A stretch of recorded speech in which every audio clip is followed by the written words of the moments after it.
Chapter 1. The Inn of the Stranger City. In the blood-red sky, a colossal eagle spirals ceaselessly in the air. The last remnants of a somewhat blinding light evoke a semblance of hope. As the clouds begin to gather, the sun sinks behind the pavilion, the mountain rains threaten as winds fill the tower. Birds descend upon the verdant evening of the Qin Gardens, illuminating the desolate autumn of Han territory. Several figures, overlapping and intermingling, support one another as they stand resolutely upon a hillside. Behind them stretches a long shadow, cast by the setting sun, resembling a grand sculpture. Before them lies a mountain of corpses, an endless expanse devoid of any visible gaps, the air reeking of a pungent metallic scent. This place has evidently become the cruelest battlefield of this century, rendering the land tragically fragmented. They were once merely ordinary individuals, never anticipating that one day they would confront such a scene. Service is arduous, fraught with peril, yet, during such times, one must act with great resolve. To recognize danger and cease is wisdom. Service favors the southwest, while the northeast bears no fortune, leading to despair. To seek the great and noble brings merit. One must remain steadfast and upright to uphold the realm. Suddenly, a realization dawns upon them. They have lost their sense of morality, yet gained a so-called perspective on the greater good. The land beneath their feet requires time to heal, and all of existence demands greater self-discipline from every living soul. Once bustling city, streets now lie desolate, as the entire human world succumbs to a profound silence. In another realm, however, small creatures begin to come alive, languid wildcats and wandering spirits. A white kitten appears within sight, occasionally perking its ears to listen, not forgetting to stretch its lazy body. The crisp and melodious chirping of insects from a tree captures its attention. The kitten approaches and taps the trunk with its paw, silencing the sound. After circling the tree once, the kitten boldly climbs up. Its clumsy movements disturb a cicada perched above, and a swirling cloud of black mist surrounding it suddenly lunges at the kitten, plunging it into darkness. His name is Yi Chun, who, like many young entrepreneurs, enjoys mingling within the startup community.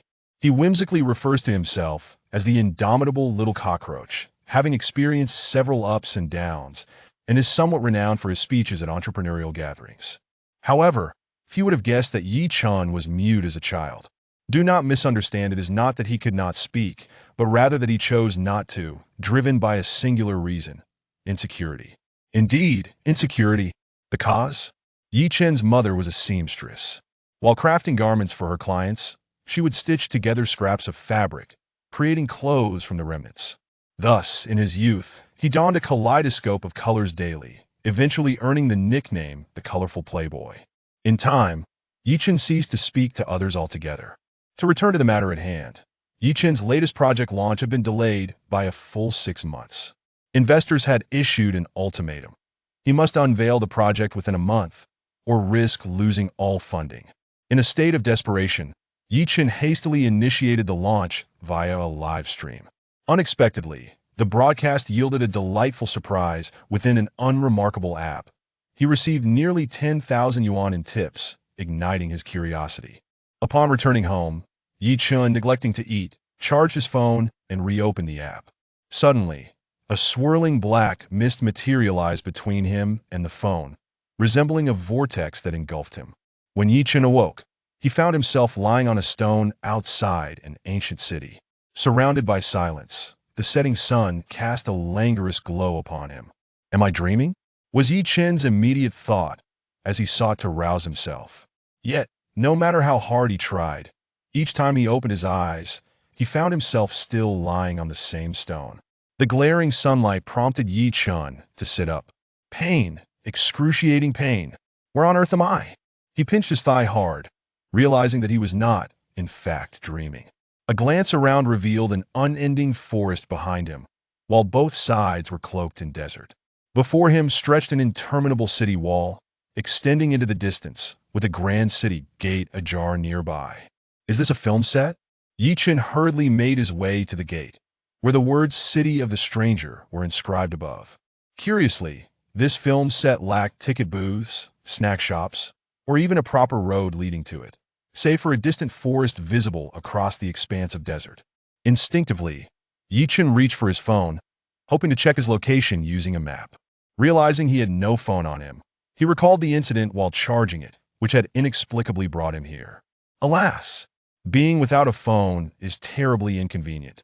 As Yichen muttered to himself and stepped through the gate, he discovered that it was not a true city gate. Within lay a vast space, leading to another door in the distance. This was an ancient city with a grand courtyard capable of accommodating thousands. At its center stood an enormous platform, carved from stone and towering above, while arrow towers dotted the surrounding walls.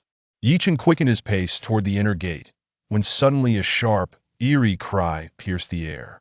A large bird soared in from outside, its expansive tail shimmering with a faint golden hue in the setting sun. What a massive bird! That was Yichen's first reaction. The bird paid him no mind as it swiftly flew past the city, vanishing from sight. He sensed a figure standing atop the bird, sending shivers down his spine. At that moment, the sound of galloping hooves approached from behind. 3 riders were entering the city at speed. The trio, clad in green garments, comprised an elderly man and 2 youths, the latter adorned with green headbands. Though not particularly handsome, they bore a certain air reminiscent of characters from novels. As they drew near, their pace slowed significantly. Yichen found himself wondering if this was a film crew at work, and whether his modern attire would inadvertently create a significant continuity error in the production. Lost in his musings, he was jolted back to reality as one of the youths glanced at him before turning to his companions and remarking, "Another one has arrived. I wonder how long he will last." Yichen opened his mouth to inquire, but the trio spurred their horses toward the inner gate. Eager to make contact with someone, Yichen hastily followed them. Regardless of whether it was a film crew or not, he needed to see people first. Upon entering the city, he was met with a vibrant and bustling scene, teeming with life. The main thoroughfare was paved with enormous slabs of blue stone. Yichen squatted down to touch the surface. This was genuine, solid blue stone, not some imitation made from poured concrete. "First, I need to find someone from the film crew," Yichen told himself. Looking around, he noticed the absence of any filming equipment, instead feeling an inexplicable sense of unease. The city was filled with tea houses, their architectural styles oddly mismatched, and some had alluring women beckoning to patrons at the entrances. Could it be that he truly had traveled through time? In a daze, Yichen's stomach grumbled, reminding him that he had not had dinner yet. He paused in front of a tea house exuding a hint of Jiangnan charm, glancing up to read the sign. "The Garden?" What a familiar name, was it not a friend from WeChat? Compelled by an inexplicable urge, Yichen stepped inside, taking a seat in an inconspicuous corner. Before he could even call for service, a waiter appeared with a platter of food and drink, placing it directly on his table. Rather than feeling surprised, Yichen experienced a wave of familiarity. His own city had a restaurant named Wulin Restaurant, where patrons did not need to place orders. The establishment would serve dishes, allowing diners to keep what they liked and return the rest.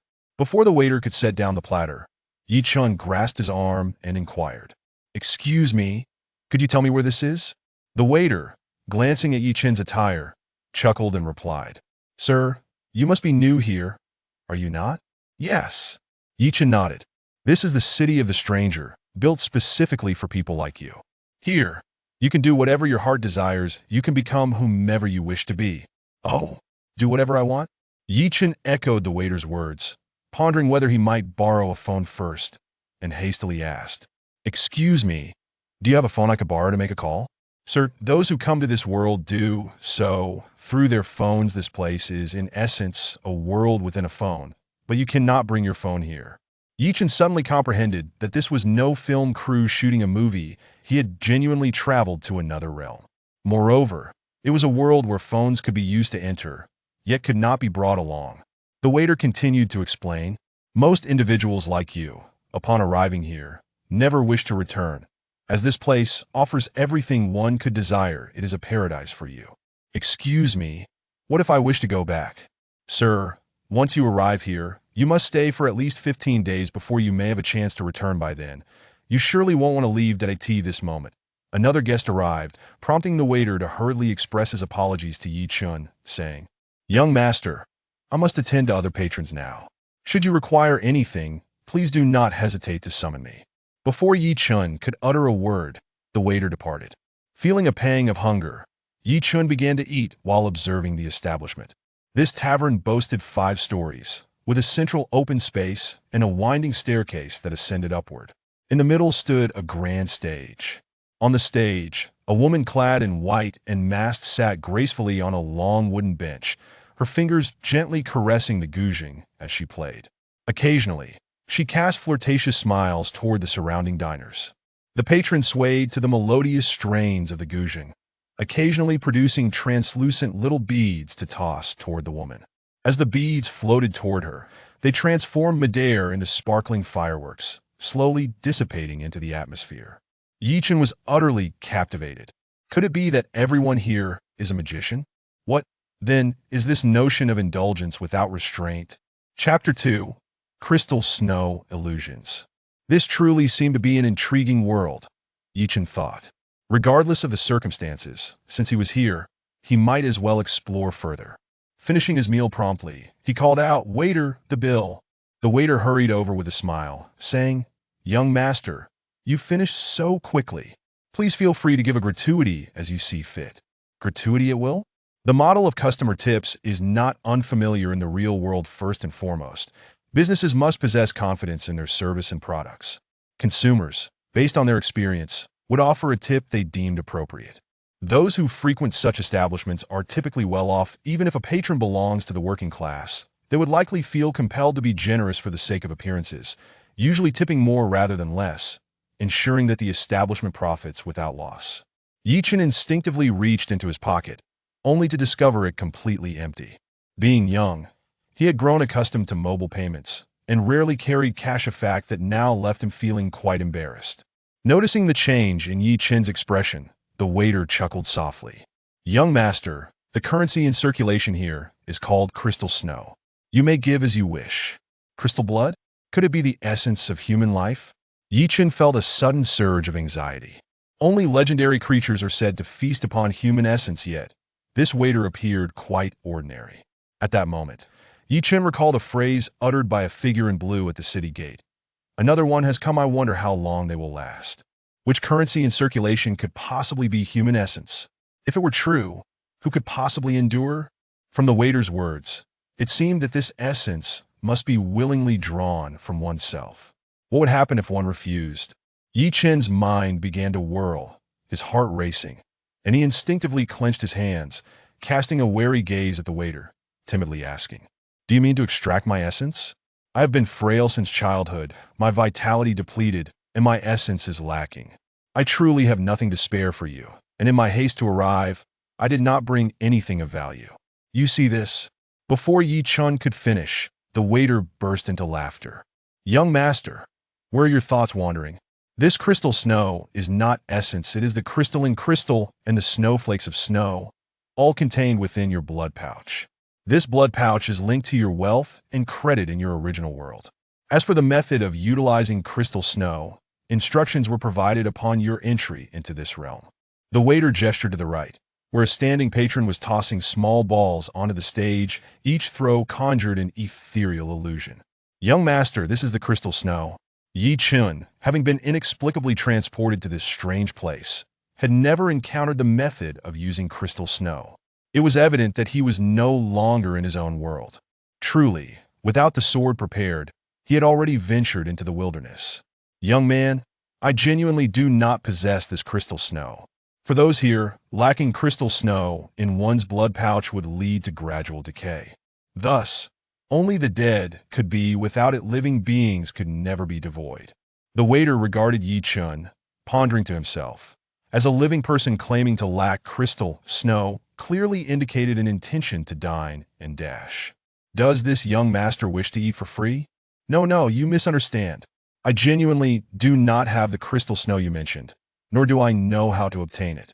The waiter clearly did not believe Yi Chun's words, who would be so clueless as to not know such a simple matter. It was a blatant affront to his intelligence. Since Yi Chun had no intention of acquiring crystal snow, the waiter saw no reason to extend him any courtesy. With a cold smirk, he turned to the hall and shouted, "Brothers, look over here."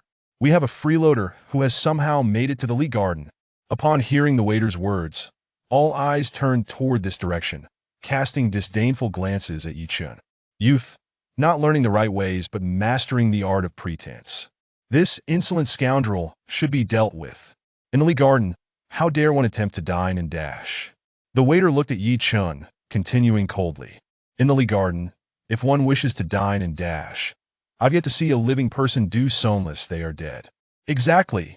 This lad has some nerve, echoed several patrons, joining in the ridicule. Yi Chun, feeling utterly humiliated, wished for nothing more than to vanish into the ground. His face grew increasingly grim, and though he usually had a way with words, he found himself at a loss, for he was indeed in the wrong.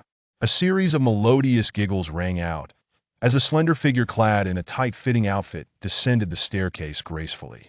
Though not exceptionally tall, the woman possessed a stunning figure-slender waist, shapely legs, and a delightful posterior, all accentuated by her form-fitting attire. With sparkling eyes and a fair complexion, coupled with a subtly alluring smile, her beauty was beyond reproach. Diners above and below were captivated by her presence, eagerly rising to greet her. What man does not appreciate beauty? Yi Chun found himself unable to resist stealing a few glances at her. As she descended the stairs, she nodded and smiled gently at the patrons, who scrambled to produce crystal snow, tossing it toward her. Ethereal illusions danced in the air, conjuring sprites and galloping steeds, reminiscent of a mirage that shimmered in and out of view. Upon reaching the ground floor, the woman approached Yi Chun directly. The waiter greeted her courteously and, leaning in, whispered a few words. After she nodded, she turned her gaze toward Yi Chun, waved off the waiter, and stepped right up to him. "Young master, are you a newcomer?" "Yes, miss. I truly do not know about this crystal snow." With a flick of her wrist, she conjured several small beads, tossing them toward the waiter. The beads transformed midair into vibrant bouquets, their petals scattering gracefully as they fell, eventually morphing into white rabbits before dissipating into wisps of smoke that drifted into the waiter's hands. "Waiter, I shall cover the expenses for this young master. Is this sufficient?" This is too much for you to bear, miss. It is not appropriate." The waiter stammered, his face flushed as he attempted to protest further. The woman waved her hand to silence him, then seated herself across from Yi Chun, pouring herself a cup of wine before raising her glass. "Young master, may I trouble you for a drink?" Yi Chun was caught in an awkward position, unsure of how to respond. Nearby patrons whispered among themselves, casting envious and jealous glances. They thought it outrageous that this freeloader was not only escaping payment, but also sharing a drink with the goddess they had long admired. "Thank you, miss, for coming to my aid today. I am at a loss as to how I might repay your kindness," Yi Chun stammered, offering a respectful nod. The woman smiled and remained silent, downing her cup of wine before looking at Yi Chun with a warm smile. "I merely wish to inquire about this place. The Lee Garden feels strangely familiar, and I stumbled in without understanding the customs. I hope I have not embarrassed you." Yi Chun hurriedly began to explain again, but the woman giggled, pouring herself another cup of wine. "Young master, do you prefer standing while speaking, or is it your back that is uncomfortable? Please have a seat and we can converse." Reluctantly, Yi Chun sat down, his face burning with embarrassment.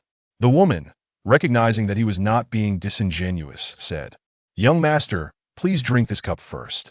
She filled a cup with wine and smiled as she handed it to Yi Chun.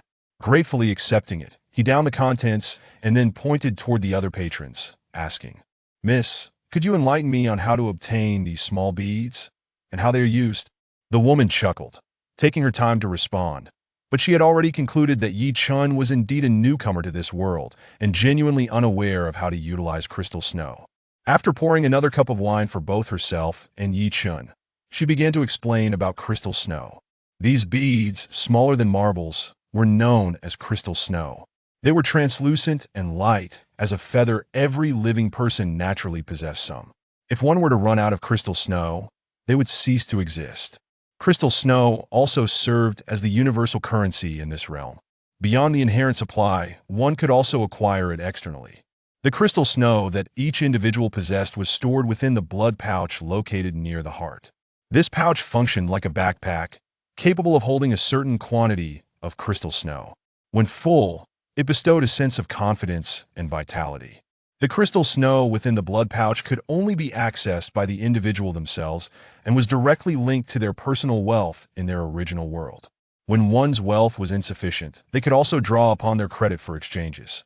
The crystalline snow obtained externally, for instance, the shards that the patrons recently hurled at the woman, are mere reflections conjured from crystalline snow, which, upon acceptance by the woman, become externally acquired crystalline snow.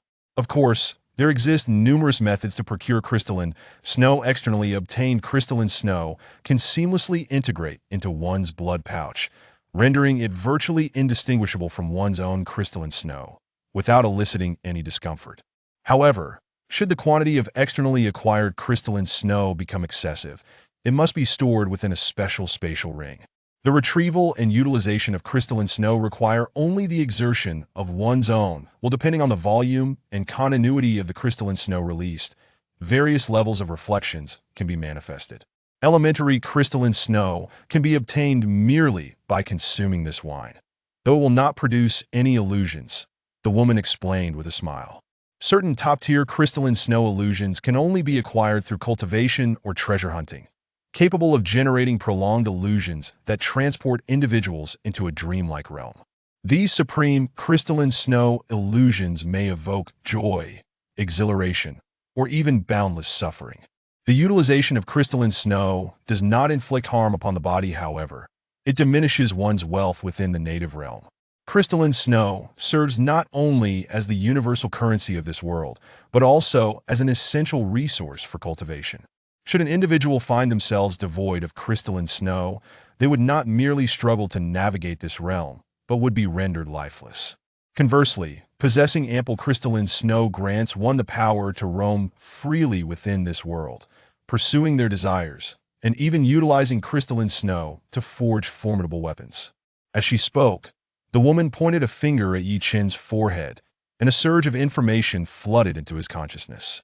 Instantly, various patterns corresponding to different quantities of crystalline snow began to flicker through his mind. Fundamentally, the greater and more concentrated the quantity of crystalline snow, the more potent the illusions that could be manifested. Chapter 3. Complementary guest rooms. Yi Chen thus acquired the first ability in this world, the use of crystal snow.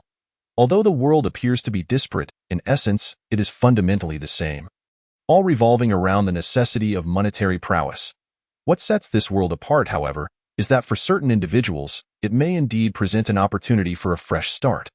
Fortunately, Yi Chen's wealth was not insignificant in his original world, and having recently secured investment from financiers, he immediately endeavored to summon his wealth by means of divine awareness, filling the blood pouch to the brim with crystal snow. At the moment when the blood pouch overflowed with crystal snow, an intense surge of confidence welled up within Yi Chen, and a robust vigor coursed through his veins. Particularly, a warm and tingling sensation emanated from his heart. With a mere thought, he grasped at the air, and a shimmering, translucent orb materialized in his hand, within which a red rose petal flickered in and out of focus. "Throw it to sea," encouraged a woman, observing Yi Chen's puzzlement. With excitement, Yi Chen tossed the small orb into the air. Upon leaving his palm, the orb transformed into a rose, and as the petals cascaded downwards, they instantly morphed into wisps of smoke, vanishing into the atmosphere. Thus, this was the essence of a basic crystal snow illusion. Yi Chen then extracted approximately 1,000 units of crystal snow, hurling them toward the woman. These units transformed one after another into flying steeds, circling gracefully above her, the enchanting spectacle lingering long in the air. The patrons downstairs cast astonished glances, their whispers igniting once more. "This lad plays the fool to ensnare the tiger. He must be here to meet Missy Shi, and his methods are quite ingenious. To unleash over 1,000 units of crystal snow right away, such extravagance from a youth. Could this be a comedy orchestrated by Li Yuan? Those who offended him earlier, I wonder if they will face retribution? Damn, turns out he is a cheat." Regardless of the patron's speculations, Yi Chen paid them no heed. He immediately rose and clasped his fists toward the woman, saying, "I am Yi Chen. I am grateful to you for your timely intervention. I have gained much today, and it is time for me to take my leave. Please accept this modest offering of crystal snow." Seeing Yi Chen's generous gesture, the woman felt a surge of delight. for she had merely covered his drink tab and in a short span had received a return many times over. Young Master Yi, you are too courteous. I am Yi Shili Xiang. You may call me Xiang Xiang. I reside here at Li Yuan. Should you chance upon this place again, do not hesitate to visit me for a cup of tea. With the blood pouch brimming with crystal snow, Yi Chun brimmed with confidence. Since he could not traverse his own world, he resolved to utilize this time to explore the new one. As the old adage goes, when in Rome, do as the Romans do. He deemed it a perfect opportunity to grant himself a reprieve. After bidding farewell to Yi Shili Xiang, Yi Chun stepped out of Li Yuan, where the streets remained abuzz with liveliness, seemingly oblivious to the distinction between day and night. The streets were a kaleidoscope of dazzling acrobatic performances, with the warm glow from the tea houses illuminating the surroundings, while passers-by appeared entranced, as if they had stumbled into a terrestrial paradise, all the while maintaining an air of order. Ahead, a towering structure caught Yi Chun's eye, particularly the incongruous banner flanking the entrance, which piqued his curiosity. Newcomers receive everything free of charge. Upon closer inspection of the prominent sign above the entrance, the words Red Lin's Initial Assembly Hall stood out vividly, bustling with individuals of various hues entering and exiting. Newcomers receive everything free of charge. The message was straightforward and unmistakable, likely comprehensible to all, yet the absurdity of the banner stood in stark contrast to the bustling activity of the assembly hall, which clearly had been operating for several years. Observing the throngs of people, it was hard to fathom how such an establishment could sustain itself with such a grand offer. Was it a mere ruse? Or was there some deeper intrigue at play? Yi Chun pondered. For now, his crystal snow was ample, and whether it was a trick or truly free was of little consequence. He was determined to uncover the truth. Just as he was about to step through the entrance, a young woman clad in a qipao emerged to greet him. Not only was she strikingly beautiful, but her smile seemed frozen in time. Esteemed sir, please step inside for some tea. Yi Chun did not enter immediately. Instead, he flashed a grin at the girl and gestured towards the banner, ready to speak. The girl preemptively explained, Sir, as a newcomer to the foreign city, it is indeed wise to visit our initial assembly hall. We cater specifically to individuals like yourself, and we have prepared 3 days of complimentary lodging for you. Yi Chun was taken aback. Not only was it free, but it extended for 3 days. Curiosity compelled him to inquire further. Are you certain it is free of charge? Indeed, absolutely free. The qipao girl confirmed. 3 days free? Yes, once registered. All newcomers may enjoy 3 days of complimentary lodging. Are there any hidden conditions? Yi Chun pressed. Sir, there are no hidden conditions whatsoever. The qipao girl maintained her smile as she continued. Not only is your accommodation free, but any expenditure during your 3 days at the initial assembly hall will also be complimentary. Yi Chun nodded. The girl's explanation was exceedingly patient, devoid of any apparent issues, and he followed her into the hall, finding a vacant seat. The qipao girl snapped her fingers, and another girl promptly appeared with a teapot. Please wait a moment. I will fetch paper and ink for your registration. After pouring tea for Yi Chun, the qipao girl beamed and departed. Observing the initial assembly hall, the first-floor lobby, while not extravagantly luxurious, was clean and inviting. Notably, small tables accommodating 2 or 3 people were scattered throughout, and at that moment, nearly every table was occupied. A short while later, the qipao girl returned to Yi Chun, presenting a registration book. Sir, please register here. She simultaneously handed him a brush. Yi Chun was momentarily taken aback. A brush. This world utilized brushes, and notably, this one was of the softest goat hair. Many modern youths, accustomed to computers and smartphones, could hardly write, let alone recognize a brush, much less use it for writing.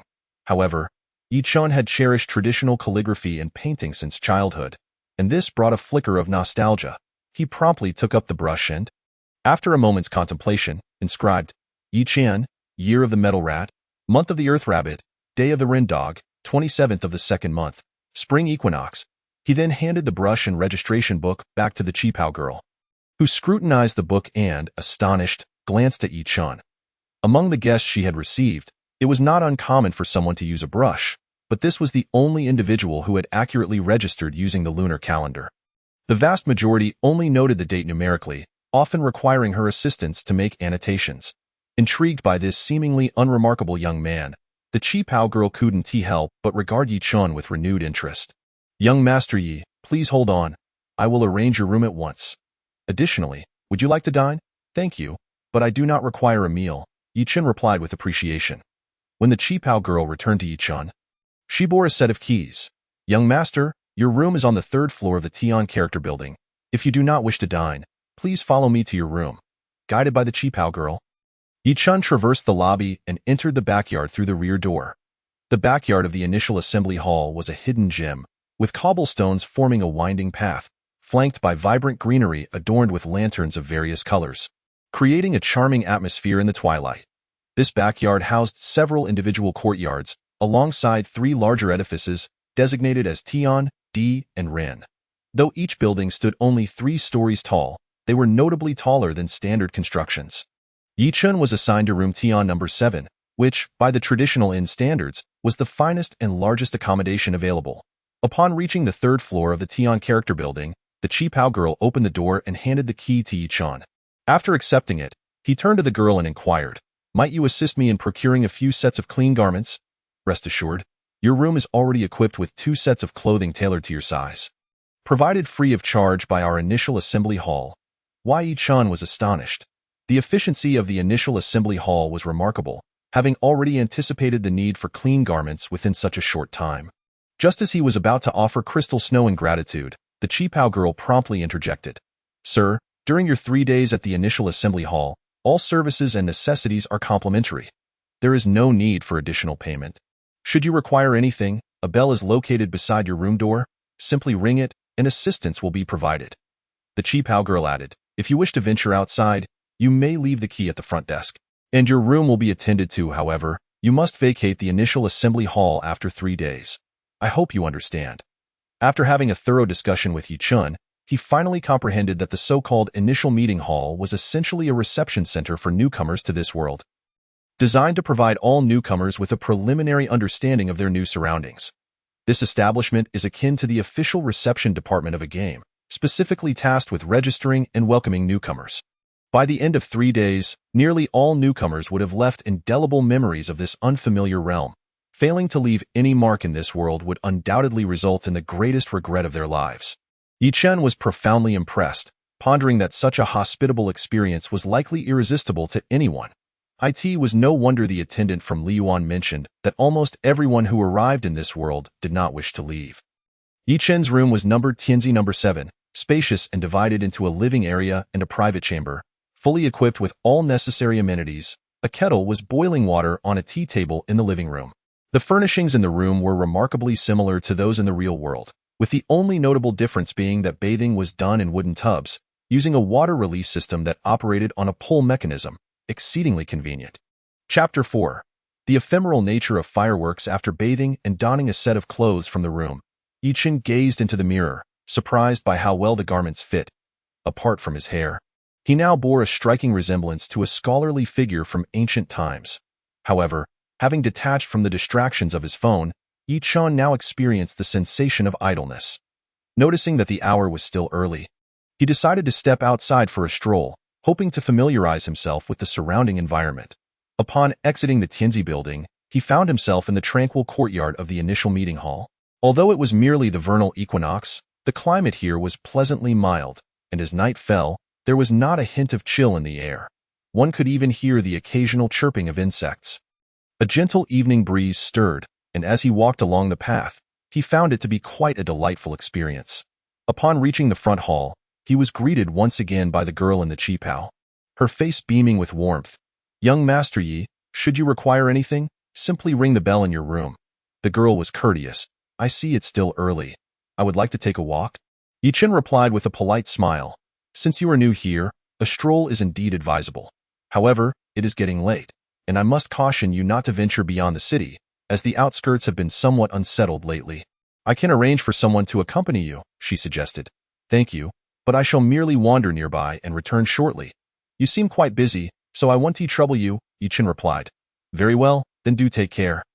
If you require anything, do not hesitate to ask," she responded before bowing and ushering Yi-Chen out of the grand entrance of the initial meeting hall. As soon as Yi-Chen stepped outside, a distant, piercing cry echoed from the sky. Looking up, he beheld a vague silhouette suspended in midair. Shortly thereafter, An array of fruits such as grapes and watermelons began to descend gracefully from the heavens, defying the laws of physics as they landed unscathed before the onlookers. As the figure in the air became increasingly distinct, the entire city of Emoji erupted into a flurry of excitement. My goodness, is this the legendary Shibei Wang Yanhua Yilong? But isn't Shibei Wang an old man? How can he appear so youthful? Hasn't Yanhua Yilong always been in the Northwest? How could he suddenly materialize here? Yanhua Yilong, a figure known only by reputation, has never been seen in person. With the entrance of Shibei Wang, fruits rained down, creating an extraordinary spectacle. My goodness, my goodness! A crowd gathered, clamoring to witness the spectacle and scrambling for the fallen fruits. The figure in the air revealed a somewhat gaunt yet undeniably handsome face, appearing to be in his 30s. My goodness, have my brothers arrived? The figure called out in a booming voice. Suddenly, a throng of individuals clad in black surged forth from the street, all wearing silver masks that obscured their expressions. They moved in unison, bowing and kneeling before the figure in the air. Brotherhood, we welcome Shibei Wang. The simultaneous proclamation of hundreds of voices resonated loudly, causing those who had been foraging for fruits to halt and gaze skyward. As they beheld the unmasked Yanhua Yilong, the crowd erupted into a frenzy. My goodness, it really is Shibei Wang. It truly is Yanhua Yilong. Wow, I have finally encountered the true embodiment of Shibei Wang. Rumors had claimed Yanhua Yilong to be an elderly man. This revelation would undoubtedly shatter many misconceptions. With the true identity of Shibei Wang Yanhua Yilong revealed, the world of martial arts was bound to face upheaval. Shibei Wang is so handsome. Yanhua Yilong, I adore you. Some infatuated women began to swoon and act dramatically. My goodness, in the air. Yanhua Yilong waved his hand and declared, my goodness, recently, there have been imposters using my name, Yanhua Yilong, to deceive others. The crowd began to murmur among themselves. Yanhua Yilong paused before gesturing for silence. To misuse my name and tarnish my reputation is one matter, but to cause harm to the interests of those in the martial world is another. Yanhua Yilong, extend my sincerest apologies to all friends in the martial community who have fallen victim to this deceit. There are even rumors suggesting that I, Yanhua Yilong, am complicit in this scheme. Using the influence of Shibei Wang to coerce others, I hereby declare that should any further impersonators be discovered, my brotherhood will deal with them accordingly. From this day forth, I shall no longer conceal my face. My brotherhood will also seek out the instigators. Should any of you in the martial world have leads, please do not hesitate to share. As his words concluded, the figure in the air began to fade from view. Revenge is a dish best served cold. Yanhua Yilong truly lives up to the title of Shibei Wang. An elderly man muttered to himself beside Yi Chen. Sir, who is this person in the air? Yi Chen inquired with curiosity. This young master, that is the illustrious Shibei Wang Yanhua Yilong. The old man replied with a grin. Have you not heard of Shibei Wang? Seeing Yi Chen's bewildered expression, the elder pulled him down onto a stone bench by the roadside and began to recount tales of Yanhua Yilong. Yanhua Yilong, known as Shibei Wang, was a figure renowned throughout the martial world, celebrated not only for his generosity but also for his propensity to meddle in various affairs. The title of Shibei Wang originated from the conflicts at the northwestern frontier. It is well known that the northwestern region is characterized by blue skies and white clouds, with herds of cattle and sheep dotting the fertile land. However, several years ago, a massive conflict erupted between the human race and the demon race, led by a demon chieftain named Imoku, who breached the spatial barrier and invaded human territory, causing chaos and bloodshed. As the human forces struggled to fend off the advancing demon army and were on the verge of defeat, a team of black-clad warriors wearing silver masks suddenly infiltrated the demon ranks. The leader, with a resounding cry of "My goodness!" charged into the heart of the demon army and beheaded the demon leader Imoku, instigating chaos among the demons and allowing the humans to mount a counterattack. The leader of this formidable group was none other than Yanhua Yilong, who, during the counteroffensive against the demons, led his masked companions in a campaign that instilled fear and trepidation in the hearts of the demons, forcing them to retreat back to their realm, with many fleeing deep into the snow-capped mountains of the northwest. Those human warriors who participated in the battle recounted that they only heard the exclamation, "My goodness!" before Imoku's head was sent flying. From that point on, the people of the northwestern frontier learned that to drive away demons, all one needed to do was shout, "My goodness!" Although the Northwest still occasionally faced demon disturbances, the mere utterance of my goodness would send them fleeing in fear. Thus, the Brotherhood led by Yin Hua Yilong established a long-term presence in the Northwest, deterring the demons from encroaching upon human borders once more, and Yin Hua Yilong himself became revered as Shibei Wang. Once peace was restored at the frontier, Yin Hua Yilong took to wandering about, and his penchant for meddling in affairs made him an elusive figure. Each time he appeared, it was accompanied by a shower of fruits and the familiar call of my goodness, a distinct hallmark. Yet, in the martial world, few had ever laid eyes on the true Yin Hua Yilong, though he was held in high esteem by all.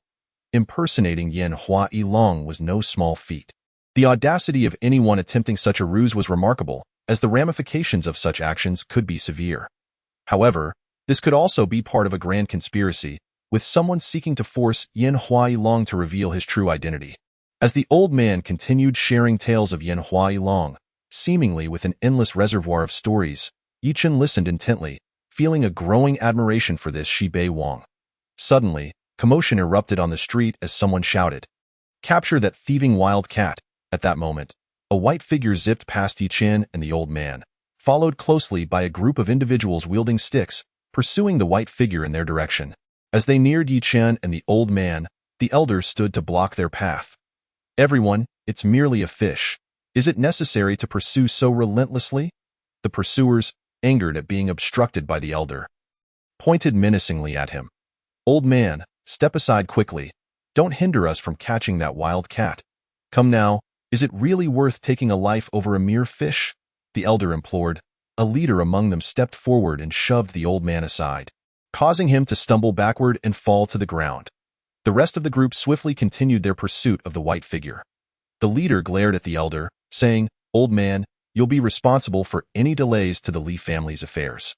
Do you know what that wild cat stole? It was a precious silver river fish that we, the Li family, spent a fortune to procure from the East Sea. If we cannot retrieve it, I will have no choice but to take you back to the Li family for questioning." Wei Yichun hurriedly approached the elder to help him up, expressing concern. "Sir, are you all right? Did you sustain any injuries?" "It's nothing, nothing at all. Young master, you should return quickly. I will handle this matter," the elder reassured him. The elder and Yichun waved their hands, signaling Yichen to depart swiftly. Wei Yichun shook his head and turned to grasp the leader's arm. "My good sir, you have knocked someone down and wish to leave without an apology? This meddling is your doing, as you deliberately obstructed us, allowing that wild cat to escape. If the silver river fish cannot be retrieved, I will take you along with me." The leader cast a glance at Yichun and let out a cold laugh. Observing the leader's arrogance, Yichun feared that the elder would suffer alone. Yet he had no intention of confronting him directly. Suppressing his inner fury, he stated, "Dear sir, all matters hinge upon reason. A wild cat stole your fish, yet you refuse to apologize for toppling the elder and instead shift the blame onto him. Is there no sense of justice left? Justice? If this old man had not obstructed us, we would have captured that little beast long ago." The leader scoffed, clearly intent on placing all responsibility onto the elder. At that moment, those who had chased the wild cat began to return, panting and clearly having failed to catch it. The leader, in a fit of rage, bellowed at them. "What on earth were you doing? You couldn't even catch a wild cat." One of them timidly replied, "Li Guanshi, when you ordered us to pursue, the wild cat had already vanished from sight. We searched everywhere but found nothing." The leader waved his hand dismissively, stating, "Let us not speak of this matter any longer. Quickly take these two away." Chapter 5. Li family of Emo City. As the crowd approached to seize Yichun and the elder, a group of blue-clad guards surged forth from the entrance of the initial assembly hall, and a girl in a qipao appeared before them, her voice stern. "I wonder who possesses the audacity to take away the esteemed guests of the initial assembly hall." Upon seeing the girl in the qipao, the leader froze momentarily before approaching her with a grin. "Ah, it is Miss Wang. I am Li Paoyu, the steward of the Li family." Li Paoyu proceeded to explain the situation to the girl in the qipao, who, after listening, glanced at the elder and nodded at Yichun. She addressed the steward, saying, "Li Guanshi, young Master Yi is our esteemed guest and is certainly not involved in this matter. While I can overlook your intention to take the elder away, it is absolutely unacceptable to remove young Master Yi. Should it be proven that young Master Yi is indeed implicated, the Li family may come directly to the initial assembly hall to retrieve him, and we shall bear all responsibility. Indeed, indeed. Miss Wang speaks true, Li Guanshi responded hurriedly, then exchanged a glance with his subordinates. They immediately seized the elder, preparing to depart. As Yi Chun moved to intervene, he was stopped by the girl in the qipao. Young Master Yi, you are our esteemed guest. As you are new to this place and unaware of the situation, I kindly ask you to refrain from intervening for the time being. If that elder did not act with malice, the initial assembly hall will certainly provide you with an explanation. Yi Chun shook his head helplessly, watching as the group took the elder away. Young Master Yi, allow me to escort you back to the initial assembly hall. On the way, the girl in the qipao casually conversed with Yi Chun about the Li family and the origins of the Silver River fish. The Li family is one of the 5 great families of Imo City, currently led by Li Yun. The Li family not only holds power in Imo City, but is also a renowned family throughout the entire Imo realm. While traveling the seas, Li Yun heard tales of a delicacy from the Eastern Sea known as the Silver River fish, celebrated for its exquisite flavor and rarity. However, the Silver River fish is not a true fish. It merely resembles one. In reality, it is a descendant of an ancient divine beast, possessing a core that boasts remarkable healing properties, capable of restoring vitality to the injured and even reviving the deceased. For practitioners, the Silver River fish is a rare treasure. Consuming but a morsel can elevate one's strength and cultivation level. According to descriptions in the Three Seas Chronicles, the Silver River fish is not a fish. Its flesh delectable, with its inner core appearing golden.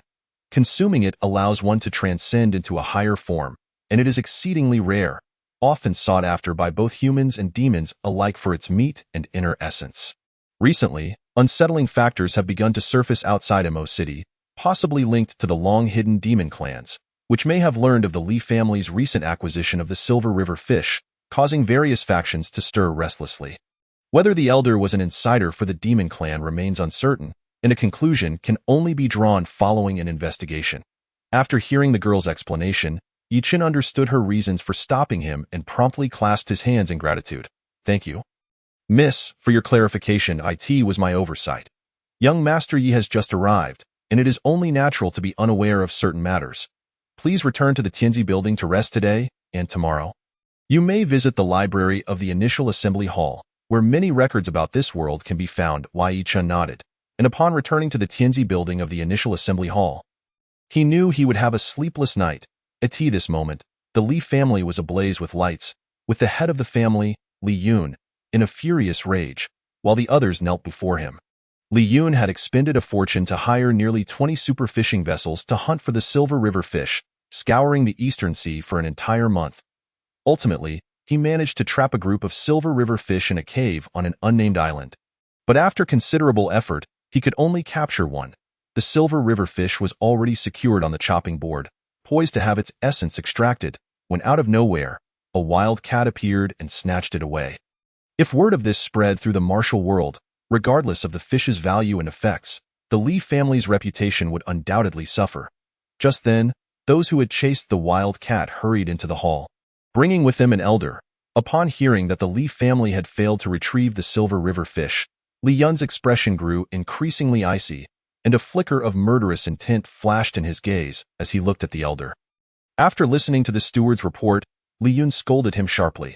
Oldly, you are the steward of the Li family, someone I trust implicitly. Your actions in public reflect upon the Li family. Forcibly bringing the elder here for questioning, how will our friends in the martial world perceive the Li family? The steward turned pale with fear, hastily kneeling and kowtowing. Li Yun then turned to the elder, clasping his fists in a smile. Esteemed elder, my family has acted rashly, and I sincerely apologize for any offense caused. It is due to my negligence in management that you were wronged.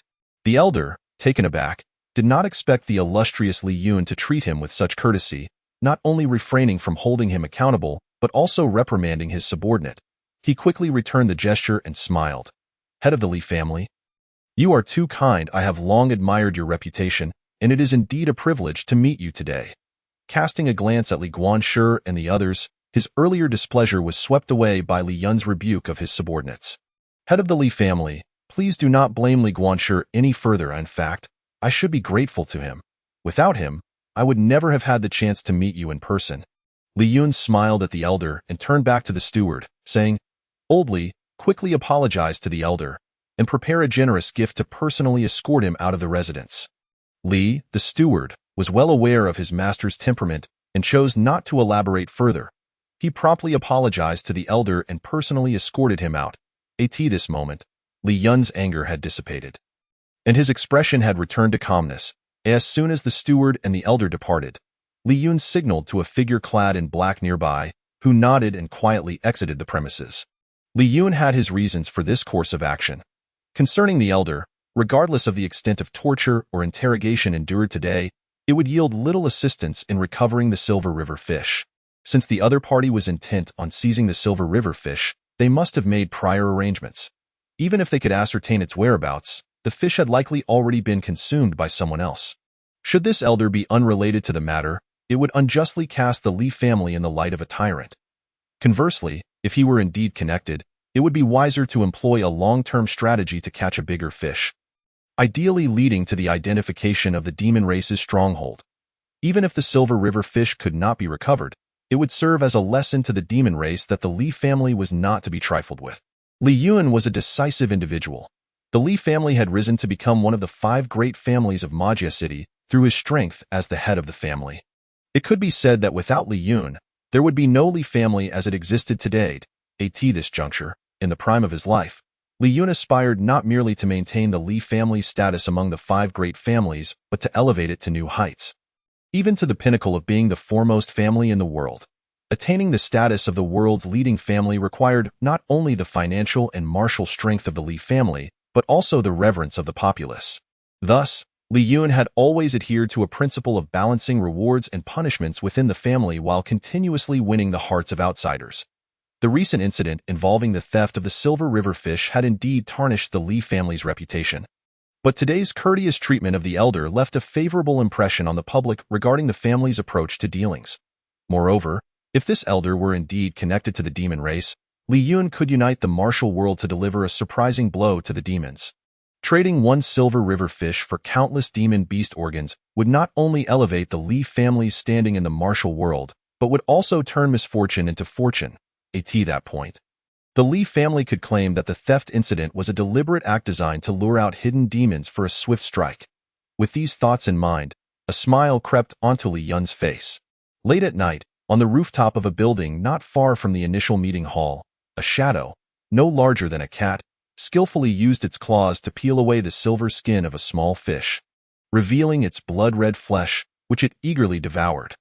This was evidently a small wild cat, and from its dazed expression, it was clear that it was reveling in the deliciousness of the Silver River fish, indicating that it had engaged in such thievery before. Before long, a small silverfish was reduced to nothing but its head and tail. Suddenly, a golden bead fell from the fish's head, radiating a faint golden glow as it began to ascend.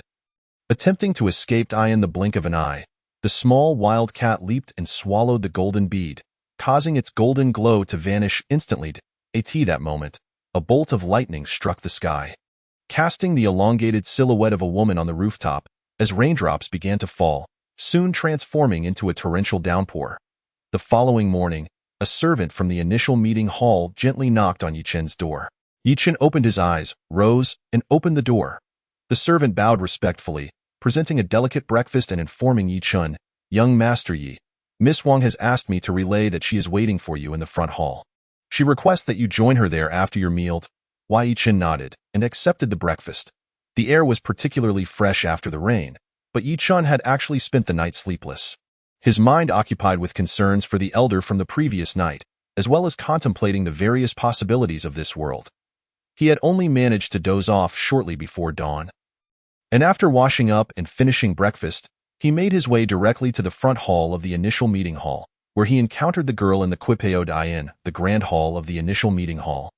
The girl in the Qipao approached Yichen with a smile, saying, "Young Master Yi, this morning, the Li family sent a gift as an apology and informed me that the elder you were with last night is safe and left the Li family that very night. You need not worry," she continued. "I also heard that the steward was reprimanded by the head of the Li family due to this incident. The gift from the Li family is currently at the front desk, and I will have it delivered to your room shortly.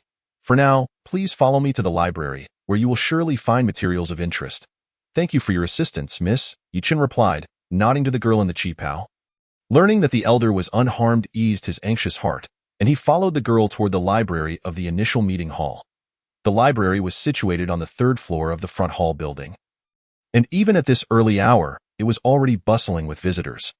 The girl in the qipao led Yi Chun to the entrance of the library and handed him a wooden token. This token, crafted from sandalwood, resembled a traditional Buddhist talisman, but felt imbued with a certain spiritual energy upon touch. Chapter 6. The Library. Young Master Yi, all the books in our library are freely accessible. However, they cannot be removed from the premises and must be reviewed within the library itself. Each individual is allowed a maximum of 12 hours in the library, recorded by this wooden token. The girl explained. Of course, once the operating hours of the initial meeting hall end, you will not be able to re-enter the library. Miss Wang, with such a wealth of material in the library, I doubt 12 hours will suffice, Yi Chun remarked. The girl in the qipao chuckled, covering her mouth. Young Master Yi, the books in the library primarily cover the history and survival principles of the MO world, along with some foundational cultivation techniques for your selection. You need only choose the books you wish to read and then empty your mind to imprint the knowledge into your memory. So, there is no need to worry about time constraints, unless you intend to read every single book. I didn't expect it could be done this way. That certainly simplifies things. Yi Chun chuckled, though he mused to himself that if such an unbeatable learning method could be replicated in his own world, then anyone could become an unrivaled scholar. Young Master Yi, do remember to prioritize studying the survival principles and perhaps learn some basic cultivation techniques, as they will greatly assist you in this world. I shall not delay you further. Should you require anything, feel free to find me in the hall, the girl in the qipao said, bowing to Yi Chun before departing downstairs. After handing the wooden token to the administrator, Yi Chun did not rush to find a book. Instead, he took a moment to observe the architecture of the library. The library was expansive, comparable to a college library, with a straightforward classification system separating historical texts from cultivation materials. The history section had few subdivisions, while the cultivation area was filled with numerous classifications, including martial arts, spells, beast taming, and even exploration journals. The history section was already populated with several individuals. Yi Chun casually picked up a book titled Origins of the World, opened it, and emptied his mind. A torrent of information immediately flooded into his brain. From this information, Yi Chun gleaned insights into the origin of the MO world, discovering that it was, in fact, a parallel universe to a reality society. Simply put, a result of the harmonious resonance between 5G technology and the human brain. Every individual could become a creator of this world and had the potential to influence its rules, provided that sufficient consensus was reached.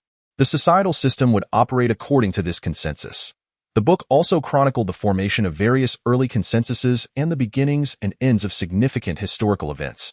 The emergence of the MO world was an expression of the deep-seated desires of individuals, as well as an opportunity to reconstruct one's character. In this world, many different races existed, born from the collective consciousness of people.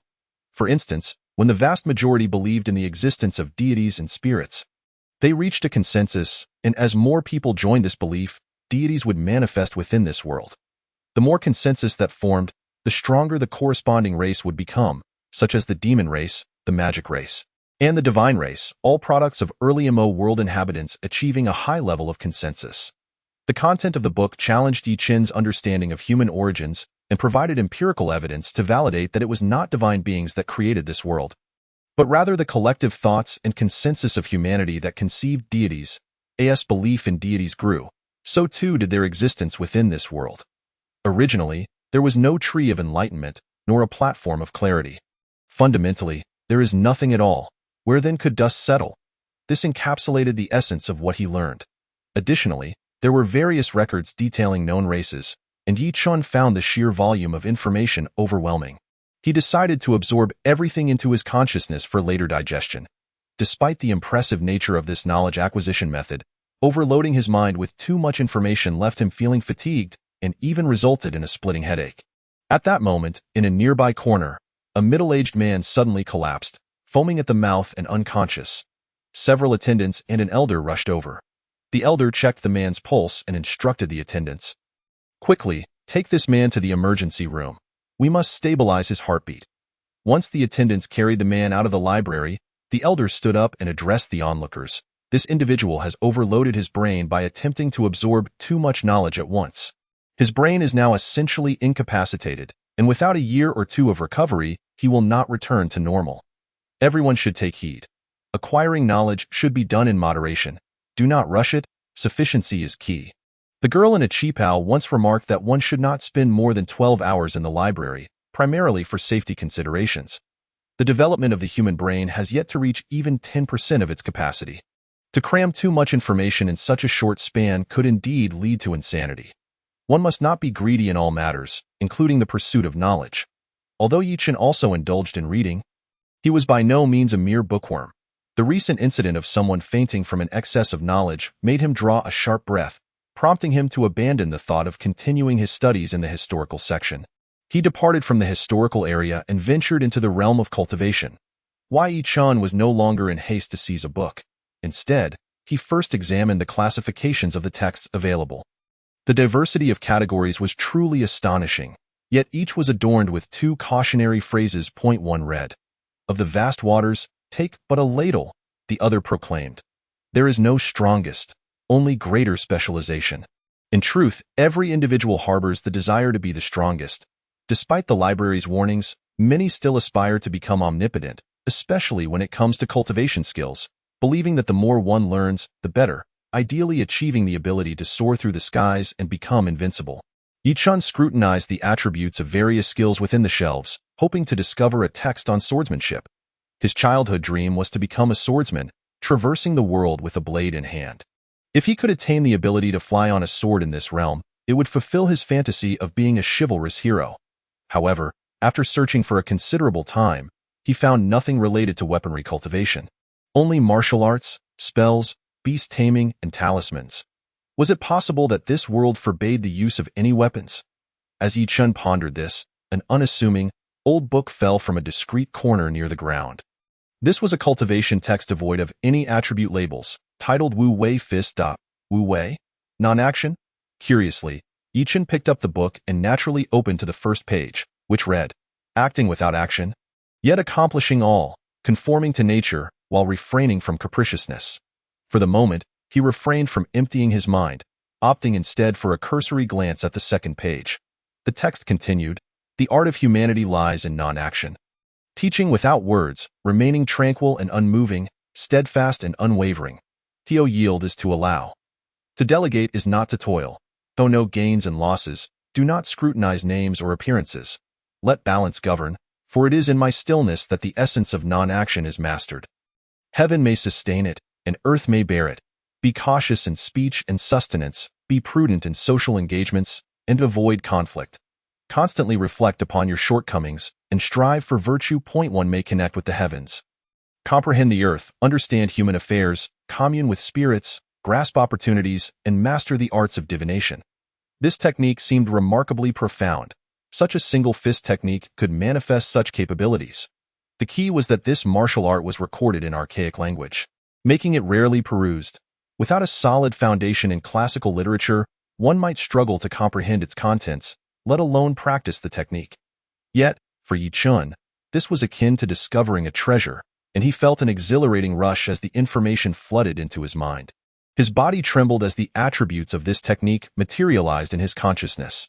The cultivator aligns with the saints and harmonizes with the heavens. Yi Chan repeated this phrase, contemplating how such an extraordinary martial art bore such a modest title. With no indicators of its attributes on the cover and entirely inscribed in ancient language, who would have imagined that in this inconspicuous corner lay a manual of unparalleled mastery? Yi Chen resolved to return to his quarters immediately to cultivate. The knowledge he had acquired in the library was already ample, and it was crucial to digest it properly. Upon retrieving his wooden token from the gatekeeper, the administrator cast a puzzled glance at Yi Chen, thinking, typically, those who visit the library do not leave before the full 12 hours, and most must be reminded of the time before reluctantly parting with their books. Yet this individual, having spent less than an hour in the library and read only a few texts, was eager to depart. It seemed ashamed to waste such an opportunity. He had never seen anyone read so little. Thus, the kind-hearted administrator cautioned Yi Chun, "Young sir, the chance to enter the library comes but once. Are you certain you wish to leave now? Aware that the administrator was merely offering a friendly reminder, Yi-Chen smiled politely and replied affirmatively, "Yes, I am certain I wish to depart. Thank you." "Kind sir." The administrator shook his head and returned the wooden token to Yi-Chen, saying, "This token is now void. You may keep it as a memento or return it to the attendant who assisted you. Safe travels, young sir." Descending to the hall, Yi-Chen encountered the girl in the qipao, who hurried over to inquire, "Young Master Yi, why have you come down so soon? There is still ample time remaining." Yi-Chen smiled as he handed the wooden token back to her, but she promptly pushed it back towards him. "This item is for you to keep, young Master Yi. Leaving so soon means you have gleaned very little information. This token contains a random technique. You should hold on to it, for it may prove useful in the future." Yi-Chen ceased his refusals, accepting the token with a smile. "Thank you, Miss Wang. My time in the library has been exceedingly fruitful, and I have gathered sufficient knowledge. I fear that overwhelming myself may hinder my ability to digest it, so I intend to return to my room to reflect. If there are no pressing matters, please refrain from disturbing me." "Very well, young Master Yi, I shall ensure that is done. Please take care," the girl in the qipao replied, no longer pressing the issue. Once back in his room, Yi-Chen reflected on the events that transpired in the library and the knowledge he had acquired. He instinctively recognized that this world brimmed with infinite opportunities, yet simultaneously concealed unknown dangers. Yi-Chen understood the urgency of honing his skills. Only by mastering martial arts could he possess the ability to protect himself in this realm. As for other matters, they could wait. Chapter 7. Wu Wei Fist. The initial assembly hall was more mysterious than he had anticipated, yet he felt assured that his time there would be safe. With limited time left in the complimentary guest room, less than 2 days, Yi-Chen was determined to make the most of every moment. He was acutely aware that time was too precious to squander. Individuals like Yi-Chen deeply grasped a fundamental truth. There are no true prodigies or geniuses in this world. To achieve favorable outcomes, one must be thoroughly prepared and exhibit a diligence that surpasses others. With a future filled with limitless possibilities, one must not choose to be complacent during seemingly tranquil times. Arriving here marked both a fresh beginning and a renewed test of his will and resolve. With this thought in mind, Yi-Chen immediately summoned the contents of the Wu Wei Fist from his consciousness. Acting without action, yet accomplishing all, conforming to nature, while refraining from capriciousness, Wu Wei emphasizes the importance of going with the flow and adhering to the natural order. This must be the essence of the Wu Wei Fist. Non-action does not imply inaction. Rather, it encourages one to align with nature, to act purposefully while knowing when to refrain from action. During cultivation, one must diminish desires for fame and fortune, cultivating tranquility and detachment to strengthen body and spirit. Yi-Chen suddenly understood that action is a form of ability, while non-action embodies wisdom. Guided by the manual of the Wu Wei Fist, Yi-Chen sat in stillness, entering a state of complete emptiness. He lost track of time, and eventually, he felt a surge of warmth emanating from his dantian. This warmth seemed to possess its own consciousness. First flowing toward Yi-Chen's internal organs, if one were to observe, they would witness Yi-Chen exhaling white, turbid air while desperately inhaling fresh air. He sensed that every inch of his skin was breathing, and this sensation grew increasingly effortless. After several cycles of this process, the warmth began to traverse through Yi-Chen's meridians, causing his skin to flush slightly as he felt something purging itself through his pores. It resembled the descriptions found in martial arts novels. Yi-Chen felt as though his extraordinary meridians were being unblocked. He could distinctly feel his veins thickening, his entire body imbued with a sense of power. While the air in the room began to take on a faint, unpleasant odor, tranquil and unmoving, steadfast and unwavering, yielding and allowing without toil, in the depths of his consciousness, information continued to coalesce, while simultaneously, his body, guided by the principles of the martial art, gradually entered a state of refinement. It was uncertain how much time had passed when Yi-Chen finally opened his eyes, exhaling a deep breath of stale air. He had successfully cultivated the first layer of the Wu Wei Fist. At that moment, Yi-Chen perceived an extraordinary brightness in his vision. He could distinctly see an ant crawling a yard away. Even the minuscule movements of its tiny legs were vividly clear. Glancing outside, the fluttering motions of a small insect appeared to him akin to the slow-motion scenes in a film. Yi-Chen felt a surge of delight. Thankful for his occasional studies of classical literature, which had enabled him to comprehend the Wu-Wei fist with remarkable precision, allowing him to reach the first level of mastery in such a short period. Regrettably, the manual for the Wu-Wei fist contained no recorded techniques or moves. However, it was astonishing that upon reaching the first layer, one could perceive the speed and trajectory of objects in motion. With the ability to discern an opponent's movements, one naturally had the time to respond swiftly, whether to attack or defend entirely depended on one's immediate inclination. Thus, it could be inferred that practicing the Wu-Wei fist would lead to an infinite enhancement of one's speed. After this moment of elation, a sudden foul odor made Yi Chen furrow his brow as he hurriedly covered his mouth and nose, searching for the source. When he realized the stench originated from his own body, he was taken aback. Observing his skin, it appeared dark and grimy, resembling a coal miner freshly emerged from a pit. Yi Chen rushed into the washroom to bathe, scrubbing thoroughly 3 times before the unpleasant odor was finally washed away. After cleansing himself, Yi Chen noticed a remarkable transformation in his skin. It looked as if it could easily be punctured, yet the surface bore the appearance of a delicate armor.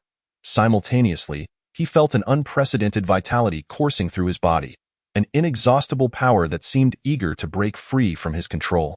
Though still unclothed, an overwhelming curiosity compelled him to throw a punch. To his astonishment, he could visibly perceive his fist slicing through the resistance of the air, the speed of the punch akin to that of a bullet in slow motion.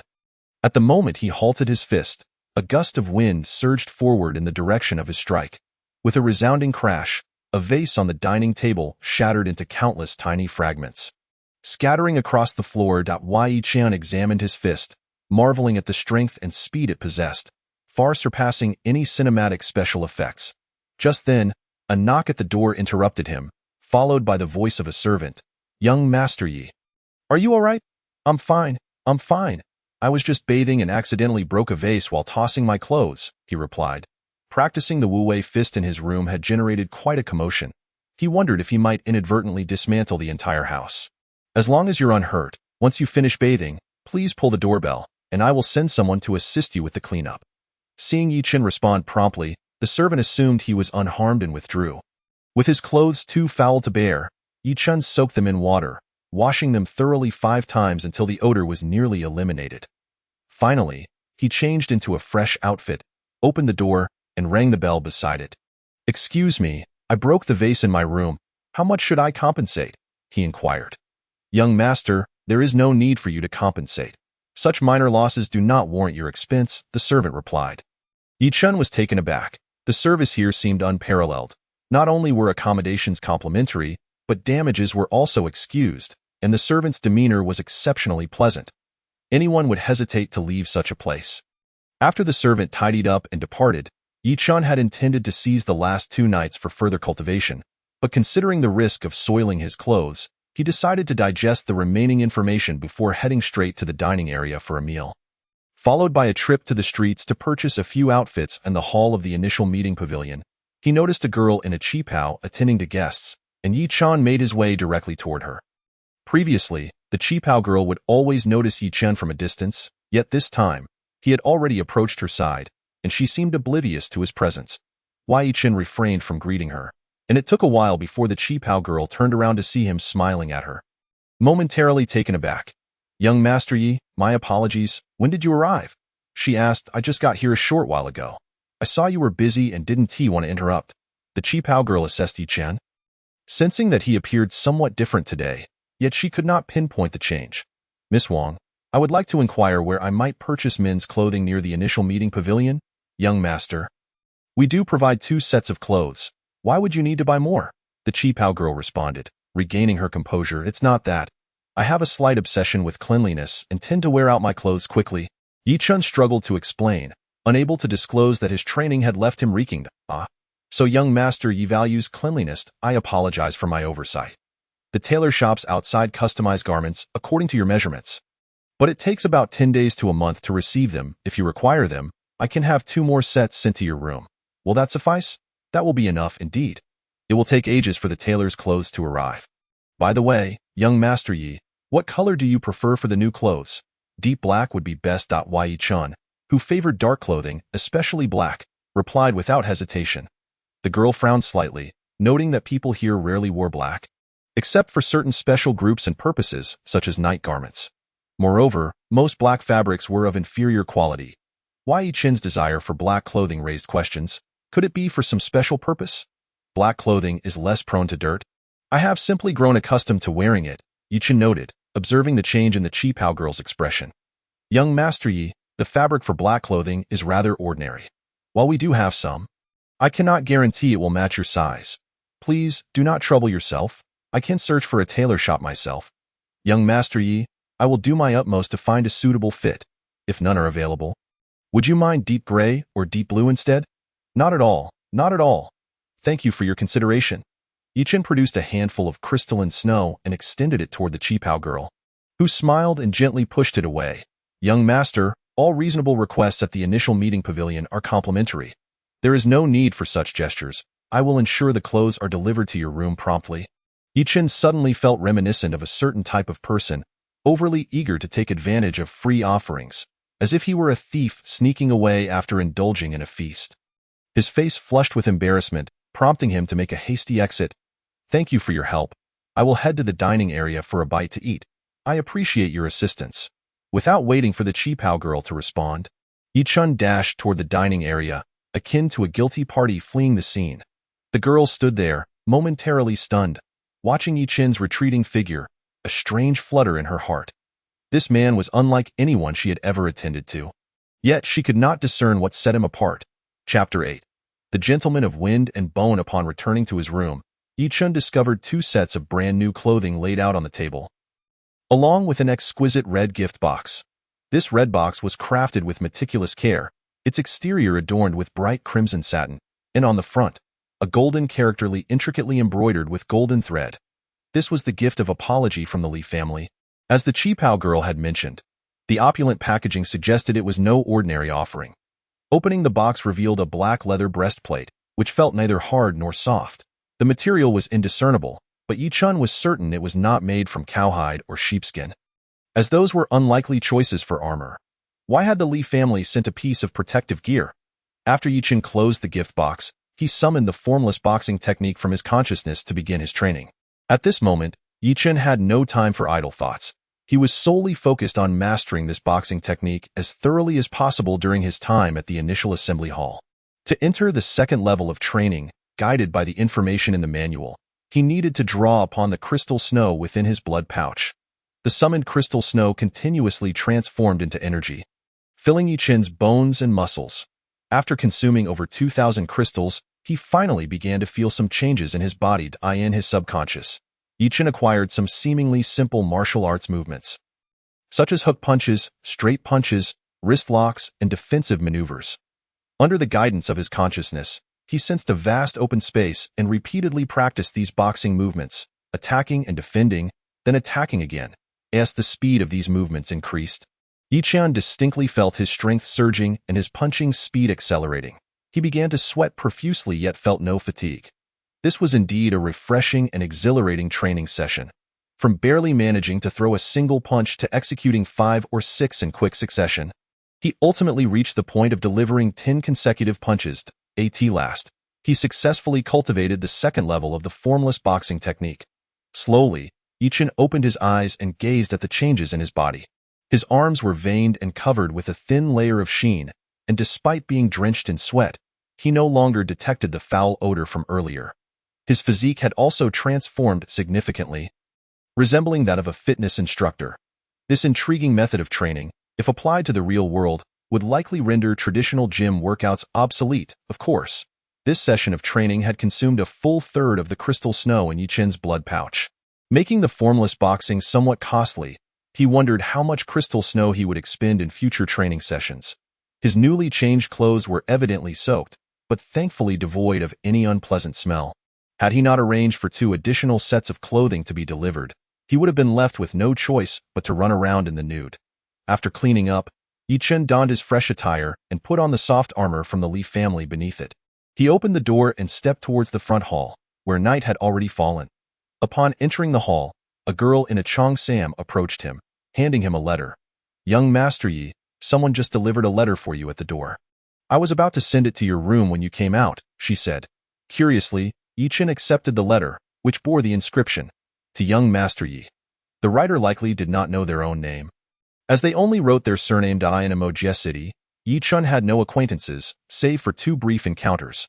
One was the young lady Yi Shiliang from Li Yuan, who was unaware of his residence at the initial assembly hall.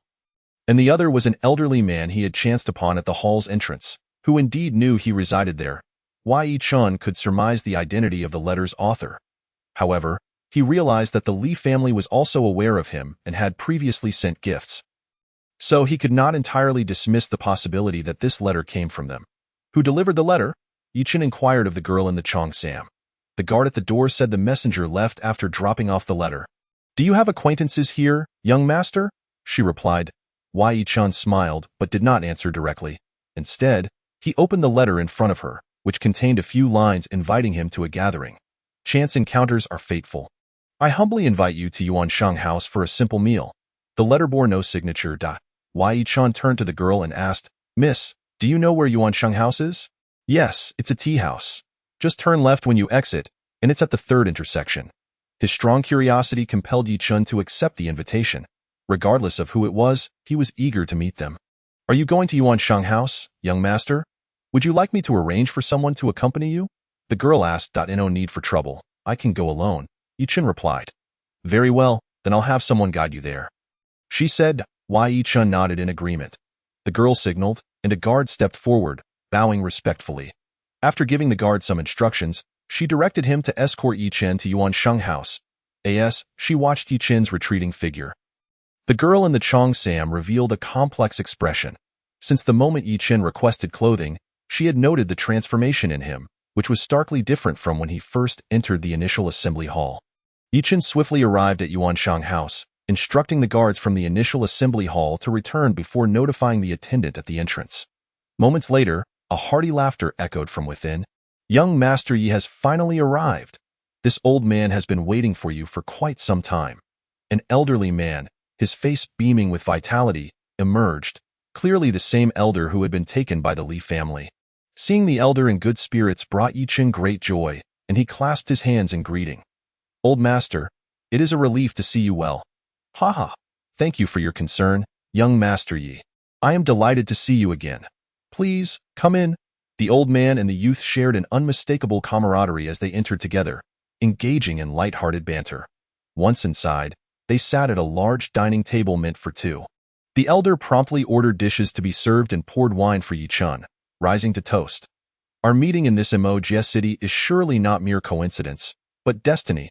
I appreciate your forthrightness the other day. Allow me to raise a glass in your honor.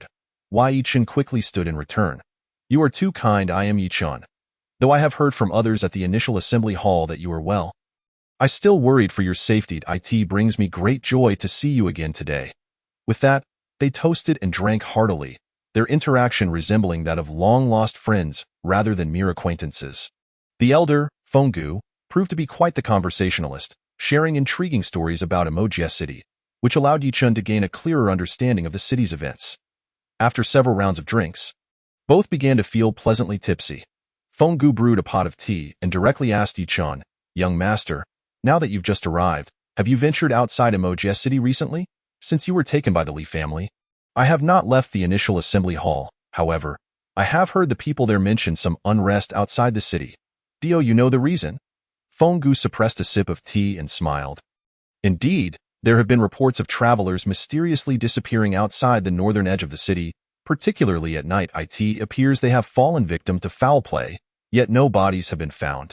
A rumor has emerged suggesting that the long-dormant demon clan has returned, lurking in the northern woods and luring in young humans to extract their essence. Is there truly a demon in this world? Yi Chun asked, intrigued. Young master, do you believe there are demons and monsters in this world?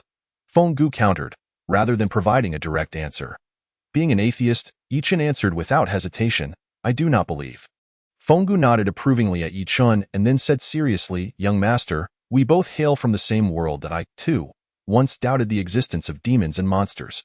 However, in this realm, disbelief is no longer an option. Oh, I would be grateful to hear your insights. A wise man once said, in this world, there are no paths. When many tread the same way, paths will naturally emerge. Do you agree, young master? Fenggu smiled at Yi Chun as he sipped his tea. Yichen nodded in agreement, and Fenggu continued, "Similarly, this world did not come into being by chance. It exists because of those who inhabit it. It is quite fascinating, isn't it? Objectivity and subjectivity, cause and effect. Who truly influences whom?" After pausing for effect, Fenggu elaborated, "The scientific inquiries of this era are intriguing, yet they ultimately merge with the wisdom of ancient thinkers. For instance, the Tao begets one, one begets two, two beget three, and three beget all things. You see, all things do not merely exist objectively. They are the result of the unity of the Tao. This is truly fascinating. It is not the cause that leads to the result, but rather the choice of the result that aligns with the cause. Science may be on the brink of transformation. The world may indeed be facing an opening, with all things potentially revolving and leading to unpredictable changes. Or perhaps, as your beliefs shift, so too will the world around you.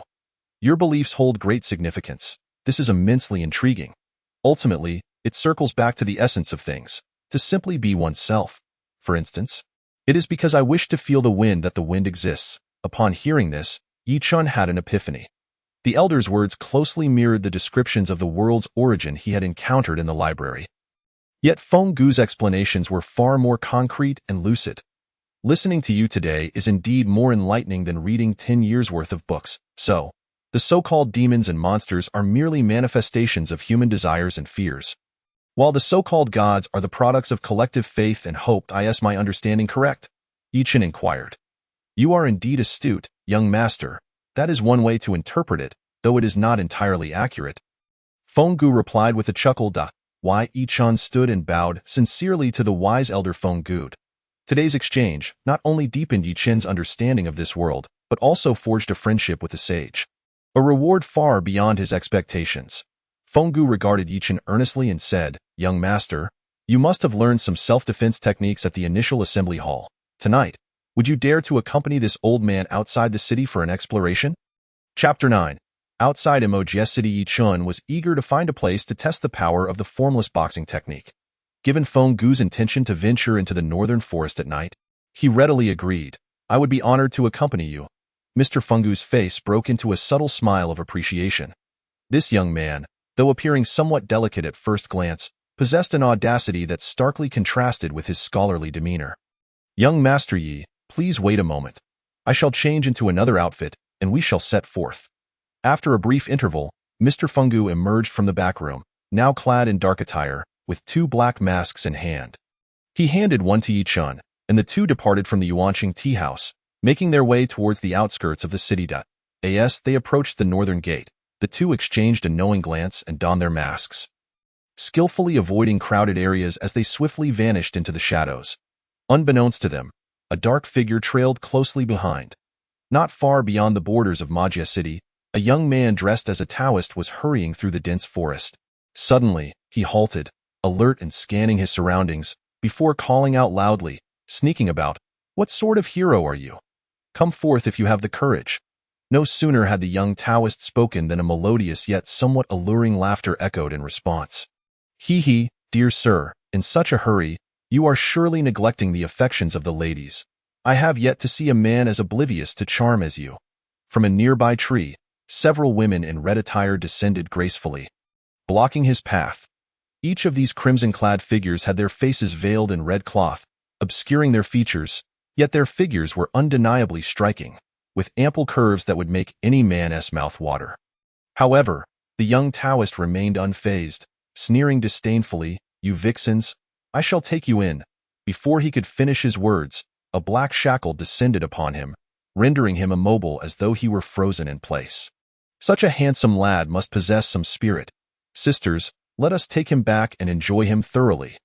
The leading woman teased, and the others burst into giggles, advancing toward the young Taoist.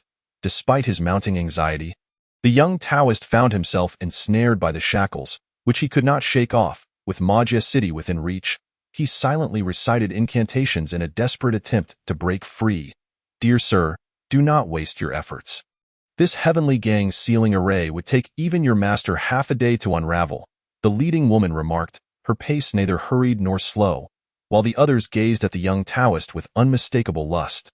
Dear sisters, may I be the first? This young man has set my heart aflame. One of them chimed in. Hee hee, little minx, you are always so distracted by handsome faces that you can scarcely walk. Let you go first?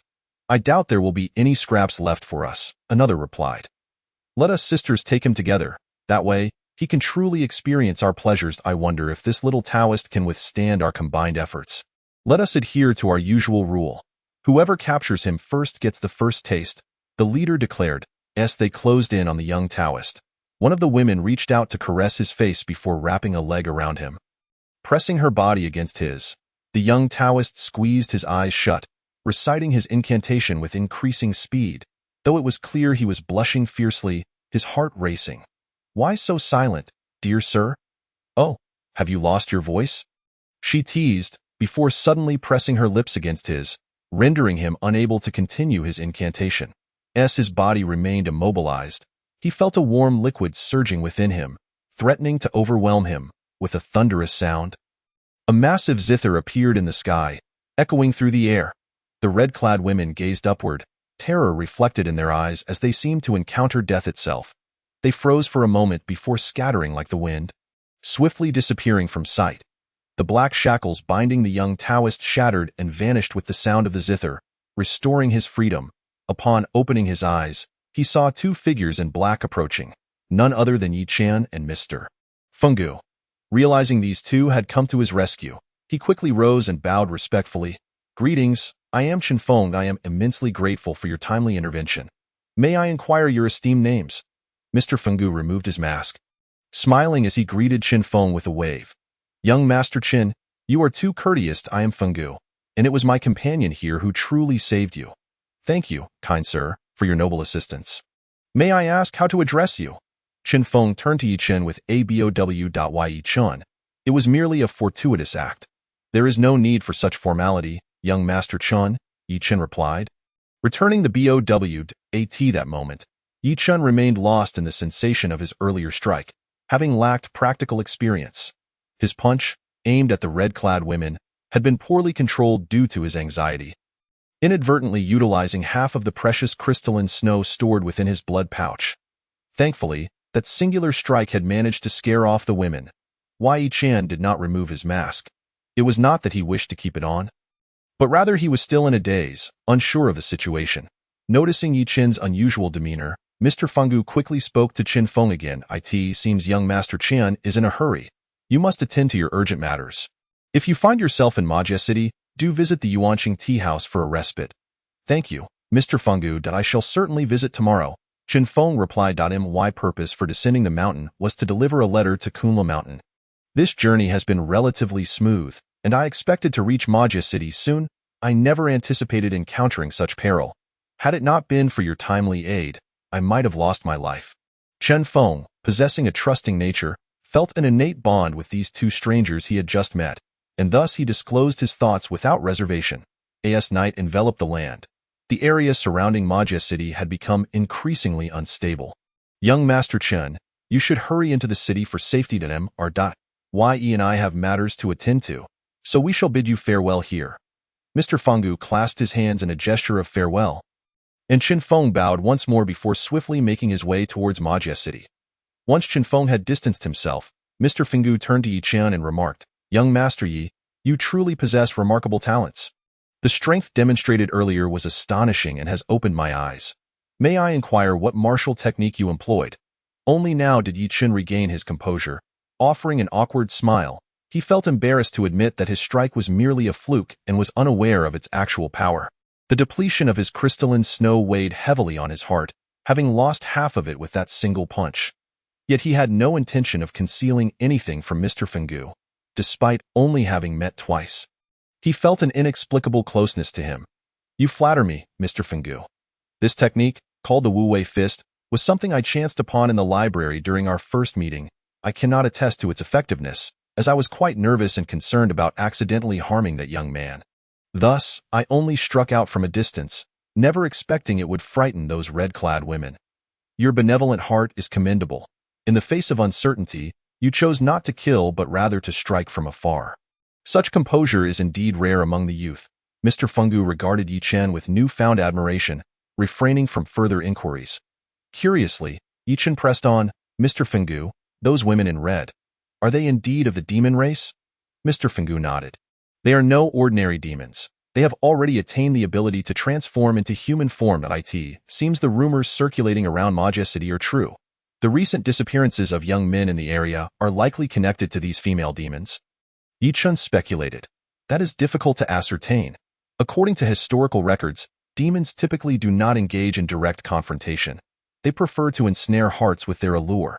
However, the behavior exhibited today appears to diverge from the traditional patterns of demonkind, suggesting there may be deeper intricacies at play. In the library, Yichun had read about the characteristics of demons, typically small creatures that, through prolonged cultivation, could assume human form to blend into society and seduce the unwary. They favored the essence of human blood for their cultivation, particularly that which was willingly offered, as this concealed their demonic aura, sometimes even rendering it entirely absent. Some young men from the human race would actively seek out demon women, willingly providing their essence to aid in the demon's cultivation. For some, the allure of a demon transformed into a woman could be more captivating and devoted than that of human women. Moreover, those demons capable of human transformation were invariably exquisite beauties. The arduous nature of their cultivation meant they would not foolishly take on the guise of hideous creatures that repelled others. When the time comes, if one fails to deceive others, they may instead find themselves as mere accompaniments to a feast, which would be quite tragic. Of course, this is merely a record from literature, and no one has yet verified it. The two once again slipped into the night, making their way deeper into the forest, encountering no further anomalies along the way. Not far ahead, a hollow in the mountains appeared, faint glimmers of light flickering within, reminiscent of will-o'-the-wisps or the glow emitted by fireflies. Yi-Chan and Feng Gu exchanged alert glances, nodding in silent agreement before cautiously advancing toward this hollow. As they neared the hollow, Yi-Chun felt a gentle breeze caress his cheek, and in the blink of an eye, the scene around him transformed. He found himself standing at the entrance of a village. A few children were playfully chasing each other, while chickens, ducks, and geese leisurely foraged for food. It was clear that it was no longer night. Instead, it was dusk, just after sunset, with wisps of smoke rising from the chimney of a thatched cottage. Chapter 10. Hu Village. Yi-Chan was momentarily taken aback, and just as he was about to inquire of Mr. Feng Gu beside him, he realized that there was no trace of Feng Gu at this moment. The barks of a dog suddenly snapped Yi-Chan back to reality. A small, scruffy dog wagged its tail, standing in front of him, while the children ceased their playful antics, staring at Yi-Chan for a moment before darting back into the village, leaving only the little dog to confront him. Yi-Chan extended his hand in greeting to the little dog, and to his surprise, it trotted over and began to nuzzle against his palm. Perhaps sensing that Yi-Chan posed no harm, the dog plopped down beside him, gazing up with its tail wagging even more enthusiastically. At that moment, an elderly woman emerged from one of the houses, a child holding her hand. The child pointed at Yi-Chan before swiftly retreating indoors, leaving the elderly woman standing there. The woman, though her hair was completely white, bore no wrinkles on her face, suggesting that she must have been quite a beauty in her youth. I apologize for intruding. Esteemed madam, I seem to have wandered into this place. May I inquire where this is? Yi-Chan approached the elderly woman with a slight bow.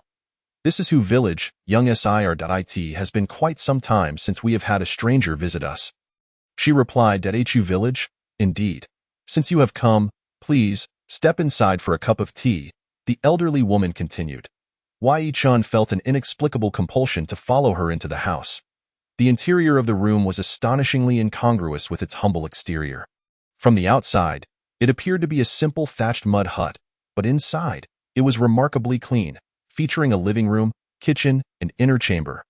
The tables and benches in the living room were crafted from bamboo, exuding a modern aesthetic, complemented by botanical decor that made it resemble a contemporary-style guesthouse. Curiously surveying the room's adornments, a young woman in her 20s emerged from the kitchen, her face adorned with a shy smile. As she handed the teapot to the elderly woman, her eyes met Yi-Chin's for a fleeting moment, igniting a powerful sense of familiarity within him. As the girl turned to leave, Yi-Chin glanced at her retreating figure, and the feeling of recognition intensified. Suddenly, a wave of dizziness washed over Yi-Chin, and he lost consciousness. When he awoke, it was already early the next morning, and he found himself back in the room of the initial assembly hall. Yi-Chin felt somewhat bewildered.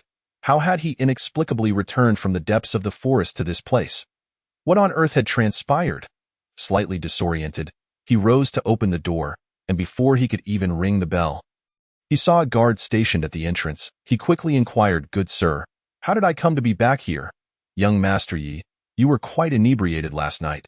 Someone brought you to the entrance of the initial assembly hall. Miss Wang feared for your safety and instructed me to keep watch at your door," the guard responded. Yi Chun indeed remembered drinking with Feng Gu the previous night, but he was certain he had not been intoxicated. He had even conducted a night exploration of the forest's outskirts. How had this transformed into a tale of drunkenness and being escorted back? "Good sir, could you please summon Miss Wang? I have matters to discuss with her." The guard immediately turned and hurried to the front hall. In a short while, the girl in the qipao arrived at Yi Chen's room. "Young Master Yi, you are awake? Do you still feel any discomfort?" she asked with concern. "Thank you, young lady. I am fine. Do you happen to know how I returned here?" Yi Chen inquired. The girl, looking astonished, asked, "Young Master Yi truly does not know?" Yi Chen shook his head. "The guard mentioned that I was brought back while intoxicated, but I cannot recall who it was that returned me. Do you have any knowledge of this?" Yi Chen refrained from mentioning the night exploration of the forest. He wanted to clarify first who had brought him back. "Young Master Yi, do you recall that you were to meet at the Yuansheng house last night?" she asked. "That I remember. I believe the person who returned you must have been from Yuansheng house. However, you were indeed quite inebriated last night," she explained. Yi Chen and Mr. Feng Gu had hit it off well, enjoying deep discussions, yet Yi Chen distinctly remembered not being inebriated to the point of unconsciousness or needing assistance to return. It was imperative that he visit Yuansheng house promptly to clarify the situation with Mr. Feng Gu. "I must apologize for causing you to laugh. Young lady, it seems I drank excessively and lost track of myself. I truly cannot handle my liquor," he said with a wry smile. "It is good that you are well, young Master Yi. Just remember not to overindulge in the future. I shall not disturb your rest further. If you require anything, simply ring the bell," the girl in the qipao replied with a smile before exiting the room. After finishing his breakfast, Yi Chen hurriedly made his way to Yuansheng house. Upon arriving, the waiter recognized Yi Chen from the previous day and immediately approached him. After Yi Chen explained his purpose, the waiter hesitated and said, "Young master, the gentleman left with you last night and has yet to return to the tea house. Would it be acceptable for me to inform him to notify you upon his return?" Yi Chen could only nod in agreement. "When he returns, please ensure that someone informs me at the initial assembly hall.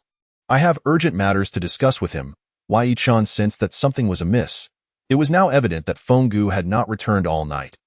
Thus, the person who had escorted him back last night might not be from Feng Gu's circle. Who, then, could it have been? He remembered entering a village alone while exploring the forest, while Feng Gu had gone elsewhere. A myriad of questions swirled in his mind, perhaps only resolvable upon seeing Mr. Feng Jiu.in. The study of the Li family. A figure clad in black stood before the family head, Li Yun.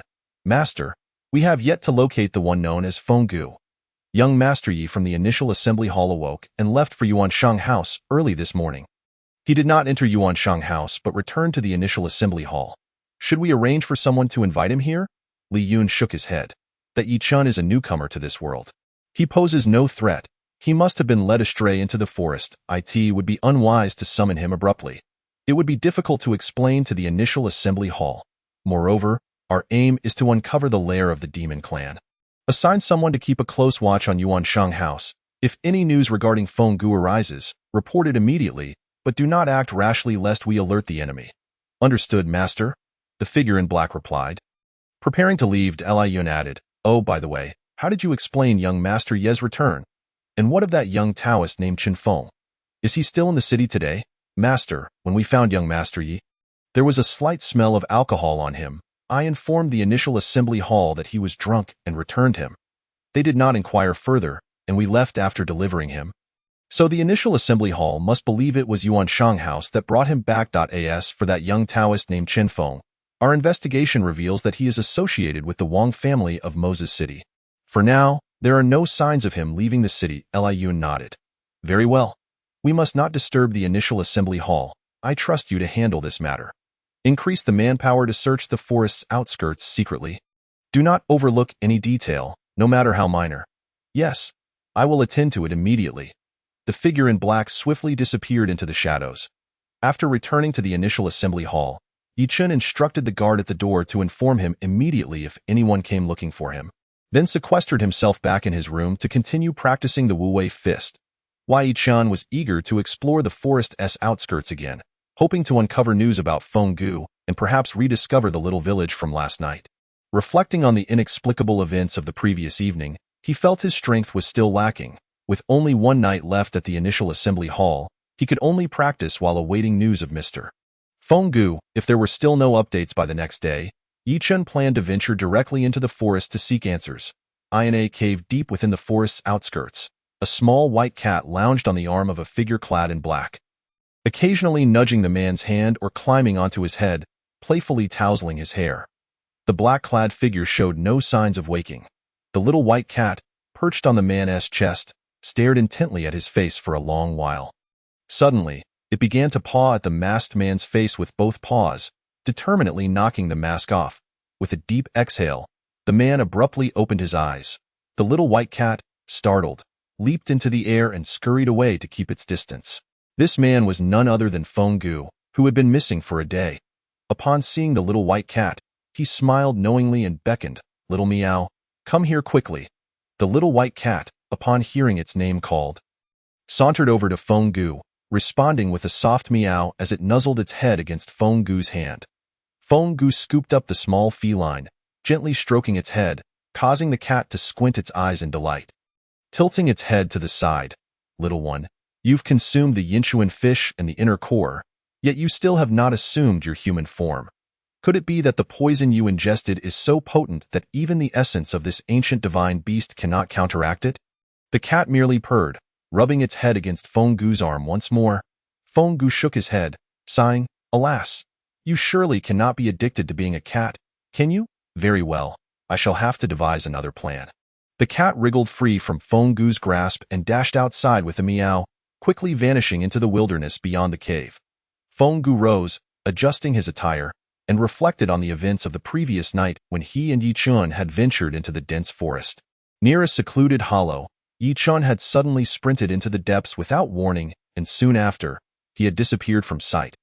Now, Feng Gu was left to ponder Yi Chun's whereabouts and whether he might encounter any peril. However, recalling the power of Yi Chun's earlier strike, Feng Gu felt reassured. With such formidable strength, it was unlikely that many would pose a threat to him. Yet, fortune can be fickle. After all, it was in pursuit of Yi Chun that Feng Gu had inadvertently tumbled into this cave. Fortunately, the little cat had come to his aid just in time.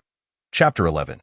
A reunion at Morning Peak. Feng Gu stretched his limbs, discovering that he had sustained no injuries, and proceeded in the direction the cat had taken. Upon emerging from the cave, he realized that it was already the afternoon of the following day. His black cloak was in tatters, giving him a rather disheveled appearance. He removed the damaged garment and carelessly tossed it back into the cave. Seeing Feng Gu emerge, the little cat turned to him with a meow, as if beckoning him to follow. Cats are creatures of remarkable sensitivity, possessing acute senses of smell and hearing. This particular feline had already shown signs of intelligence. Whenever danger or unfamiliar individuals approached, it would alert Feng Gu. Following the cat would surely allow him to sidestep numerous troubles. The reason he had not brought the cat along last night was that he felt the time had not yet come to reveal the truth about Yi Chun. The secret of the cat would remain undisclosed unless absolutely necessary, especially considering that the Yinchuan fish from the Li family had indeed been stolen by the little creature. Feng Gu cast a glance at the cat inside. He resolved to return to the Yuan Sheng vessel first, and then send someone to inquire about Yi Chun's well-being. As he neared the edge of the dense forest, he paused and waved at the cat. It seemed to understand his intention and promptly vanished from sight. By the time Feng Gu returned to the Yuan Sheng vessel, it was nearly evening. He learned that Yi Chun had come looking for him early in the morning, which alleviated the worry that had been weighing on his heart. He instructed the innkeeper to arrange for someone to invite Yi Chun, then hurriedly retreated to his room to change clothes. In the Li family's study, a figure cloaked in black was reporting to the family head, "Li Yun, head, Feng Gu has returned to the Yuan Sheng vessel, looking quite disheveled. It appears that the two of them encountered an attack last night. Should we arrange for someone to bring Feng Gu here for questioning?" Li Yun furrowed his brow. "No need. If, as you say, both encountered a nocturnal ambush, we can conclude that Feng Gu is not an insider among the demon clan. It would be unnecessary to summon him at this juncture." After a brief pause, He continued, "Young master, ye must have been manipulated by the demon clan's Gu spell, and Feng Gu's disarray suggests he had a confrontation with them. Let us set this matter aside for now and withdraw your men from the Yuan Shang vessel. Understood." The figure in black departed, leaving Li Yun deep in thought. He had initially believed he had finally uncovered a lead on the demon clan's stronghold. Yet now all clues had seemingly vanished. On the third floor of the initial assembly hall, Yi Chun was reaching a state of tranquility, with subtle signs of breakthrough in his practice of the Wu Wei fist. At that moment, a gentle knock echoed from outside the door, and Yi Chun had an inkling that it must be Mr. Feng Gu with news. Though he was at a crucial stage in refining the Wu Wei fist, Yi Chun did not hesitate to rise and open the door. "Is someone looking for me?" he asked eagerly. "Young Master Yi," the messenger replied, "the Yuan Shang vessel has sent for you, inviting you to a banquet tonight." It was indeed news from the Yuan Shang vessel. Since they were summoning him to a feast, it meant that Mr. Feng Gu had returned safely. Yi Chun hurriedly washed up and changed before rushing out the door. But he was intercepted by a girl in a cheongsam. Curiously, Yi Chun inquired, "Miss, what is it that prevents me from passing? I am in a hurry to reach the Yuan Shang vessel. Can we discuss matters later?" At that moment, Yi Chun was eager to see Mr. Feng Gu, thinking that whatever the girl in the cheongsam wanted to discuss must be related to the assembly hall and could wait for a more opportune moment. Noting that young Master Yi was once again heading to the banquet, the girl in the cheongsam teased, "I wonder which young lady has captured young Master Ye's thoughts so." Seeing the urgency on Yi Chun's face, she wore a playful smile, deliberately dragging out her words. "Miss knows that I am new here, and if anyone is to be missed, it can only be you, Miss Wang." Yi Chun chuckled awkwardly, joining in the light-hearted banter. Although the girl in the cheongsam recognized that Yi Chun was jesting, a hint of color crept into her cheeks as she handed him a small box. "I understand. Just a little jest with young Master Yi. I didn't expect to be the subject of your humor. I wanted to remind you that after tonight, you must leave the assembly hall. I fear you might get intoxicated at the banquet, so I brought this gift for you ahead of time." Yi Chun accepted the small box and opened it to reveal a seemingly ordinary ring. But upon closer inspection, he noticed a meticulously crafted small gourd embedded in the center. This was no ordinary ring. It was a storage ring, and the small gourd was designed to hold personal items. "Do not underestimate this item. It could contain a significant number of things. I have placed your change of clothes inside, along with some essential medicines." The girl in the cheongsam glanced at Yi Chun once more, then elongated her tone, adding, "Especially the hangover pills I specially prepared for you." Yi Chun was momentarily taken aback. Though it felt a bit awkward, he was touched by the girl's thoughtfulness and bowed respectfully.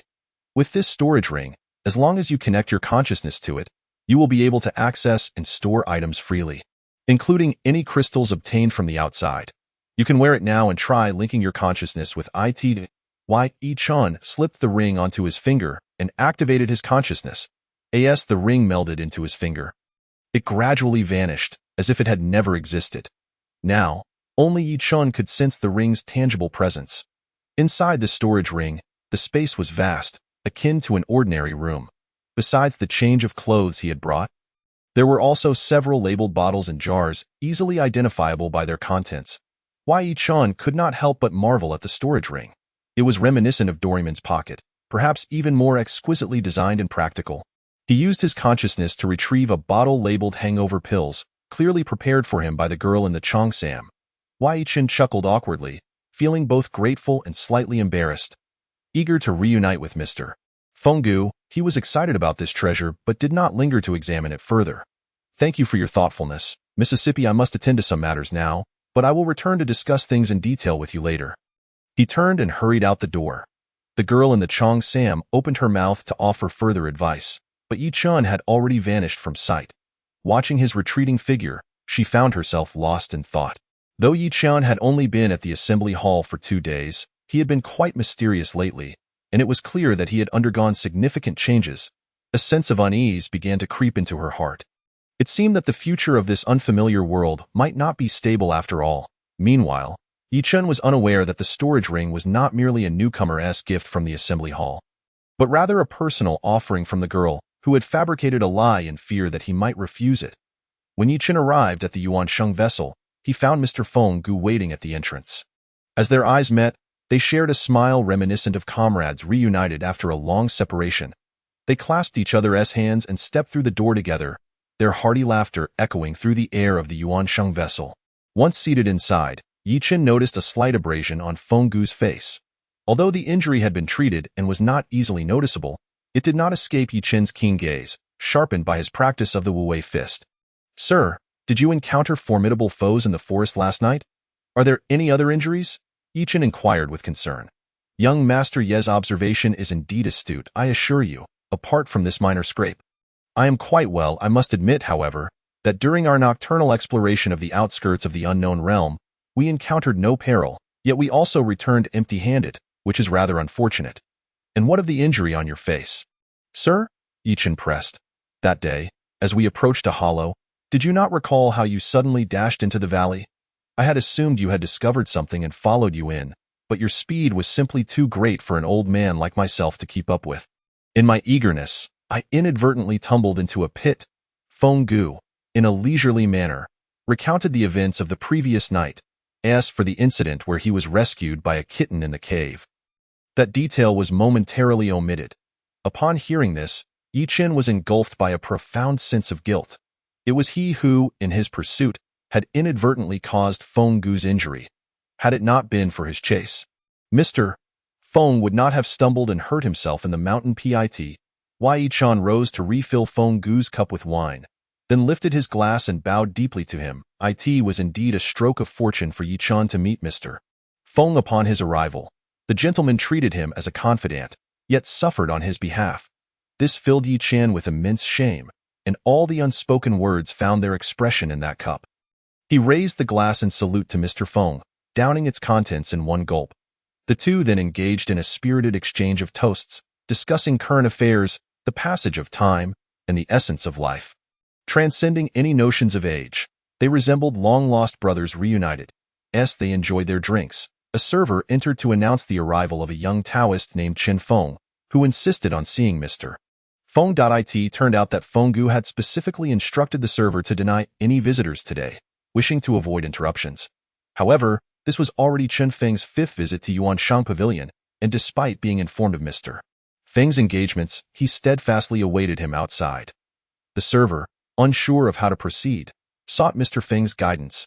Upon hearing this, both Feng Gu and Yi Chen erupted into hearty laughter, declaring, "Speak of the devil, and he shall appear.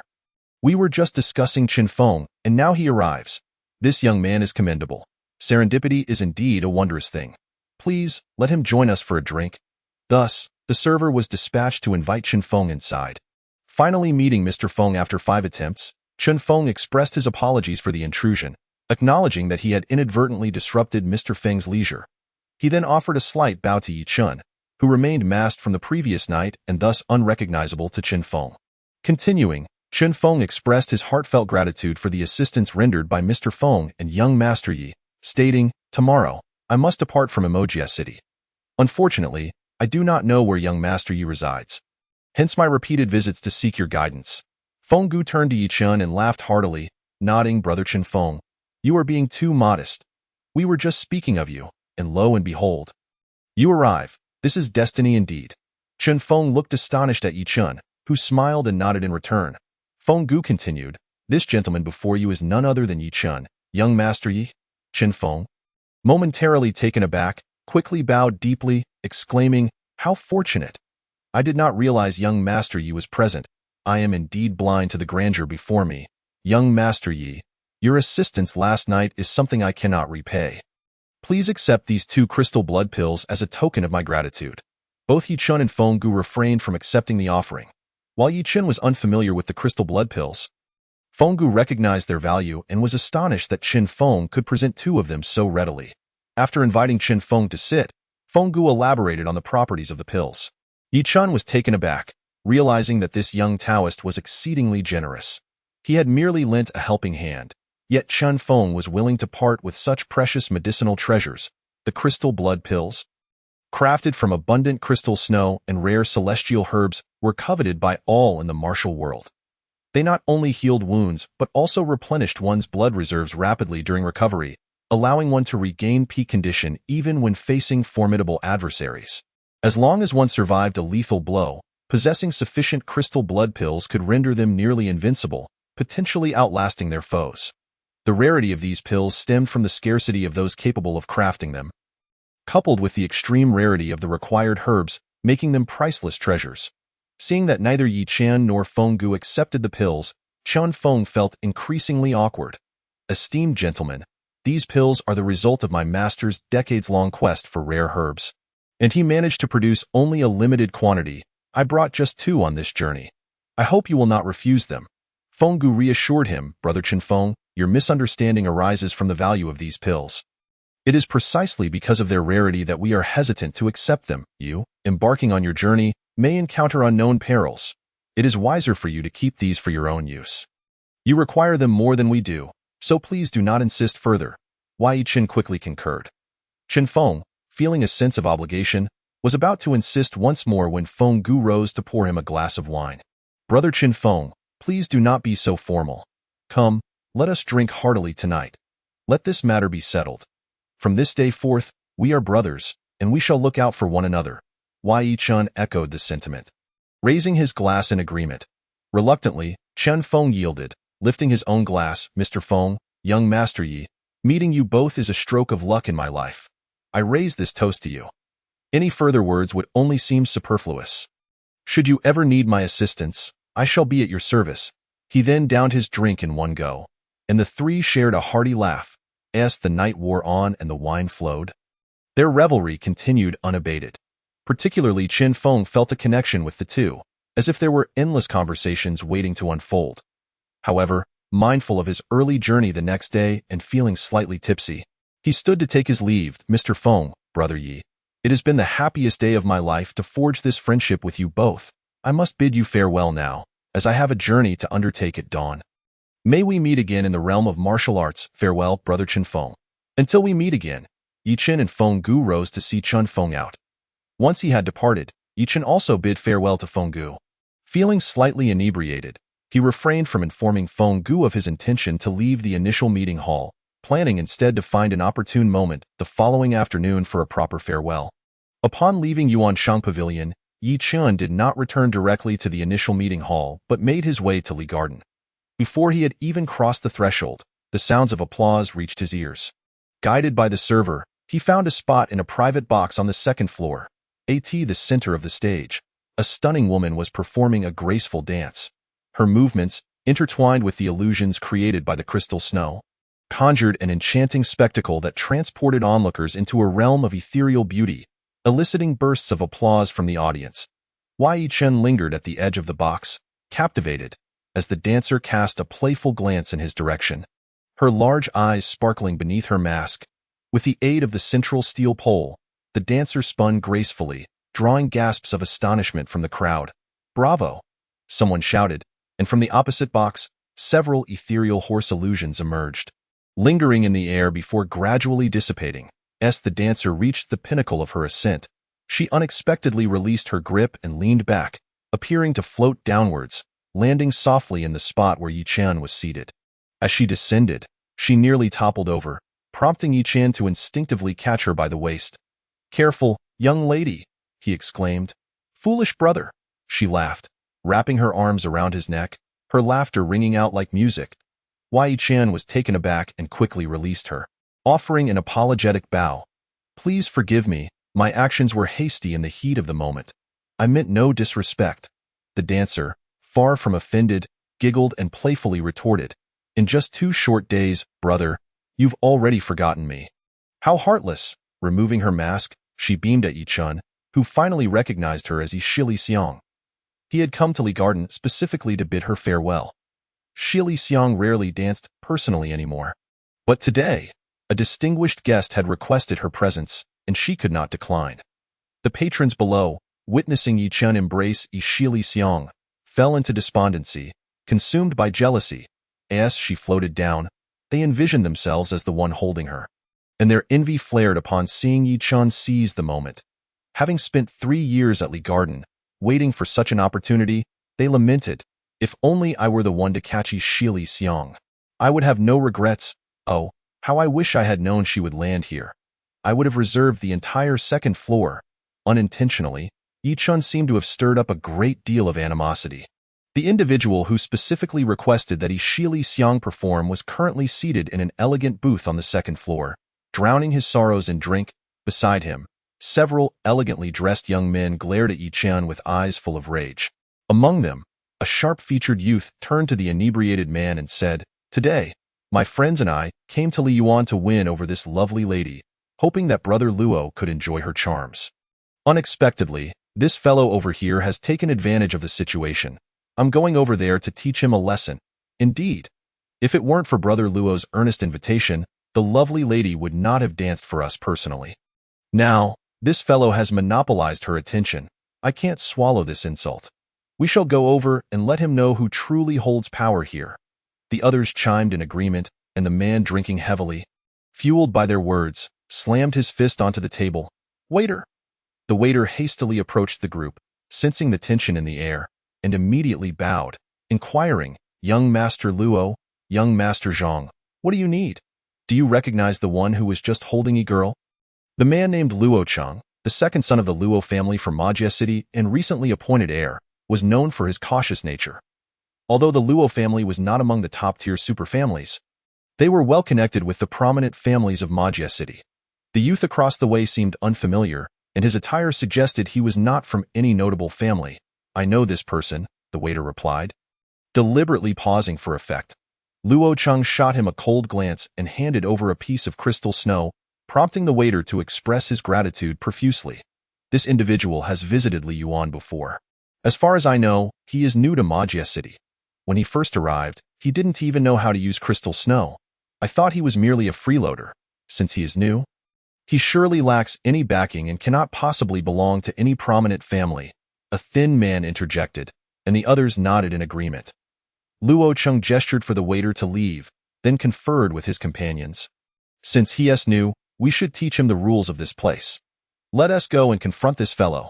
The group rose and headed towards Yi Chen's direction. On the second floor, Yi Chen and Shi Li Xiang were engrossed in their conversation, with Shi Li Xiang occasionally covering her mouth in laughter, blissfully unaware that many were lurking in the shadows, secretly seething with jealousy. She had encountered numerous wealthy suitors in this place, many of whom appeared to seek her smile. Yet most harbored ulterior motives, their gazes predatory. Some refrained from overt actions due to their status, merely biding their time, unable to gauge her true background. Today, however, with Luo Cheng, the newly appointed heir of the Luo family, accompanied by several young ruffians, demanding her to dance, Shi Li Xiang sensed impending trouble. As she contemplated how to extricate herself, Yi Chen fortuitously arrived at Li Yuan, and she seized the opportunity to create a diversion, hoping Yi Chen would deter the ruffians. Chapter 13. The heir of the Luo family as Shi Li Xiang and Yi Chen were deep in conversation. A condescending voice suddenly interrupted, "Lady Li Xiang, our young master Luo has requested your dance, yet you vanished midway. What is this? Are you refusing to honor young master Luo?" The group approached Yi Chen and Shi Li Xiang with an aggressive demeanor, particularly the sharp-featured youth, who cast a disdainful glance at Yi Chen. "You there, scram. This place is no venue for someone of your ilk." Shi Li Xiang rose calmly and replied, "Young Master Luo, Yi Gongzi is my friend and a distinguished guest of Li Yuan. Your companion's words lack decorum. All guests here are expected to be gentlemen." She then directed her gaze at Luo Cheng, continuing, "Since when did the esteemed heir of the Luo family lower his standards and friendships?" Luo Cheng, consumed by jealousy, initially glared at Yi Chen, but as he processed Shi Li Xiang's words, his anger simmered. He turned towards her, momentarily captivated. Despite his extensive experiences with women, this enchanting lady, imbued with a hint of playful reproach, ensnared his attention. "What manner of speech is this? Do you wish to provoke me?" The thin man, known as Zhang, was incensed, but Luo Cheng raised a hand to silence him. "Zhang, be polite to Lady Li Xiang." Zhang struggled to contain his anger, especially as he noticed Yi Chen sitting there. Ignoring him completely, he then directed his fury towards Yi Chen. "Are you deaf? Did you not hear me telling you to get lost?" Yi Chen, typically patient, was not one to shy away from confrontation. He simply wished to preserve the pleasant atmosphere of the evening, thus he chose to disregard Zhang. Seeing that Yi Chen remained unperturbed, Zhang assumed he was intimidated and slammed his palm onto the table, bellowing, "I'm talking to you, brat!" Ah! In an instant, a pair of chopsticks pierced through Zhang's hand, embedding deep into the table. The sharp pain shot through him as he realized he was now pinned. Blood oozing from his palm, filling the air with a pungent metallic scent. All eyes turned towards Zhang and Yi Chun, while Luo Cheng's companions failed to comprehend how Yi Chun had executed such a swift maneuver. Meanwhile, Yi Chun leisurely poured himself a drink, seemingly unfazed by the commotion. Yishili Xiang gazed at Yi Chun, her expression one of astonishment. She pondered, in just 2 days, Yi Chun has transformed into such a commanding figure. Could it be that his previous act of dining and dashing was a ploy to get to know me? As everyone stood in stunned silence, Yi Chun did not sip from his glass but instead, as if performing a magic trick, poured the wine onto Zhang's bleeding hand, feigning regret as he said, "My apologies, I didn't hold the chopsticks properly. By the way, they just touched some meat. I wouldn't want any bacterial infection. Let us disinfect that, shall we?" With that, Zhang trembled in agony, emitting a wail akin to a slaughtered pig. The diners below, initially believing the young man would be the one to suffer, were taken aback by the cries emanating from the second floor. They felt a wave of sympathy for him, relieved that they were not the ones who had embraced Yishili Xiang, for otherwise, they might have faced a similar fate. When they finally understood that Yi Chun was seated calmly, pouring wine onto Zhang's hand, they were left utterly speechless. "I had no intention of quarreling with you, but your repeated provocations have disrupted my enjoyment. One's tolerance should not be mistaken for weakness. It is merely indifference, you understand?" Yi Chun coldly stated. Hearing Zhang's agonized cries, Luo Cheng shifted his gaze away from Yishili Xiang, surprised by Zhang's predicament, yet maintaining an impassive exterior. Despite Zhang's thin frame, he was still a young master of a prominent family, and his strength, though not extraordinary, was not to be underestimated. Luo Cheng found himself astonished by Yi Chun's prowess. At that moment, a burly figure, reeking of alcohol, charged towards Yi Chun, enraged by Zhang's misfortune. "You're asking for death?" he shouted, launching a powerful punch that bore down on Yi Chun like a mountain. "Why, Yi Gongzi, be careful," Yishili Xiang cried out. As the onlookers braced themselves for Yi Chun's impending downfall, they were met with a shocking sight as the massive figure was sent flying through the air. Bang! The resounding crash reverberated through the entire garden. Akin to a minor earthquake, a colossal figure, previously exuding an air of menace, now slowly slumped to the ground like a puddle of mud, blood spewing from his mouth. It was evident that he was left with little more than half a life. The onlookers, their mouths forming a perfect O shape, were utterly confounded. They could not fathom how this seemingly frail young man, whose strength and prowess were so evidently eclipsed by the giant, could have sent him flying with just a single strike. This was beyond their comprehension. At that moment, Luo Cheng silently rejoiced, relieved that he had refrained from intervening hastily. Otherwise, it might have been him soaring through the air, and his reputation would have been irrevocably tarnished. In truth, Yi Chun himself was astonished by the sheer force of his punch, feeling as though he had not even exerted his full strength in sending the nearly 200-pound man flying. Had he unleashed his full might, he could have likely razed the entire garden, filling him with newfound confidence. Casting a disdainful glance at Luo Cheng and the others, Yi Chun remarked, "It matters not if you offend me, but if you dare to lay hands on Miss Yishi, you ought to consider whether you possess the strength to back it up. What do you intend to do?" Another young master beside Luo Cheng trembled, clearly shaken to his core. These individuals, accustomed to revelry and excess, had taken to living off their family's wealth, often engaging in unscrupulous behavior alongside Luo Cheng, leading to a reputation for being brazen in the city of Emogia. Many would avoid them at all costs. "It was you who sought to provoke me. Now you question my intentions?" Yi Chun scoffed without lifting his gaze. "Do you realize whom you've offended? This is the Luo family of Emogia City." "The Luo family? I am unaware of such a clan. All I know is that you have provoked me, and now you must bear the consequences." The audacity of the young man before them, seemingly dismissive of the Luo family, ignited a fire of rage within Luo Cheng. Yet, upon witnessing the pitiful state of his companions, he suppressed his fury and spoke, "In Emogia City, how can there be anyone unaware of the Luo family? Stop! Those who lack the ability to stand on their own merit resort to leveraging their backgrounds to intimidate others. I hold such individuals in the utmost disdain. Moreover, is your Luo family truly that formidable?" Yi Chun interrupted, uninterested in engaging in further dialogue. Realizing he might have indeed crossed paths with a formidable opponent, Luo Cheng, who typically maintained an air of gentility, felt compelled to temper his desires for retribution. Witnessing the fates of his two comrades, he chose to remain calm. It seemed that today's loss of face was unavoidable, yet at least he was not the one suffering the brunt of it. Luo Cheng was not one to sacrifice himself for the sake of his friends. Instead, he felt a sense of relief that he had not antagonized Yi Chen verbally during the earlier confrontation. With a forced smile, he addressed Yi Chen, "I am Luo Cheng of the Luo family. Today, my brothers have offended your esteemed self, and I humbly request your forgiveness." Unlike others of his ilk, Luo Cheng understood the importance of discretion and prudence. Knowing that without sufficient strength to assess the situation, he should not act recklessly. This was why he had been appointed as the heir of the Luo family. Observing the swift change in Luo Cheng's demeanor, Yi Chen felt no inclination to further complicate matters and simply smiled at him. "Luo Gongzi, I may choose to overlook this incident, but it is imperative that we reach a resolution for today's events. I suggest that, in addition to apologizing to Miss Shi, you also compensate for the damages incurred by the Li Garden. What do you think?" Of course. Luo Cheng's eyes briefly flickered with a shadow of malice before it vanished. He turned to Yi Shi Li Xiang with a bow, saying, "Miss Li Xiang, we sincerely apologize for our earlier behavior. Please do not take it to heart. The Li Garden was a business establishment, and Yi Shi Li Xiang wished to avoid further conflict, preferring to minimize her interactions with Luo Cheng and his companions. This is 500 crystal snow. I kindly ask you to accept it." Miss Li Xiang, he handed her the crystals after retrieving them. "Not enough. There are others who must also apologize to Miss Yi, and each must compensate 500 crystal snow," Yi Chen interjected. Luo Cheng was taken aback. Was this man a robber? They had merely broken a few dishes and lost one table. 500 crystal snow could buy hundreds of such tables. Moreover, 2 of his companions were injured.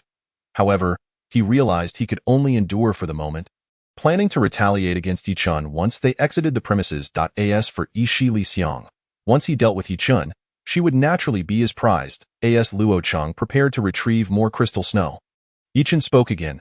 "Luo Gongzi, that matter does not concern you. I want them to personally apologize to Miss Yi and cover the damages to the Li Garden themselves. As for you, I see no reason for you to foot the bill."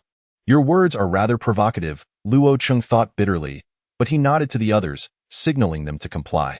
Aside from the unconscious giant, the remaining few hastily apologized to Yi Shi Li Xiang, each presenting her with 500 crystal snow, including the slender Zhang family member whose hand was still pinned to the table. Chapter 14.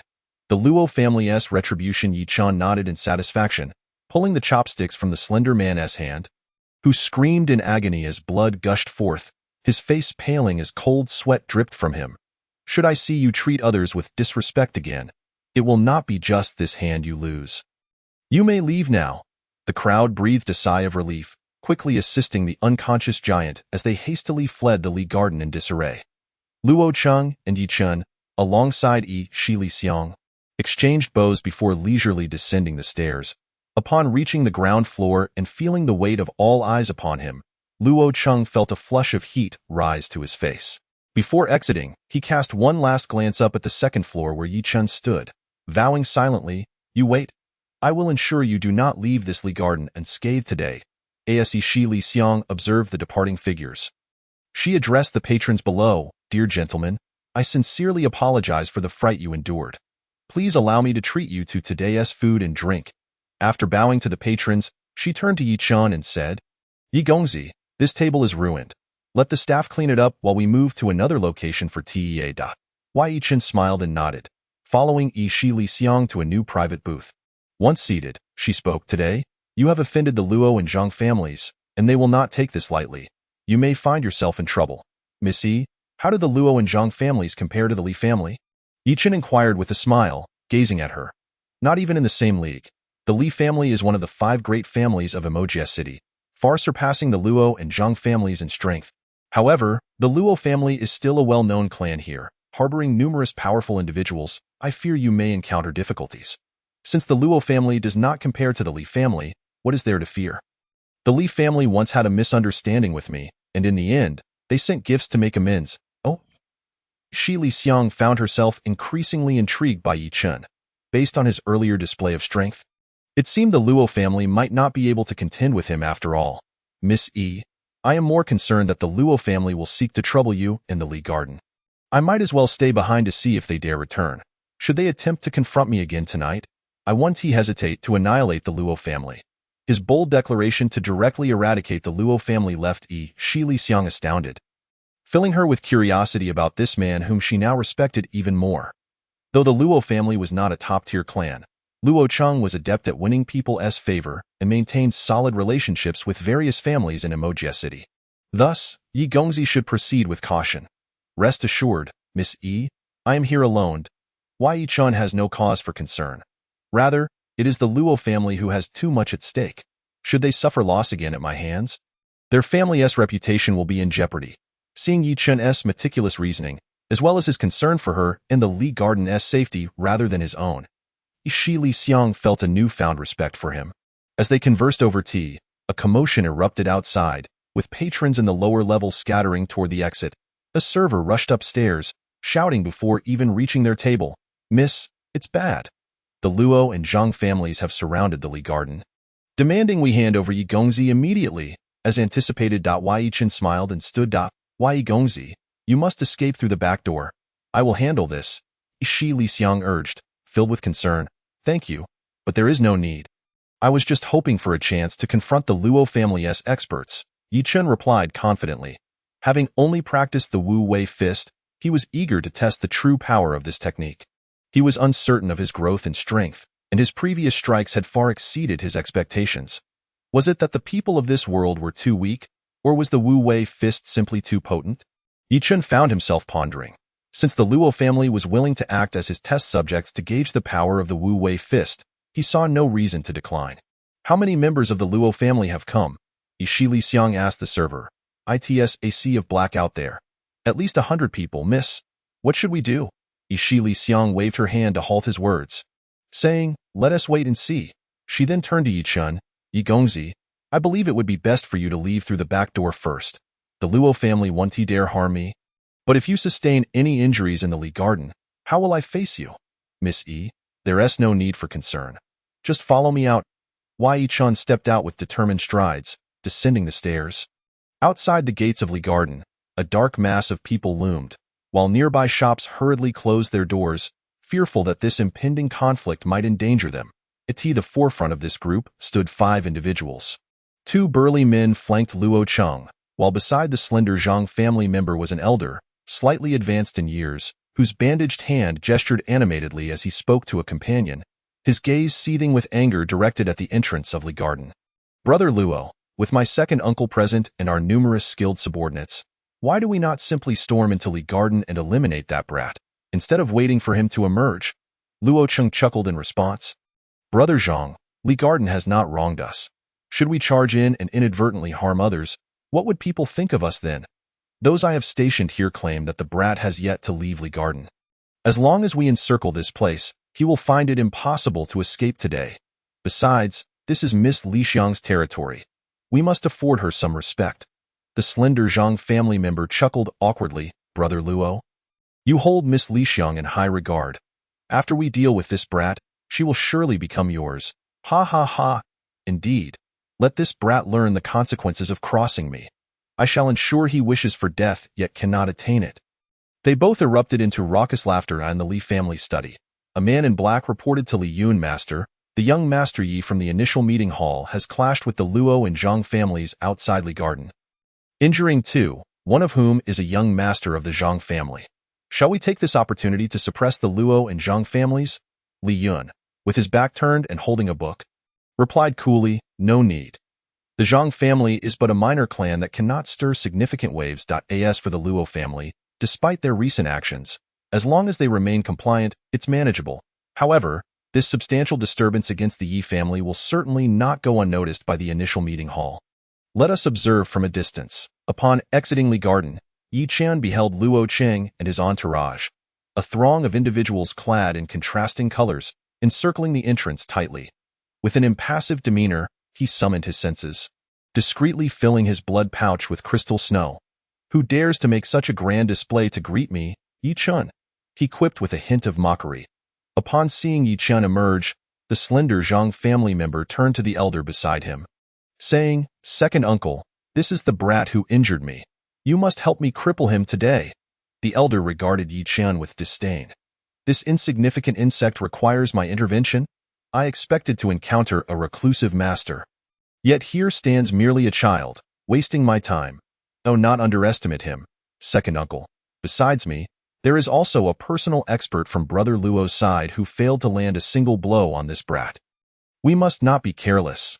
The slender one recalled how Yi Qian had pinned his hand with chopsticks, a deep-seated wariness blossoming within him. "Do you compare those guards to your second uncle? No, no. Your uncle's prowess would likely render this brat incapable of withstanding even a single strike. I merely wish to caution you. Do not kill him outright with a single blow. I want to toy with him. To make him wish for death." The elder merely responded with a grunt, closing his eyes and lapsing into silence. At that moment, Luo Cheng stepped forward, adopting a gentlemanly demeanor as he addressed Yi Chen. "So, you are named Yi Chen? Heh, are you satisfied with this grand display, young Master Yi? If so, do join me for tea at the Luo residence." "Yes, I find it quite satisfactory. I shall indeed visit your Luo family for tea. But unfortunately, I have prior engagements with a lovely lady." Yi Chen gestured towards the charming Li Xiang behind him, then fixed a provocative gaze upon Luo Cheng. Luo Cheng's anger ignited at Yi Chen's words. Abandoning his previous politeness, he coldly declared, "Today, you will go whether you wish to or not. If you refuse to walk, I will have someone carry you there. Ha! I am genuinely curious to see how the Luo family intends to carry me." Yi Chen retorted, "You boy, know your place. Refusing hospitality earns you punishment." A burly man stepped forward, menacingly pointing at Yi Chen. Yi Chen ignored the brute and approached Li Xiang. Speaking softly, "Li Xiang, please return to your room and warm a pot of wine for my return." "I will not leave. I shall remain here." Despite having witnessed Yi Chen's remarkable prowess, Li Xiang felt trepidation at the sight of Luo Cheng's overwhelming numbers. "Very well, then you shall witness a spectacle," Yi Chen proclaimed with a deliberately raised voice. Chuckling, "Such bravado!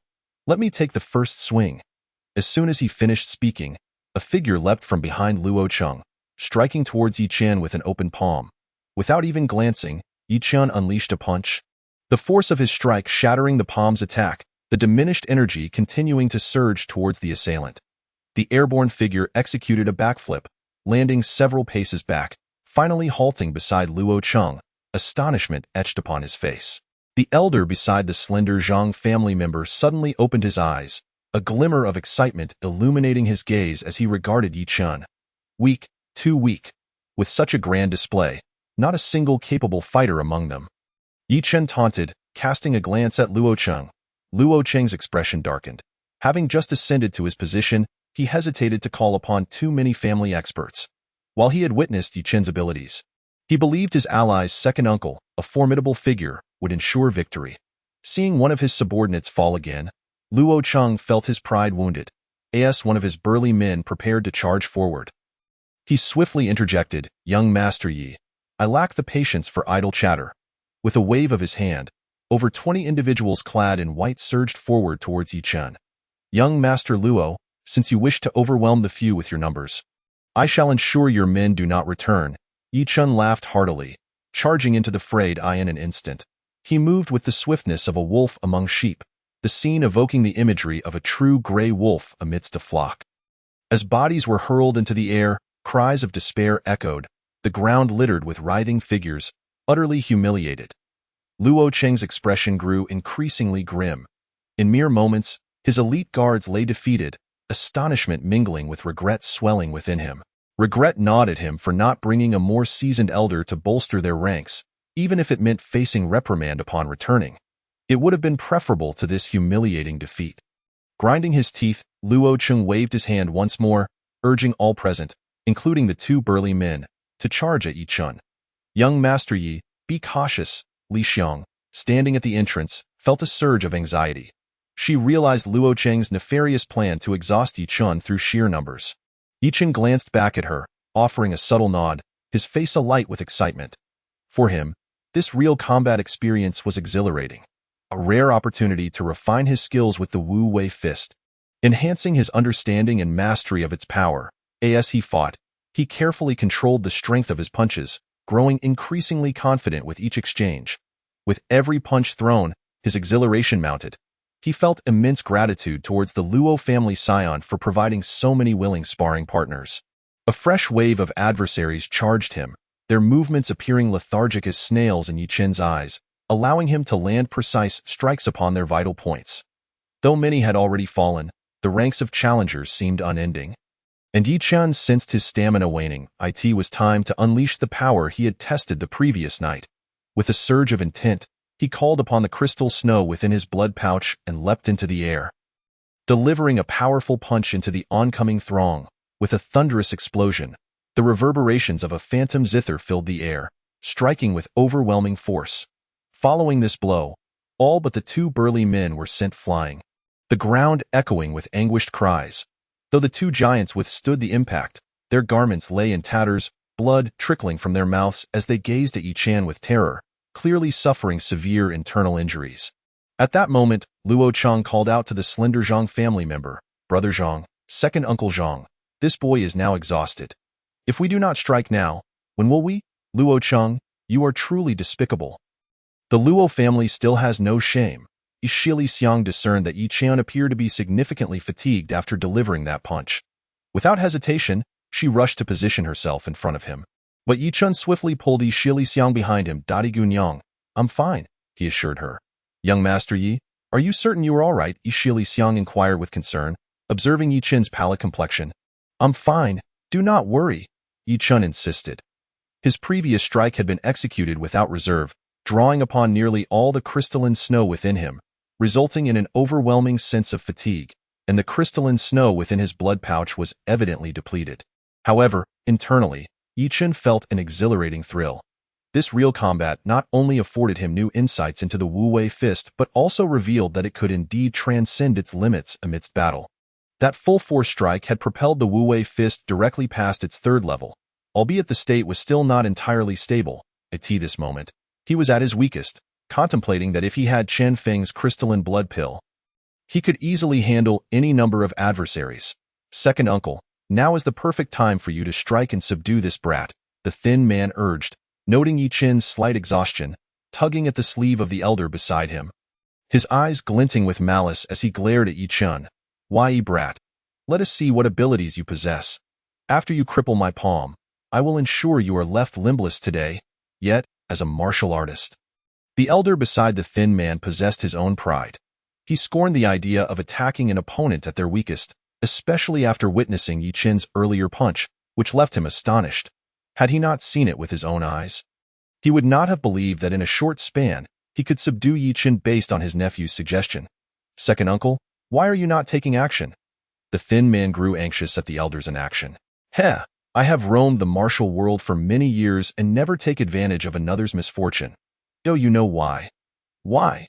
To win by exploiting another's weakness is a hollow victory, a mere fluke. And once a martial artist succumbs to the allure of luck, it becomes the greatest hindrance to their cultivation." Not surprisingly, he was the foremost expert of the Zhang family. His words were directed at his nephew, but resonated with the onlookers as well. He was not foolish enough to tarnish his reputation and jeopardize his path of cultivation for the foolish words of his nephew, as it would ruin both his standing and his training. "Zhang Er Shu, if you capture this brat, the Luo family's resources will be at your disposal." "Indeed, second uncle, with Luo Cheng as the heir of the Luo family, his word carries weight," the thin man anxiously urged the elder. "Silence!" The elder glared furiously at the thin man, interrupting him. Though he indeed desired more resources for cultivation, being swayed in public was a disgrace he could not afford. "Young man of the Yi family, I shall grant you a quarter of an hour to recover your strength. If you can withstand my 10 strikes, I shall let go of this grudge with my nephew. Should you fail, do not blame me. Second uncle, do not waste time with this brat. I told you to be quiet. Do you need me to instruct you on how to proceed? You are becoming increasingly presumptuous." The thin man immediately fell silent, casting a venomous glare at Yi Chen before turning to Luo Cheng with a knowing look. Luo Cheng understood the thin man's intent and promptly addressed the elder. "Second uncle, we cannot afford to give this brat time. I fear he may have reinforcements. Prolonging this will not benefit us." With that, he produced a jade waist token and respectfully presented it to the elder. Zhang Er Shu, this is our Luo family's privilege token. Aside from certain privileges prohibited by the sect leader, you may access all resources of the Luo family with this token. The elder's eyes gleamed with greed as he beheld the jade token. The materials used in its crafting alone were of considerable value, and the might of the Luo family was beyond that of the Zhang family. After a moment's hesitation, he accepted the token. Truly shameless. I had thought that young Master Luo was a gentleman of integrity, but today I have witnessed your true colors. Tio, confront young Master Yi. You are willing to expend such resources. I am genuinely impressed. Ishili Xiang could not help but exclaim, concerned that the elder would immediately act against the weakened Yi Chen after accepting the jade token, hoping to buy Yi Chen a moment to recover. At this moment, although Yi Chen had refilled the crystalline snow within his blood pouch, the energy he had expended could not be restored in a short time. Moreover, the Wu Wei fist had just breached the 3rd level and required time to stabilize. Li Xiang, this Yi gentleman by your side is no ordinary foe. He strikes without provocation, as you witnessed in the Li Yuan. Just look at young Master Zhang's hand. Is it not the result of his work? Luo Chang deliberately aimed to provoke the elder into action by referencing the thin man's injury, steering the conversation back to that point. Li Xiang, what Luo Chang says is accurate. This brat is exceedingly treacherous. I barely finished speaking when he pierced my hand with chopsticks. The thin man brazenly lifted his bandaged hand, flaunting it before the crowd and the elder. What need is there for chivalry against such a person? Luo Qing added, surveying the disarray of the Luo family members strewn about before turning to the elder with a bow. Second uncle, please swiftly subdue this villain to prevent further complications. Shameless, utterly shameless. You were the ones who instigated this conflict, and now you dare to accuse me? Are you not concerned about tarnishing the Luo family's reputation? Shili Xiang trembled with anger, while Yi Chen turned to gently pat her back. Igunyang, do not worry. I too wish to see if I can withstand a few strikes from this elder. Yi Chen smiled reassuringly at Shili Xiang. Ha ha, in truth, I am far more curious to see how many punches this elder can withstand from me. This was indeed Yi Chen's true sentiment. The earlier experts of the Luo family were insufficiently challenging for him, merely overwhelming in numbers, which had drained his energy. Yi Chen yearned for a worthy opponent to engage in a one-on-one duel. Turning with an imposing presence, he grinned at the elder. Come, elder, will you strike first, or shall I? Alternatively, I could allow you 3 strikes to start. Arrogant, young man, I have already stated that I shall grant you a quarter of an hour. And I do not wish for the world to say that I won through unfair means. The elder's anger simmered beneath the surface, yet he considered that a quarter of an hour was not far off. So he did not mind waiting a bit longer, though he began to inch forward. Chapter 16. The sinister Jin Yi Chen approached with a cheerful demeanor, showing no signs of tension.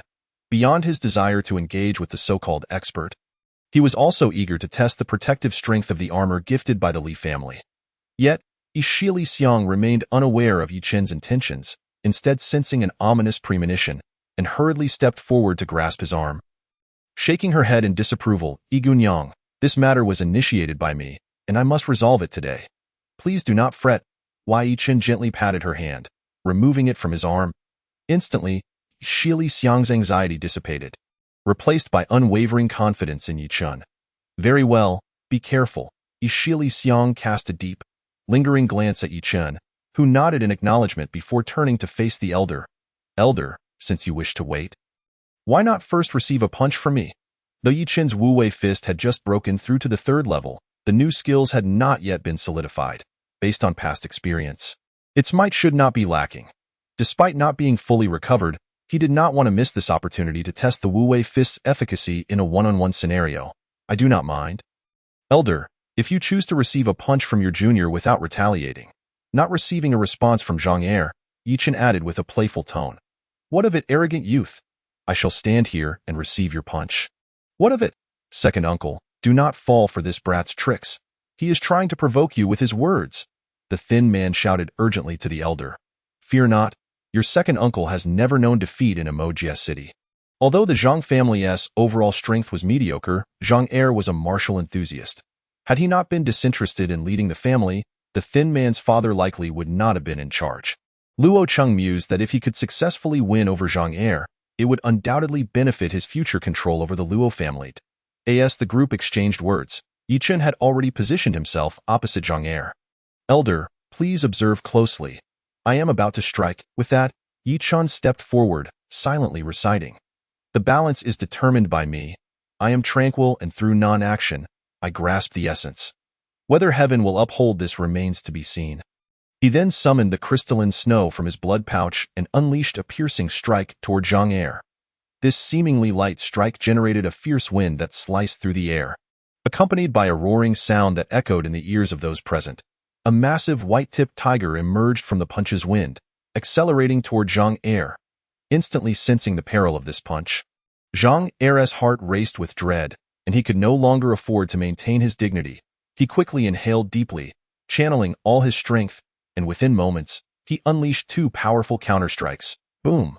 The first punch Zhang Er threw shattered upon impact, while the second collided with the tiger, creating a massive crater in the ground. The force of the collision sent waves of wind and sand soaring into the air, obscuring the figures within. Young Master Yi, second uncle, Yixili, Luo Cheng, and the thin man simultaneously gasped, their eyes fixated on the area shrouded in wind and sand. As the dust settled, two figures stood silently, and the three observers collectively exhaled in relief. Yet, they were all eager to discern who had gained the upper hand in this confrontation. At that moment, Yi Chen appeared unfazed, grinning as he addressed Zhang Laojiu, saying, "Old sir, come now, dare you withstand another punch from me?" Zhang Laojiu's complexion gradually paled, his fists clenched tightly, visibly trembling, and the steadiness in his eyes was replaced with astonishment. He could hardly believe that within this strange city, there existed a young man whose strength far surpassed his own. How could his nephew provoke such a formidable being? "What? Old sir, are you afraid to take another punch from me? I haven't even exerted my full strength yet." Upon hearing Yi Chen's words, the elder trembled with rage, a mouthful of blood erupting forth as he lost control of his body, collapsing backward. "Second uncle, what has happened to you?" The thin man rushed forward to support the elder, but was a moment too late. "Ah, this is truly unsatisfying. I was contemplating how to counter your 10 moves, and yet it ended so swiftly. How dull," Yi Chen remarked, glancing at Luo Cheng with a sly smile, slowly advancing towards him. "Young Master Luo, it seems no one will carry me to the Luo family this time. Perhaps I shall visit the Luo family myself for a cup of tea another day?"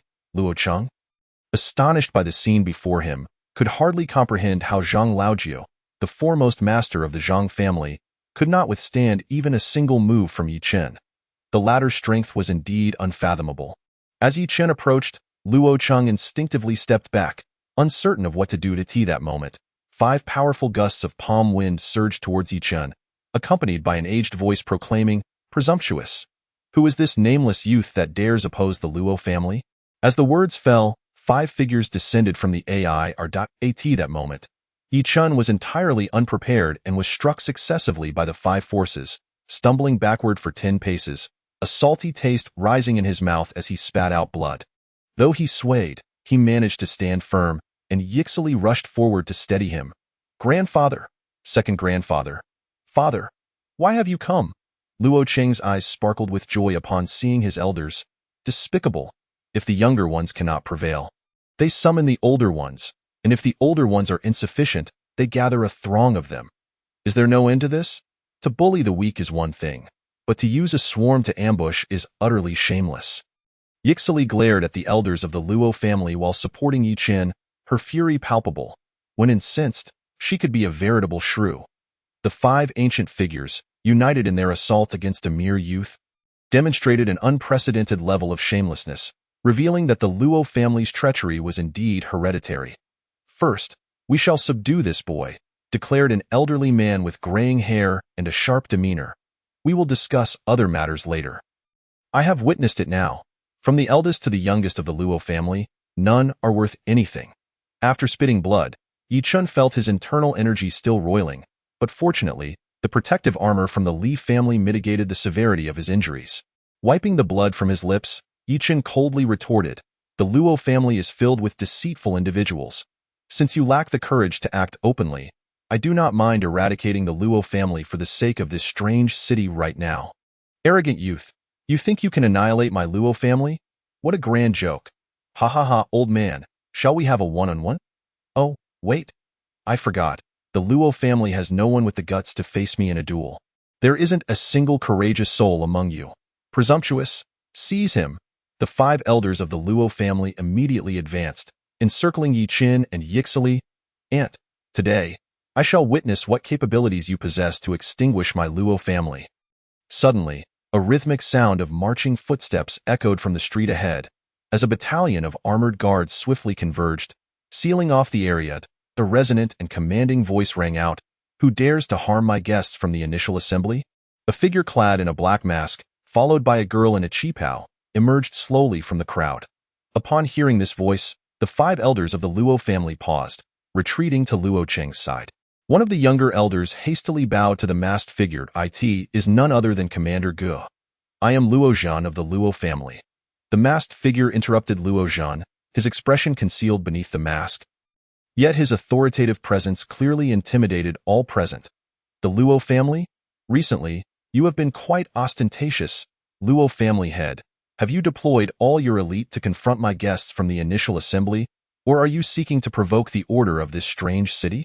Not at all, Commander Gu, you have misunderstood.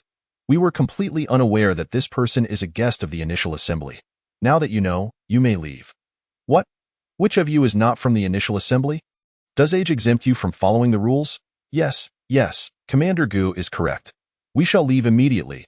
The Luo family and Zhang family members exchanged glances and pretended to depart. Hold on, and while you're at it, clean up this place. Do not allow anyone to witness the Luo family's disgrace. Yes, sir. Gather all those on the ground and clean up this area promptly. From the shadows, a group emerged, dragging away the injured or lifeless bodies. Regardless of whether they belonged to the Luo or Zhang families, Yi Chun and Yixili exchanged astonished glances. These old foxes had likely been lurking here all along, waiting for the opportune moment to reveal themselves. If not for the timely arrival of the initial assembly's members, they might have suffered a significant loss. These old men are quite formidable indeed. Their treachery is unparalleled. Young Master Luo, do remember that you owe me a cup of tea. I shall certainly come to collect it, Yi Qin said nonchalantly to Luo Cheng, who wore a grim expression. He cast one last resentful glance at Yi Chun and Yixili before storming off. Young Master Yi, after tomorrow, you shall have ample time to visit the Luo family for tea, but remember, after tomorrow afternoon, you will no longer be a guest of the initial assembly. For now, let us return to the initial assembly. The masked figure noted Yi Qin's rebellious demeanor and offered a mild warning, also serving as a reminder to the Luo and Zhang families. As long as Yi Chun remained within the initial assembly for a day, they would ensure his safety. However, once he stepped outside its doors, they would no longer intervene. Though the departing members of the Luo family could not hear the masked figure's words, it was likely that someone from the Luo family would seek to trouble Yi Chun the moment he left the initial assembly. Meanwhile, in the dense forest outside the northern city, a small white figure was fleeing in disarray, pursued relentlessly by a pack of wolf-like creatures, fully exposed in the darkness, seemingly unable to escape. Chapter 17. The Secret of the Wooden Plaque. After bidding farewell to Yi Chun and Yixili, the girl in the qipao and her companions returned to the initial assembly. Just as Yi Chun was about to retreat to his room to tend to his injuries, the girl in the qipao called out to him. "Young Master Yi, please hold." Yi Chun halted, noticing the gravity in the girl's eyes for the first time. "Young Master Yi, tonight will be your last night at the initial assembly." The girl in the qipao hesitated as if grappling with her words. "Miss Wang, please speak candidly. Perhaps we may never meet again." Yi Chun jested lightly with the girl. "Young Master Yi, are you injured? Is everything all right?" "It's nothing serious, just a bit of disrupted energy and blood flow. Merely a minor issue. And fortunately, I have the soft armor from the Li family." Truth be told, this soft armor has proven quite practical. Had it not absorbed much of the force from those 5 old men, I might have been at their mercy, Yi Chen remarked, gesturing to the protective armor on his body, maintaining a facade of ease. "Armor? Are you referring to the gift from the Li family that day?" The girl in the qipao looked at Yi Chen in astonishment. "Indeed, I donned it that night, finding it quite fitting, so I have yet to remove it." After saying this, Yi Chen unbuttoned a few clasps on his outer garment, revealing the protective armor to the girl in the qipao, who finally smiled in response. "All right, I see it now. The Li family certainly knows how to be generous. An extravagant gift for an apology." "Oh, Miss Wang, you recognize this armor?" I couldn't discern what material it was made of. I know a bit. It is crafted from honey badger hide, refined with special spells. It feels remarkably soft to the touch while offering substantial protection. The girl in the cheap house smiled at Yi Chin and continued. I have heard that this honey badger hide armor not only wards off certain toxic creatures, but also absorbs half the impact of ordinary attacks. As for its other functions, I am not entirely certain. How curious. Why would the Li family bestow such a precious gift upon me? Yi Chin pondered aloud, intrigued by the Li family's intentions. The girl in the cheapao chuckled softly. Young Master Yi, while this honey badger armor is indeed valuable for ordinary people, to the Li family, it is merely a common protective item. A common protective item. Just how formidable is the Li family's strength? Although this item is merely an ordinary piece of protective gear for the Li family, they would not easily part with it, as it is a staple for their personal guards. Setting aside the Li family for now. May I inquire what brings you here, my lady? Yi Chin actually wished to return to his chamber sooner, not only to tend to his injuries, but also to solidify his mastery of the third level of Wu Wei Quan. After all, departing from the initial assembly hall meant facing all crises on his own. Young Master Yi, tomorrow marks the final opportunity for you to leave the initial assembly hall, and your conflict with the Luo and Zhang families may lead to considerable trouble for you. The cheapao-clad girl cast a profound glance at Yi Chun. Young Master Yi, you are the fastest-growing newcomer I have encountered at the initial assembly hall in such a short span. You have managed to contend with so many top-tier experts. Aside from possessing the Li family's armor, I suspect you had some fortuitous encounter that night. Miss Wang, aside from indulging in drink that night, I truly did not experience any remarkable adventure. The sole explanation is that I may simply be a bit more diligent than others. Yi Chun was reluctant to disclose the details of his nocturnal venture into the dense forest, fearing it might cause trouble for Mr. Fenggu, and he deemed it unnecessary, if we were to speak of fortuitous encounters. The most significant one would be meeting you, Miss Wang, right here. Young Master Yi, are you jesting with me again? I assure you, do you not recall my request for additional garments? Indeed, I remember. It is quite rare for a guest to be so wasteful with clothing. But how does this relate to the garments? It matters greatly. While others are asleep, I am practicing. While others frolic about, I am honing my skills. With prolonged practice, one sweats, and thus, garments are rendered useless, I see. The cheapao girl nodded, seemingly grasping the essence of his words. Our rules here prohibit us from inquiring into the specific techniques guests practice, but young master, ye may enlighten me on whether you have transcended the first level of your cultivation? Yi Chen sensed that this girl was different from the others and had no intention of concealing the truth. I have just broken through to the third level. The third level? No wonder. Most newcomers who depart from here remain at the foundational level, with the best historical record being merely the second level of skill. Congratulations, young Master Yi. Thus, the one I must particularly thank is you? Miss Wang, no, not at all. This is merely my duty. No need for pleasantries, young Master Yi. This young man indeed appeared far more industrious than the average individual. Asserting a penchant for cleanliness was a mere facade, as it was the result of excessive training and insufficient time to change clothes. Young Master Yi, what are your plans after leaving the initial assembly hall? I have no immediate plans, though I suppose eliminating the Luo family would be quite agreeable. Haha, do you have any suggestions? Young Master, you do enjoy jesting, however. Upon leaving the initial assembly hall, your grievances in the martial world will no longer be our concern. I have a few suggestions for your consideration. Firstly, while extinguishing the Luo family is not impossible, given your current strength, it may prove challenging that I suspect if you do not seek out the Luo family, they will come looking for you. Suggestion 1. After leaving the initial assembly hall, young master, you should venture outside the city to refine and enhance your own strength. In this world, might is revered, and there are many secret realms awaiting your exploration. Should you encounter fortuitous events, all the better. With your enhanced strength, you might consider establishing your own family. Suggestion 2. Join a prominent family like the Li family. Given your current standing, the Li family would likely welcome you with open arms.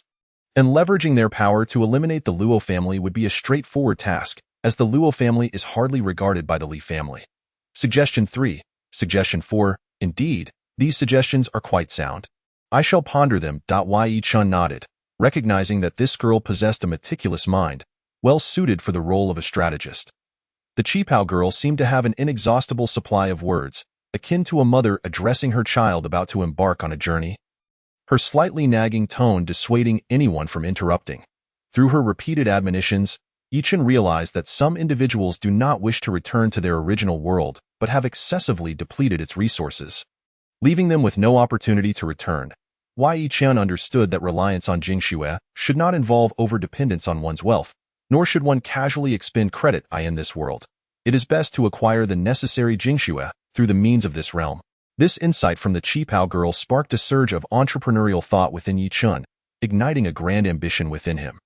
Young Master Yi, do you still remember the wooden plaque from the library? Yes, I have kept it with me at all times. What of it?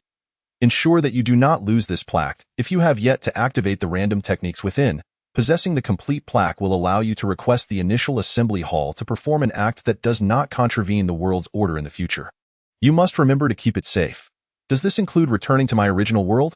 Indeed, but utilizing this method to return means you will be unable to re-enter this world. Thank you for the reminder. I will keep it safe. By the time Yichen returned to his room, it was nearly dawn. He immediately summoned his spiritual sense to heal his injuries. Fortunately, with the protection of the Li family's armor, only minor internal damage remained. Within a quarter of an hour, those injuries had mostly healed. The remainder of his time was devoted to consolidating his mastery of the third level of Wu Wei Quan. This recent practical experience enabled Yichen to truly comprehend this martial art, clarifying the consumption values and physical exertion involved. Time was of the essence for Yichen. Before departing from the initial assembly hall, he needed to familiarize himself with the third level of Wu Wei Quan to mitigate excessive consumption during combat and reduce the risk of underestimating his opponents. Deep within the forest outside the city, a white figure had been cornered in a crevice between rocks, surrounded by a pack of wolf-like creatures. However, as long as this little creature did not venture out, the wolves were at a loss as to how to proceed. The standoff continued until dawn approached, when a long howl echoed from the depths of the forest, prompting the wolves to finally retreat. 2 hours later, the sun began to unveil its radiant light, casting a warm glow over the previously shadowy forest. A small white head cautiously emerged from the stone crevice. Adorably charming, it was a small white cat, currently pricking its ears and swiveling its head to survey the surroundings. Once it confirmed the absence of any anomalies, it gingerly squeezed out from the crevice, stretched lazily, and sharpened its claws against the stone before swiftly darting up a nearby tree. A cacophony of birds erupted from the branches, startled into flight. Following this, nearly all the birds in the direction of Emoji City took to the skies, creating a striking spectacle against the darkened sky. As the morning sun streamed into the room, Yichen exhaled a long breath of stale air, opened his eyes, and indulged in a satisfying stretch. This session of meditation not only healed the internal injuries sustained the previous night, but also granted Yichen a renewed understanding of Wu Wei Quan. The essence of Wu Wei Quan lies in its name. It encourages practitioners to disregard the conventional hierarchies of levels. The more one acts in accordance with their true self, the greater their power becomes. However, if practitioners become overly eager for gain, they may inadvertently expend even more Jingxue. To act without contrivance is to align with nature. To act with intention yet refrain from excess is not to act recklessly. In essence, upon entering the third level, if practitioners strive too hard to elevate their cultivation, they may find themselves counterproductive. In later stages, one should adapt to practical applications, remain attuned to nature, reflect on their shortcomings, and strive for virtue to achieve greatness. Having grasped this principle, Yichen resolved not to seclude himself in training any longer. After all, even the finest skills are best mastered through practical experience. Noticing the time was growing late, he freshened up and took a brief rest before gathering his belongings. That moment, a knock echoed at the door. Chapter 18. The southern courtyard. Yichen opened the door, revealing the Qipao girl standing before him. Young Master Yi, someone from the Li family has come to invite you to a banquet at the Li residence. The Li family? Yes, they are currently awaiting your response at the door. How should I reply? Miss Wang, what is the reason for the Li family inviting me to their banquet? I believe the Li family wishes to cultivate a relationship with you, especially considering the stir you have caused in Emoji City. The Qipao girl pondered momentarily but could not discern a better rationale. Oh, not jest. I, Yichen, have never sought out trouble, yet I shall not allow myself to be trampled upon. Indeed, for a newly acquainted beauty, you would dare to offend the entire Luo family. Only you could manage such audacity. If you were the one being bullied, I would even confront the entire Emoji city. You should attend the banquet? Young Master Dado? And why is that? Young Master, since you are leaving the initial assembly hall today, the Luo and Zhang families will undoubtedly seek to trouble you. With the invitation from the Li family, those two families would think twice before disturbing you. Do you believe I am afraid of the Luo and Zhang families? Yichen inquired with a smile, fixing his gaze upon the Qipao girl. Given your temperament, it is evident you are not afraid. However, it is often wiser to avoid unnecessary conflict. Would you not agree? That is true. Did the Li family specify when I should attend the banquet? They mention the timing is flexible, hence they await your reply. Then let it be this evening. I wish to make a brief visit to the Yuansheng Pavilion this morning. Very well, I shall convey your response to the Li family. Thank you for your assistance, Mississippi Young Master Yi. You are too courteous indeed. Before you step out, do come find me at the front building. Very well, I shall seek you out shortly. After the Qipao girl departed, Yichen tidied the items within his spatial ring and promptly made his way to the front hall. Young Master Yi, I have already responded to the representatives from the Li family, assuring them that you will attend the banquet this evening, said a companion. Thank you. Miss Wang, by the way, how does one reach the Li family residence? Upon exiting, turn left, proceed past Yuanshang House, and continue straight. After passing 5 intersections, the most conspicuous courtyard in the center of the city will be the Li family home. Noted. Here is the key to your room. I apologize for the inconvenience I have caused you these past few days. No need for such formalities. It is my duty. The Qipao girl accepted the key, beckoned for someone to take it away, and then inquired of Yichun, Young Master Yi, once we exit the initial assembly hall. Do you have a destination in mind? Indeed. May I remain at the initial assembly hall?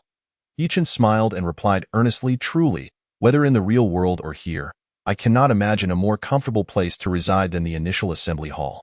If one could remain, I doubt anyone would wish to depart. Young Master Yi, you jest, the Qipao girl chuckled lightly. I speak sincerely, especially since I have friends such as Miss Wang here. Friends? The Qipao girl repeated the word, her expression turning contemplative. She then gently bit her lip and said, Young Master Yi, should you find yourself in the city of the unknown again, please send word. With that, she pressed a small box into Yichen's hand. Certainly, Miss Wang, I shall take my leave now. May we meet again under favorable circumstances. Take care, Young Master Yi. Remember what I mentioned last night. Strive to minimize the use of resources from the original world. Should the opportunity arise, do explore the hidden realms of this world. I believe with your strength, great achievements await you in the near future. Yichen nodded and bid farewell to the Qipao girl before stepping outside, where he encountered a waiter from Yuanshang House. Young Master Yi, the gentleman is aware of your departure from the initial assembly hall today and has instructed me to wait for you here. Please, allow me to escort you to Yuanshang House. Thank you, my friend, that I was indeed on my way to find him. Let us proceed. Under the guidance of the waiter, Yichen arrived at Yuanshang House to meet Master Fenggu. Brother Yi, I learned of your dealings with the Luo and Zhang families last night only this morning. Fearing they might trouble you today, I took the liberty of sending someone to await your arrival at the initial assembly hall. Your concern is appreciated, but the Luo and Zhang families pose no threat. Moreover, they would not dare cause a stir before noon. Indeed, as long as you remain within the initial assembly hall, you are its esteemed guest. Fenggu nodded. Today, I intended to bid you farewell while seeking your counsel. Counsel? I would not presume to offer such. Why not consider prolonging your stay and devising a long-term plan? In truth, Yichun had wished to linger a while longer in this place. Yet he hesitated to voice it. Brother Yi, I happen to have a secluded little courtyard on the outskirts of the southern city, which has remained unoccupied. If it pleases you, you may use it as a temporary refuge. Would this inconvenience you, master? Not at all. Why should brothers be divided? It is settled then. Once I conclude my matters here, I shall take you to view the courtyard, and we can decide from there. Then I am in your debt. Seeing Fenggu's genuine nature, Yichun felt no need to decline further. Fenggu soon finished attending to matters at Yuanshang House, and they both exited together. A carriage awaited them at the entrance, and they boarded, setting off towards the southern outskirts of the city. The scene outside the southern city gate of the City of the Unknown contrasted sharply with that of the northern side. Along their journey, they were greeted by clusters of flowers, flourishing farmlands, and a wide, inviting road stretching into the distance. A modest stream meandered alongside the road, its gentle babbling punctuated by the sounds of small waterfalls. The picturesque scenery uplifted Yichen's spirits. By the way, brother, The Lee family has invited me to a banquet tonight, though you have time to join me. Since the Lee family has extended an invitation, it indicates their desire to win you over, so I shall refrain from intruding. The head of the Lee family is named Li Yun and has a commendable reputation. The two conversed about the Lee family, unaware that they had traversed into a hidden paradise adorned with peach blossoms, leading them to a quaint village concealed beneath a sea of flowers. Fenggu lifted the curtain, cheerfully greeting the farmers they passed. Sister Ho, has your mischievous little one stopped accompanying you to dig for gophers? Master Fenggu, welcome back. We thought you had set off on another journey. I returned just in time. The day before yesterday, someone delivered a jar of freshly brewed peach blossom wine for you. Be sure to savor it. Master, the tea you brought last time was delightful. Old village chief, how are your legs faring these days? Ive brought some tiger bone wine for you. Be sure to come collect it later. Thank you, Master. I will come by shortly. Throughout the journey, Master Fenggu wore a bright smile as he engaged with the villagers, clearly well-liked in the community. The carriage came to a halt at a small courtyard beneath a large tree, and they both disembarked.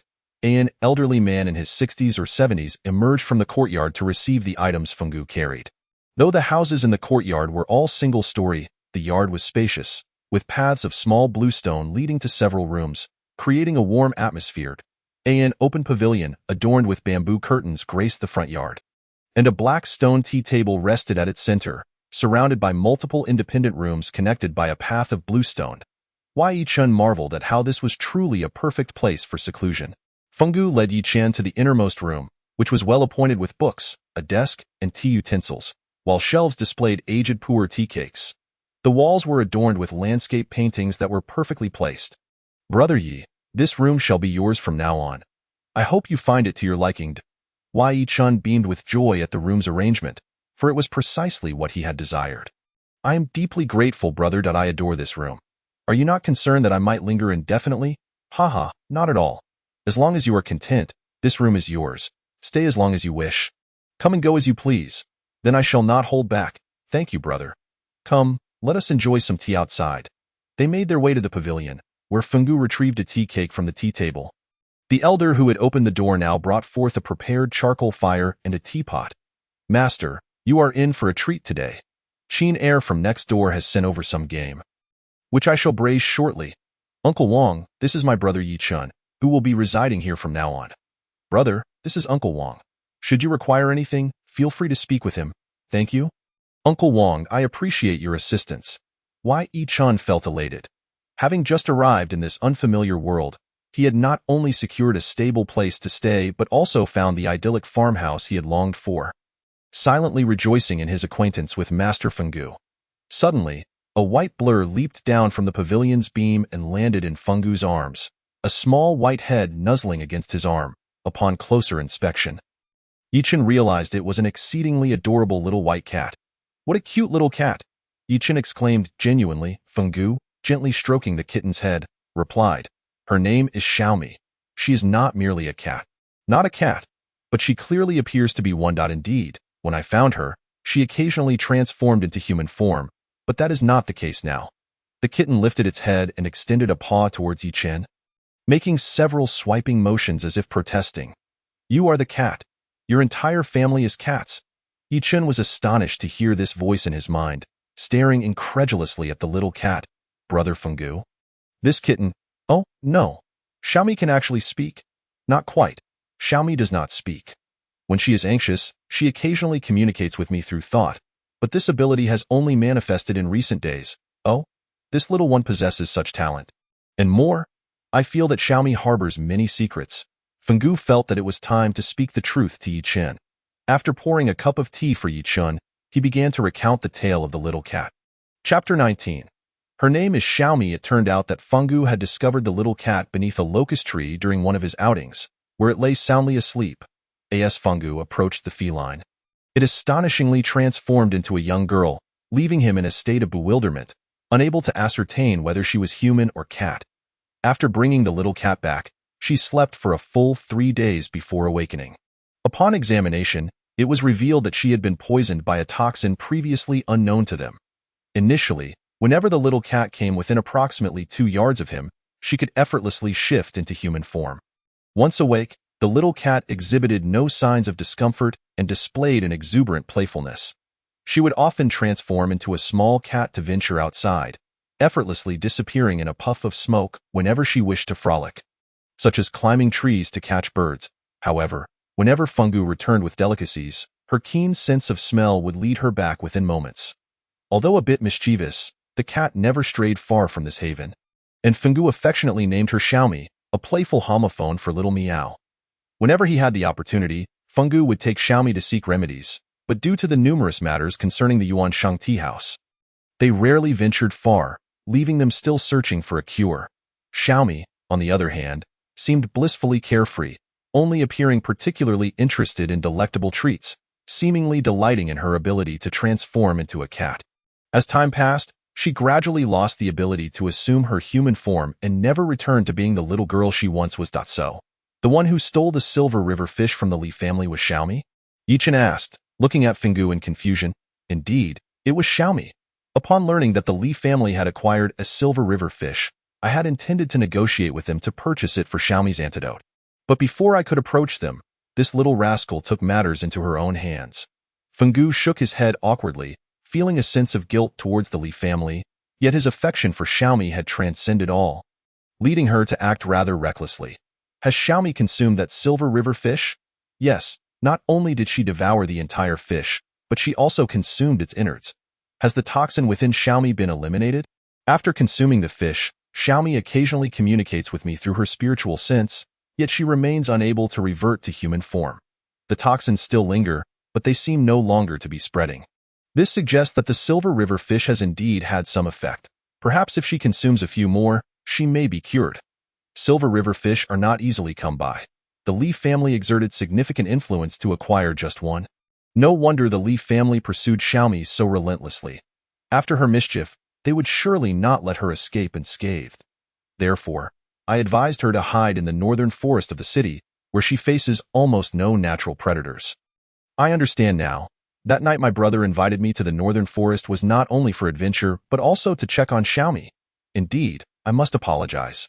I had ulterior motives, I understand, as we were just getting to know each other then. By the way, how did Xiaomi return? Last night, for reasons unknown, a multitude of wolves suddenly emerged in the forest, forcing Xiaomi to return to this courtyard. Will Xiaomi be safe here? Will the Li family find her? I share your concerns. If the Li family is determined to take Xiaomi away, my strength alone will be insufficient to stop them. For now, I can only hope that Xiaomi refrains from wandering off again. As Fungu spoke, he gently soothed the little cat, who seemed to revel in the attention, curling up against his arm, purring softly, and soon drifted off to sleep. Brother, I have a suggestion. Please, share it tonight. The Li family has invited me to a banquet. Why not accompany me?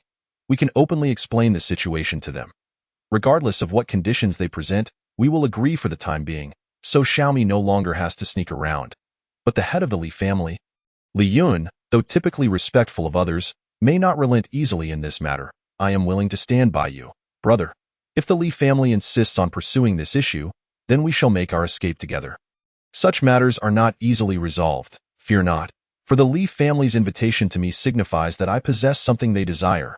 It would be far better to approach them openly and negotiate, rather than live in fear. Whatever demands they may have, as long as they do not put Xiaomi in jeopardy, I am willing to share the burden with you. Since the little cat had stolen the fish, Fungu had been troubled, feeling obligated to apologize to the Li family and make amends. Yet he worried they would not let Xiaomi off easily. Yi Chen's resolute words alleviated his inner turmoil. Thank you, brother. I appreciate your willingness to assist. Let us head to the Li family banquet tonight and offer our apologies to At that moment, Uncle Wang approached, calling the two for dinner. Upon hearing of food, the little cat immediately woke, stretching her back and leaping onto Yi Chen's shoulder, playfully patting his head as if urging him to hurry. Yi Chen and Fungu exchanged glances and burst into laughter. The little cat was indeed charming, albeit a confirmed foodie. Dear brother, it seems Xiaomi has a special bond with you. She does not easily grow close to strangers. Brother, I too have taken quite a liking to this little creature, especially her gluttonous demeanor. The little cat nuzzled Yi Chen's hair, as if to say, you understand me. During dinner, the little cat had her own place and dish. She was remarkably perceptive, glancing at the game on the table. then at Fenggu, and finally at Yi Chen. Though her mouth watered, she refrained from causing mischief at the table. Fenggu offered her a piece of lean meat, but she merely glanced at it and held back from eating. Fixating her gaze on Yi Chen, Yi Chen chuckled and placed a piece of meat in her dish, prompting her to eat slowly. What is going on, brother? Yi Chen raised her head to ask Fenggu. This little creature is eating so elegantly today. Really? Is Xiaomi usually like this?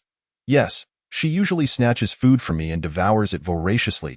At tea that moment, the little cat had a piece of meat in her mouth. Tearing it apart with her paws, then glancing up at Fenggu, Yi Chen smiled at Fenggu and placed a smaller piece of meat on the little cat's plate. The cat grinned at Yi Chen. As if to express her gratitude, I find Xiaomi's dining manners quite refined. If it were any other cat, they would have overturned your table by now. You two seem to have a mutual understanding. Everything appears delightful to you both. Although Fenggu feigned annoyance, he was genuinely pleased to find another person who shared his affection for the little cat and could tolerate Xiaomi's antics.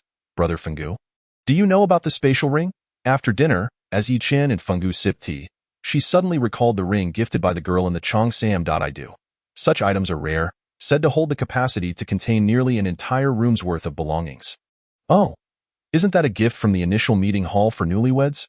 Who told you that? I, your elder brother, do not possess such a spatial ring. I also once came from the initial meeting hall. Ah? Miss Wang from the initial meeting hall mentioned that it was a gift for newcomers. After Yi Chen spoke, she removed a ring from her finger and handed it to Fenggu, who carefully took it and examined it. It seems that you, dear brother, have quite the charm. This is no ordinary item. Generally, only individuals from prominent families or seasoned adventurers may possess such things, and their value is considerable. That's so. Yi Chen fell into contemplation. Recalling the last words of the girl in the Cheongsam, feeling grateful for the ring she had specifically given him, hoping he would have the opportunity to explore hidden realms. Is it possible for someone to reside within a spatial ring? Theoretically, yes, but not for an extended period, as the oxygen supply in that space is limited. Indeed, the spatial ring is spacious enough. Allowing the little cat to reside within should pose no issue, thus ensuring her safety for the time being. I had considered this solution as well, but alas, such spatial rings are exceedingly rare. Yet here lies one readily available, brother. Feel free to take it. No, this was given to you by someone else. If the giver discovers that you have passed it on so quickly, it would be quite disrespectful. Yi Chen nodded, realizing that transferring a gift from one person to another so swiftly would lack respect for both the giver and the recipient. Regardless, shall we first place the little cat inside and see how it goes? Certainly. Yi Chen gently lifted Xiaomi, activating his consciousness to send her into the spatial ring. Once inside, the little cat's curiosity was piqued, and she began to rummage through the various jars and bottles, even tugging at Yi Chen's clothing as if staging a rebellion. Yi Chen hastily retrieved the little cat from the ring, and indeed, he pulled her out. As soon as she emerged, she protested by swatting at Yi Chen with her paw, clearly displeased at being interrupted before she had finished playing. The two of them burst into laughter at the expression on Xiaomi's face. Unbeknownst to the little cat, who was clueless as to why they found such amusement, she puffed out her cheeks and lay on the tea table, her head drooping in a feigned display of anger. It appeared that Xiaomi was quite fond of her new surroundings, likely just a fleeting novelty. Thus, it was decided that they would take Xiaomi along when they visited the Li family that evening, allowing her to acclimatize to the environment of the spatial ring. Fenggu wore a troubled expression, as he found it difficult to ascertain whether this visit to the Li family would bring fortune or misfortune. Chapter 20. The grand gift from the Luo family. Yi Chen was well aware of Fenggu's concerns, and while stroking the little cat's head, he offered a relaxed smile to Fenggu. I understand your worries, brother. Since we must confront the Li family, if they choose to pursue the matter, it would be safer for Xiaomi to accompany us rather than remain here. Rest assured, I will ensure her safety.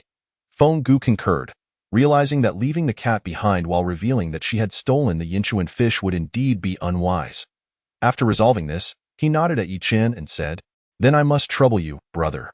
Just as they reached a consensus, a clamor of hoofbeats echoed from outside. Xiaomi perked up her ears in alertness, and the next moment, the door was violently flung open, and a group of individuals stormed in. You're still here, huh? It's well past noon. I wonder if the people at the initial assembly will still support you. Luo Cheng boasted, striding in behind 5 elders of the Luo family with an air of triumph.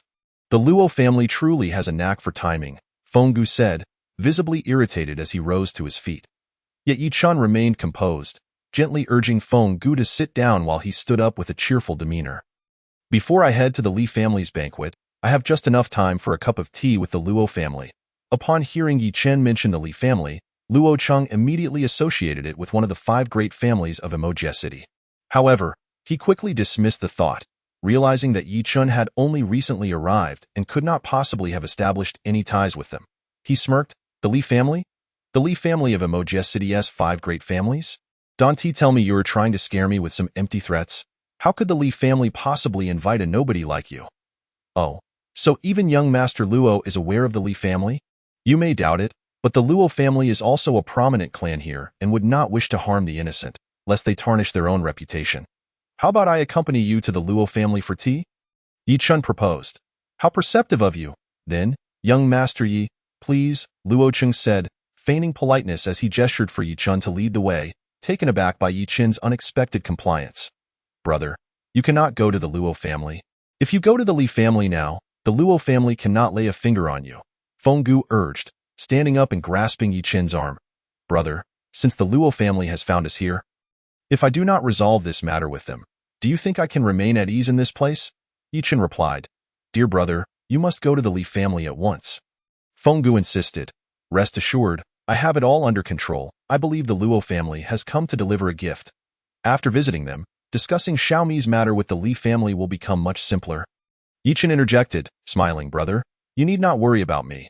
Just come to the Luo family to fetch me before the evening banquet, and please, do not fret, he reassured Fenggu, patting his hand before stepping out of the courtyard with Luo Cheng and the others. Luo Cheng, noticing Yi Chen's lack of resistance, cast a fleeting glance back at Fenggu, his face betraying a barely perceptible smirk. Fenggu hurriedly followed them outside, where a contingent was already escorting Yi Chen into the city. Once the sound of hoofbeats faded, the little cat anxiously patted Fenggu's head. Little one, I know. Uncle Wang, prepare the carriage quickly. We must go to the Li family. Meanwhile, Yi Chen arrived at the Luo family estate, where he was met at the entrance by a line of muscular men clad in white, standing imposingly on either side of the gate, their eyes glinting with menace as they regarded Yi Chen.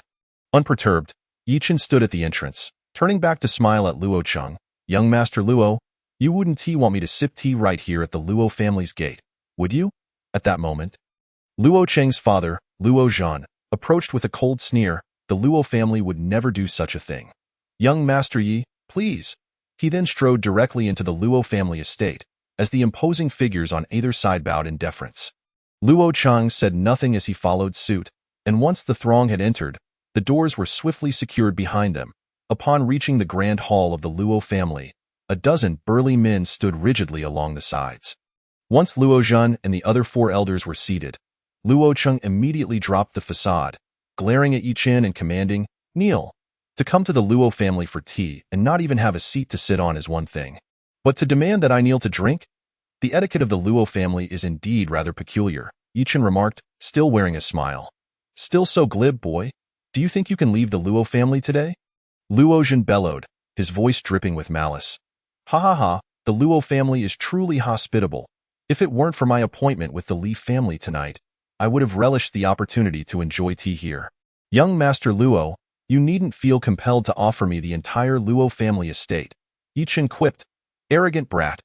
Break his legs first, then cut out his tongue.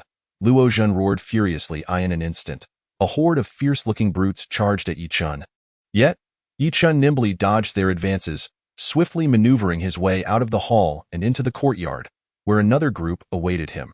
Having grasped the 3rd level of the Wu Wei fist, Yi Chen no longer relied solely on brute strength, but instead employed the principle of using force against force, making it remarkably easy to contend with the throng of assailants in less than 15 minutes.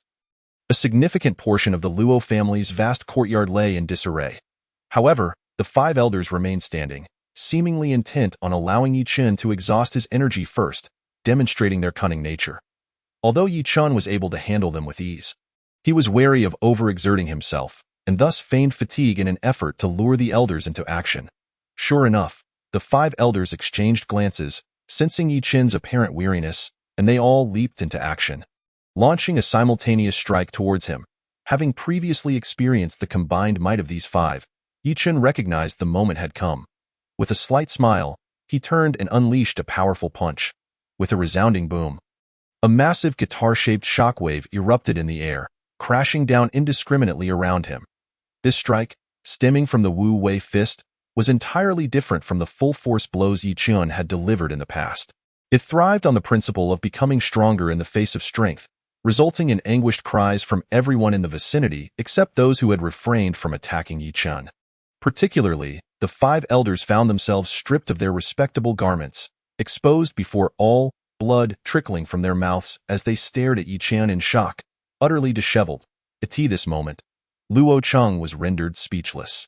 Although he had not engaged in the assault on Yi Chen, he was nonetheless left dizzy and weak, collapsing to one knee. Yi Chen stepped forward and seized Luo Cheng, hurling him towards the elders. The elders, who had barely managed to maintain their footing, were knocked down by Luo Cheng's sudden arrival, landing unceremoniously on the ground. With no one left to confront him, Yi Chen casually pulled up a chair from the side and leisurely dragged it to the entrance of the hall. Sitting down, Master Luo, I once told your son, Luo Cheng, that I, Yi Chen, would come to the Luo estate for a cup of tea, but your family has been excessively hospitable, attempting to offer me the entire Luo estate. Tell me, will I be the one to destroy the Luo family, or will you? At this moment, Luo Zhen had clearly lost his earlier bravado. Although he bore a deep-seated hatred for Yi Chen, he was cowed by Yi Chen's evident strength, too intimidated to meet his gaze. Yet, one of the elders nearby, a man with grizzled hair, quickly regained his composure, trembling as he implored, Young Master Yi, please show mercy. The Luo family has been blind and has offended you. We hope you will be lenient, though. Did you not say you wanted to witness how I would annihilate the Luo family? Now that your wish has come to fruition. What is this? Having second thoughts, Yi Chen replied mockingly, Young Master Yi, please show mercy. As long as you spare the Luo family and its kin, we will comply with any terms you set forth. The elder pleaded desperately. Are you truly amenable to any terms? Yi Chen inquired with a raised eyebrow. Indeed, we are truly amenable. The five elderly gentlemen responded in unison, their sole wish at that moment being to remain alive. Very well, that was your choice, so do not claim later that I forced you. One of them declared, it is we, the Luo family, who willingly accept this punishment. It has nothing to do with young Master Yi. Agreed, within 2 days, hand over 70% of the Luo family's assets. Do any of you have objections? At this juncture, none of the Luo family members dared to utter a word of dissent. Though they felt deep resentment, they considered themselves fortunate that their family was not annihilated, and that they were not required to relinquish 100% of their assets. Luo Zhen and the others immediately offered all the crystal snow they possessed to Yi Chen and summoned the steward to open the Luo family treasury. Yi Chen, feeling no hesitation, filled his spatial ring with all valuables on hand. This plundering of the Luo family left Yi Chen feeling exhilarated. The crystal snow alone was worth nearly 100 million. And the treasures filled an entire spatial ring. It appeared he would need to acquire several more spatial rings in the future, silently praising the foresight of that qipao-clad girl. Young Master Yi. This is a portion of the Luo family's assets. We will deliver the other properties and land deeds to you within 2 days. The Luo family will not conceal or inflate their declarations. Correct? We would not dare. Young Master Yi has spared our entire Luo family, bestowing upon us a second chance. Should the Luo family harbor any selfish intentions, young Master Luo can extinguish us at any moment. Luo Zhen had his own calculations, deciding to submit some idle properties while retaining the more profitable businesses, for he believed that with the Luo family's long-standing connections, there would surely come a day of resurgence. By the way, there is another matter I need you to attend to. Please instruct us, young Master Yi. We shall exert ourselves to the utmost. Immediately send someone to the Zhang family, instructing them to deliver 50% of their assets to the Li family before nightfall. Stating that it is a gift prepared by our two families on behalf of the Li family, I will personally make a trip to the Zhang family. Rest assured, young Master Yi Dao. Yi Chen nodded in satisfaction. If it is not delivered tonight, I shall eradicate both the Luo and Zhang families. Chapter 21. The Li family banquet. The Luo family dared not show even a hint of defiance. Promptly assuring that they would see to the matter, Yi Chen brushed off the dust from his clothing and strode towards the main gate. At that moment, the Luo family members exhaled in relief. Though they lamented the loss, they had managed to preserve the foundation of their family. Luo Jun hastily called for someone to open the door. As soon as the Luo family's door swung open, Feng Gu rushed inside in a flurry. Upon seeing Yi Chen emerge with a broad smile, the Luo courtyard lay in disarray, and the elderly members of the Luo family knelt before Yi Chen, utterly dumbfounded. "Brother, are you unharmed? Brother, do I look like someone who is in trouble?" Yi Chen replied, maintaining a serious expression while smiling at Feng Gu. "I was worried sick about you, so I intended to seek help from the Li family, but could not think of a suitable reason before coming here first. Come, let us head to the Li family. We can discuss it on the way." He then stepped through the door and directly boarded Feng Gu's carriage. The little cat in the carriage, upon spotting Yi Chen, leaped up and jumped into his arms. As Feng Gu surveyed the current state of the Luo family, he began to grasp the situation. It was indeed his brother Yi Chen who had dealt with the Luo family. Once Feng Gu was aboard the carriage and heard the entire story from Yi Chen, he slapped his thigh in delight, exclaiming that it was a great relief. He thought to himself that once the Luo and Zhang families delivered the gifts to the Li family, the situation with the little cat would be half resolved. As they approached the Li family, Yi Chen directly placed the little cat into his spatial ring. Once inside, the little cat, captivated by the various treasures, began to explore, no longer feeling bored, and started to play with the items one by one. At the entrance of the Li family, upon announcing his name, the guards promptly entered to relay the message. In a short while, the steward of the Li family emerged with a beaming smile. "I was unaware that young Master Yi had arrived. Forgive my lack of welcome. I am Li Paoyu, the steward of the Li residence, here to greet you on behalf of the family head." "Steward Li, this is my brother Feng Gu, accompanying me to pay our respects to your family head. I hope you will excuse any shortcomings." Feng Gu bowed to the steward. "Ah, it is Mr. Feng Gu? We are truly delighted that you could accompany young Master Yi. Please, both of you, come in." The steward, with a broad smile, gestured for them to enter, leading the way into the grand courtyard of the Li family. The Li family courtyard resembled a grand garden, with elegant and unique architecture, expansive grounds, and numerous courtyards and pavilions, creating a captivating scene. Passing through the courtyard, they arrived at the reception hall, where the steward invited them to sit and order tea to be served. "Young Master Yi, Mr. Feng Gu, I shall fetch the family head immediately. Please wait a moment." The steward cupped his fists in salute. "Thank you for your efforts, Steward Li." In the Li family's study, upon hearing the report from the black-clad man, Li Yun revealed a trace of surprise on his face. "Are you saying this just occurred?" "Indeed, family head." In the end, the Luo family capitulated. "Why is that?" "It happened so suddenly. By the time our people arrived at the Luo family, young Master Yi had already departed, and our spies within the Luo family had lost contact. I am at a loss and currently do not know the specifics. That is of no concern. The Luo family's recent actions have been excessively arrogant and indeed require some discipline.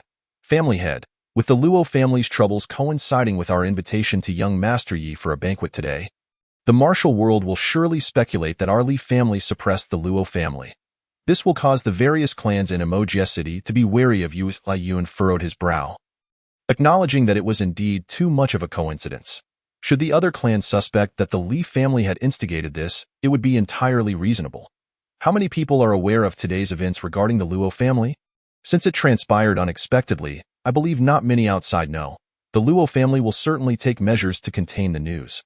After all, once people learn that the Luo family has been disrupted, there may never be a chance for them to turn the tide. "Very well, you may leave."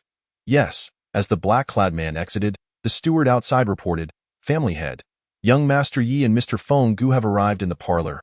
"Understood. Please receive them well and tell them I shall arrive shortly." In the Li family's main hall, Yi Chen and Feng Gu were enjoying tea when the steward returned, still smiling. "Young Master Yi, Mr. Feng Gu, our family head will be here shortly. Please bear with us a moment." "Steward Li, you have worked hard. The family head is busy with affairs yet has taken the time to host us. I truly feel unworthy. Young Master Yi, you are too humble. Last night, your punch severely injured the Zhang family's top expert. This news has spread throughout Emoji City. Your hidden talents are certainly not those of a mere ordinary person. Haha, that was merely a coincidence, a narrow victory at best, hardly worth mentioning. However, I must express my gratitude to the Li family. Without the armor you provided, I doubt I would be here chatting with you today." After speaking, Yi Chen casually took out an item from his spatial ring, gave Feng Gu a meaningful glance, and then handed it to the steward. This small gift was entrusted to me by my brother Feng Gu to personally present to you, steward. Since my brother is here beside me, I will hand it over directly in his presence. Upon opening the wooden box, a delicate jade tea set was revealed, made of the rarest glass-like jade, crystal clear and devoid of any impurities. The steward's eyes widened. How could he not recognize the value of such an item? Thank you, Mr. Feng Gu. This gift is exceedingly precious. I cannot accept it without merit. Though the steward was immensely pleased, he felt compelled to initially decline out of formality, if it were not for you. Steward, how could I have the opportunity to meet the illustrious family head of the Li family? If it weren't for the armor provided by the Li family, my esteemed brother would likely be bedridden right now. Feng Gu smiled as he stepped forward, gently grasping the steward's hand and guiding it to hold the gift box firmly. Steward, do not refuse any further. Should you continue to decline, I will assume you harbor some grievance against me. Brother, see? It was fortunate that I persuaded you to accompany me. I told you that you would not want to accept the gift, and now you believe me, right? Yichen and Feng Gu harmonized in their banter. Since both gentlemen have insisted, I, Li Paoyu, shall not appear pretentious by refusing. Thank you, gentlemen. As the three engaged in lively conversation, a hearty laugh echoed from outside, followed by a voice announcing, I did not realize young Master Yi and Mr. Feng Gu had arrived. I apologize for my tardiness. Please forgive any rudeness on my part. A young man clad in splendid attire stepped into the hall, his face radiating warmth. The three stood to greet him. The steward hastily approached him. Family head, allow me to introduce you. This is young Master Yi. Young Master Yi, who gained renown from last night's battle, is indeed a heroic young man. Li Yun, while welcoming the two, made his way to the main seat with grace. Please, both of you, take a seat. I have long heard my brother Feng Gu speak highly of you. It is an honor to finally meet the esteemed family head today. You truly embody grace and dignity. Not at all, not at all. Li Yun smiled courteously and then turned to greet Feng Gu. Mr. Feng Gu, it is good to see you. Thank you for your concern. Family head, all is well. Family head, we were just discussing last night's battle. Young Master Yi mentioned that our armor played a crucial role in his victory. The steward interjected casually. Oh? Is that so? Li Yun cast a puzzled glance at Yi Chen, who nodded earnestly in response, stating, indeed, had it not been for this protective armor last night, I dare say it would be quite difficult for me to be here today, sharing tea with the clan leader. He then rose, bowing deeply to Li Yun, exclaiming, such kindness is akin to a rebirth. I am truly at a loss for how to express my gratitude to the Li family, young Master Yi. You are too modest. If you fancy this soft armor, I shall gift you an even finer piece, Li Yun insisted. Someone, fetch my silk armor. No, Li clan leader, that is quite unnecessary. This armor fits me perfectly, and I am more than content with it. Young Master Yi may not be aware, but the armor you currently wear, despite its excellent protection, is quite susceptible to damage. It can withstand no more than a dozen strikes at most. The armor I am about to gift you, however, is woven from the silk of golden silkworms. While its protective qualities are similar, it is virtually indestructible. Please, do not stand on ceremony. Shortly thereafter, a servant arrived bearing a tray. Presenting a silver soft armor. At Li Yun's gesture, the steward took the tray to Yi Chen. Young Master Yi, this armor also possesses an invisibility feature, which can last up to 3 breaths, by establishing a connection with it and utilizing a certain amount of crystal snow. One can activate the invisibility. One does not accept favors without merit. How could I, Yi Chen, presume to receive such a grand gift? I implore you, clan leader Li, to retract it. Yi Chen's reluctance was not due to a lack of appreciation, but rather the impending negotiations with the Li family. Accepting such a treasure now would place him at a disadvantage later. At that moment, Feng Gu spoke up, Dear brother, since the clan leader has taken a liking to you, if you refuse this gift, it would be to dismiss his goodwill. Accept it and try it on. Feng Gu had his own motives, knowing the armor's utility and contemplating that, should the negotiations with the Li family falter, this armor might aid Yi Chen and the little cat in escaping unharmed. Young Master Yi, please do not be so polite. Look, even your elder brother Feng Gu has said as much. If you refuse any longer, I shall take it as a slight against me, Li Yun, he said with a playful smile directed at Yi Chen. Yi Chen glanced at Feng Gu, a complex feeling stirring within him. He understood Feng Gu's intentions all too well. After a moment's hesitation, he finally accepted the soft silk armor, which felt cool to the touch and remarkably weightless. Thank you, Clan Leader Li. I shall not be impolite any longer. Young Master Yi, please follow me to the changing room. The steward promptly guided Yi Chen to the rear for a change of attire. Once donned in the soft silk armor, Yi Chen felt as though it was a second skin, devoid of any weight. Emerging from the changing room, he tested the invisibility feature at the behest of the onlookers and internally praised the armor's quality. Amidst their amiable conversation, a doorkeeper announced the arrival of Luo Zhan. The head of the Luo family, accompanied by Zhang Jia's clan leader and a retinue bearing several large boxes, claiming to deliver gifts on behalf of Yi Chen. Chapter 22.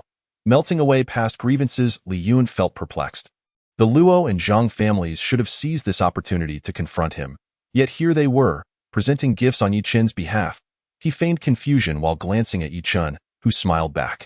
Clan Leader Li, this afternoon, my brother Fenggu and I made a special trip to the Luo family to request a modest gift as a token of gratitude for your generous gift of armor. I hope you will not find it lacking, Yi Chen explained. There is no need for such formality, young Master Yi. It is merely a piece of soft armor, Li Yun replied dismissively. No, Clan Leader Li. You bestowed this armor upon me despite our prior unfamiliarity, ensuring my safety. Such kindness cannot be forgotten. I, Yi Chen, am a man who believes in repaying favors. After a brief moment, Luo Zhan entered with a rotund middle-aged man. Bowing to everyone present before nodding at Yi Chen and then bowing to Li Yun. Clan Leader Li, this is a small token of appreciation prepared by young Master Yi for your family. And it is all here, Luo Zhan announced, as 16 large boxes were carried into the hall. Luo Zhan personally opened each box, revealing an array of exquisite treasures, including 2 boxes filled to the brim with crystal snow. Although the Li family frequently received gifts, they had never witnessed such a grand display. 16 boxes of valuable items that rivaled the tributes of a small nation to a great one. Yi Chen nodded in satisfaction at Luo Zhan and the others, gesturing for them to depart. Luo clan leader, you have worked hard. Please return for now. I will visit the Luo residence to express my gratitude another day. After Luo Zhan and the portly middle-aged man bowed and exited the hall, Li Yun felt a knot of anxiety in his heart. Although he wore a faint smile, he remained silent until they had left. Young Master Yi, what is the meaning of this? Yi Chen looked at Fenggu, who had already risen to address Li Yun, bowing deeply. Clan Leader Li, I accept responsibility. Li Yun stood and rushed forward to assist Fenggu. What warrants such a response, Fenggu? Fenggu recounted the incident involving the little cat stealing the Li family's Silver River fish, omitting only the cat's origins. Upon hearing this, Li Yun's mind raced with a torrent of thoughts. Despite his initial inclination to rage, considering how Yi Chen had managed to have the Luo and Zhang families so compliant and had presented him with nearly half of their wealth, he chose to temper his response. Fenggu, is it truly worth such trouble over a mere wild cat? Could it be that this cat harbors some untold secret? Clan Leader Li, Fenggu could have chosen to remain silent. But he is a man of integrity.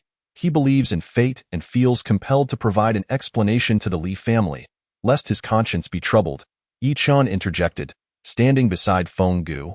Clan Leader Li, I recognize the rarity of the Silver River fish, and I am willing to undertake the pursuit on behalf of my brother. Should I fail to bring one back within 6 months, I am prepared to accept any consequences you deem fit.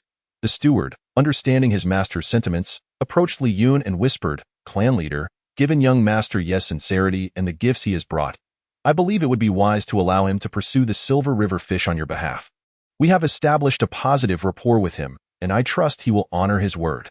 Seeing his steward advocate for Yi Chen, Li Yun could no longer object. Once his inner turmoil subsided, he promptly helped both men to their feet. Please, both of you, rise. This matter can be resolved easily. May I first see the little cat? Yi Chen exchanged a glance with Fenggu, who nodded in agreement. He then produced the little cat from his spatial ring. The little cat, having grown weary from play, was sound asleep. Upon being brought out, it stretched lazily, expressing its displeasure by swatting at Yi Chen's arm. Li Yun observed the little cat, sensing its remarkable spirit, and wished to hold it. However, the little cat quickly darted behind Yi Chen, clinging to his head, prompting a chuckle from Li Yun as he relented. This little cat was indeed endearing, yet why had it not transformed into human form despite consuming the Silver River fish and its internal organs? It had shown no signs of change whatsoever. Feng Gu took over the conversation. Alas, it seems that legends are merely tales. The silver river fish is not as miraculous as claimed. In that case, I shall forego any claim to the fish, considering it a gift for you, Feng Gu. Thank you, clan leader Li. Allow me to bow to you once more. The little cat, noticing Feng Gu's self-effacing gesture, leaped onto his shoulder, affectionately rubbing against his arm. Feng Gu gently patted its head, saying, "Little one, should you not apologize to clan leader Li?"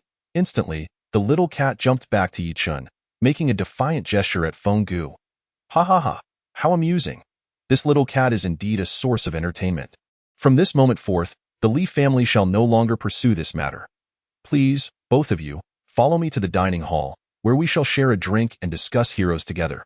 He then instructed the steward to lead the way. And the group made their way to the Li family's banquet hall. Once seated, Li Yun revealed that the purpose of capturing the silver river fish was to draw out the intentions of the demon race. Yi Chen observed that while Li Yun claimed to let go of the fish theft incident, a subtle hint of regret lingered on his face. Clan leader Li, what I said earlier stands. Moreover, as the Li family seeks to ensure the safety of humanity, I am more than willing to assist you in capturing the silver river fish once more. Indeed, since young Master Yi is so committed, I believe this is a viable plan, the steward concurred. Clan leader Li, my brother has just arrived and deserves an opportunity for experience. If you trust my old self, allow Feng Gu to accompany me as we venture into the Eastern Sea. Yi Chen added that Li Yun raised his cup, surveying those present, before finally smiling at Yi Chen. Since young Master Yi insists on exploring the Eastern Sea again, I shall cover all expenses required for this endeavor. Here's to you, young Master Yi, and may you achieve resounding success. Thank you, Master Li, for this cup. I must drink it. The few of us exchanged pleasantries, completely forgetting our original positions. Li Yun gained benefits and acquired willing workers, while Yi Chen was already intent on exploring this world, and Feng Gu no longer had to live in fear. Everyone was filled with joy. After leaving the Li family, Feng Gu and Yi Chen, both slightly inebriated, returned to the Peach Blossom courtyard and went straight to rest. The next morning, Yi Chen awoke to the sensation of something furry tapping his head. Upon opening his eyes, he saw a small cat raising its front paw high, poised to strike his head. As soon as the cat noticed Yi Chen had awoken, it meowed and darted outside. How mischievous! Yi Chen chuckled and shook his head, heading to wash up, realizing that he was growing increasingly fond of this little cat. Stepping out of his room, Yi Chen found Feng Gu and the small cat waiting for him in the courtyard, eager to have breakfast together. Feng Gu beckoned him with a wave. This little creature used to pester Uncle Wang to prepare breakfast before dawn, but today it seems to have changed its tune, insisting on waiting for you to eat together. Hearing Feng Gu's words, the little cat vigorously pawed at Feng Gu as if expressing strong protest. Feng Gu pretended to be in pain, raising his hands in surrender, and only then did the cat cease its antics. Yi Chen sat down and patted the cat's head, which leaned in affectionately. I believe that Xiaomi has always been quite well behaved, hasn't it? The cat's head bobbed like a chick pecking at rice, its eyes squinting into a straight line. Brother, can you trust me? After breakfast, Yi Chen asked Feng Gu, brother, this matter is quite serious. I have a bond of brotherhood with you. I wish to take Xiaomi with me to the East Sea and, along the way, seek out renowned doctors in the world. What do you think, brother? That sounds splendid. I see that Xiaomi and you have a good rapport. If it can accompany you, I will surely have no worries. Initially still miffed at Feng Gu, the little cat perked up at the thought of exploring the outside world with Yi Chen, bounding with joy and then leaping onto Feng Gu's head, playfully rubbing against him. All right, Feng Gu said, patting Xiaomi's head. When you accompany Brother Yi, you must not be mischievous. Xiaomi nodded, wrapping its paws around Feng Gu's head, closing its eyes and refusing to let go. When do you plan to set off, brother? In a few days. Before we leave, I wish to explore the northern forest again. I have a feeling there is something peculiar there. Very well. Do you need me to accompany you? No need, brother. You have your own affairs to attend to. I can manage alone this time. Perhaps let Xiaomi accompany you. After all, this little one is more familiar with that forest than I am. Yi Chen glanced at the cat, which nodded in agreement. Good. With Xiaomi along, this journey will surely be smoother. Yes, Xiaomi, you must listen to Brother Yi and not wander off. Today, I will go to the city with you. And in the afternoon, I will head straight to the forest. All right, let us depart at once. After the Li family indicated they would no longer pursue the incident involving the cat stealing fish, Feng Gu's mood noticeably brightened. Yi Chun no longer confined Xiaomi to the spatial ring, and the three of them, 2 humans and 1 cat, boarded a carriage heading towards the city. Upon reaching the Yuansheng Pavilion, Yi Chun entrusted most of the treasures from his spatial ring to Feng Gu for handling, then took Xiaomi and stepped outside. Previously, when Xiaomi went out, it would do so stealthily. This time, it confidently sat on Yi Chun's shoulder, amusingly holding a pearl with its front paws and playing with it. Passers-by, seeing the adorable cat perched on Yi Chun's shoulder, were eager to pet it. However, feeling apprehensive about the strangers constantly trying to engage it, the little cat tapped Yi Chun's head, signaling its desire to return to the spatial ring. Just as Yi Chun was about to comply, a woman's voice called out, "Brother, I want that little cat." Chapter 23. The Yang siblings, 2 young men and a young woman, blocked Yi Chun's path. "Esteemed sir, my sister has taken a liking to the little cat on your shoulder. Might you consider parting with it?" "Not a chance. I'll offer 100 crystal snow. Please sell me that little white cat." Another young man pulled out a handful of crystal snow, attempting to place it in Yi Chun's hand. In the pet market, the most expensive cats and dogs seldom exceeded 50 crystal snow. Seeing that Yi Chun remained unresponsive, the young man hurriedly added, "I'll raise my offer to 200 crystal snow." "Surely, that suffices. Apologies, but I must be on my way. What is just a little cat? Why are you being so unreasonable? Bullying others?" the girl interjected angrily, leaving Yi Chun bewildered. What kind of logic was this? How did her mind work in such a peculiar way? Yi Chun wished to avoid conflict and intended to bypass them. At that moment, the tall, slender girl stamped her foot in frustration, glaring fiercely at Yi Chun. "No, you cannot leave. You must sell me that cat. Name your price." Not for any amount. Yi Chun was beginning to grow weary of this girl, who seemed to believe her modest beauty granted her the right to dictate terms to the world. "Never mind, Ling Ling. I will find you another one." "Absolutely not. I want that one." To Yi Chun's surprise, the little cat mischievously made faces at the girl, waving its paws as if in defiance. "Brother, look, the cat is being playful with me." "I don't care. I want that one." "Xingling, it's just a little cat. I'll bring you 10 better ones later," the other young man said, attempting to placate the girl. "Zhu-san, go away." "I don't want your offerings," the girl snapped. The young man, realizing his flattery had failed, refrained from showing anger but turned to Yi Chun instead. "Will you sell it or not?" "Not at all." Yi Chun sidestepped the trio and continued walking, but suddenly felt a rush of wind behind him, accompanied by hands reaching for the little cat on his shoulder. Yi Chun swiftly turned and firmly grasped the assailant's hand. "Ow, ow, ow!" The young man felt an overwhelming weakness wash over him, his body involuntarily collapsing to his knees, repeatedly crying out in pain. "What? Do you still intend to snatch it? Let go of my hand, or I swear I'll make you regret it." "Very well, I shall release you now. Let's see how you'll make me regret it." Yi Chun relaxed his grip, and the young man's body flew backward. Just then, a figure sprang forth to catch him before he hit the ground, gently lowering him back down. "Such impressive skills, esteemed sir. I am Yang Xiqing from the Yang family. May I inquire your name?" "Yi Chun, brother. Why are you being courteous to such a person? Allow me to teach him a lesson." The girl moved as if to charge forward, but Yang Xiqing quickly restrained her. "So you are the renowned Yi Gongzi, who defeated the Zhang family's foremost expert in one move. I have long admired you." "What, brother, are you mistaken? How could this person be Yi Gongzi? I heard he was a graceful gentleman, yet this one appears so unkempt." "Indeed, this is the very person you've been clamoring to meet, the one I was supposed to introduce you to." "Who said I wanted you to introduce me to him?" The girl flushed crimson. Lowering her head, "Yi Gongzi, this is my younger sister, Yang Xinling, who has been spoiled since childhood. I hope you will forgive her." "Yang Gu, you mean this person is Yi Chun, Yi Gongzi?" The still shaken young man cast a puzzled glance at Yi Chun and then at Yang Xiqing, who nodded. "Just now, had it not been for Yi Gongzi's mercy, your hand would have been ruined. And no wonder I was so easily thrown aside." The young man quickly bowed to Yi Chun. "I am Zhu Hua, third in line in my family. You may call me Zhu San, and I apologize for my earlier rudeness, and no harm done. If you have no further matters, I must take my leave." "Yi Gongzi, please proceed. Should the opportunity arise, may I invite you for a drink?"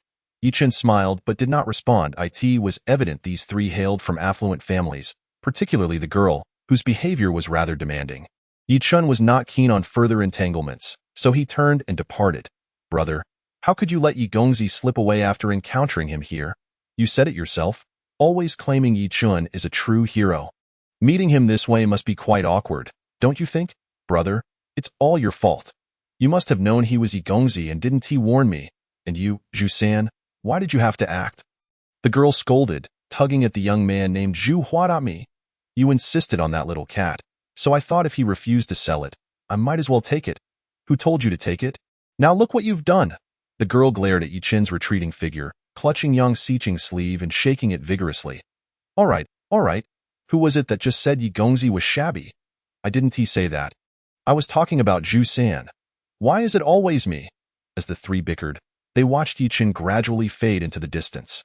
The little girl, displeased, tugged at Yang Xiqing's hand and said, Brother, now that we're here, why don't we secretly follow him and see where Yi Chin intends to go? It is unacceptable. Do you not feel embarrassed today? Moreover, do not forget that we have matters to attend to. Humph. It is merely a matter of capturing the. What difference does it make which day we choose? It is not imperative that it must be today. Yang Xiqing, dismissing her mischievous sister, exchanged a knowing glance with Zhu Hua, and the two pretended to move forward. The slender girl could only pout, reluctantly trailing behind them. Upon reaching the entrance of the, Yi Chin explained his purpose, prompting the guard to summon the girl in the qipao. Yi Gongzi, what brings you here today? I have come to express my gratitude to Miss Wang. She has gifted me a ring, and I cannot feign ignorance. The qipao girl paused, realizing that Yi Chun was aware the ring was a personal gift from her. And her face flushed crimson. The ring from Miss Wang is indeed a delightful present. I cherish it immensely, yet I am at a loss as to how to repay your kindness. Please accept these items along with this 20 million in. No, Yi Gongzi. The reason I presented you with the ring as a newcomer's gift was to prevent you from refusing it. I believe, knowing your temperament, you will undoubtedly seek adventures in various secret realms. And this item is essential for such endeavors. These gifts are far too extravagant. I cannot accept them, I implore you, Yi Gongzi, to take them back. If Miss Wang cannot accept my gift, then I must ask you to return the ring as well. Yi Chin stated earnestly. Then, how about this? I shall accept the gift, and you may take back the. Seeing the qipao girl's insistence on refusal, Yi Chin pondered and decided to approach it differently. Miss Wang, might you assist me in procuring another ring with this? Acquiring another ring does not require such an abundance of. Please wait a moment, Gongzi. Without waiting for Yi Chin's response, the qipao girl entered the. Returning shortly with an additional box in hand. Why, Yi Gongzi, this is my last remaining ring. Please take it for your use. Thank you, Mississippi. In that case, please accept this. If you do not, I shall forego the ring. Very well, I shall temporarily hold on to this. Whenever you wish to use it, simply return to collect it. I can assist you in acquiring more rings as needed. I appreciate your kindness. Yi Chin refrained from further discussion. As long as she accepted his gift, the matter of gratitude was settled. Sometimes, such debts of gratitude can weigh heavily on one's conscience, and Yi Chun did not wish to be ensnared by such obligations. By the way, do you have any leads regarding the recent happenings outside the city? I wish to investigate. Yi Gongzi, the situation outside the city has become increasingly unstable. Not only have people been mysteriously disappearing, but there have also been sightings of the long absent in the dense forest. Yi Chin recalled that Feng Gu had mentioned before. Was it not the case that the little cat returned due to the emergence of? Indeed, this is not a demon but rather a savage beast that has been absent for many years. For some unknown reason, it has suddenly reappeared in the forest outside the city. If you must venture into the woods, please exercise caution around this beast. It typically prefers solitude and only gathers under special circumstances. I shall be careful. Does it have any weaknesses? A solitary rarely attacks humans. However, a pack of is quite fearsome. Even the most skilled experts in this world hesitate to confront them alone. As for their weakness, what is it? They are quite lascivious. Lascivious? Yes, while reproduce amongst their kind, they have a penchant for mating with various species, including humans. This creature possesses such proclivities. It is said that they are most vulnerable during mating season, as their lustful nature, combined with their inner strength, once led to their near extinction. The sudden appearance of outside the city surely indicates some irresistible attraction drawing them forth.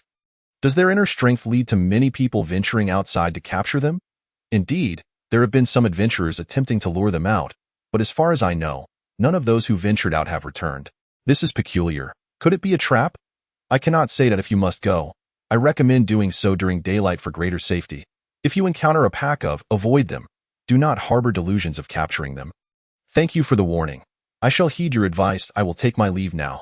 With that, he bowed to the Qipao girl. Yi Gongzi. Please take care.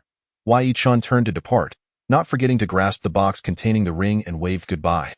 The Qipao girl watched Yi Chen's retreating figure, letting out a long sigh. What a fool! Chapter 24. The wolf's den outside Emoji City. 3 swift horses galloped along the desert bordering the dense forest. Swiftly disappearing into the distant horizon, Yi Chan arrived at the forest's edge, carefully retrieving the sleeping little cat from his ring. The kitten, still drowsy, rubbed its eyes with its paws before leaping onto Yi Chen's shoulder. Playfully batting at his head in a bid to resume its slumber, Xiaomi, do awaken. We are nearly there. Our success today may very well depend on you. Yi Chan gently patted the little cat's head, but it feigned ignorance, yawning and covering its ears with a PW. Yi Chan chose not to disturb the cat further and ventured deeper into the woods. Although it was daytime, the atmosphere within the dense forest felt eerily dim. Occasional strange bird calls echoed through the trees, finally rousing the little cat from its slumber. The vigilant creature perked up its ears, and after a moment, it patted Yi Chen's head and pointed to the right. Understanding the little cat's intent, Yi Chen confidently proceeded in the indicated direction. Not far ahead lay a jumble of boulders arranged haphazardly, which emitted mournful sounds as the breeze swept through them. As they navigated through the rocks, the little cat once again signaled Yi Chen to halt, then pointed straight ahead, where they stumbled upon some tattered cloth stained with blood. The blood on the rags appeared fresh, with a strong metallic scent lingering in the air, suggesting that the incident had occurred within the last day. Yet, aside from the bloodied scraps, there were no signs of any corpses, if someone had been attacked by a beast. There should have been remnants such as hair or flesh, but here, there was nothing but the bloody rags. Yi Chen glanced at the little cat in confusion, but it displayed a look of concern. Urgently pointing toward a peculiar cliff. The cliff was indeed strange. The lower portion appeared barren, while at a height of around 10 feet, it was covered with climbing plants and several robust pine trees growing directly from the crevices in the rocks. Yi Chen could discern nothing amiss, gently stroking the little cat's head as he softly inquired, Xiaomi, there is simply a stone wall ahead. There is no path. The little cat, in a fit of anger, swatted Yi Chen's head, then began to wave its paws incessantly, frequently pointing towards a massive pine tree nestled within the crevices of the rocks. Subsequently, it insisted on burrowing into Yi Chen's spatial ring. This was the first time Yi Chen had witnessed such a panicked demeanor from the little cat, prompting a vague sense of unease that something must be amiss. After placing the little cat into the spatial ring, he leaped lightly onto the large pine tree. Upon reaching the top and peering down, he discovered a concealed entrance, an opening large enough for a person to pass through, hidden behind the trunk of the pine tree. Yi Chen attempted to summon the little cat, yet it stubbornly refused to emerge. Recalling the little cat's earlier distress, he concluded that whatever lay within must be something it feared. Otherwise, with its mischievous nature, it would not have obediently retreated into the spatial ring. Suddenly, Yi Chen remembered that he possessed the soft silk armor gifted by the Li family, which granted him invisibility. With this soft silk armor, he resolved to investigate the cave, confident that as long as he exited within 3/4 of an hour, he would not disturb any creatures dwelling within. With that thought, Yi Chen wasted no time and slipped into the cave. The darkness inside was akin to a moonless night. Since reaching the 3rd level of the Wu Wei Fist, his eyesight had become exceptionally keen, scarcely affected by light. After a brief adjustment, he was able to discern the surroundings clearly.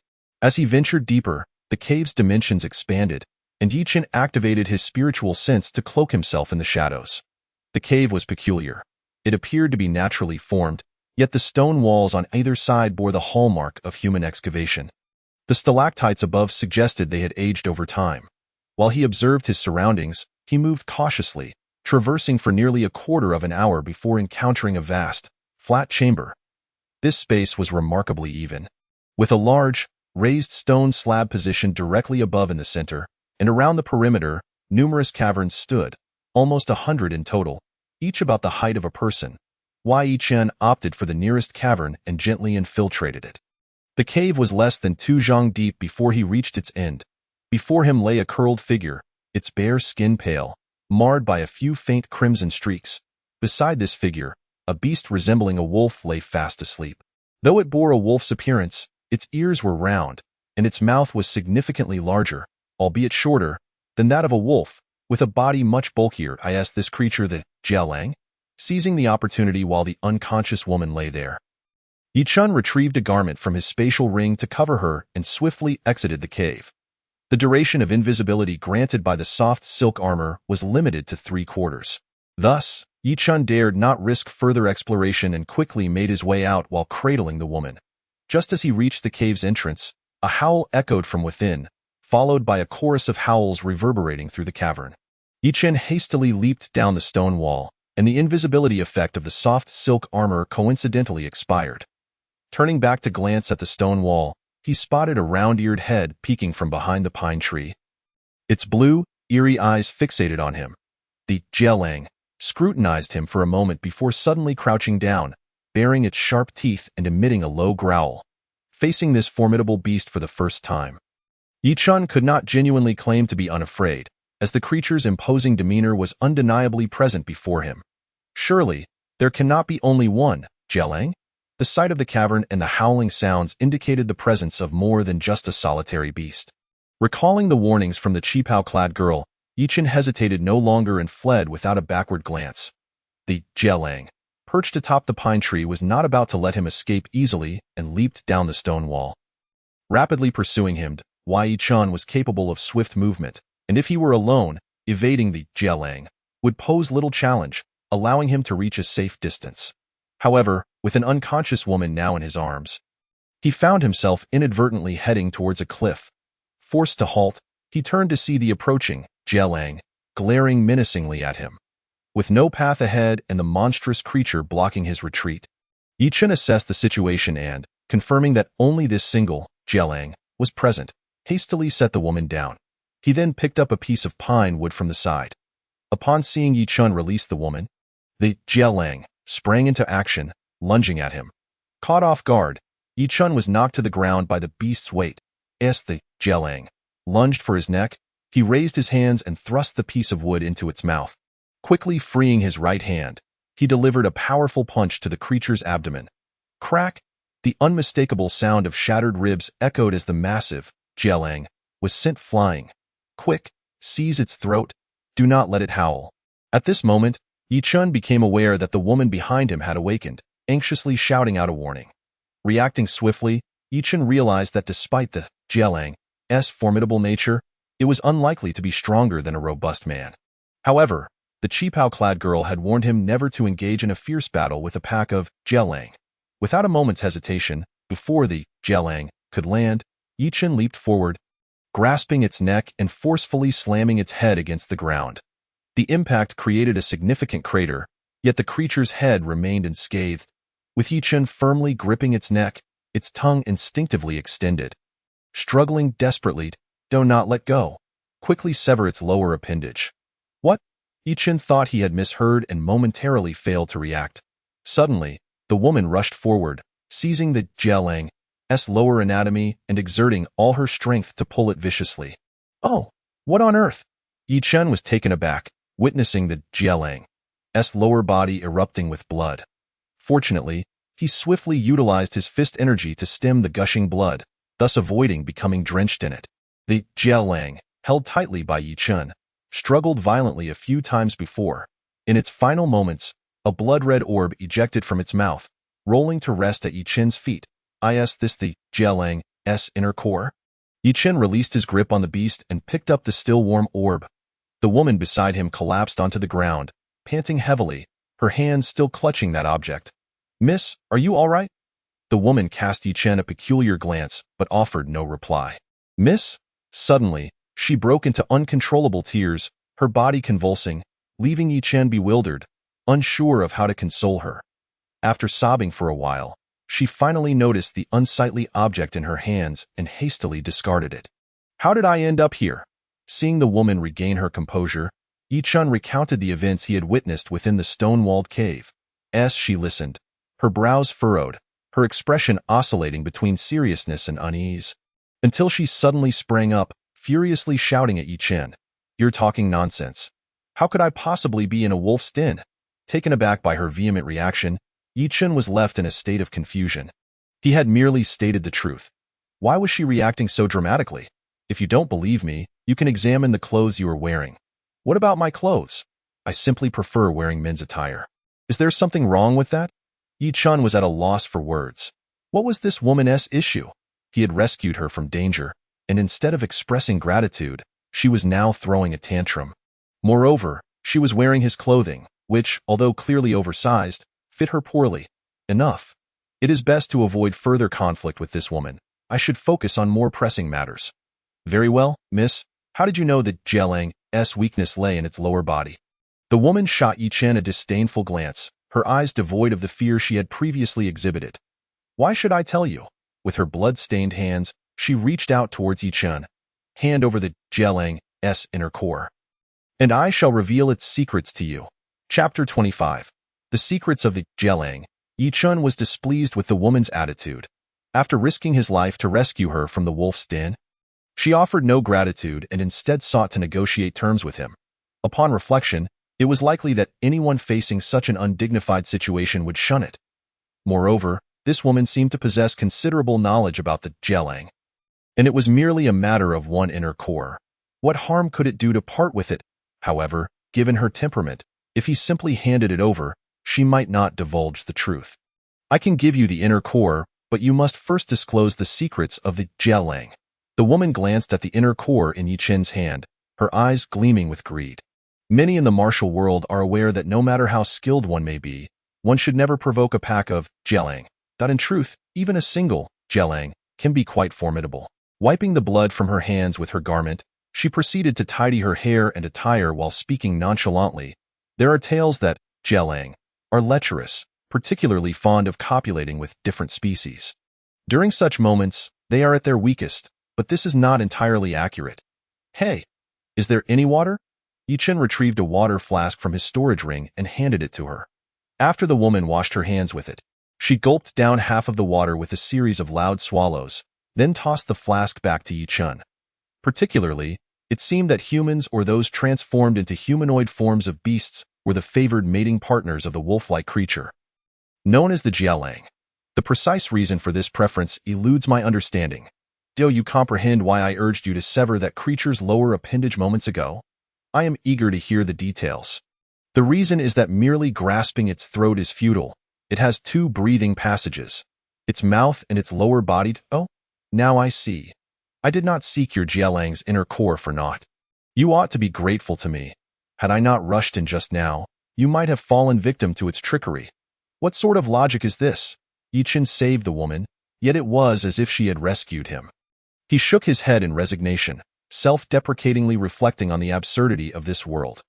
However, from the woman's lips, Yi-chun gleaned the true secrets of the Jialang. It turned out that the creature's flesh and skin were as resilient as iron, particularly its head, which was so hard that almost no weapon could inflict harm upon it. This was why the Jialang dared to pursue him alone. Had it not been for Yi-chun's cultivation in the Wu-wei fist, he likely would not have been able to injure it at all. Thus, unbeknownst to the woman, Yi-chun had already fractured the Jialang's ribs. Otherwise, it might have struck a fatal blow against him. In nature, the Jialang has few natural enemies, especially when in packs, rendering them formidable predators of the wilderness. Their invincibility has allowed them to dominate their territory. It is exceedingly difficult to slay a Jialang using conventional methods. For even if a fiercer beast were to latch onto its neck, piercing its skin would prove nearly impossible. Just when one believes it is on the verge of asphyxiation, a momentary lapse in vigilance could lead to a lethal counterattack from the Jialang, resulting in a death that leaves one unable to close their eyes in peace. Few are privy to this secret, as those who do are often met with untimely demise, and those who survive tend to lose their sanity and coherence. The qipao-clad girl claimed that the Jialang's inner core possesses extraordinary physical enhancement properties, suggesting that it was nearly driven to extinction. However, the true reason lies in the unique structure of the Jialang's lower body. coupled with its lascivious nature, which often leads to the injury of pregnant she-wolves, resulting in an exceedingly low birth rate for the Jelang. The secret of the Jelang's ability to breathe through its lower body was only discovered by this woman after she was dragged into the wolf's den. Had it not been for Yi Chen's unexpected arrival, saving her by a twist of fate, this secret might have remained undisclosed. The woman's act of severing the Jelang's lower body was a desperate gamble. And unexpectedly, she succeeded. No wonder the Qipao girl asserted that the Jelang is at its weakest during mating. Yet she failed to mention how one should exploit this weakness. Yi Chen now comprehended why those who sought the Jelang's inner core never returned. This secret was hard-earned, and you must not disclose it. Should you dare to speak of it, I shall claim that you assaulted me. The woman shot a fierce glance at Yi Chen before extending her hand once more. The inner core, can you now provide it to me? Given her disposition, Yi Chen harbored no illusions about the woman's intentions. He promptly handed her the crimson inner core from earlier. Upon receiving it, the woman's eyes gleamed with avarice. So this is the Jialang's inner core. Perhaps I am truly the only one in this world to have acquired it. Why do you say that? Since you carried me out of the wolf's den, I shall share more with you. People claim that the Jialang's inner core enhances physical abilities, but in truth, it is far more than that. Yi Chen learned from the woman's words that the Jialang's body is impervious because of this very inner core. Generally, when one consumes the Jialang's inner core, their body transforms into a fortress akin to that of the Jialang, offering a level of defense that can utterly overwhelm opponents in combat. Those who can obtain the Jialang's inner core are exceedingly rare, as most only know that consuming it grants robust health and immunity to toxins. Yet the reality encompasses far more. After consuming the Jialang's inner core, one's defensive capabilities can rival those of the Jialang itself. The woman gazed at the red inner core in her hand, speaking to Yi Chen with an air of triumph. Yi Chen, upon hearing her description, could not deny the allure of the Jialang's inner core, yet the thought of facing a horde of these indomitable creatures was undeniably daunting. I believe we could collaborate, the woman suddenly proposed. Yi Chen felt a mix of amusement and irritation at the suggestion of partnering with her, a notion he had never entertained. My dear, let us forego the idea of collaboration. I have little interest in the Jialang's inner core. If we were to join forces, I would be responsible for luring the Jelang, enticing them out one by one, while you would take on the role of ambusher. The woman regarded Yi Chen seriously, her eyes betraying her unrestrained greed. Do you have any idea how much a single inner core could fetch in the auction market? How much? At least 50 million to start. Such an amount? Not just that. I speak of the starting price. If it were known that consuming the Jialang's inner core is tantamount to donning an invulnerable armor, I estimate it could very well auction for over 100 million. The woman cast a glance at Yi Chen, a smug smile playing on her lips. To speak candidly, while this woman may be insufferable, her smile radiated a certain mature allure. You know, the price of tempting the Jialang is steep. Failure could result in the loss of one's life. This is indeed a fact. Being targeted by the Jialang is a relentless pursuit, one that would be unbearable for an ordinary person, especially considering that it can breathe through its lower body. Furthermore, tempting the Jialang is not a task for just anyone. You, in particular, are ill-suited for it. As she spoke, the woman glanced surreptitiously at Yi Chen's lower body, causing him to feel a tightening sensation and a prickling unease. Was this woman deranged, willing to engage in such acts merely to obtain a Jialang inner core? My dear, perhaps you should seek someone else for this endeavor. Yi Chen had no desire to partake in such morally reprehensible actions. Even if the woman was willing, I believe you should be capable of exiting this thicket on your own. I shall not be involved. With that, Yi Chen turned to leave. Halt!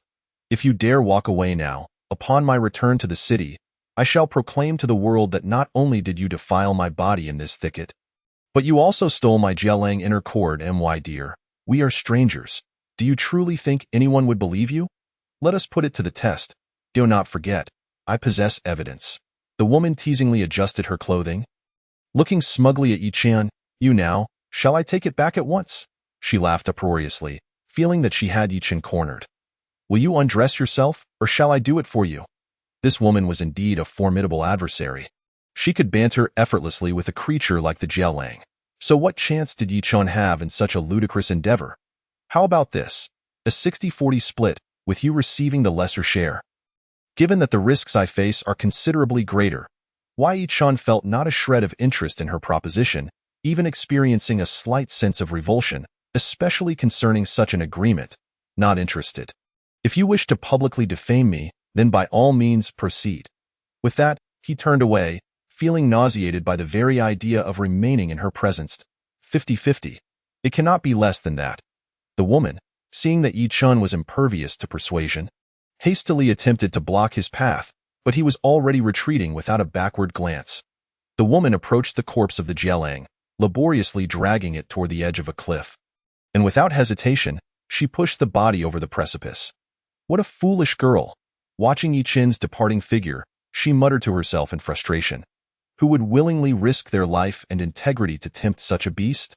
If anyone were to discover that I would go to such lengths, I shudder to think of how many would pursue me for collaboration. Glancing at the red inner core in her hand, the woman pondered briefly before swallowing it whole. She then settled beneath a large tree to meditate.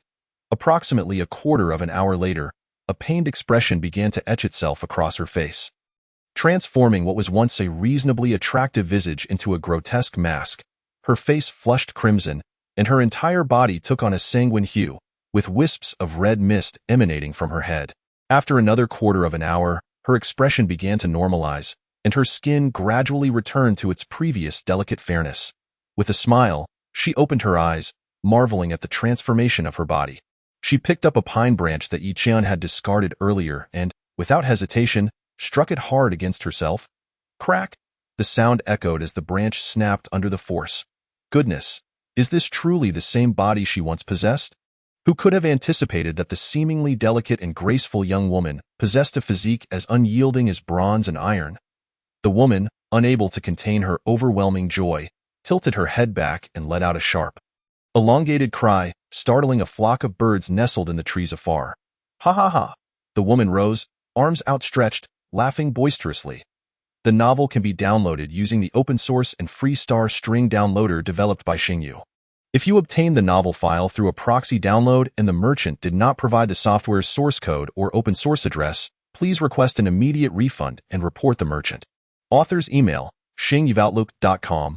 Author's QQ, 20175937110. Official QQ group, 149050832. Official TG group, https t.me/fq tool. Chapter 26. Re-entering Hu village. 3 individuals clad in green were hastily traversing the edge of a dense forest when, suddenly, their steeds were startled. The horses reared back, nearly throwing the riders off. They exchanged glances, each one attempting to soothe their own mount. There must be something amiss within this thicket, remarked one of the younger men. Our steeds are all spooked. There must be a ferocious beast lurking nearby, if it is indeed the dreaded wolf. The elder of the group nodded thoughtfully before continuing. However, it is unlikely that the wolf would appear during the day. They are known to prefer the cover of night, unless provoked. Let us proceed. While daylight still lingers, we should investigate the depths of the forest. Once they had calmed their steeds, the trio spurred their horses deeper into the woods. At this moment, Yichun had once again extracted Xiaomi from the storage ring. Yes, he had indeed pulled her out. This little creature, when faced with something frightening, would hurriedly seek refuge in the ring, only to end up falling into a deep slumber. Wei Yichun began to suspect that this little cat was, in fact, a reincarnated pig. Xiaomi, wake up! Do you remember the ravine where Brother Fenggu fell? The little cat rubbed her eyes with her tiny paws, yawned, and eventually nodded, pointing in a particular direction. You are the best. When we return, we shall feast on delicacies. Upon hearing of tasty treats, the little cat's eyes sparkled, and she patted Yichun's head, urging him to hasten. Before long, they arrived at a ravine, and Yichun vaguely recalled that this was the very spot that had led him astray into Hu village that fateful night. Xiaomi continued to point ahead, her paws rhythmically tapping on Yichun's head. As they reached a gentle slope within the ravine, Xiaomi leapt from Yichun's shoulder and, at a discreet location, she pushed aside the ivy that covered an entrance. Turning back, she gestured to Yichun before dashing into the cave, prompting him to follow swiftly. Inside the cave, Xiaomi halted before a tattered black cloak meant for nocturnal excursions. Yichun picked it up and examined it closely. It resembles the coat that Brother Fenggu wore that night. Xiaomi grinned and nodded, making a gesture with her paw that Yichun could not quite decipher. No, it must have been a cat's paw gesture, and then she led the way further inside. The cave twisted and turned with numerous forks. Without Xiaomi's guidance, anyone else would likely lose their way. Yichen followed her at a brisk pace, and after what felt like a quarter of an hour, a glimmer of light appeared ahead, indicating the cave's exit. Xiaomi seemed very familiar with this place. Before Yichen could react, she dashed toward the light and vanished from his sight. As Yichen emerged from the cave, the scene before him rendered him speechless. Hu village, which he had thought was merely a dream, materialized before him in its entirety. It was still the same village entrance, the same children frolicking at the threshold, and the same flock of chickens, ducks, and geese foraging about, the only absence being that polite little stray dog. Just as Yichen was lost in thought, he clearly heard the familiar sound of barking, woof woof. There sprinted the familiar little stray dog, rushing toward him. Yichen crouched down, arms wide open, and as the little dog approached, Xiaomi playfully perched herself upon its back. In a flash, Xiaomi leapt into Yichen's embrace and then swiftly climbed onto his shoulder. Meanwhile, the little dog sat eagerly before him, its tail wagging furiously. As Yichen affectionately patted its head, "Xiao Huang, it's been so long." The little dog nuzzled Yichen's hand affectionately before standing and slowly making its way back to the village, pausing intermittently to glance back at him. Xiaomi tapped Yichen's head, indicating that he should follow the little dog into the village. There stood the same elderly woman, her hair a silvery white, yet her face bore no wrinkles. Smiling warmly at them, "Young man, come, step inside for a cup of water." "Thank you, Grandma." The elderly woman led the way as she engaged Yichen in casual conversation. "It's been ages since we've had a stranger visit us here." The familiar demeanor, the well-known voice. Yet Yichen sensed that the elderly woman did not recognize him. As they stepped inside the house, Yichen suddenly recalled all the memories he had lost. The furnishings of the interior clashed with the house's exterior. From the outside, it appeared to be a dilapidated earthen dwelling, but upon entering, the interior revealed a cozy, minimalist wooden design that looked exceptionally inviting. Unchanged from the last time he had seen it. "Grandma, is this indeed Hu village?" "Indeed. Young man, this is Hu village." Yichen scrutinized the house carefully, feeling a strong conviction that he had been here before. "I have been here before." "Young man, are you certain?" "It has been a long, long time since we had outsiders come to Hu village." "Hu village hasn't had outsiders in ages?" "Indeed, Grandma, just the day before yesterday. I was here, and you graciously offered me tea." "Young man, you must be mistaken. Today is the first time I have met you." "That can't be right, Grandma. Do you have a girl around 20 years old in your home?" "Are you referring to that girl named Feng Huang?" "So, her name is Feng Huang." Yichen pondered for a moment, then recounted the events of his previous visit to the elderly woman in detail. She listened intently, nodding in wonder. "So it seems you are not fabricating your tale. However, it should be that you visited us in a dream." "A dream?" "Yes, young man. When you awakened, were you not in your own dwelling?" "Indeed, but, Grandma, I have returned." Just as Yichen was about to explain, a clear, bright voice rang out from outside. A smiling girl with a basket bounded through the door. "Oh, Feng Huang has returned." The elderly woman chuckled. "Yes, Grandma. I will place the herbs in the backyard first."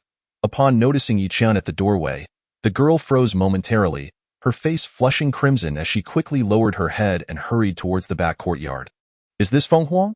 Yichen inquired of the elderly woman, who nodded with a smile. "I'm certain I have met this girl before," Yichen asserted confidently. "Young man, I mentioned earlier that I believe you. But it is true that we have not had outsiders here in a very long time." Just as Yichen was pondering this peculiarity, the elderly woman approached, taking Xiaomi from his shoulder. The little cat did not resist. Instead, she affectionately nuzzled against the elderly woman's hand. "Young man, how did this little kitty come to be with you?" "Grandma, her name is Xiaomi. It is she who brought me here today." "I see, so that is how you found your way here. You are a friend of this little kitty." As they spoke, Feng Huang emerged from the inner room, carrying a kettle and teacups.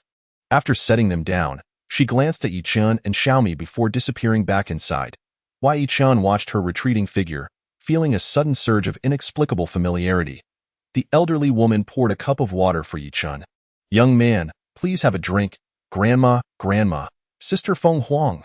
Several children rushed in from outside, breathless and anxious. "What is the matter? Xiao Linzi, Xiao Longzi." The elderly woman promptly stood up and the children, panting heavily, soon spoke. Grandma, something happened to Hussein's little Ya. We must quickly summon Sister Feng Huang to take a look. Hearing the commotion, Feng Huang hurried out from the back room.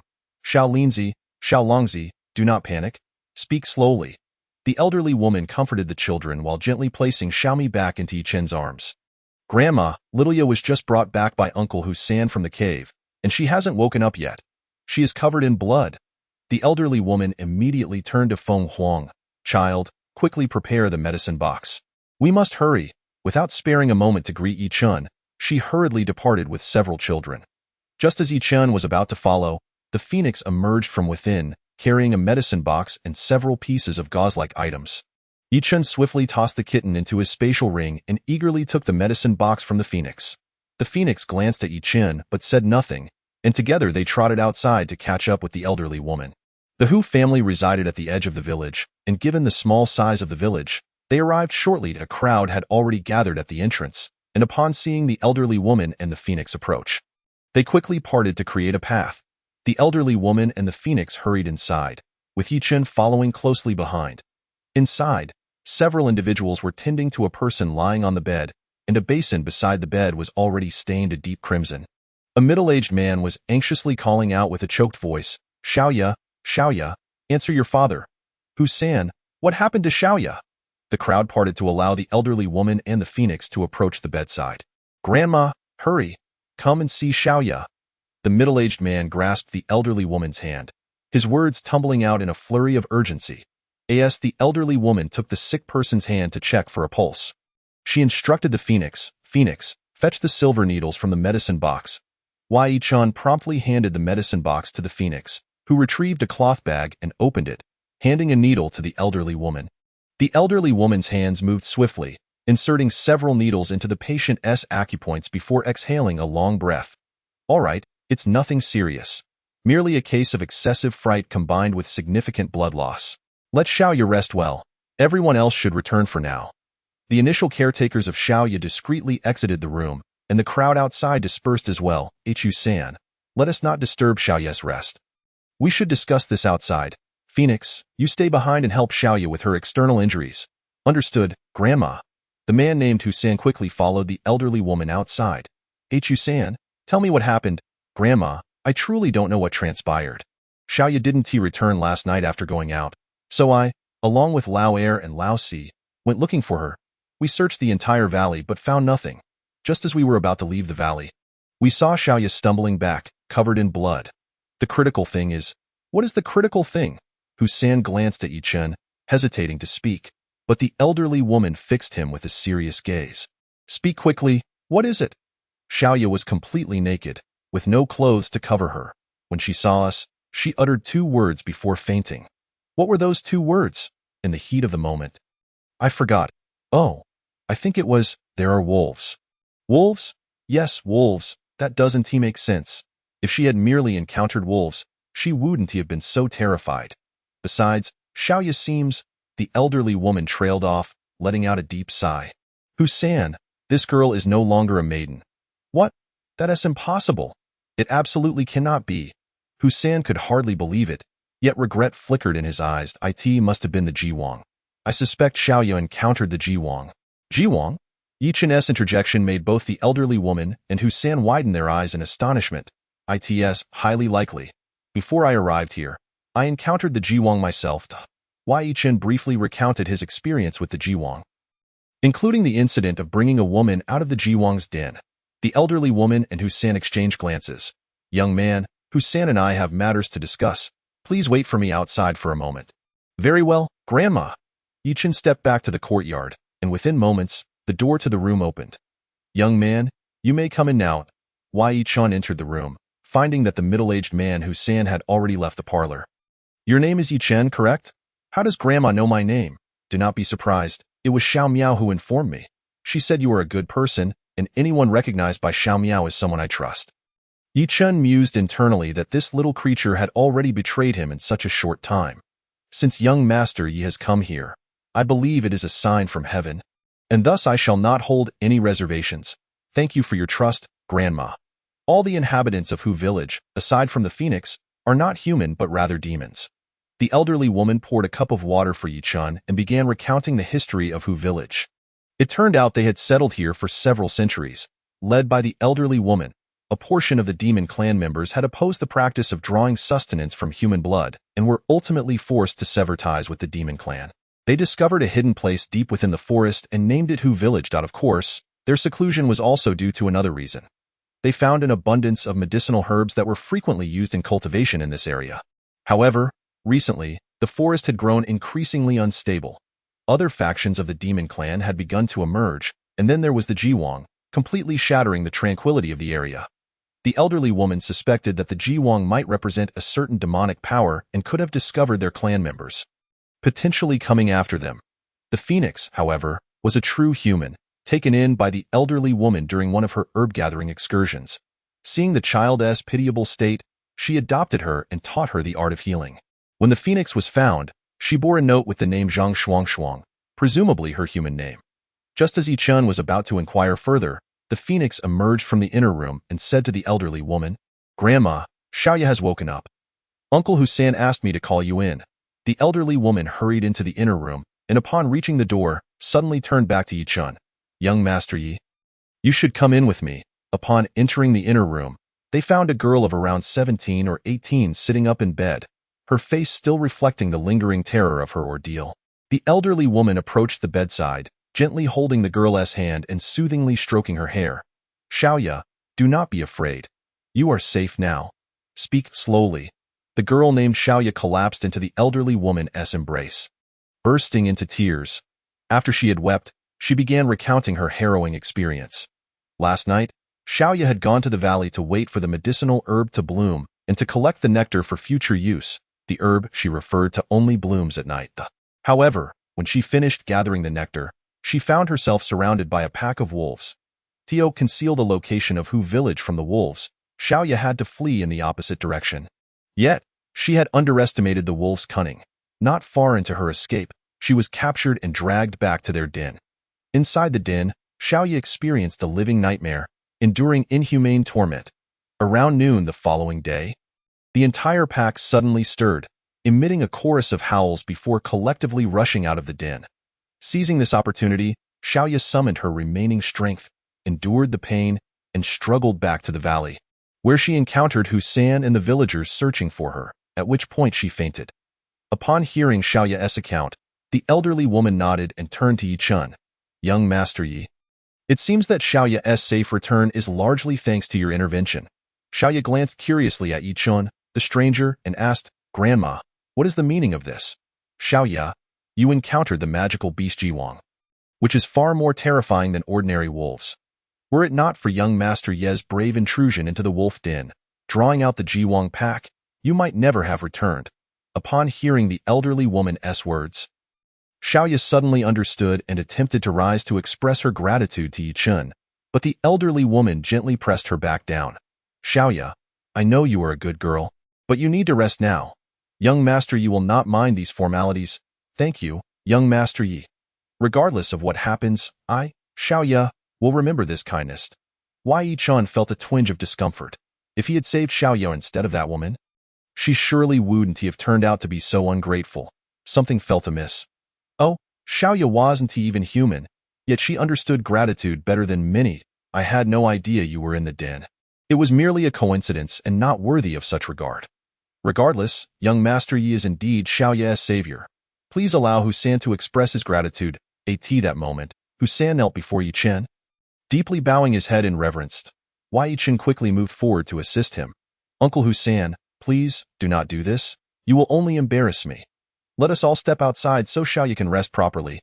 Phoenix, you take young Master Yi home first. I have matters to discuss with the clan members." "Understood, Grandma." After Phoenix led Yi-chun home, the elderly woman summoned Husan to gather the villagers at the village entrance. "Everyone, I trust you are all aware of Xiaoya's situation. This is the first time in a century that a member of our clan has been harmed." The elderly woman's voice resonated with vigor. As it had for many years, the villagers had not seen the stern expression upon her face for quite some time. "The reason we gather here is to distance ourselves from those of our kind who survive by feasting upon the life essence of others. This is, in fact, the very foundation upon which the safety of our kin rests. allowing us to coexist in peace for nearly a century. However, recently, unrest has plagued the area beyond the valley. To safeguard everyone's well-being, I decree that for the time being, no one shall venture out to gather herbs. I have instructed Phoenix to transplant some herbal specimens to the hillside behind our village. Moreover, there have been reports of large packs of the monstrous and predatory wolves appearing in the dense woods. They have undoubtedly caught our scent. These beasts are our natural enemies, and I suspect that someone is manipulating events from the shadows, seeking to force us out, intending to use our lineage for their nefarious alchemical purposes. Thus, I have resolved to temporarily obliterate the passage leading to Hu village. Grandmother, we shall heed your words. Indeed, grandmother, we will follow your guidance. Whatever you say, we shall do. The entire village expressed unanimous respect for the elders' decision, some of their relatives having perished at the hands of these wolves a century ago. Though time has passed, the lessons of bloodshed remain etched in the memories of the elders. Since there are no objections, let us calm our families and disperse. As the crowd began to disperse, the elderly woman returned to her dwelling. Master Yi, I have 2 matters to entrust to you. Are you amenable? Yi-chun, without a moment's hesitation, nodded in agreement. He regarded the villagers, including the elder and Phoenix, as exceedingly kind, despite their predominantly demonic nature. The first task is to ensure that once you leave this place, you promptly destroy the exit. That shall be no trouble, rest assured. I will carry out your wishes meticulously. The second matter concerns Phoenix. Since she belongs to your kind, it would be best for her to reside in your world. I wish to entrust her care to you. Grandmother, I do not wish to leave you. I do not want to depart from Hu village. Upon hearing this, Phoenix threw her arms around the elder and wept uncontrollably. My dear, both I and the people of Hu village are demons, and you are human. You should not dwell among us. You must return to your own world. No, I don't want that. I love being here. I have never regarded the people of Hu village as demons. You have grown and must forge your own path. Listen to me, dear. Perhaps you will have the chance to find your true parents. Grandmother, you are my closest family in this world. I will not leave. Listen to me, my dear, that I have decided to seal this place. We are demons, and we can survive here, but you are different. Once this place is sealed, you will no longer be able to survive here. Do you understand? The elderly woman continued solemnly, if you remain here, I will be unable to seal this place, putting our entire clan at unprecedented risk. I promise, once it is safe, I will come to find you. Upon hearing these words, Phoenix ceased her tears and earnestly asked the elder, Grandmother, is it truly that serious? Indeed, it is grave. I cannot jeopardize the lives of my kin for your sake. The elder gently stroked Phoenix's head, continuing her admonishment. Master Yi is a good person. I trust in the judgment of little Meow and my own instincts. I believe he will care for you well. Rest assured, I will ensure that Miss Phoenix is well looked after. Does grandmother have any further instructions? Yi-chun, moved by the elder's kindness, reflected on the legends of demons who seduce humans with their charms, only to find that this elderly woman was more benevolent than most. Master Yi, please wait a moment. The elder turned and retrieved a box from within her home. Opening it revealed 2 blood-red pearls and a note with only 3 words inscribed. Master Yi, this is the inner core of the wolf. It was obtained by my late husband when he vanquished the wolves years ago. It serves no purpose remaining with me and only brings me trouble. You may find it useful in your travels. Accept this as my token of gratitude. Grandmother, this is unacceptable. It is a memento from your late husband. I cannot accept it. Master Yi, is it that you find this gift too trivial? If you refuse, my heart shall remain unsettled. The elder closed the box and offered it to Yi-chun, who, after a moment of contemplation, accepted it indeed. Should he refuse this gift, the elder might be reluctant to trust him with Phoenix. By accepting it, he formed a bond with her. Phoenix, gather your belongings quickly. We must leave the village as soon as possible. Obediently, Phoenix began to pack her things, while the elder produced a small pouch resembling a sachet. Master Yi, this is not merely a sachet. It contains items pertaining to Phoenix. Do not give it to her unless absolutely necessary. Remember, Yi-chun took note of her instructions. Furthermore, these are a few of the soul-reviving pills I have concocted. While they may not compare to the legendary elixirs, they should suffice to counteract most known poisons. This medicine can not only detoxify but also restore some vitality. Keep them handy for emergencies. Thank you, grandmother, if fate allows, we shall meet again. Master Yi, when you depart, do not mention Hu village to anyone, lest it bring misfortune upon you and the village. Yi Chun acknowledged her warning, urging the elder to take care of herself. As they spoke, Phoenix emerged from within, carrying a substantial bundle of belongings. Phoenix, once we are outside, listen to Master Yi. Do not worry about grandmother, and refrain from mentioning anything regarding Hu village. Remember? The elder then tucked a bundle of items into Phoenix's pack. This is the crystal snow needed for the outside world. It is of no use here, so you should take it with you. Yi Chun accepted Phoenix's luggage and placed it into his spatial ring. While Phoenix once again embraced the elder tightly, reluctant to let go. Enough. Phoenix has grown and must lead her own life. You must hurry. Reluctantly, Phoenix released the elder, taking 3 steps back, glancing over her shoulder as she made her way toward the cave entrance. The elder stood at the village's threshold, watching as Yi Chen and Phoenix disappeared into the cave, while a small, unassuming dog sat quietly nearby, observing their departure. Unbeknownst to her, a crowd of villagers had gathered behind her, silently witnessing the closure of the only passage to the outside world. After a quarter of an hour, the elder nodded to Hu San. Hu San approached the cave entrance and began to chant an incantation. In a short while, the entrance slowly vanished, as though it had never existed. Emerging from the cave, Yi Chen guided Phoenix a safe distance away from the entrance before delivering a powerful punch to the slope. With a resounding boom, the slope was covered in debris, transformed into level ground, erasing any trace of its former identity as a slope, and ensuring that no one would suspect the existence of a hidden cave. Phoenix knelt beside Yi Chen, bowing her head 3 times before tears streamed down her face. Phoenix, let us go. I believe there will be a chance for you to reunite with your grandmother in the future. Phoenix nodded, rising to follow Yi Chen as they ventured beyond the dense woods. At the edge of a cliff in the northern forest, a pack of wolves sniffed the blood scattered on the ground. A notably larger one-eyed wolf stood majestically at the cliff's edge, occasionally glancing down into the abyss. With a slow turn, it raised its head and let out a long howl, to which the pack responded with low growls. The one-eyed wolf swiftly bounded forward, leading the others along the cliff's edge at a brisk pace. Not far off, 3 figures clad in green moved cautiously through the underbrush, suddenly startled as their mounts became agitated once more. Quickly, cover the horse's ears. They must be close by. The eldest of the 3 draped a cloth over the horse's ears while instructing the others. He then dismounted, tossing the reins to a younger companion before crouching to listen closely to the ground. After a moment, the elder stood, a grave expression upon his face. Uncle, what did you hear? There are 3 individuals approaching us from this direction, and in addition, there are subtle vibrations ahead. It seems a pack of beasts is moving swiftly. Should we continue forward? Yes, let us investigate. The elder swiftly mounted his horse and urged it toward the cliff's edge. Meanwhile, Yang Xiqing, his sister Yang Xinling, and Zhu Hua remained vigilant as they traversed the path.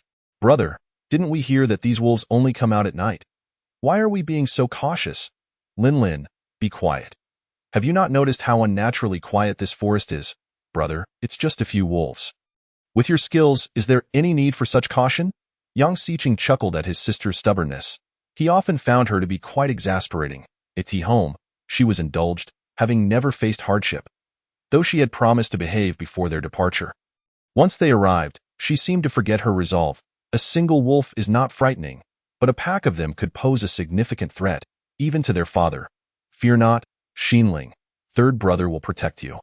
Zhu Hua smugly chimed in, and young Xinling shot him a disdainful glance, a hint of a smile creeping onto her lips.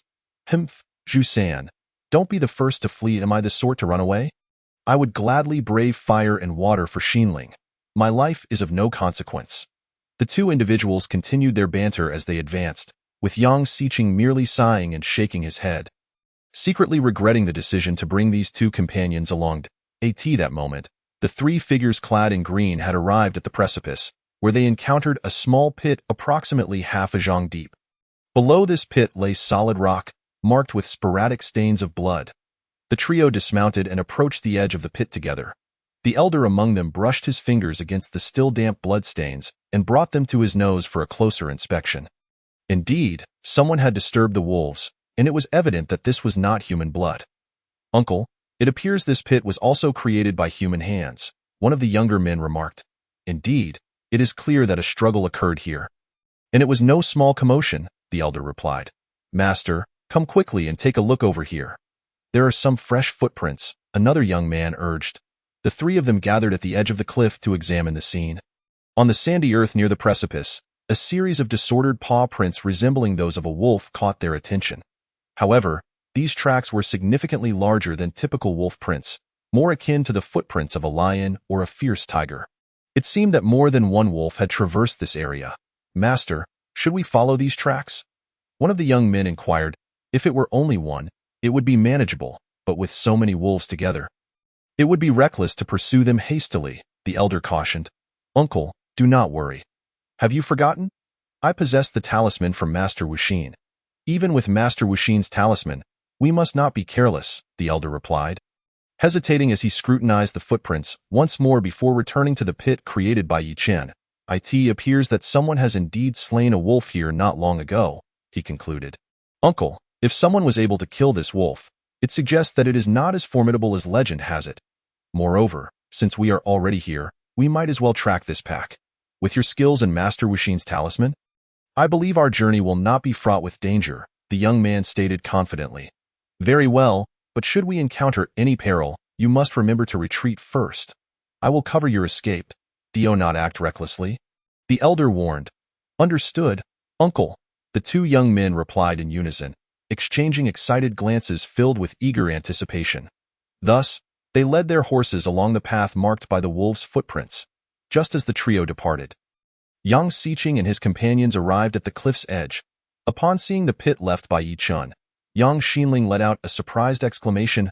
Brother, look, there are bloodstains here. Hurry. She immediately dashed to the pit, inspecting it with the fervor of a detective. Zhu San, look at these bloodstains. A struggle must have just occurred here. I suspect this pit was left behind during a battle between two individuals. Clearly, the marks on the stone are fresh, Zhu San responded. As if I couldn't see that. But whose blood could it be? Yang Xiqing observed the two bickering and shook his head, kneeling at the cliff's edge to feel the sand beneath him while pondering the three distinct sets of footprints left behind. Zhu San, how could a fight occur here? He mused. Oh my goodness, this is clearly not human blood, Zhu San retorted. You think you know everything. I haven't finished speaking. If it's not human blood, then what is it? This blood is so pungent. It must belong to some kind of beast, he concluded. I was about to say it was beast blood until you interrupted me, Yang Xiqing remarked, standing up and waving his hand to silence them. All right, enough bickering. At least two groups have passed through here, and some of them were leading horses. What have you discovered, brother? Yang Xinling asked. Look here, there are both animal and human tracks, as well as hoof prints. The disarray of these animal tracks indicates that there are likely many more than just one. Perhaps dozens, and over here, the chaos of the footprints suggests a struggle took place. Brother Yang, these tracks all lead in that direction. Should we follow them? Zhu San asked eagerly. Of course we should, Yang Xiqing replied. But you both must remain silent. We are not here for leisure. We won't speak again. You can count on it, Yang Xinling assured him. Brother, I'll follow your lead. I won't say another word, Zhu San added. As the three intended to follow the tracks along the cliff's edge, a low wolf howl echoed from below, followed by a chorus of similar howls. Chapter 29. The Thunder Talisman. The group immediately halted, listening intently, but the howls seemed to vanish into thin air. Brother Yang, it seems to be just below this cliff, Yang Xinling noted. Yang Xiqing remained silent, retrieving a prepared rope from his storage ring, tossing one end to Zhu Hua while gesturing towards two nearby pine trees. Quickly, tie these ropes to those trees, he instructed. Liner, you stay up top and keep watch. Once we confirm that the area below is safe, I will signal for you to come down, Yang Xiqing added. Giving instructions to his sister, I want to go down with you, she protested. Absolutely not. There are likely many fierce beasts below. Wait until Zhu San and I ascertain that it is safe, and besides, someone must stay above to secure the rope. Fine. It's always like this, Yang Xinling pouted, but recalling her promise to her brother, she stomped her foot in frustration. Zhu San, let us descend. All right, Zhu San replied. Having already tied the rope to the two different pines, the two then threw the other ends of the ropes down and swiftly began to slide down. When they reached about 10 zhang from the bottom of the cliff, they spotted numerous large beasts resembling wolves, but significantly larger, circling the corpse of one of their kind. Zhu San, stop, hold your breath, don't let them notice us, Yang Xiqing whispered urgently, signaling for a pause. Zhu San nodded in understanding, and both held their breath, observing the scene below. At the base of the cliff, the ground had been gouged into a shallow pit, where the corpse of a wolf lay, evidently having fallen from the precipice. Strangely, aside from some blood around the lower half, the rest of the wolf's body appeared unscathed. Perched atop a rock was a notably larger one-eyed wolf, surveying the scene with an air of authority as the others circled the corpse. Goodness, this isn't a wolf. It resembles a pack of lions, Zhu San remarked quietly to Yang Xiqing, who immediately gestured for silence. Suddenly, the one-eyed wolf raised its head and let out a low growl, prompting the others, who had been circling their fallen comrade, to gradually converge around the body. One of the wolves bit at the corpse's hindquarters, while the others seized various parts, and the body was soon disemboweled. Blood spilling onto the ground as the body was torn apart, the wolves began to feast on the entrails and flesh. Within moments, only a skeleton remained, the gruesome scene of cannibalism nearly making Zhu San retch. Yang Xiqing signaled to Zhu San, using gestures to indicate that they should retreat to the cliff above. Suddenly, the sound of hoofbeats approached from the distance. The one-eyed wolf howled once more, causing the pack to scatter into the surrounding brush. Seemingly vanishing as if they understood the concept of ambush, the two men immediately ceased their ascent, silently nodding in agreement to maintain their quietude. 3 riders emerged in the valley, drawing closer to the wolves' ambush. As they approached, Zhu San grew anxious and turned to Yang Xiqing, saying, "Brother Yang, should we warn them? Let us not act rashly. It seems they are well prepared. We should observe for now." Just as anticipated, the three suddenly halted and exchanged glances. Their conversation cleared to Yang Xiqing's ears. "Uncle, the howl we heard earlier came from up ahead. Let us be cautious," one of them cautioned. "With such commotion, how can there be no wolves in sight?" Another questioned. "The wolves are cunning. They must have concealed themselves. You two must be careful," the elder in green advised. The older man's demeanor suggested he was an experienced hunter, and it was evident that the three had come with the intent to hunt the wolves. Before Yang Xiqing could react, the 3 riders hastily charged toward the spot where the wolves had just been, only to find a mere skeleton awaiting them. The blood hasn't even dried. This remains of a carcass resembles that of a lion. What kind of creature could consume a lion so thoroughly? This is not a lion. It is the remains of a wolf, one of them exclaimed. Is this truly the skeleton of a wolf? So massive? 2 young men exhibited expressions of astonishment, yet before they could finish their discussion, the warhorses beneath them began to grow restless. Despite having covered their ears, it was evident that this measure had lost its efficacy. Suddenly, one young man's mount threw him off, and he hastily attempted to seize the reins, but to no avail. He could only watch helplessly as the warhorse bolted uncontrollably towards the valley. Unfortunately, the steed had not ventured far before it was pounced upon by a beast resembling a lion, struggling briefly before becoming still.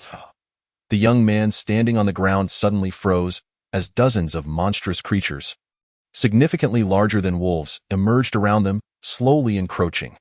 The 3 individuals realized they were ensnared. "Everyone be cautious. These are the watch wolves, and their numbers are overwhelming. We must retreat post-haste.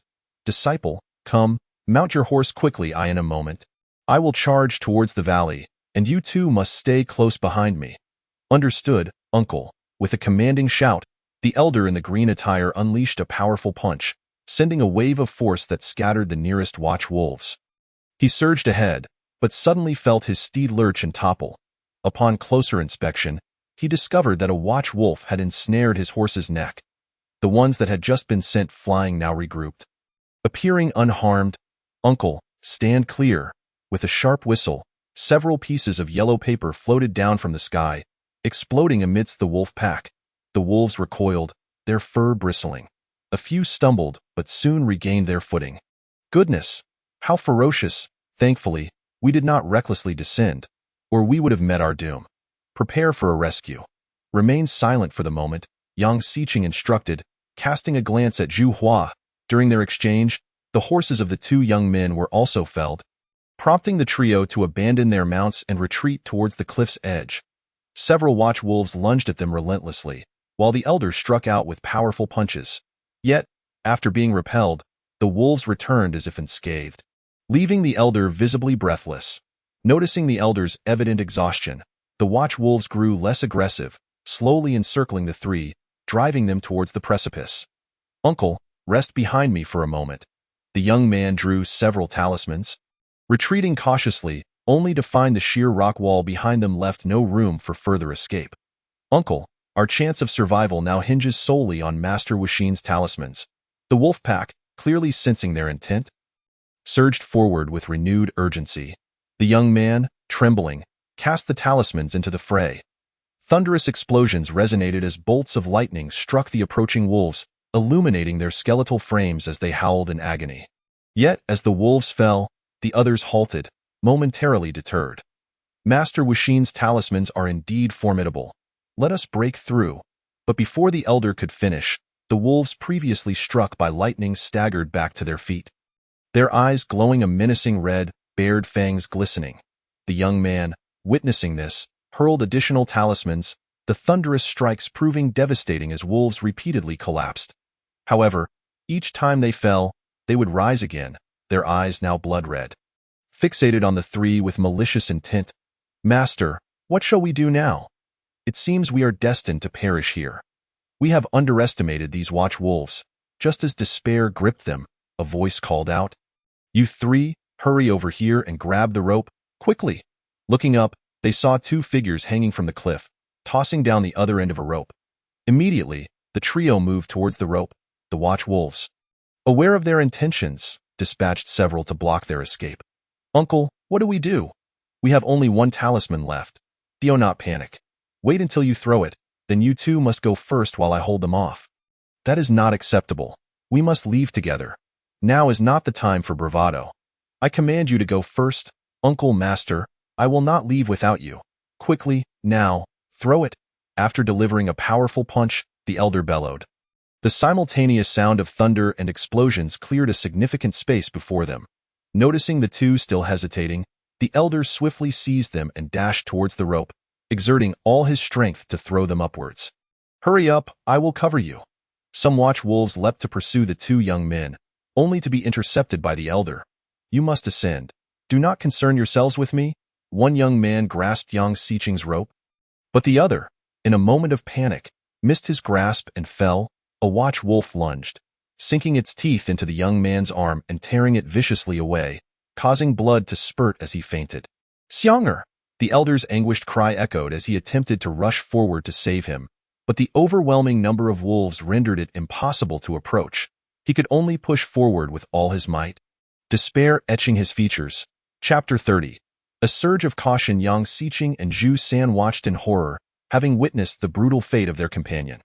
Just as the young man seemed poised for dismemberment, a thunderous roar resonated, and a massive white tiger descended from above, scattering the nearby watch wolves.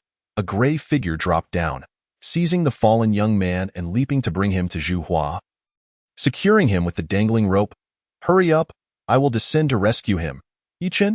Zhu Hua exclaimed in astonishment, quickly regaining his composure and climbing the cliff without hesitation. Yang Xiqing recognized the newcomer as Yichen and grasped the hand of the other young man. "Warning, young Master Yi, be cautious. We will await your return above." Yichen ignored them, delivering several powerful punches before reaching the elder. Without waiting for a reaction, he leapt towards the rope and swiftly ascended. Below, the pack of watch wolves continued their ominous howls before suddenly retreating towards the valley. Upon reaching the top of the cliff, Yichen retrieved a healing salve and tended to the young man's wounds, while the phoenix provided basic bandaging. "Young Master Yi, how did you come to be here?" Yang Xiqing inquired. "Young Master, Yang Xinling began excitedly, only to be interrupted by Yichen. "This is not the time for explanations. The wolf pack may be pursuing us from the valley. We must leave immediately." Without further discussion, the group nodded in agreement and hastily retreated towards the city of Emojia. Just after they exited the dense forest, the watch wolves halted at the forest's edge, curiously refraining from advancing. Yichen paused, glancing back, locking eyes with a one-eyed watch wolf, an odd sensation washing over him as it seemed to smirk at him. "Let us go. Quickly return to the city," urged the elder in green, as they took turns carrying the injured youth towards the northern gate. The moment they entered the city, Yichen looked back, only to find the pack had vanished from sight. Once inside the moated city of Emojia, Zhu San collapsed onto the ground, gasping heavily. "Goodness, those watch wolves are insufferably formidable. No matter how we fought, they seemed unyielding. Are they even truly wolves? Their bodies are extraordinarily resilient. Ordinary attacks are nearly futile. It is said they are most vulnerable only during mating," Yang Xiqing explained, glancing at the others.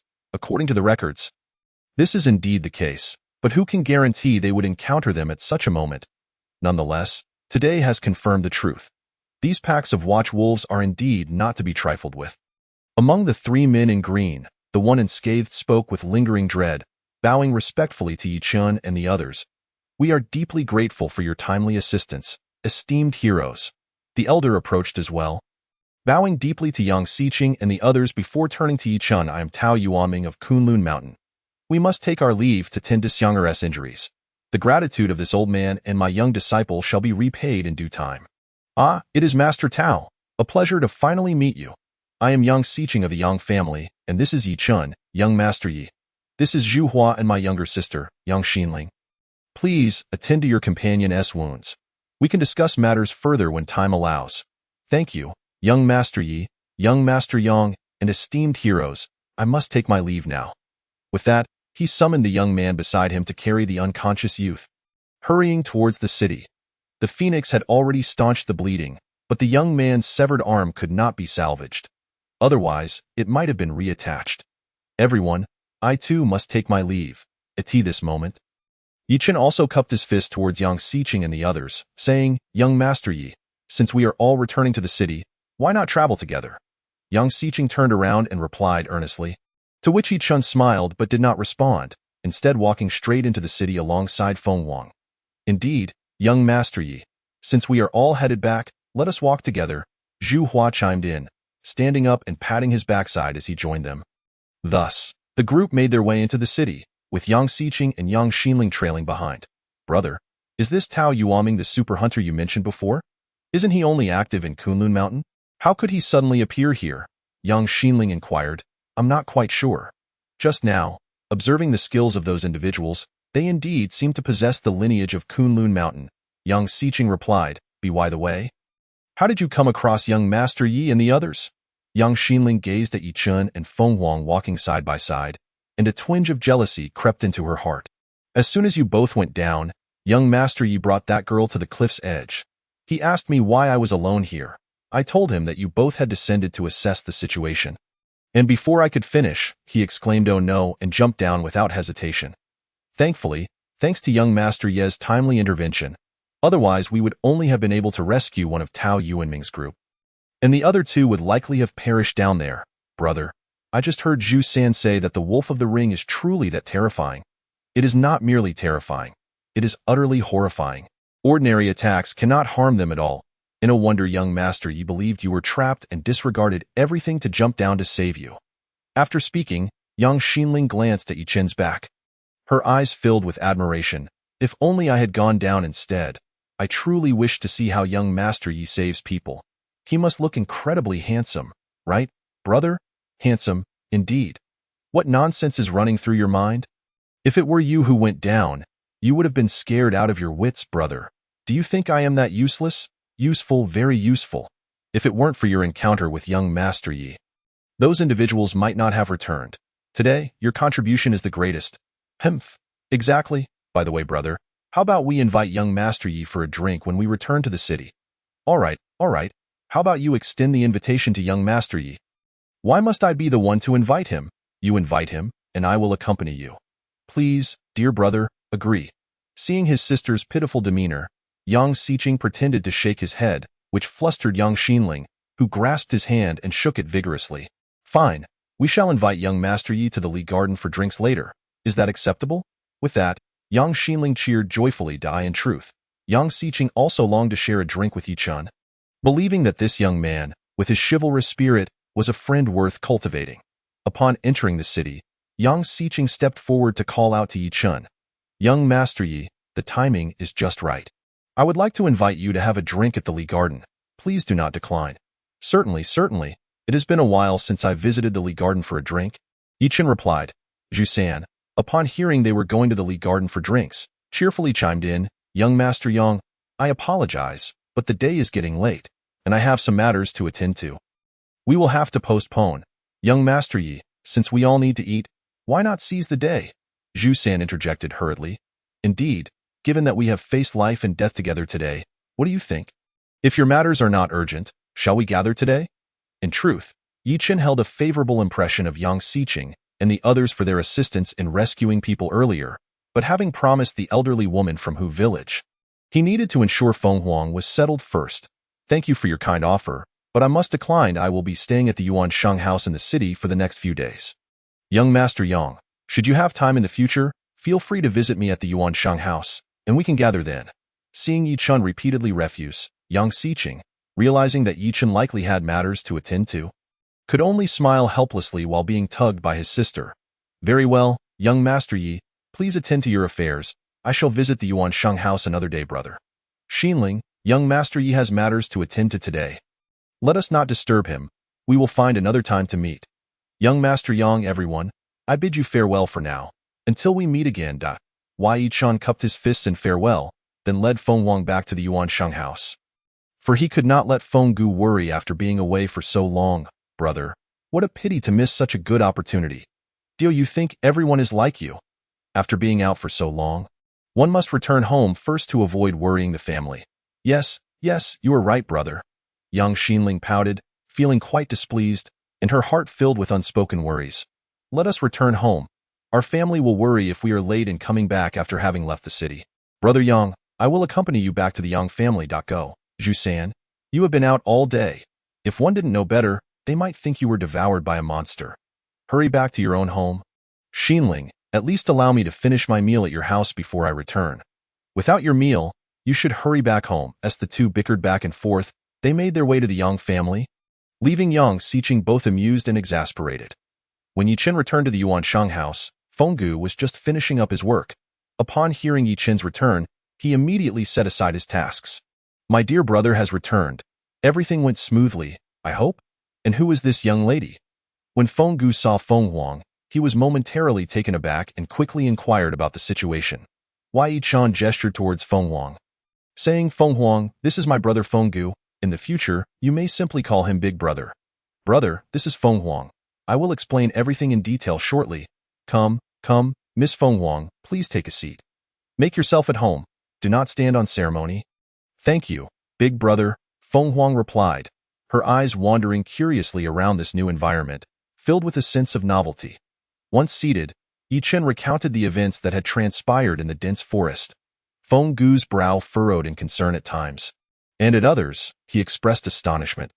He had not anticipated that the wolf of the ring outside the city had become so brazen as to venture out in groups during the day.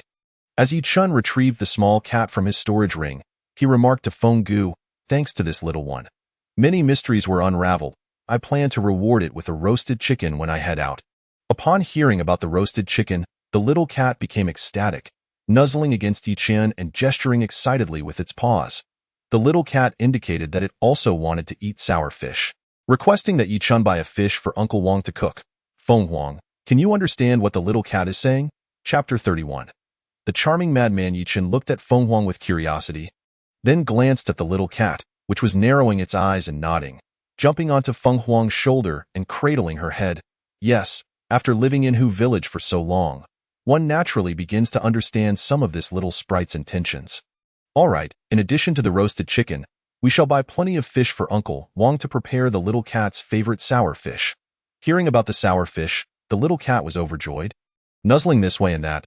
Feng Gu, let's have Feng Huang stay with us in the Peach Blossom Spring from now on.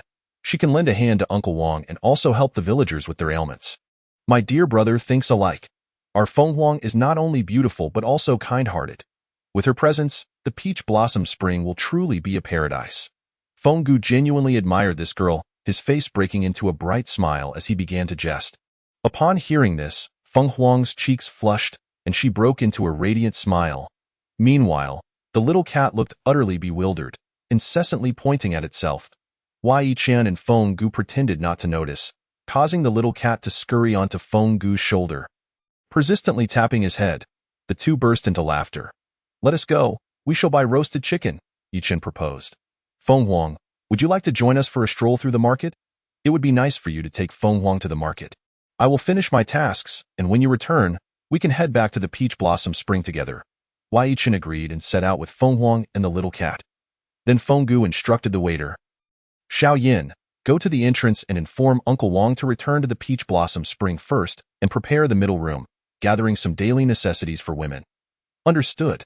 As Yi Chen, Feng Huang, and the little cat strolled through the market. Although Feng Huang found many things novel, they ended up buying a plethora of toys for the little cat, who was eager to accept anything fun as they walked back to the Yuanshang house. A gentle voice called out from behind, "Young master, please hold on." Yi Chen and Feng Huang turned around to see a strikingly handsome stranger, smiling as he looked at them. "Young master, were you calling for me?" The young man covered his mouth with a fan, letting out a peal of laughter that sounded like tinkling bells. "I simply adore dressing in men's attire. Have you already forgotten so soon?" Just a reminder, at the cliff's edge, Yi Chen immediately remembered that this person was the woman he had carried out from the Wolf of the Ring's lair. He quickly pulled Feng Huang to turn and leave. "Why are you running so fast? Do I appear to be a man-eater?" The woman, however, closely pursued them. Feng Huang quietly asked Yi Chen, "Brother, what is the situation with this person? Why are you afraid of her?" "This person is a madwoman. Let us ignore her." Indeed, such a beautiful madwoman. Yi Chen found himself in a rather amusing predicament upon hearing those words. He certainly could not divulge to Phoenix that it was a woman he was referring to. "Do not presume that I am oblivious. Your sister is correct. Have you ever encountered such a captivating lunatic?" The young man, disguised as a woman, trailed behind them, and when Yi Chen ignored him, he shouted from the back. Upon hearing this, Phoenix let out a laugh. Yi Chen halted and turned around, addressing the individual with a serious expression. "Could you refrain from following us? Is this road your property? How I choose to walk is of no concern to you. What do you want from me? I merely wish to converse with you further. We have nothing to discuss. Kindly leave us be." After saying this, Yi Chen turned and continued on his way, but the individual persisted in following him all the way to the Yuanshang pavilion. As Yi Chen was about to step through the entrance, the person attempted to follow him inside. Yi Chen swiftly turned and blocked her path. "Please do not follow me any longer. Is that understood? How could you be so certain that I am following you? I came to purchase tea leaves. Is that not permissible?" With that, she strode directly into the Yuanshang pavilion, feigning interest in the tea leaves. The attendant hurriedly approached and greeted her, standing by as Yi Chen entered. "Young Master Yi, welcome back. The gentleman is inside. So your surname is Yi. You must be the Yi Chen who defeated the foremost expert of the Zhang family a few days ago." Yi Chen shot her a glance, choosing not to engage, but the attendant, unaware of the situation, chimed in, "This young master possesses remarkable insight. He is indeed young Master Y, and no wonder. He has some skill. Were you not here to buy tea? Just purchase your tea." At that moment, Feng Gu had emerged from within, taking the roasted chicken and other items from Yi Chen. "Cindy, Phoenix, I have everything arranged here. We can return home now. Boss, I will take these and these tea leaves." "I will take them all." An effeminate voice rang out, and upon seeing this generous customer, the attendant quickly replied, of course, young master. I will package them for you immediately. Take your time. This one here, and this one as well. Wrap them all up for me." The attendant felt a surge of joy, having never witnessed someone so indiscriminately purchasing tea, especially in such quantity. "Young master, I shall package these tea leaves right away. Do you require assistance in delivering them to your residence?" "Yes, have this young master assist me in delivering them." The woman smirked, gesturing towards Yi Chen, then tossed a bag of Jing Shui to the attendant. "This young master, Yi Chen, is our guest here. Allow me to deliver it for you. I insist on having young master Yi deliver it. Just to Wu Garden nearby will suffice. Surely, young master, you would not refuse?" Feng Gu had already sensed the underlying motives. This person was clearly not here to buy tea leaves, but was seeking Yi Chen. He stepped forward, taking the bag of Jing Shui from the attendant's hands. "Please do not impose upon this young master. He is also a guest of this establishment. If you are not here to purchase tea leaves, kindly take your leave. Boss, how can you conduct business in such a manner? If I have already offered this Jing Shui, it is unreasonable to retract it." Young Master Yi, I believe you are not merely a guest here. If you do not deliver the tea leaves to Wu Garden shortly, I shall make it a point to visit daily. With that, she cast a playful glance at Yi Chun and giggled, striding out the door. This, sir, what do you think? The attendant, holding a large bag of Jing Shui, appeared perplexed. Brother, you take Phoenix and Xiao Miao home first. I will return to Taohua Yuan shortly. Xiandi, we shall wait for you. Brother, no need for that. This person is the woman I mentioned. It may take some time to resolve this matter. So do not wait for me to eat. So it is her. In that case, take care of yourself, and if anything arises, send word to me. Phoenix, you should return with your elder brother and help me look after Xiaomi. Yi Chen retrieved Phoenix's belongings from his storage ring and handed them to her. Make sure to rest early tonight. Brother, to return soon. Yi Chen nodded, and once the attendant had finished packaging the tea leaves, he exited with them in hand. Wu Garden lay just around the corner, an unremarkable tavern with no distinguishing features at its entrance. Yi Chen entered directly, spotting someone waving at him from a corner. He placed the tea leaves on the counter and turned to leave. Young Master Yi, since you are here, why not sit down for a drink before you depart? The woman grasped Yi Chen's arm and instructed the staff. Close the door. I am covering the expenses for tonight. Your tea leaves have been delivered as per your request. What more do you desire? Young Master Yi, Yi Chen, correct. Do you truly despise me so? In truth, Yi Chen did not harbor much disdain for the woman. He simply found her willingness to resort to any means for personal gain, particularly in alliance with the Jiawang, somewhat repugnant. Miss, there is little for us to discuss. I believe we ought to maintain a certain distance. I invited you here to share a secret. If after hearing it you still wish to leave, I assure you I will not impede you. Yi Chen pondered her words, recalling the 3 individuals in green he had encountered at the cliff earlier that day, as well as the large bird he had seen upon entering the city, which had harbored a shadowy figure. Very well, it is a deal. Regardless of how significant this secret may be, I shall listen and then take my leave. Excellent. Allow me to introduce myself. I am Bai Xiaoyang, Bai meaning white, Xiao meaning dawn, and Yang meaning sun. You may call me Xiaojia. Is that your secret? Yi Chen expressed no interest in her name, yet what she said next took him by surprise. Not at all. What I wish to convey to young Master Yi is that the Jiawang appearing outside the city is, in fact, a trap, a scheme targeting Moxie City and the Demon Clan. Yi Chen had previously suspected this was a trap. As first the demonists caused havoc outside the city, followed by the unprecedented emergence of the Jiawang pack. The old woman from Hu village had also mentioned that the appearance of the Jiawang might be aimed at her lineage, prompting them to seal off the entrance to Hu village. How do you know this? That is not for you to inquire. So, young Master Yi, will you still depart? After a moment of consideration, Yi Chen chose to remain seated. Bai Xiaoyang smiled at him, pouring a drink for both herself and Yi Chen. Since you are here, why not indulge in a few cups with Xiaoyang? I, Bai Xiaoyang, would never harm a man who rescued me from a den of beasts. Moreover, you are quite an intriguing individual. Please share what you know. Spare me the pleasantries. Yi Chen lifted his cup and downed the contents in one gulp. Countless men have desired to drink with me. Yet you, young Master Yi, have not even spared me a glance. If Miss Bai does not wish to speak, then let us not waste time. You are rather lacking in sentiment, young master, but who could blame you? After all, you are the only man who has seen me in my entirety and still lives to tell the tale. With a playful jest directed at Yi Chen, Bai Xiaoyang's expression turned serious. You have certainly heard of the Jiawang's inner core and its ability to strengthen the body, correct? What does that have to do with your conspiracy? It has everything to do with it. Because of this, various prominent families and wandering heroes, even some of the most exceptional masters on this continent, have gathered in Moxie City, all vying to obtain the Jiawang's inner core. Bai Xiaoyang, now shedding her usual playful demeanor, appeared gravely serious. However, as far as I know, apart from you and me, nearly no one who has encountered the Jiawang has returned alive. Do you not find this peculiar? Yi Chen recalled having heard the Chi Pao girl mention this as well.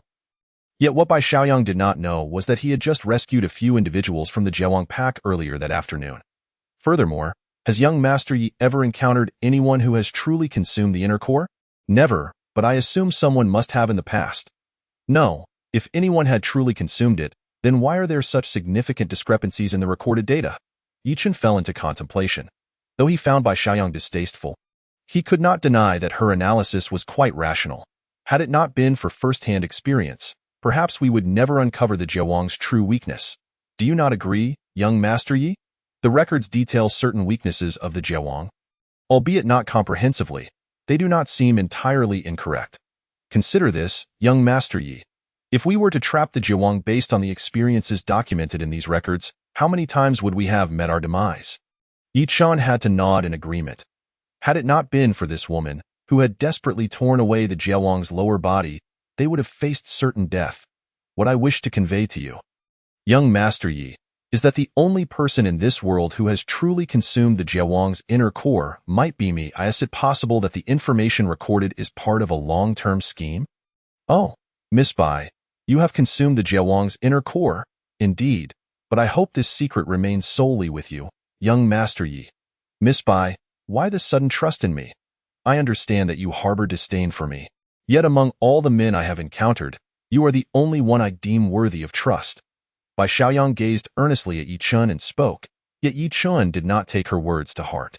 Bai Xiaoyang casually picked up a pair of chopsticks from the table, rolled up her sleeves to reveal her arms as white as congealed fat, and forcefully jabbed them into the softest part of her inner arm. Yi Chun was startled by her actions. What was this crazy woman up to again? Just as he was about to intervene, a sharp crack resonated through the air.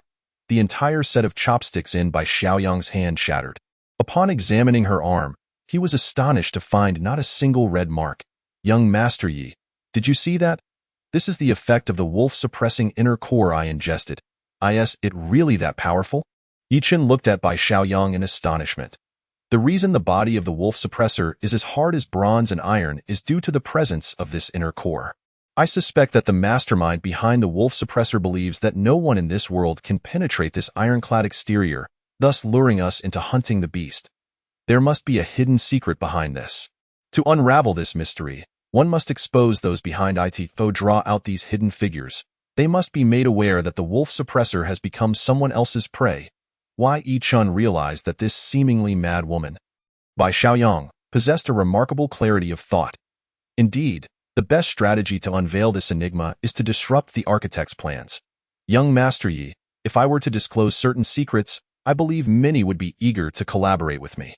However, I fear that those who wish to partner with me may also harbor their own ulterior motives. Bai Xiaoyang stated earnestly, her gaze fixed on Yi Chun. It is not merely a matter of needing your cooperation. Rather, I feel that you are a person worthy of my trust. The incident when Yi Chun carried Bai Xiaoyang from the wolf's den had left a significant impression. After her proposal for collaboration was declined, Bai Xiaoyang found Yi Chun to be a reliable individual. Miss Bai, may I take some time to consider this matter? He inquired. It is getting late. I must take my leave. Very well, young Master Yi. If you are willing to join forces to unravel this mystery, I shall be here at this time tomorrow waiting for you. Agreed. Regardless of whether we collaborate, I will return at this time tomorrow to provide you with a response. For now, I shall take my leave. Indeed, I hope we can stand shoulder to shoulder in battle. By the way, I have arranged for a carriage for you. Young Master Yi Chun stepped out. He noticed a carriage waiting at the entrance. He boarded and instructed the driver to head towards the southern peach blossom source, concerned that Feng Gu and Feng Huang might be waiting too long. Inside the carriage, Yi Chun pondered over the day's conversation with Bai Xiaoyang. Each of her words held profound reasoning. He needed to uncover the extent of the conspiracy lurking behind this incident.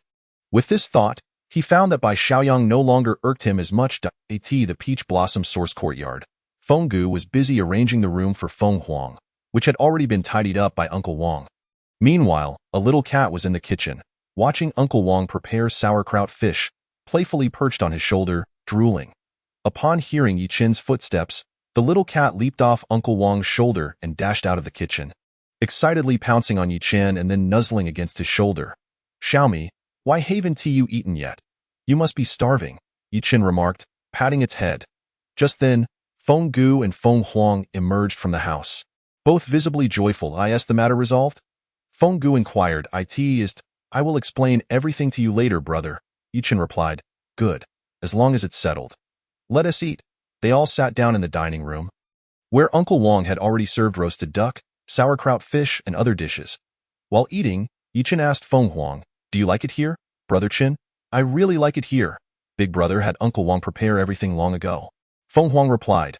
Feng Huang, from now on, consider this place your home. If you need anything, just inform Uncle Wang, Fenggu added with a cheerful smile.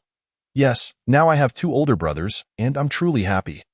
And there's also the adorable Xiaomi, Feng Huang exclaimed. Seeing Feng Huang's satisfied expression, Yichen felt he had finally honored the old woman's wishes. That moment, Fenggu and Uncle Wang were undoubtedly the happiest, as this household would now be filled with life and warmth. After dinner, while Feng Huang took the little cat for a stroll outside, Yichen shared the details of his meeting with Bai Xiaoyang with Fenggu, who fell into deep thought upon hearing the account. Brother, I believe I must unravel this mystery. Dear brother, if what you say is true, this matter is far from simple. If things go awry, it could pose a threat to your life. I am aware of the risks, which is why I wish to entrust you with a task. There is no need for formality between us. Just tell me what you need. Miss Feng Huang, I can only temporarily place my trust in you to take care of things. I apologize for imposing upon you again. Rest assured, I have made the necessary arrangements for this matter. By the way, should we inform the Li family and have them send some assistance your way? I don't believe that's necessary at the moment. Brother, do you recall the cloaking golden silk armor the Li family gifted me? With it, I feel confident in my ability to protect myself. Have you made up your mind? If you are determined, go ahead. I will ensure everything at home is well taken care of. Yi Chen produced a box, revealing another spatial ring gifted by the Qipao girl. Brother, you have been wanting a spatial ring, and I managed to acquire one for you. It will be convenient for storing items in the future. This, brother, you still remember this amidst your busy schedule. I shall not refuse, especially since I need to help you deal with the treasures from last time. This spatial ring will indeed be quite helpful. Fenggu's joy was palpable as he accepted the ring, slipping it onto his finger. When Feng Huang and the little cat returned from their stroll, Fenggu issued some instructions before they all retreated to their respective rooms to rest. The next morning, Feng Huang woke up early to assist Uncle Wang with breakfast. After Yichen finished his training, he was greeted by a table laden with delicious food. Uncle Wang, while serving the dishes, cheerfully remarked, having a woman in the house makes all the difference.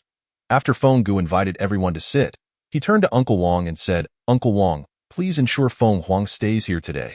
When you have the time, take her to meet our fellow villagers. Just say she is my distant sister. If anyone has minor ailments, they can seek her help. And feel free to procure any medicinal herbs you may need. There is no need to ask for my permission. Understood, sir. With Miss Feng Huang here, the house feels even more like a home. The villagers will no longer need to travel to the city for treatment. Also, brother and I will not be returning for dinner tonight, so you can manage on your own. What about the little cat? The little cat has taken quite a liking to my brother and behaves well. So let it stay with him. Big brother, Chenggu, you want to be back tonight? Feng Huang, I have some matters to attend to. It may take a day or, at most, 2 or 3. Uncle Wang will look after you. And you can take some time to familiarize yourself with the place. All right, please take care of yourself. After breakfast, Yichen and Fenggu headed to the city. As they entered the gates of Yuan Shenghao, they noticed several individuals waiting inside. In addition to Luo Zhen and Luo Cheng, there was a scruffy, thin young man beside Luo Zhen. Young Master Yi, today I have brought my son to apologize on behalf of the Luo family. In this box, you will find some land deeds and other documents we have organized. Please take a look. Young Master Yi, Luo Cheng has been blind to your greatness and has offended you.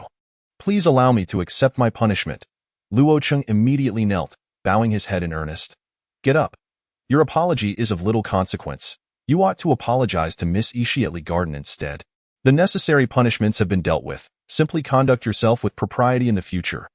Yes, I will heed young Master Yi's teachings and ensure that I apologize to Miss Ishi at Li Garden today.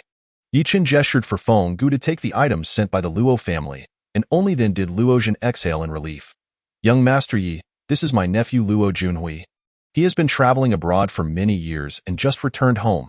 Upon hearing that I was coming to meet you, he insisted on joining me without even changing his clothes. What is so special about meeting me? Yichen looked at the scruffy young man. Despite his frail appearance, his eyes sparkled with vitality. When he noticed Yichen's gaze, he respectfully offered a greeting without hesitation. Upon returning home, I learned that it was young Master Yi who dealt with our Luo family, so I specifically came to pay my respects. You don't seem very surprised by the fact that I dealt with your family, because I believe our Luo family deserves some reprimanding for the misdeeds we have committed over the years. Luo Junhui, you too are a member of the Luo family. Head of the Luo family, have you forgotten? I have long ceased to be a member of your family, having been removed from the family tree 3 years ago. It is indeed necessary to indulge in a bit of gossip regarding Luo Junhui, whose life is nothing short of legendary within the Luo family. Luo Junhui, the sole heir of Luo Zhantong, tragically lost his father in an accident during his childhood, followed by the demise of his mother due to depression a few years later.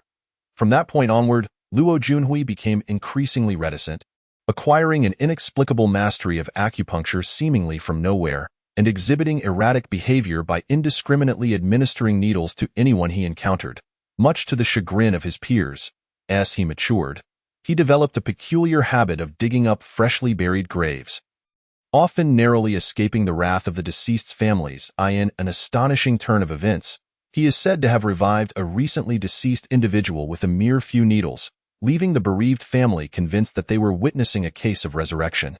This incident caused considerable distress for the Luo family, ultimately leading to his expulsion from the household, forcing him to fend for himself. Thus, Luo Junhui embarked on a journey across the land, treating the sick.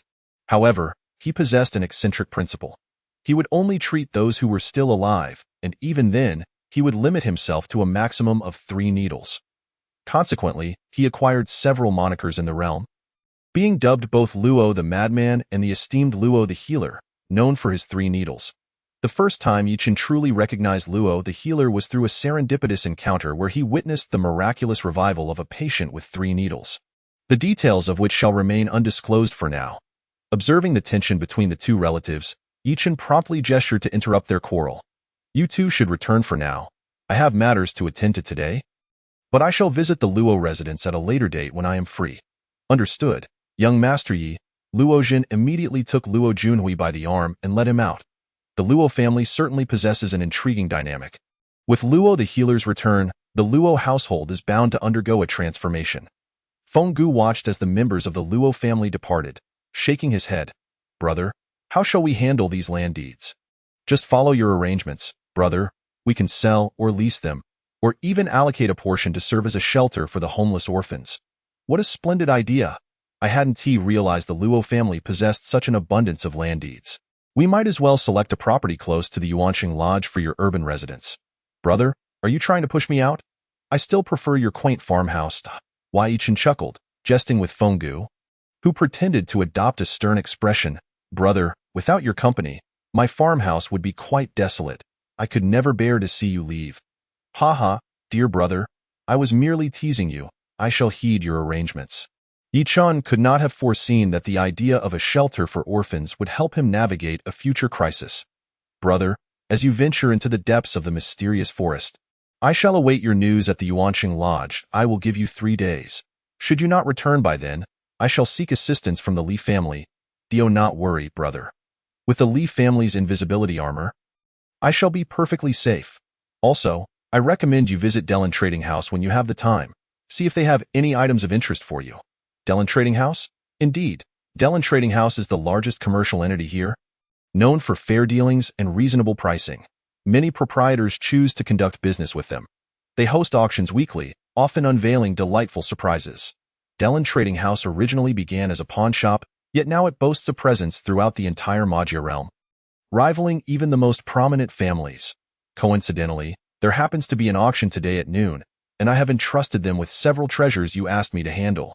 That sounds promising.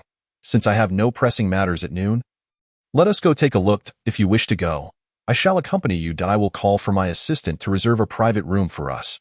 Then I shall defer to your arrangements." Yichin held a sense of anticipation for Delin Trading House, eager to explore whether the auction would present him with something he desired. "May I inquire if young Master Yi is present here?" As they conversed, 3 individuals arrived at the Yuanqing Lodge. Wei Yichin turned to find that it was Yang Xiqing, Yang Xinling, and Zhu Hua. "Brother Yang, young Master Zhu. What brings you here?" "Young Master Yi, we were unable to invite you for a drink yesterday, so we specially came to find you for tea today. Come, please take a seat." As Yichin welcomed Yang Xiqing and the others, he introduced them to Feng Gu. "Brother, this is Yang Xiqing, the brother of young Master Yang. And Zhu Hua, young Master Yang, this is Mr. Feng Gu, the proprietor of Yuanqing Lodge. I have long heard that Mr. Feng Gu serves exquisite pu'er tea at the Yuanqing Lodge. Today, I come to pay my respects. Please forgive me. I am Yang Xiqing from the Yang family of Magia City. So it is young Master Yang from one of the 5 great families of Magia City. Your presence graces the humble Yuanqing Lodge.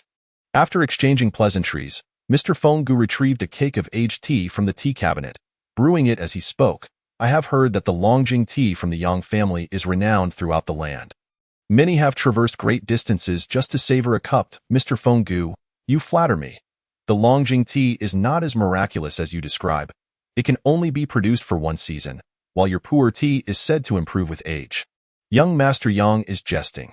How can the pu'er tea at Yuanqing Lodge compare to your world-renowned tea? Mr. Fenggu was modest, asserting that no matter how good Longjing tea is, it cannot rival the exquisite nature of his own tea, which only gets better and more valuable with time. Seeing the two engrossed in their discussion on tea, Yichen refrained from interjecting, acutely aware of his limited knowledge on the subject. Go him. Tea was merely a refreshing beverage. A tea that moment.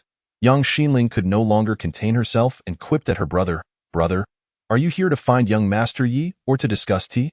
Fenggu and young Xiqing exchanged glances, then burst into laughter simultaneously. Look at me, getting along so well with Mr. Fenggu as if we were old friends. Young Master Yi, please do not mind. Not at all. Listening to Brother Yang and Mr. Fenggu discuss tea has been quite enlightening. It seems tea can possess such depth, akin to the ups and downs of our lives. Indeed, dear brother. Tea mirrors life, and those who enjoy tea are not guaranteed to meet kindred spirits. Sharing tea with young Master Yang is truly a delightful experience. Then, on another day, Mr. Fenggu must join young Master Yi at the Yang residence for tea and philosophical discussions.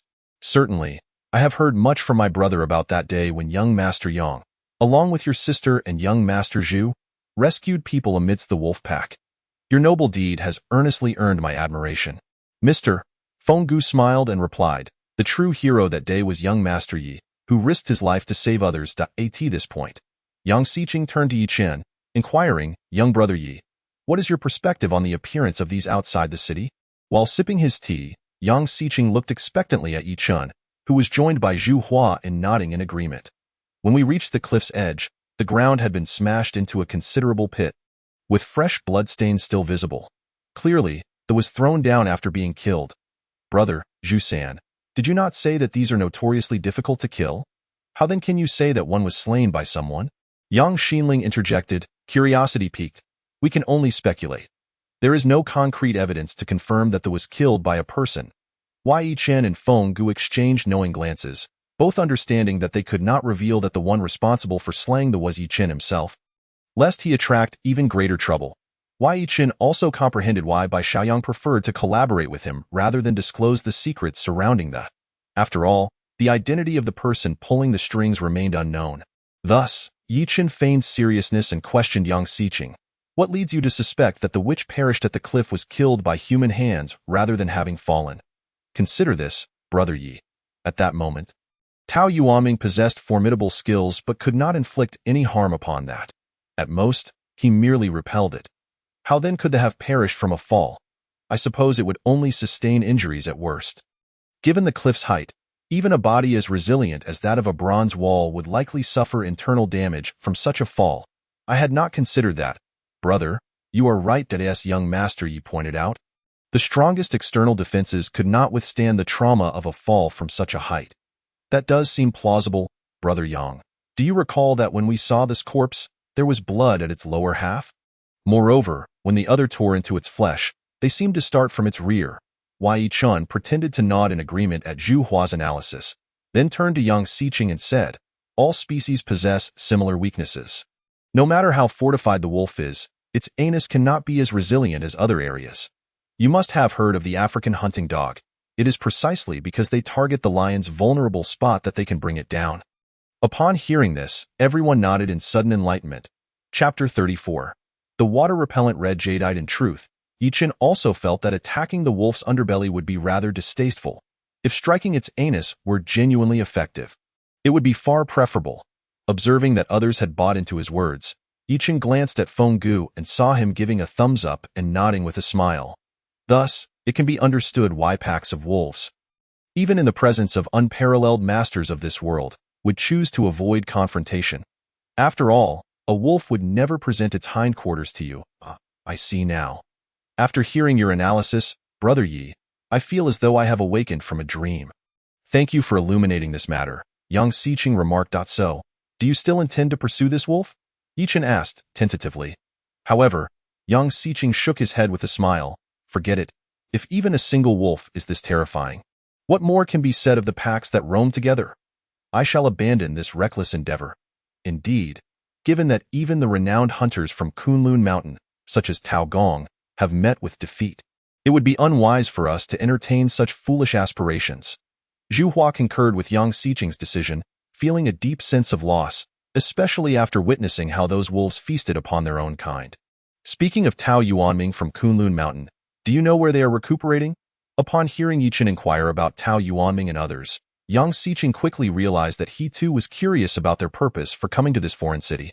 So he had sent someone to gather information earlier that morning. I dispatched someone this morning to inquire about their whereabouts, and I expect results shortly. The young man's injuries are quite severe.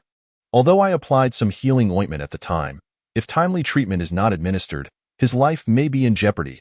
I hope they are all well, as the group engaged in pleasant conversation. They were unaware that time had slipped away, and soon the innkeeper entered to remind Fenggu and Yi Chun that their reserved private room at Dellen Trading Company was ready. And it was time to depart. Brother Yi and Sir, are you heading to Dellen Trading Company today? I have never been there. I heard there is an auction today, so I thought I would join the excitement.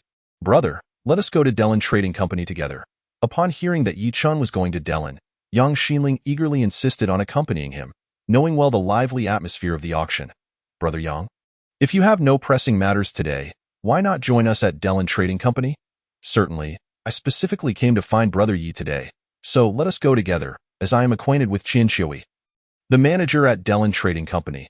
Without further ado, the group departed, boarding their respective carriages and heading toward Dellen Trading Company. Upon arrival, as they disembarked, the receptionist at the entrance immediately recognized Yang Xiqing and rushed forward to greet them. Young Master Yang, it has been quite some time since your last visit to our Dellen Trading Company. Yang Xiqing nodded with a smile. Is Manager Qian available? Yes. Our manager is inside attending to guests. I will inform him at once. After saying this, he hurriedly dashed inside. Moments later, a graceful woman emerged with a cheerful smile. Such a rare guest. Young Master Yang, you did not notify me in advance of your visit to Dellen Trading Company. Had I known, I would have surely welcomed you at the door. Manager Qian, you seem to grow younger with each passing day. It appears Dellen Trading Company is flourishing lately. Do let us know if there are any remarkable items available. Young Master Yang, I was just about to send someone to invite you, but I feared you might not be interested in our offerings. Manager Qian is too modest. Everyone knows Dellen Trading Company possesses treasures of all kinds. These must be young Master Yang's friends. Come, let us not linger at the entrance. I will promptly arrange the finest private room for you. Manager Qian, we have already reserved a private room, so there is no need for any additional arrangements. Fenggu produced the reservation slip and handed it to Qin Xiui, who smiled broadly upon reading it. With so many of you, this reserved room may not be spacious enough. Since young Master Yang is here, I must arrange for the best and largest private room. Thank you, Manager Qian. This is my friend, Mr. Fenggu from Yuansheng, and this is young Master Yi Chun. The other two need no introduction, I presume? There's no need for formality. Young Master Yang's friends are my friends as well. Please, come inside. Just as Fenggu was about to offer further pleasantries, Yang Xiqing turned to him with a smile and said, Sir, let Manager Qian handle the arrangements. Qin Xiui led Yi Chun and the others to the second floor, where they were placed in a large private room closest to the auction stage. Shortly thereafter, a server brought in food and drinks. This room was enclosed on the outside but had an open view facing the auction stage below, providing an unobstructed view of the proceedings. At this moment, Yang Xinling became particularly attentive, refusing the service of Dellen's waitstaff, and poured drinks for the group herself, happily declaring, Brothers, today we shall forego Dellen's service. I wish to experience the joy of serving you myself. Yang Xiqing and Zhu Hua exchanged incredulous glances, wondering whether this girl had ulterior motives or other intentions. Well, the sun must be rising in the west today. Our young lady is willing to play the role of a server. Zhu San, why must you speak so much? Are you trying to get yourself in trouble? I'm merely trying to make it easier for you to converse. Enjoy your drink, and let me remind you, all expenses today are on you. Zhu Hua stuck out his tongue and immediately fell silent, wary of incurring her wrath. When she was in a frenzy, he could very well lose a few layers of skin. Today, Dellen Trading Company was particularly bustling, with the main hall below filled to capacity, and even the private rooms on the second floor were nearly overflowing. It always this crowded at Dellen Trading Company during auctions? Yichin curiously asked Yang Xiqing. Not really. For some reason today, it seems there are many unfamiliar faces. I suspect there must be some exceptional items for auction. Dellen Trading Company's branches are spread throughout the world, yet truly remarkable treasures are seldom auctioned here in this foreign city. Hearing the conversation between Yang Xiqing and Zhu Hua, Yichun felt a surge of anticipation for the upcoming auction. Soon, a young girl clad in formal attire ascended the auction stage, her presence not of extraordinary beauty but possessing a grace that felt refreshing. Ladies and gentlemen, it is once again time for our weekly auction at Dellen Trading Company. I trust all present are familiar with our auction rules, but as many new faces are in attendance today, I must reiterate them. First, aside from our super VIPs, all participants wishing to bid must pay a deposit of 5 million crystal snow as a guarantee, which will be refunded after the auction concludes. Second, once a bid is placed, it cannot be retracted. Failure to comply will result in the forfeiture of the deposit and a 6-month ban from bidding. Severe offenders will be expelled, and their family and acquaintances will also be barred from future attendance. Third, Dellen Trading Company is only responsible for the assessment of items entrusted to us. We do not bear any liability for the authenticity of the items. Bidders must exercise their own judgment. Any doubts must be clarified on site, as we will not be held accountable once you exit the premises. Fourth, Dellen Trading Company is responsible for the safety of items within our premises. Once outside, all responsibility lies with the bidder. I find the third rule perplexing. Given Dellen Trading Company's prominence, how can it not take responsibility for the authenticity of auctioned items? Wouldn't that leave many loopholes for exploitation? Yichin posed this question to Yang Xiqing, who was about to respond when Feng Gu interjected. The reason Dellen Trading Company has thrived over the years is due to its stringent operational style. Hardly anyone dares to commit fraud under its watchful eye, though while the consignors may not deceive, we cannot guarantee that bidders won't. Once a bid is placed, it's final, much like the rules in the antique market. Yang Xiqing, being a super VIP of Dellen Trading Company, was not required to pay a deposit. The group enjoyed their meal and drinks, basking in a relaxed atmosphere. Now, let us welcome the first item for auction. 2 attendants approached the host, carrying a tray covered with red cloth, and positioned themselves beside him. The host unveiled the cloth, revealing a head mannequin adorned with a blood-red jade tag around its neck. As soon as the blood-red jade tag was exposed, gasps of astonishment erupted from the audience, and murmurs of excitement began to circulate. I believe some of you might have heard of this item. It is a rare specimen of red chalcedony. With poise, the attendant held the precious artifact and gracefully traversed through the throng of bidders, showcasing it with deliberate ease. Many individuals rose from their seats to scrutinize the red agate closely. This agate not only serves to replenish the fire element in the 5-elemental system, but, after being refined by a master of intricate patterns, it also grants the wearer the ability to avoid water. With a duration confirmed by Dellen Auction to last up to 5/4 of an hour, gasps of astonishment filled the air once more, as some could no longer contain their eagerness. There is no need for introductions. We trust Dellen Auction. Let us commence the bidding forthwith. Let the auction begin swiftly. This item is one I am determined to acquire. The host, noticing the fervor generated by the first item, smiled subtly and proclaimed, the starting bid for this item is 500 crystal snowflakes. The highest bidder shall prevail. I bid 500 crystal snowflakes. I bid 600.800. 1,500. 2,000. 2,500. In mere moments, the first item had surged from its initial bid of 500 crystal snowflakes to 2,500, a scene that could hardly be described as anything less than explosive. This water-repelling red agate is unlikely to exist more than 5 times in the world, and the master who refined this treasure has long since vanished from sight. Utilizing this item as the opening bid was indeed a clever arrangement by Dellen Auction. Upon hearing Yang Xiqing's words, Yichun was instantly captivated by the red agate. Chapter 35. The cloaked figure. Should Yichun possess this water-repelling red agate, it would undoubtedly enhance his quest to find the silver river fish in the East Sea. Is this red agate truly so extraordinary? Capable of repelling water for as long as 5/4 of an hour? Do not doubt, young Master Yi. The reputation of Dellen Auction speaks for itself. There can be no deception here. Excitement surged within Yichun, who without hesitation raised his paddle, extending 3 fingers. 3,000 crystal snowflakes. The number 2 VIP room bids 3,000 crystal snowflakes. Is there a higher bid? 3,500 crystal snowflakes. The number 10 box upstairs bids 3,500 crystal snowflakes. 3,600. Yi Chun. Do you desire this red agate? If you wish, I shall assist you in securing it.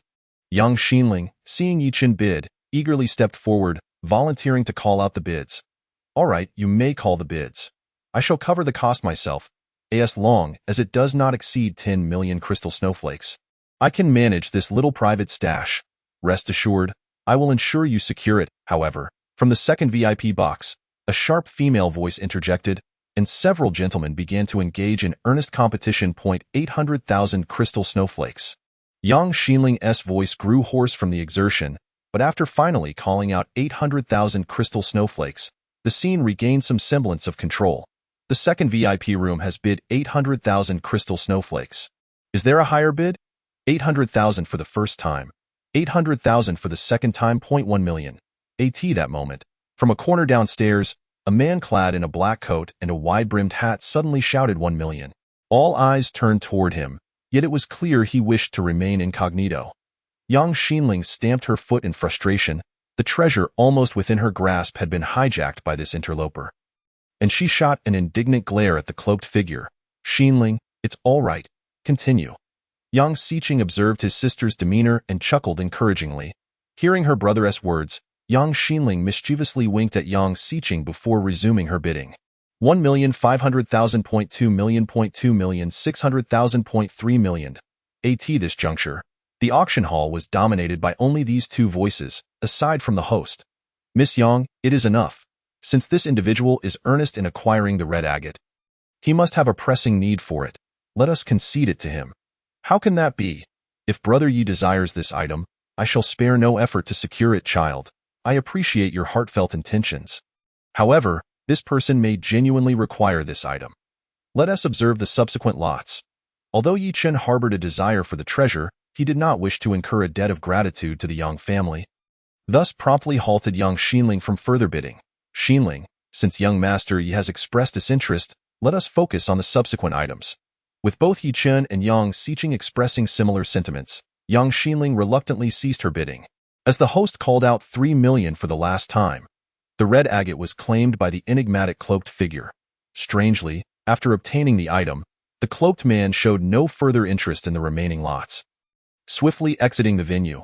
Following this, many auction items dazzled Yi Chen's eyes. Some inner organs of beastly creatures, protective armor, several tomes of mysterious cultivation techniques, and various talismans. However, the final piece de resistance was an unexpected item, the crystal blood pill that Qin Feng had previously intended to gift them. Yi Chen also participated in the bidding for the crystal blood pill, yet it ultimately sold for 47 million to another mysterious masked individual. I hereby declare the conclusion of this auction at Dellen Auction. We extend our heartfelt gratitude for your continued support. Please feel free to enjoy the refreshments provided. Should any esteemed guests have further needs, do not hesitate to approach our service staff. Qin Xiui, the steward of Dellen Auction, delivered the closing remarks and proceeded to greet several regular patrons with a glass in hand. Aside from Zhu Hua acquiring a small item, Yi Chun's inaugural participation in the auction concluded with empty hands, leading him to reflect that Dellen Auction truly excels in its business endeavors. The crowd recounted the highlights of the auction, dining, and discussing Dellen Auction. One could perceive that Dellen Auction engaged in more than mere auctions. Surely it cannot be solely about auctions? Indeed not. The primary business of Dellen Auction involves pawnbroking, including the trading of rare treasures. As for the auction, it occurs merely 4 times a month. Dellen Auction is indeed intriguing. It resembles a commercial establishment yet is not entirely so. Moreover, Dellen Auction serves as a hub for intelligence gathering. Those who frequent this place are often influential figures, though today appears to have attracted a multitude of unfamiliar faces. As the discussion unfolded, Qin Xiui entered, exchanging pleasantries with the guests. Young Master Yang, I apologize for the oversight. Today's auction was unexpectedly graced by numerous unfamiliar faces, and thus I have been preoccupied. Please forgive my lack of hospitality and no need for such formality, Steward Qian. Now that you have concluded your duties, please join us for a drink. Once Qin Xiui was seated, Yang Xiqing introduced her companions. And upon reaching Yi Chen, Qin Shui stood and remarked, "Ah, so this is young Master Yi. I have long heard of your prowess in defeating the foremost expert of the Zhang family with a single blow. It is indeed a fortuitous occasion to finally meet you. Steward Qian, you flatter me. I am honored to have garnered your attention. It is my fortune to meet a prominent figure like yourself today through the introduction of Brother Yang. Bring forth our super VIP card." Moments later, several intricately crafted wooden plaques were presented, and Qin Shui picked one up, addressing Yi Chen. "Since young Master Yi is a friend of young Master Yang, I present this VIP card to you. With this card, young Master Yi shall receive VIP treatment at all establishments under Dellen Auction." "Thank you, Steward Qian. May I pass this card to my brother Fenggu?" "Please accept it for now, young Master Yi. This VIP card not only waives the deposit for participating in Dellen Auction, but also grants a 20% discount on items purchased, with no upfront payment required for purchases under 5 million crystal snowflakes." She then exchanged nods and smiles with Fenggu. "Your brother recently finalized a significant transaction with Dellen Auction.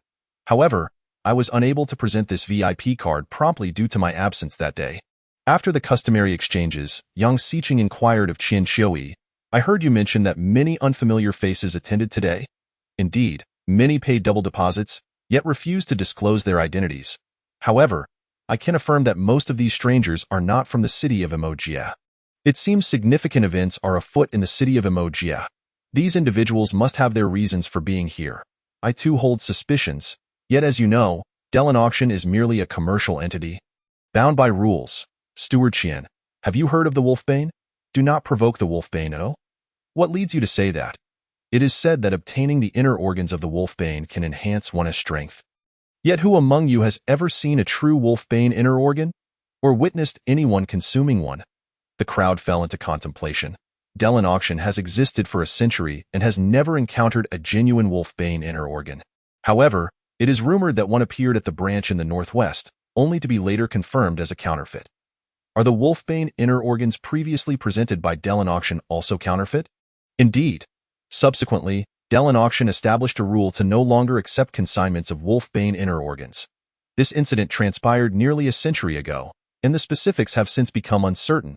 I advise all of you to refrain from pursuing the Wolfbane for the time being. Many recluses have recently arrived in the city of Emojia, and it is certain they are drawn here by the allure of the Wolfbane inner organs. A group of individuals engaged in conversation when a steady voice resonated from below. "Isn't today the auction day at Derlin Auction House? I have recently acquired a wolf's core and merely wish to ascertain its value, yet not a single person at Derlin seems to recognize its worth." All those still present in Derlin turned their gaze toward the source of the voice. A tall, robust figure clad in black, wearing a mask, was embroiled in a dispute with one of the auction house's attendants. Simultaneously, a Derlin service attendant hurried upstairs to seek out Qin Shui. "Master Qin, this individual below claims to wish to auction the wolf's core with us. We informed him of Derlin's rules, stating that we do not currently accept commissions for the auction of wolf's cores." And he became quite agitated. Qin Shui felt perplexed. How could someone who had obtained a wolf's core be so brazen? Either this person was utterly foolish or possessed an overwhelming confidence in their abilities. "Let us go and take a look." The crowd followed Qin Shui downstairs, approaching the masked figure. "Esteemed sir, I am Qin Shui, the manager here. May I have the honor of inspecting the item you possess?" The visitor regarded Qin Shui and then suddenly burst into laughter. "Since Derlin fails to recognize true value, I see no need to continue this conversation." With that, the masked figure turned and walked toward the exit. "Stop! Does Derlin Auction House allow you to come and go as you please?"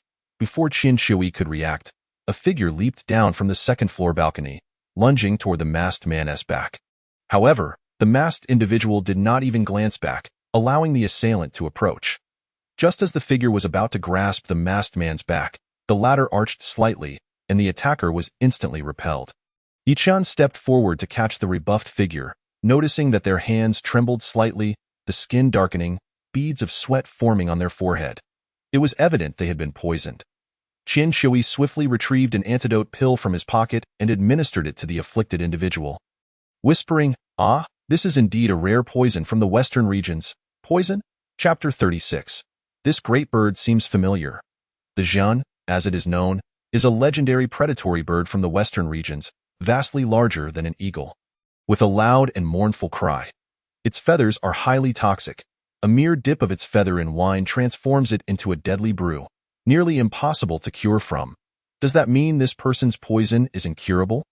Zhu Hua and Yang Xinling inquired urgently. I have given him an antidote pill, but it can only temporarily suppress the toxicity.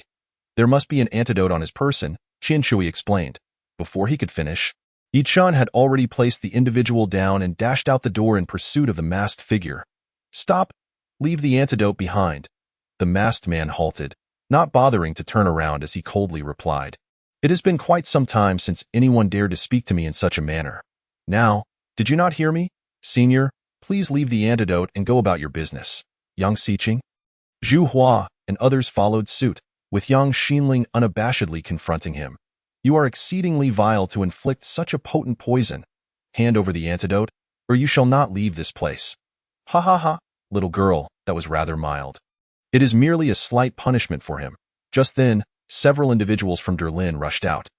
Yang Xiqing glanced at Yi Chen and nodded, pulling Yang Xinling aside to indicate she should refrain from further comments.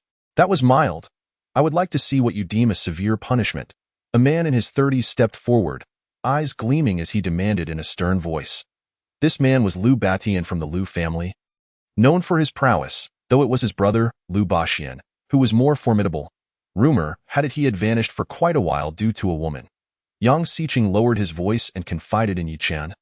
The young man who was poisoned earlier is likely a junior member of the Liu family. Given that his elders are involved, Yi, it would be prudent for you to assess the situation before taking action. The masked man slowly turned his head, emanating a formidable pressure accompanied by a chilling wind that struck like a knife, causing those around to hold their breath. Everyone be cautious. This wind carries poison. Yang Xiqing shouted, swiftly pulling Yang Xinling away and tossing her inside Derlin auction house. Zhu San, quickly return to Derlin and give Xinling an antidote pill to safeguard her heart pulse. Yang Xiqing immediately produced a talisman and cast it into the air. With a thunderous rumble, a light rain began to fall. The droplets fine yet dense. As the rain fell, the noxious atmosphere dissipated, reflecting the old adage that heavenly water can cleanse foul air. The young man possesses some skill. He has managed to neutralize my poison with rain.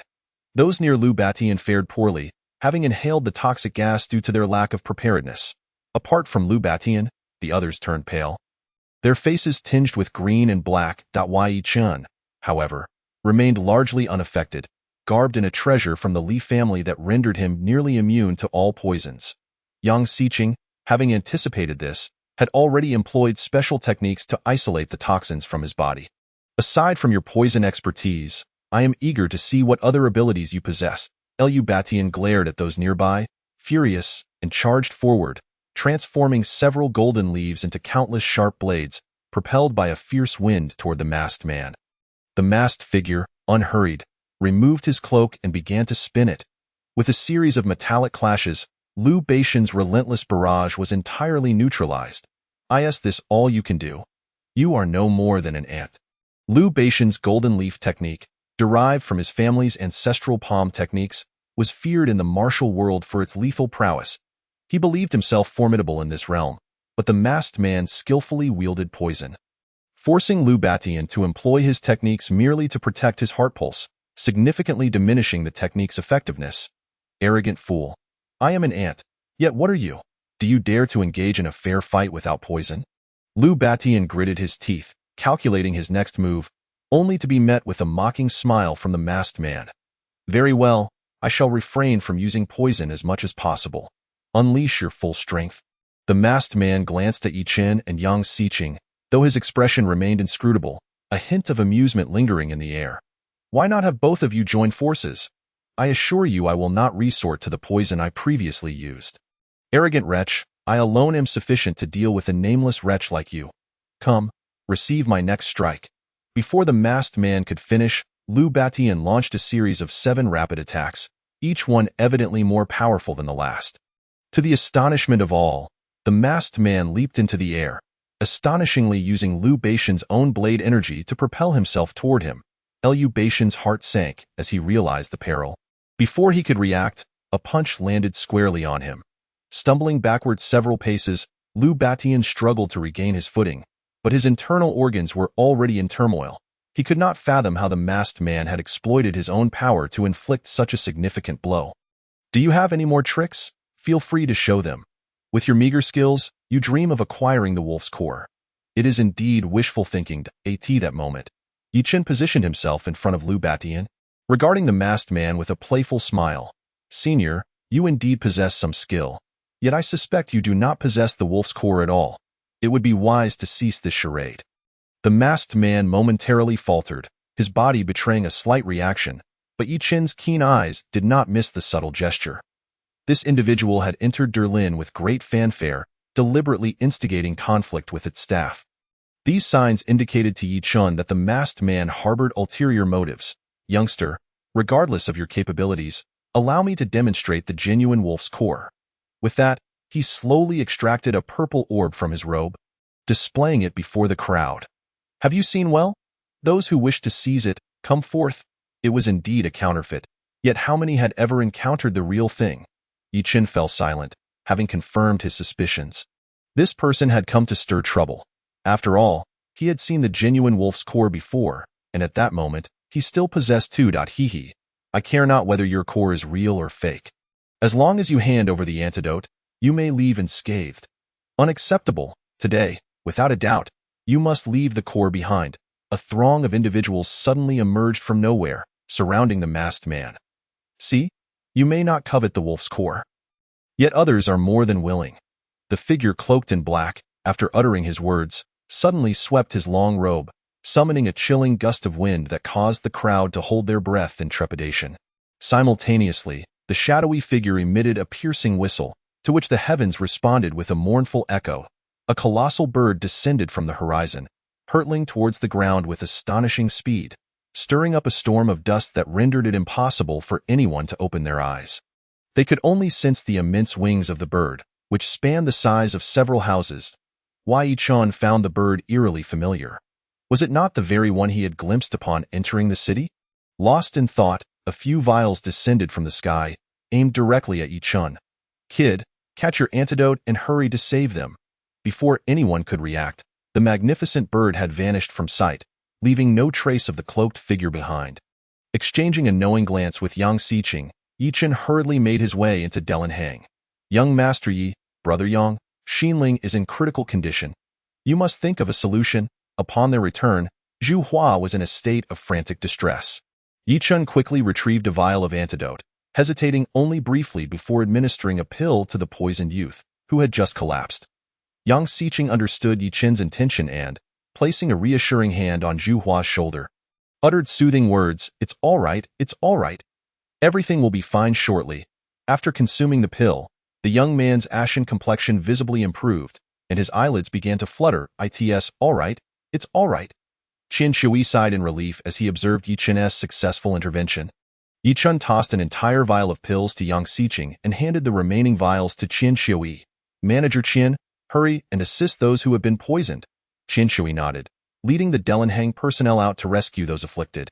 Meanwhile, Yang Xiqing rushed to his sister's side, prying open young Xinling's mouth to administer a pill, exhaling a long breath of relief. At last, we have escaped calamity.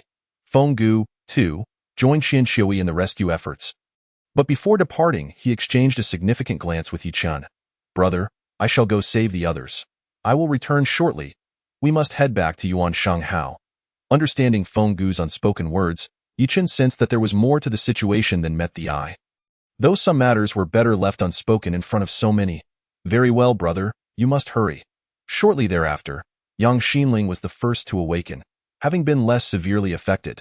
She threw her arms around Yang Xiqing, tears streaming down her face. Brother, I had a terrifying dream. I dreamed that countless wolves were chasing me, and you all seemed to have vanished. I thought I would never see you again. It's all right? It is all right, we're going home now. Yang Xiqing felt a pang of sorrow at his sister's tearful distress and bid farewell to Yi Chen. Young Master Yi, my sister needs rest after her recovery. I will take her home now. Please take care of yourself, and we shall meet again soon. Brother Yang, please take your sister home. We will gather another day. It was well known in the Yang household that Yang Xiqing was deeply protective of his sister, having never tolerated even the slightest injustice towards her. After Feng Gu completed his tasks, Yi Chen took his leave of Qian Shui and the others and boarded the carriage. Brother, have you made any new discoveries? Yichen inquired of Feng Gude. A solemn expression crossed Feng Gu's face as he hesitated before responding. Brother, I just meticulously examined the symptoms of poisoning. I suspect that part of the toxin affecting the kitten bears resemblance to this, though I am certain it is not identical.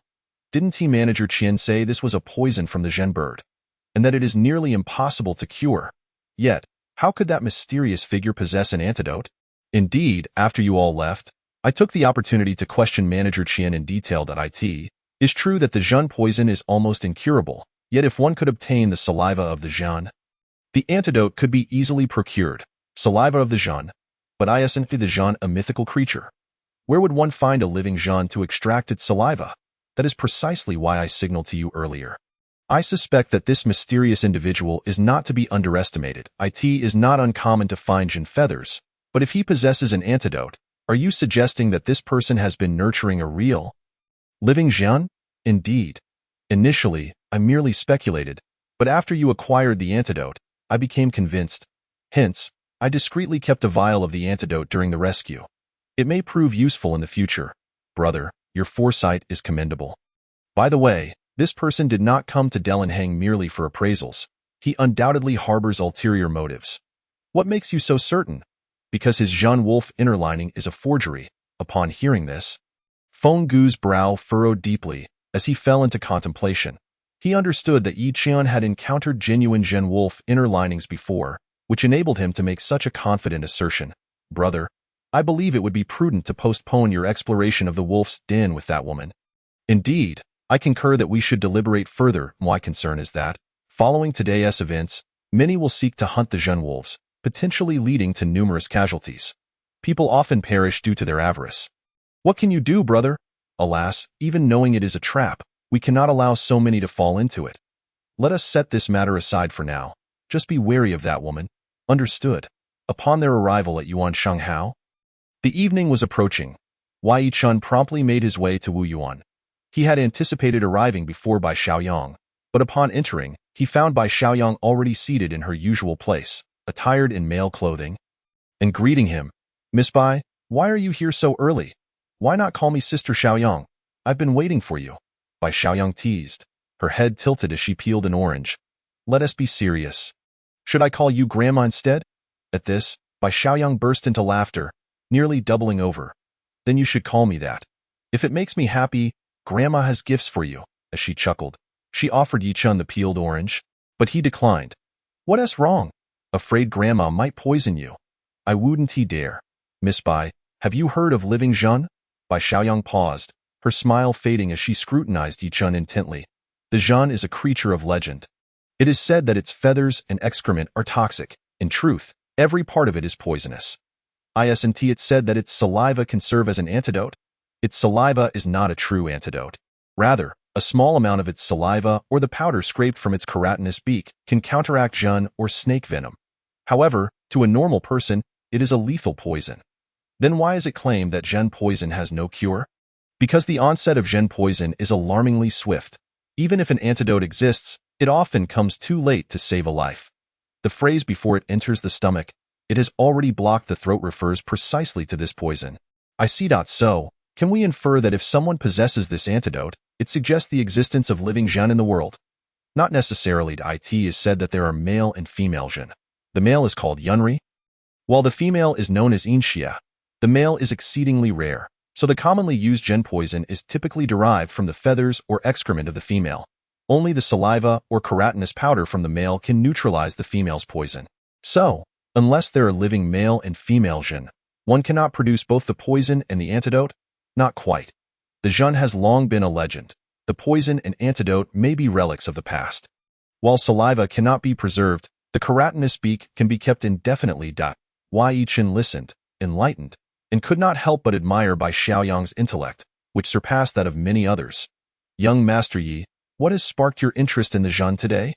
Yi Chen recounted the events from the afternoon at Delenhang, particularly the mysterious cloaked figure, and shared his suspicions. Bai Xiaoyang nodded thoughtfully, then addressed Yi Chen with utmost seriousness. It is certain that the Zhen poison released by that individual is derived from the female Inxia. How can you be so sure, Miss Bai? The symptoms of Inxia's poison manifest as coldness throughout the body and a pallid complexion. Conversely, the male Yunri's poison causes intense heat and a reddened face, typically leading to immediate death upon poisoning. Is the male's poison truly more fearsome? Indeed, it is far worse. Fortunately, you are unharmed. Otherwise, today, Grandma would not have had the pleasure of seeing you die. Yi-chan shot her a sideways glance. Exasperated, do you genuinely aspire to be called Grandma? All right, Grandma, tell me, what do you think this figuresque grand entrance into Delenhang was truly about? Upon hearing Yi-chen's question, Bai Xiaoyang burst into laughter, nearly spitting out the tea she had just sipped. Your suspicions are not unfounded. Thankfully, both of us have seen the authentic Zhen Wolf inner lining, but consider those who have not. What might they be thinking? If someone has obtained the Zhen Wolf inner lining, and the Zhen Wolves are conveniently nearby, it will surely incite a frenzy among those eager to strengthen themselves. Indeed, but what advantage does this black-clad figure gain from it? That is the very secret we must unravel. It appears that we must hasten to execute this plan. No, I believe we should postpone it and proceed with caution. Yi-chan has yet to reveal the true intention behind this matter, while Bai Xiaoyang has taken the initiative to suggest the postponement of the hunting plan, which slightly astonishes Yi-chan. I came to discuss this matter with Miss Bai, yet if we do not act, many lives may indeed be lost. If you go, the deceased could very well be you. Sometimes, the human heart is far more sinister than that of a beast. Miss Bai, why do you say this? Should it become known that you possess the inner pelt of the wolf, I shudder to think how you might meet your end, or worse, it could bring calamity upon those around you. Upon uttering these words, Bai Xiaoyang's eyes suddenly dimmed as she recalled some distressing memories. Young Master Yi, as a woman, why would I be willing to take such great risks to obtain this inner pelt of the wolf? Why?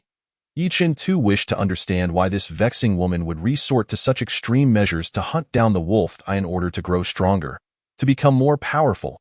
To grow stronger? Indeed, in this world, if one is not strong enough, one will never possess dignity. In truth, this holds true not just in this world, but everywhere. Yi-chan nodded in agreement. If you are not strong enough, you cannot even protect yourself, let alone those you wish to safeguard. Yi-chan concurred with Bai Xiaoyang's statement. Had he not practiced the Wu-Wei fist, perhaps he would have long ceased to exist in this world. Observing Bai Xiaoyang's expression, Yi-chan felt that their earlier conversation may have touched upon her sore points. Miss Bai, I apologize for broaching your past. It is of no consequence. It is all in the past. I wish for nothing more than to become stronger and wealthier. Everything else is but fleeting clouds. Yi-chan shook his head with a smile. This disagreeable woman turned out to be someone with a story. Yet he had no interest in knowing those tales. The sole difference now was that he no longer despised her as he once did. Young Master Yi, we must delay our plan. Should you have any information, feel free to seek me here. I shall keep a close watch on the movements in the dense forest outside the city. Bai Xiaoyang quickly resumed her nonchalant demeanor. If I have news, I will rush to Yuansheng. How to find you? You must not send me away then. Very well, Miss Bai, but it is best to do so promptly. Otherwise, many lives may be lost. Do you have confidence in defeating that mysterious figure in black today? I do not possess such assurance. Yi-chan thought for a moment and answered honestly. If you lack complete certainty, what can you do? But we cannot simply stand by and watch these people march to their deaths. Can we? As long as you survive, that is all that matters. Bai Xiaoyang chuckled, her eyes narrowing as she looked at Yi-chan seriously and said, Great benevolence is great malevolence. Great malevolence is great benevolence. Young Master Yi, ponder deeply the meaning of these words. Great benevolence is great malevolence. Great malevolence is great benevolence. Indeed, oftentimes we believe we are doing good, yet we remain unaware that all actions bear consequences. For instance, if you save a wild cat, you may inadvertently lead to the slaughter of birds and other small creatures. Yi-chan was impressed to discover that Bai Xiaoyang possessed such depth of understanding. Did you think of me as merely a decorative vase? I am a vase that can very well knock someone unconscious. Am I truly that violent? More than you know. It is perhaps best for you to keep your distance. Yi-chan did not linger at Wuyuan for a meal. Having reached an agreement with Bai Xiaoyang, he hurried back to Yuansheng Hao. Upon arriving at the entrance, he spotted Zhu Hua calling to him from a distance. Young Master Yi, Brother Yi, wait for me. Zhu Hua dismounted and, panting for breath, said, Brother Yang sent me to inform you that we have news regarding Tao Yuanming and others, but it seems that the young man's condition is not good. He has been in a low fever and has yet to awaken. Did they not go to the clinic? Wishing everyone a happy new year. Today, I feel sore all over. I wonder if I have caught a cold. Coupled with this wretched weather, the sun has not shone for several days, and the solar water heater is not heating up. I have gone 2 days without a bath. How uncomfortable. Chapter 38. The Madman Luo Sanjun. After Zhu Hua calmed his breath, he added, they did go. The clinic treated him on the first day, and the situation was manageable, but today he has remained in a deep slumber. Brother Yang has already rushed over. Wait for me a moment, I will greet my brother, and then we can go together to see what the situation is. Without waiting for Zhu Hua's response, Yichen walked directly into Yuan Shenghao. After briefly explaining the situation to Feng Gu admonished, with the hunter god Tao Yuanming here, this matter is not simple. You should hurry and go see. Yi Chun immediately mounted a horse with Zhu Hua.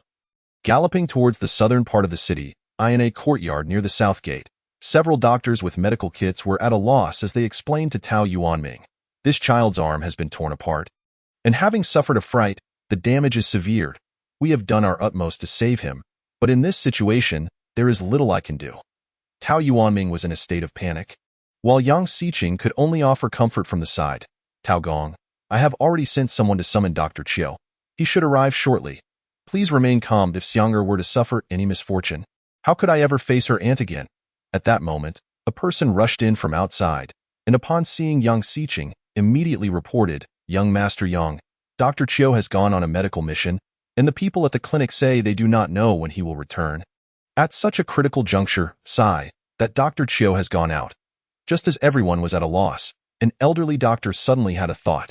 Tao Gong, Young Master Yang, I have heard that Luo Sanjun from the Luo family has returned. It is said that he possesses the ability to bring the dead back to life. Why not summon him? Are you referring to that madman Luo from the Luo family who was expelled? I have heard of this person. Does he not only treat those on the brink of death? Given the current situation, it seems that only he might offer a glimmer of hope. Old brother, are you acquainted with this divine doctor? Quickly, let us go summon him. No matter the cost, we must bring him here.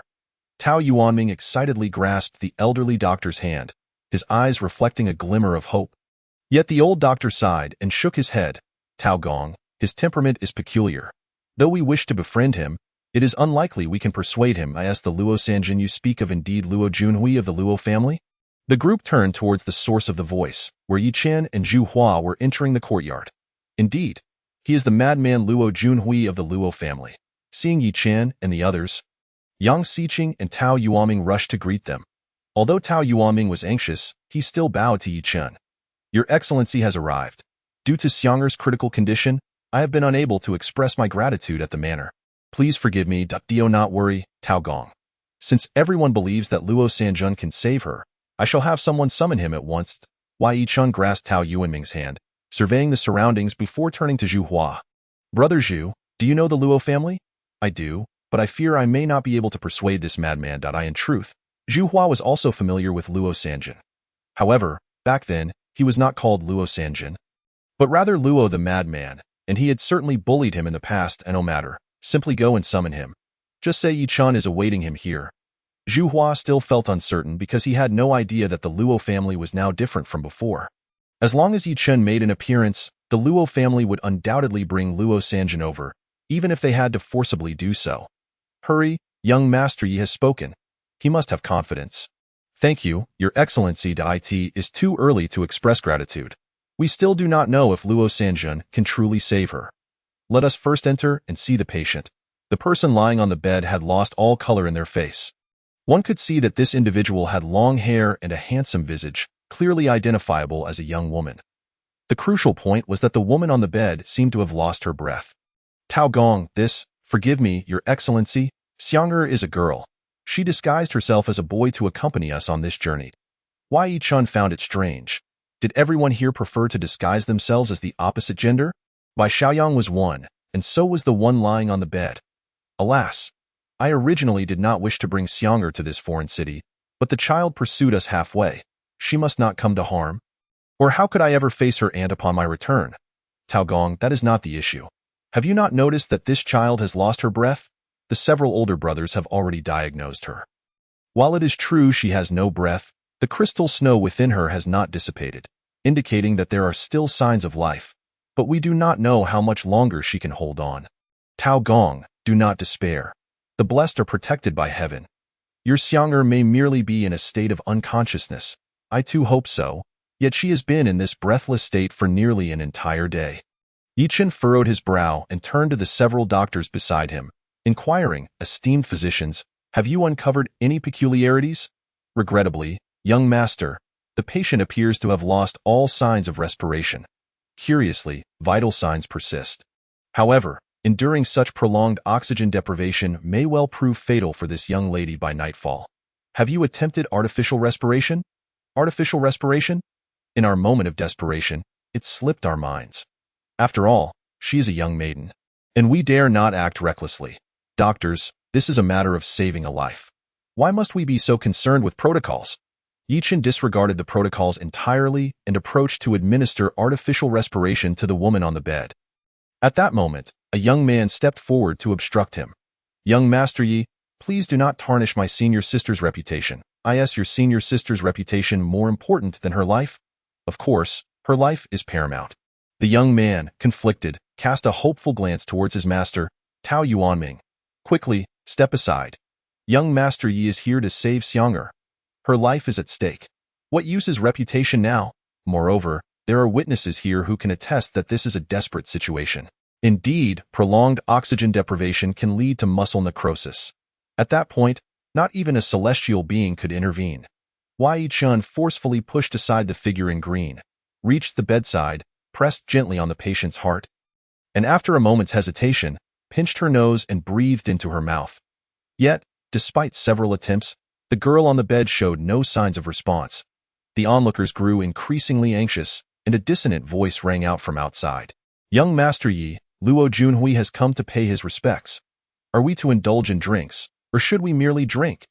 Tao Yuanming and the others rushed outside, only to find a lean man waiting at the entrance alongside the Luo family head. Luo Zhan.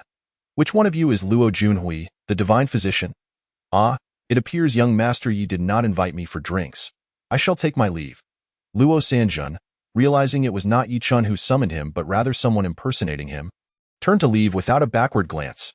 Divine physician Luo, please do not depart. Young Master Yi is inside attending to someone in need. Upon hearing that Yi Chun was inside, Luo Zhan seized Luo Junhui and dragged him into the room. Hurry up, you little rascal. Young Master Yi is in there. As they entered, they witnessed Yi Chun attempting to administer mouth-to-mouth resuscitation to the individual on the bed. Oh, no, it's artificial respiration, the narrator, having not experienced a kiss in a long time, had mistakenly described it as such. The audience is urged to forgive this error. Young Master Yi, Junhui has arrived. At that moment, Yi Chun was drenched in sweat, unversed in medical arts and feeling utterly helpless. Upon hearing Luo Zhan's voice, he immediately ceased his efforts. Junhui, come quickly. See if this person can still be saved. Luo Sanjun rushed forward to grasp the wrist of the person lying on the bed. Upon seeing the individual's handsome features, he glanced at Yi Chun with a playful expression. Young Master Yi, I never imagined we would share such similar tastes. Madman Luo, this is hardly the time for jest. Luo Zhan reprimanded. This person is deceased, and you still wish to kiss her? Is that not a shared inclination? Upon hearing Luo Sanjun declare the individual deceased, Tao Yuanming let out a heart-wrenching cry. Ah, Xiang'er, I have failed you, my dear niece. You cannot leave us like this. Senior sister, please awaken. The young man in green rushed forward, forcibly separating Luo Junhui and Yi Chun, collapsing onto the bed in a fit of tears. Meanwhile, Tao Yuanming sat on the ground, his expression vacant, eyes devoid of light. Madman Luo, you only save the dead, do you not? This seems to be your forte, Yi Chun chided. Luo Zhan, furious, raised his hand to strike Luo Junhui, but Yi Chun intervened. Head of the Luo family, prior to your arrival, I had already performed artificial respiration for nearly half an hour, yet the patient remains unresponsive. Young Master Yi, I believe you can persist for another half hour. Luo Sanjun continued to tease Yi Chun. Junhui, how dare you treat young Master Yi with such disrespect? Be wary, or I shall flay your skin upon my return. Head of the Luo family. I speak the truth, believe it or not. Junhui, cease the banter. If you can save her, do so swiftly. If you cannot, consider the feelings of her family. Indeed, divine physician Luo, if you can save my Xiang'er, you may demand any reward you wish. Luo Sanjin paused momentarily, then smiled at Yi Chun. Everyone knows I only treat the deceased, and now this individual lies in a state of limbo. Do I treat, or not? Luo Sanjun was indeed a madman. Tao Yuanming and the young man in green were almost at their wits' end, ready to kneel before this lunatic. At that moment, Zhu Hua could no longer bear to watch. He stepped forward, grabbed Luo Junhui by the collar, and lifted him off the ground. Indeed, a lunatic. If you cannot heal, then do not pretend to be important. Yi Chen and Yang Xiqing, witnessing this, shouted in unison, Zhu San, do not be so rude. Zhu Gongzi, let him go. Zhu Hua glared at Yi Chen and Yang Xiqing but ultimately threw Luo Junhui outside. He landed on the ground of the courtyard, yet his expression showed no sign of anger. Young Master Yi, I sincerely apologize for this. I shall ensure this madman is dealt with properly upon my return, and I regret the inconvenience caused to you and everyone else. Luo Zhan appeared particularly embarrassed, his face a mask of displeasure, harboring a deep-seated resentment towards Luo Sanjun. Head of the Luo family, this matter does not concern you. You may take your leave. Outside the courtyard, Luo Sanjun stood up, dusted off his clothes, and leisurely remarked, leaving everyone simultaneously amused and exasperated.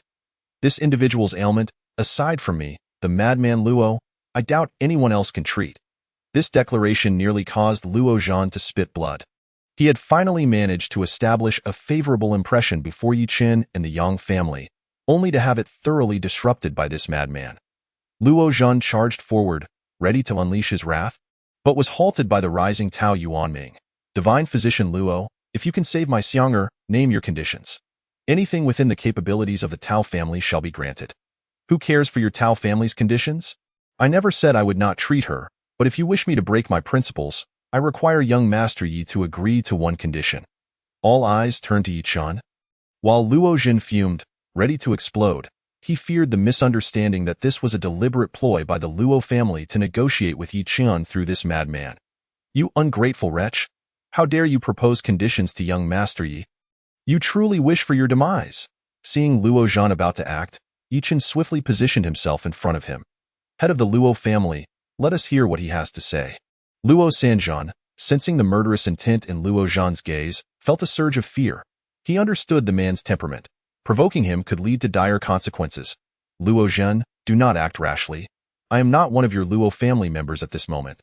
Enough, Luo Sanjun, please state your conditions, but I must warn you. If they are excessive, I shall not hesitate to eliminate you.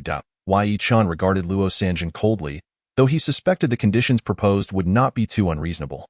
Nonetheless, a reminder was warranted for such a lunatic. Luo Sanjun observed the anxious expressions of Tao Yuanming and the others, and with a sly wink, declared, actually, my conditions are not excessive. I simply wish for young Master Yi to invite me for a private drink. With no one else permitted, especially you, old ghost Luo Zhan. Upon hearing this, everyone exhaled in relief. They had feared Luo Sanjun would present an unreasonable demand, but it was merely an invitation for a drink. Very well, you may choose the time and place. As long as I remain in Emojia City, you may find me at your convenience. Tao Yuanming, witnessing Yi Chen's swift agreement, became excited. Once you finalize the time and place, I shall handle the arrangements. We cannot let young Master Yi bear the expense alone. Not at all. I previously stated that none of you are to accompany me. Fine, fine. Hurry and return to saving the patient. I agree to your terms. Upon receiving Yi Chen's affirmation, Luo Sanjun cast a smug glance at Luo Zhan and, with a sly grin, added, Old ghost Luo, step aside. I must enter to save the person. No one but young Master Yi is allowed inside. He strode directly into the room, and Yi Chen gently patted Tao Yuanming's hand. Do not fret, Tao Gong. It appears this madman is quite confident. Let us await good news. Tao Yuanming genuinely wished to enter, yet he feared that this madman Luo might throw a fit, so he reluctantly nodded. Then I shall trouble you. Young Master Yi Chen followed Luo Sanjun into the inner room. Upon seeing Yi Chen had entered, Luo Sanjun did not immediately attend to the patient on the bed. Close the door. I cannot be disturbed while treating. Yi Chen turned around and caught a glimpse of Tao Yuanming's eager gaze outside the door. After giving him a nod, he closed the door. Young Master Yi, what does it feel like to kiss this half-dead girl on the bed? Luo Sanjin's teasing remark ignited Yi Chen's ire. With a grave expression, he reprimanded Madman Luo. If you wish to act foolish, could you at least wait until you have saved her? If you utter another word, I shall tear out your tongue. Luo Sanjin playfully stuck out his tongue. Then feigned innocence. I was speaking seriously. I merely wished to know if, when you kissed her, performed artificial respiration, did you feel any breath from this girl? Yi Chen was at a loss for words. No wonder this fellow, despite being renowned as a divine physician, was often derided in whispers as Madman Luo. Furthermore, when you kissed her, did you sense any residual warmth on her lips? If it were not for the urgency of saving a life, Yi Chen would have dearly liked to toss this madman out of the room. Ugh, ugh. It was artificial respiration, he retorted. Noticing a sudden glimmer of sternness in Yi Chen's eyes, Luo Sanjin quickly backtracked. Yi Chen recognized that this lunatic was merely jesting and had no desire to engage with him further. You are the divine physician Luo Sanjin. Surely such matters do not require my input? A mere pulse diagnosis should suffice, no? Oh dear. You saw right through me again. How unamusing to ask. Luo Sanjin observed the patient. He spoke to himself. Everyone believes I can resurrect the dead, but had it not been for young Master Ye's kiss, artificial respiration, I would have truly been at a loss. This girl appears to have vital signs, yet if her body remains deprived of oxygen for a few more moments, her heart will fail due to asphyxiation. With that, Luo Sanjin retrieved 3 silver needles from his pocket. He inserted the first needle into the only intact arm of the girl, precisely between the second and third metacarpal bones. This is the Higu acupoint.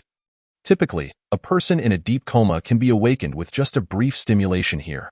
Then, looking intently at Yi Chen, he requested, Young Master Yi, could you kindly remove this girl's upper garment? Madman Luo, are you truly mad or merely pretending? How can you be so obtuse? We are here to save a life.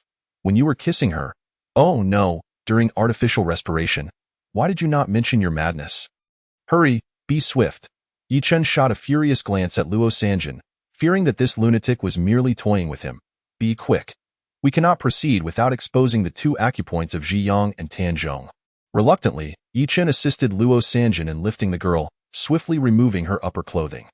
Though the girl's skin appeared somewhat pallid, due to her binding her chest and often disguising as a male, it was hard to discern her true femininity. Look at those 2 rabbits, Luo Sanjin remarked, his demeanor unfazed. After exposing the girl's chest, he lightly punctured it above and below with needles. All right, before she regains consciousness, we must dress her again. You can indulge your eyes for a moment. Madman Luo, could you not be serious? Yi Chen retorted, is that not the case? After all, you have already kissed her and seen her body. Should I inform her upon waking that it was you who gazed upon her? You dare. One day, I shall rip out your tongue. Luo Sanjin and Yi Chen were still exchanging barbs when the girl's eyelashes fluttered slightly, and her breathing became faintly perceptible. All right, I shall now remove the needles. You are responsible for dressing her once she awakens, seeing as you have already seen her entirely. Yi Chen glared at Luo Sanjin. Shaking his head in exasperation, Luo Sanjin withdrew the needles from her chest. Yi Chen hastily dressed the girl. Now, we can let the people outside in. Luo Sanjin continued to focus on his work, rotating the silver needle at the Higu acupoint on the girl's arm. Yi Chen exhaled deeply. Despite his disdain for Luo Sanjin's antics, he could not help but admire the fact that with just 3 needles, the life of a dying person was restored. As Yi Chen opened the door, Tao Yuanming rushed in, grasping Yi Chen's hand tightly. Young Master Yi, how is Xianger? Rest assured, Tao Gong, Xianger is fine now. Everyone may enter. Upon hearing that Xianger was safe, Tao Gong dashed into the room, calling out, Xianger, Xianger. Luo Sanjin quickly gestured for silence, twirling the silver needles in his hands with increasing speed. Cough, cough, cough. The girl on the bed began to cough, her chest rising and falling rhythmically. After slowly removing the last needle, Luo Sanjin announced to the others, all is well. Please fetch some restorative broth. With a few days of rest, she will recover. Yet, such a beautiful girl is now an amputee. Madman Luo, could you restrain your tongue? It's nothing, nothing. Thanks to Divine Physician Luo, Xianger has been given a second chance at life. Thank you, Divine Physician Luo. Thank you, young Master Yi. Tao Yuanming nearly fell to his knees in gratitude. But Luo Sanjin quickly interjected, "No need to kneel. I, Luo Sanjin, cannot bear such displays. It would shorten my life. If you must express gratitude, direct it towards young Master Yi. Were it not for his timely kiss, oh no? Artificial respiration. I would not have been able to save this child." Wei Yi-chan shot a fierce glare at Luo Sanjin, who promptly corrected himself. It was artificial respiration, a slip of the tongue. Chapter 40. The Hunter of Kunlun Mountain. The remaining elderly physicians, who had not yet departed, were now thoroughly impressed by Luo Sanjin's medical prowess. The patient, who had left them utterly helpless, was resolved in mere moments under the care of this so-called madman. They approached Luo Sanjin, eager to curry favor. It is said that divine physician Luo possesses unparalleled skills, able to revive the dead with just 3 needles. Had I not witnessed it today, I would have thought it was a celestial being descending to the mortal realm. Divine physician Luo, would you consider joining my clinic? We would be willing to offer 40% of our earnings as compensation. You old codgers, did you not just call me Madman Luo? Nonsense, nonsense. We have always held divine physician Luo in high regard. I am accustomed to a life of freedom and leisure. Besides, I only save those on the brink of death. If you invite me, are you not afraid I might bring your clinic to ruin? The elderly physicians were not foolish. They had witnessed today's miraculous event with their own eyes. If they could promote the story well, their clinic would likely be overwhelmed with patients. Whether Luo Sanjin was willing to treat ordinary ailments became less significant. Encountering patients like today's would elevate their clinic's reputation exponentially. At this moment, apart from Tao Yuanming, the head of the Luo family, Luo Zhen, was also elated. His madcap nephew had not caused any trouble today, and at last, he had garnered a favorable reputation for the Luo family in front of the others. Of course, Luo Zhen had his own ambitions. Until today, he had believed his nephew, Luo Sanjin, to be a carefree slacker. Yet, in front of so many esteemed physicians, his nephew had managed to save a dying person. If the Luo family were to seize this opportunity to open a clinic or apothecary, it would surely be a lucrative endeavor. Everyone, let us not disturb the patient any longer, Luo Zhen said cheerfully, bowing to the crowd. Yes, I shall prepare some restorative broth for this young lady. Thank you all. You have worked hard today. Come, let us step into the courtyard for some tea. Seeing that his niece's breathing had stabilized, Tao Yuanming finally felt a weight lift from his heart and promptly ushered everyone outside into the courtyard. You will be responsible for looking after your senior sister, I in the courtyard. Tao Yuanming generously showered the visiting doctors with a handful of crystal snow. And the doctors, understanding the gesture, took their leave. Tao Gong, I shall send someone with the restorative broth shortly. 3 bowls boiled down to 1 will suffice. I must take my leave now. Thank you. Safe travels. Everyone. Once the guests departed, Tao Yuanming produced a large bag of crystal snow to offer to Luo Sanjin, who promptly declined. I acted on young Master Ye's account, so this reward is unnecessary. If you truly wish to give something, let it be to young Master Yi. He promised me a feast. Wei Yi-chan observed that Luo Sanjin was reluctant to accept the crystal snow. Having heard Yang Xiqing mention that the Kunlun Tao family was not lacking in wealth, he chuckled and said, Luo madman, just accept this crystal snow. Take some time to change into decent clothing. Look at your scruffy appearance. How long has it been since you last bathed? I quite enjoy this.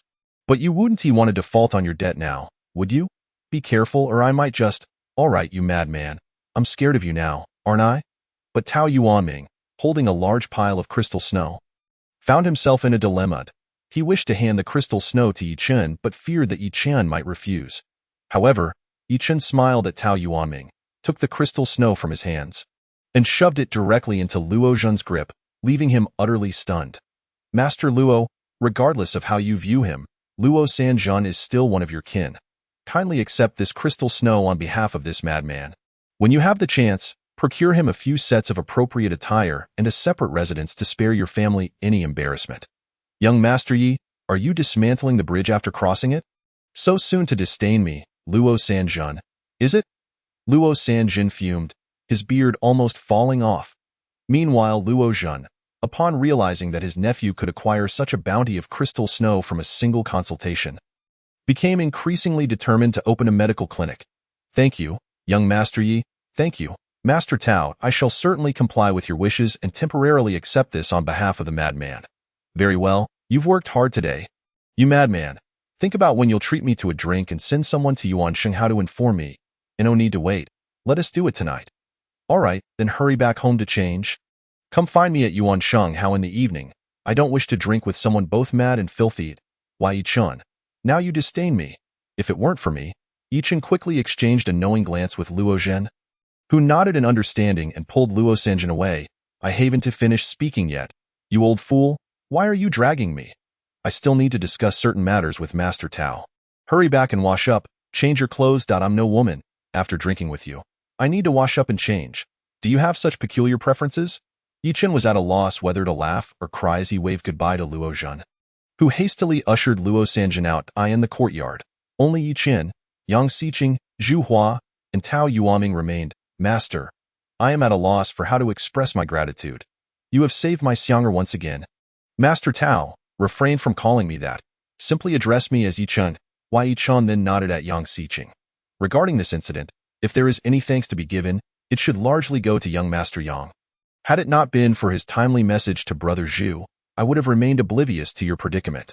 Young Master Yi, you are too modest. By the way, how did you come to know Luo Sanjian of the Luo family? It seems that the head of the Luo family, Luo Zhen, holds you in high regard. When it came to this inquiry, Yi Chun was uncertain how to respond. He certainly could not divulge that he had plundered the entire Luo family. He offered an awkward smile but did not provide a direct answer. Yang Xiqing, noticing this, chose not to press further. Since it is inconvenient for young Master Yi to respond, I shall refrain from questioning further. It is not that I cannot answer. Perhaps it is due to the Li family. Although the Luo family has had conflicts with me, upon seeing my ties with the Li family, they hastily came to curry favor. Yang Xiqing was not entirely convinced by Yi Chun's words. Sensing that Yi Chun did not wish to elaborate, he tactfully turned to Tao Yuanming. Master Tao, you seldom leave Kunlun Mountain. What has prompted your journey to this unfamiliar city? Tao Yuanming sighed and began to recount the reason for bringing along his niece and beloved disciple. The Tao family has long been known as hunters in the vicinity of Kunlun Mountain, living off the rich bounty of rare birds and beasts found there. Not too long ago, a mysterious figure clad in black approached us, purchasing all our stock of demon beast innards and leaving behind millions of crystal snow as a parting gift. Along with a statement, if Master Tao can procure the wolf's inner lining for me, I shall pay no less than 100 million crystal snow for each piece. This serves as a deposit. Even if Master Tao cannot deliver, consider this crystal snow as travel expenses. Yi Qin and Yang Xiqing exchanged knowing glances, both silently concluding that it was the same mysterious figure in black. Tao Yuanming had initially considered declining the offer, but, having heard rumors about the wolf and its difficulty, decided to take his disciple out for a bit of experience. Prior to their departure, he had even visited his friend, Master Wuxin, who informed him of the wolf's formidable nature. Master Wuxin had advised him against wading into such murky waters, but Tao Yuanming, resolute in his decision to investigate, had been gifted numerous talismans for protection upon their departure. Of course, Tao Yuanming had not intended to bring his niece along, but she had insisted on accompanying him upon hearing of his journey. In the end, he and his disciple had to sneak away to avoid her persistent entreaties, only to find her waiting for them along the way. Knowing the dangers of the wolf, we had intended to merely investigate its whereabouts upon arriving in this strange city. But unexpectedly, we almost lost Xianger due to a moment of carelessness. Master Tao, have you never considered that this hunt for the wolf might be a trap? This? I had not suspected, young Master Yi. Why do you say so? Master Tao, from the moment you departed Kunlun Mountain, did you not notice anything unusual? This? Tao Yuanming pondered for a moment before suddenly smacking his forehead. How could I have overlooked this?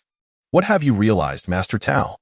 Throughout our journey, we have been moving at a leisurely pace, but I felt as though we were being followed, yet there seemed to be no one there. Master Tao, have you ever seen a large blackbird? Yichen interjected directly. Come to think of it, there was indeed a large bird that frequently appeared above us. However, such blackbirds are quite common in Kunlun Mountain. We paid them no mind. Yi Chan and Yang Xiqing exchanged serious looks, nodding in unison. Additionally, although our itinerary was supposed to be confidential, we were often met with curious glances from passers-by. That makes sense. The world knows that you, Master Tao, are a master hunter. If even you have traveled such a great distance to this strange city, it will undoubtedly attract more attention. Indeed, I have been negligent, having forgotten this aspect. As an outsider, Master Tao may not be aware that many unfamiliar faces have recently appeared in this strange city. Yang Xiqing added, nodding in agreement. In a wonder, this strange city, though not large, is exceptionally vibrant. Master Tao, I advise that once your Xiang'er regains some strength, you should return directly to Kunlun. This strange city is unlikely to remain stable for long, and we cannot afford for Xiang'er to encounter further mishaps. Tao Yuanming contemplated for a moment, but shook his head. No, I cannot allow Xiang'er to lose an arm in vain. I must uncover the identity of the person behind this, to understand what sort of fiend is at work. Master Tao, you have witnessed the ferocity of the wolf. If you truly wish to uncover the truth behind this, it will not be an easy task. Therefore, I support young Master Ye's suggestion that you return to Kunlun once your Xiang'er has recovered. Master Tao, consider this. The strange city may merely be the beginning. Soon, Kunlun Mountain may also witness abnormalities. I believe it is imperative that you prepare for what may come while your Xiang'er is recuperating. After hearing Yi Chen's words, Tao Yuanming suddenly realized that since the figure in black had traveled such a distance to seek him for the wolf's innards, it might imply that the wolf was also lurking within Kunlun Mountain. This thought filled him with sudden apprehension. Indeed, you are correct. There may very well be changes in Kunlun that we have yet to detect. Yi Chen nodded in agreement. If the wolf were to establish its base in the Kunlun Mountains, it would possess many advantages over here. Upon your return, Master Tao, you must remain vigilant to any signs of unrest in Kunlun. Then I shall wait for Xiang'er to regain her strength before making haste back to Kunlun. Should you two happen to pass through Kunlun, please allow me the honor of hosting you. Certainly. And me as well. Yes, yes, and brother Zhu.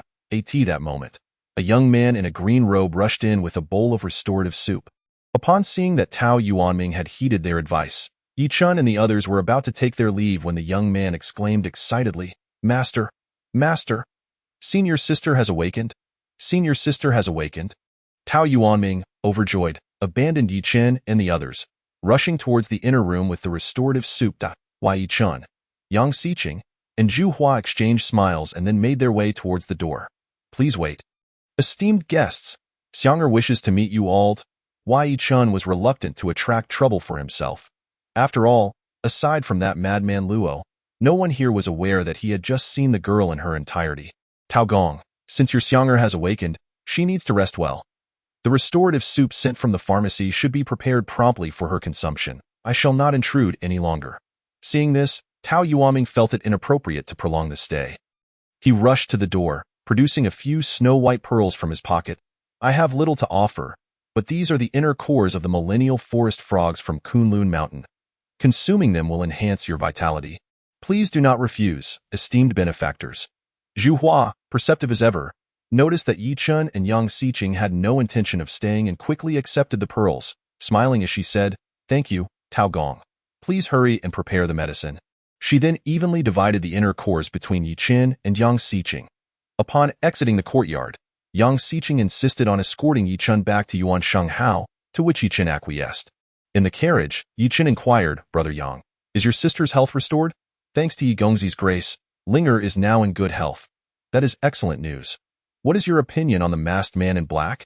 After a moment's contemplation, Yang Xiqing replied earnestly, he is both righteous and wicked. He has not sought anyone's life and even offered an antidote upon his departure. He does not appear to be a villain of the highest order. Yet whether this black-clad figure is indeed the so-called mastermind remains uncertain. I too believe there is more to this matter. Yet have you not considered unraveling this mystery, young Master Yang? Regrettably, I cannot dissuade my father, who is already arranging for personnel to investigate the dense forest, and no matter how I plead, he remains resolute. You have not relayed to your father the ferocity of the wolf ring, have you? I have yet to find the opportunity. My father seldom heeds my advice, and even if I told him, he might not believe me. This is the source of my frustration. Regardless, I feel you should inform him so he may take precautions. I shall discuss this thoroughly upon my return. As they conversed, they arrived at the entrance of Yuansheng Hao, and Yi Chun dismounted the carriage. Brother Yang, please hurry back and inform your father.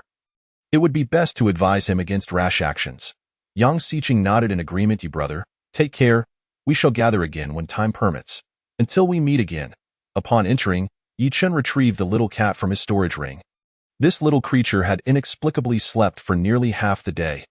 Fenggu, noticing Yi Qin's return, set aside his tasks. Why, dear brother, at this hour, you surely have not dined yet. Yi Qin realized he was indeed a bit hungry. But recalling his promise to treat the madman Luo to drinks, he responded, brother, I still need to invite the Luo family's madman for drinks, but little me must certainly be hungry. Please prepare something for it to eat first. As he spoke, Yi Qin began to snack on the refreshments on the table. The little cat seemed still drowsy, its wide-open eyes gazing at Yi Qin with a naive and endearing expression. Upon hearing Yi Qin mention Tao Yuanming's reason for coming to this foreign city, Fenggu's countenance grew more solemn.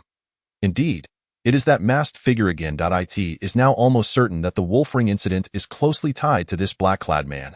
Moreover, brother, have you noticed that ever since the wolf ring appeared, the enchantresses in the dense forest have virtually vanished? There have been no further reports of enchantresses luring humans since. This is indeed suspicious. As they were deep in conversation, Xiao Yan entered, announcing that someone was seeking Yi Qin. Yi Qin recognized it was the madman Luo and instructed Xiao Yan to show him in, handing the little cat to Fenggu. Luo Sanjin entered and immediately called out Yi Qin's name. Yi Qin, I asked you to invite me for drinks, not tea. At this moment, Luo Sanjin had donned a blue brocade robe, and aside from his unshaven stubble, he appeared considerably more presentable. Madman Luo, I told you to choose the location. I never said here. Alas. This foreign city is truly peculiar. It is not large, yet I cannot find a single food stall. As if the inhabitants are all formidable figures, I miss the days of sitting on the street, devouring meat and drinking copiously. Enough of your rambling, just tell me where we are going. I am starving while waiting for you. Well, since we are drinking, it matters not where we do so. We might as well do it here, especially since there is no one else around. Don't tell me there is no good wine here? Haha, there is good wine, indeed. There are a few jars of 10-year-old peach blossom brew. Is that sufficient? Fenggu smiled at Luo Sanjin as he spoke. This is my brother, Fenggu. Luo Sanjin paused for a moment upon seeing Fenggu, suddenly becoming exceedingly polite. It is Mr. Fenggu. I offer my respects on behalf of Junhui. This unexpected courtesy left Yi Qin somewhat taken aback. Has this madman changed his ways? No need for such formality. I was just listening to my dear brother speak of you, recounting the tale of how Master Luo saved lives with merely 3 needles. I am truly impressed. I shall have someone prepare some snacks for you. Please proceed to the inner chamber. Once seated in the dining room, warm dishes were soon served. Fenggu knew Yi Qin preferred not to dine out, so he had prepared a meal for him to enjoy upon his return. He also instructed Xiao Yan to fetch additional snacks, and before long, a table filled with delectable dishes was laid out. This is splendid, Yi Qin. This place is far more liberating than the restaurants outside. Fenggu retrieved a jar of peach blossom brew, filled cups for both of them, and was about to leave when Luo Sanjin called out to him. Sir, could you accompany us for a few drinks? You madman Luo, what mischief are you up to now? When I said outsiders should not join, I meant those ruffians. You are my brother, so you are welcome. Fine, you two enjoy yourselves. I will prepare something for little me to eat and join you shortly. Sir, let us wait for you to partake together. Yi Qin found Luo Sanjin's behavior peculiar. He seemed entirely different in front of Fenggu. Madman Luo, you are acting a bit strangely. Yi Gongzi. Is he not your biological brother? Closer than a biological brother. Do not jest with me.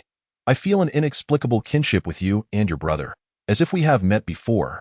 The food and drink on the table were nearly cold. Yet Luo Sanjin insisted on waiting for Fenggu to arrive before touching his chopsticks, ignoring Yi Qin and lost in his own thoughts. Yi Qin's curiosity about Luo Sanjin deepened. What was afflicting this fellow today? It was not until Fenggu entered that he noticed the two had not yet begun to eat, prompting his own curiosity as the food not to your liking. Luo Sanjin stood, pulled out a chair, and invited Fenggu to sit. Suddenly, he posed a question to Fenggu. Have you ever been to Pulin City? Fenggu was taken aback, his memories drifting back several years to a time before Yuan Shanghao existed. During that period, he traveled extensively for trade, living a rather carefree life. To ensure mutual support, he gradually organized a caravan that frequently traversed between Pulin City and other locations. That was a long time ago. You had a caravan back then? How do you know? Luo Sanjin suddenly knelt down, weeping bitterly. Benefactor, I have finally found you.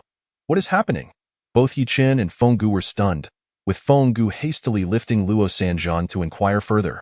Luo Sanjian ceased his weeping, raising his cup to drink deeply before recounting his past. It turned out that after being cast out from the Luo family, he had wandered to the outskirts of Pu Lin City, where he resorted to petty theft to fill his stomach. His only desire was to find a new grave and practice his needle technique. As was his custom, he would scout the area during the day and choose to act in the dead of night. He had selected a night when the moon was high, providing excellent visibility, yet he still brought along stolen candles. Before a newly buried grave, he expertly opened the tomb, excitedly uncovering the coffin within. Inside lay the body of a woman clad in red, who had died not long ago.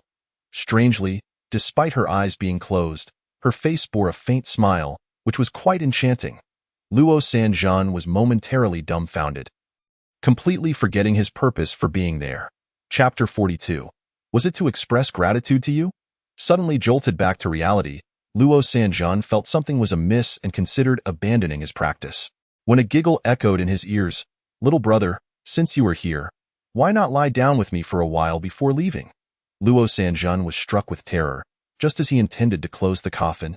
The female corpse unexpectedly opened her eyes, grinning at him. Though Luo Sanjian often engaged in such activities, he was still left trembling, shutting his eyes and repeatedly apologizing to the corpse. "I beg your pardon. Beautiful lady, I did not come to rob your grave. I merely sought to practice my needlework. I truly apologize for disturbing your rest." "Then practice away. Where would you like me to be pricked? Should I remove my clothing for your practice?" Luo Sanjian, despite his audacity, dared not truly insert needles into the corpse that could speak at that moment. He yearned to flee, yet his feet felt as though they had been encased in lead. Refusing to heed his commands, a chilling sensation crept down his back as a pair of snow-white hands reached through his neck toward his chest.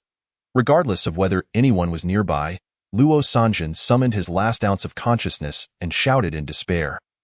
Help in this desolate wilderness. Such cries would be futile. It would be far wiser to submissively embrace his final moments. The icy grip enveloped him completely, and Luo Sanjian sank into despair. True despair. Demon, do not linger any longer. With that furious roar, the chill on Luo Sanjian's back abruptly vanished. He opened his eyes and slowly turned around to find a middle-aged man in a flowing white robe standing there. Hands clasped behind his back, the edges of his garment fluttered gently in the breeze, resembling a celestial being descended from the heavens.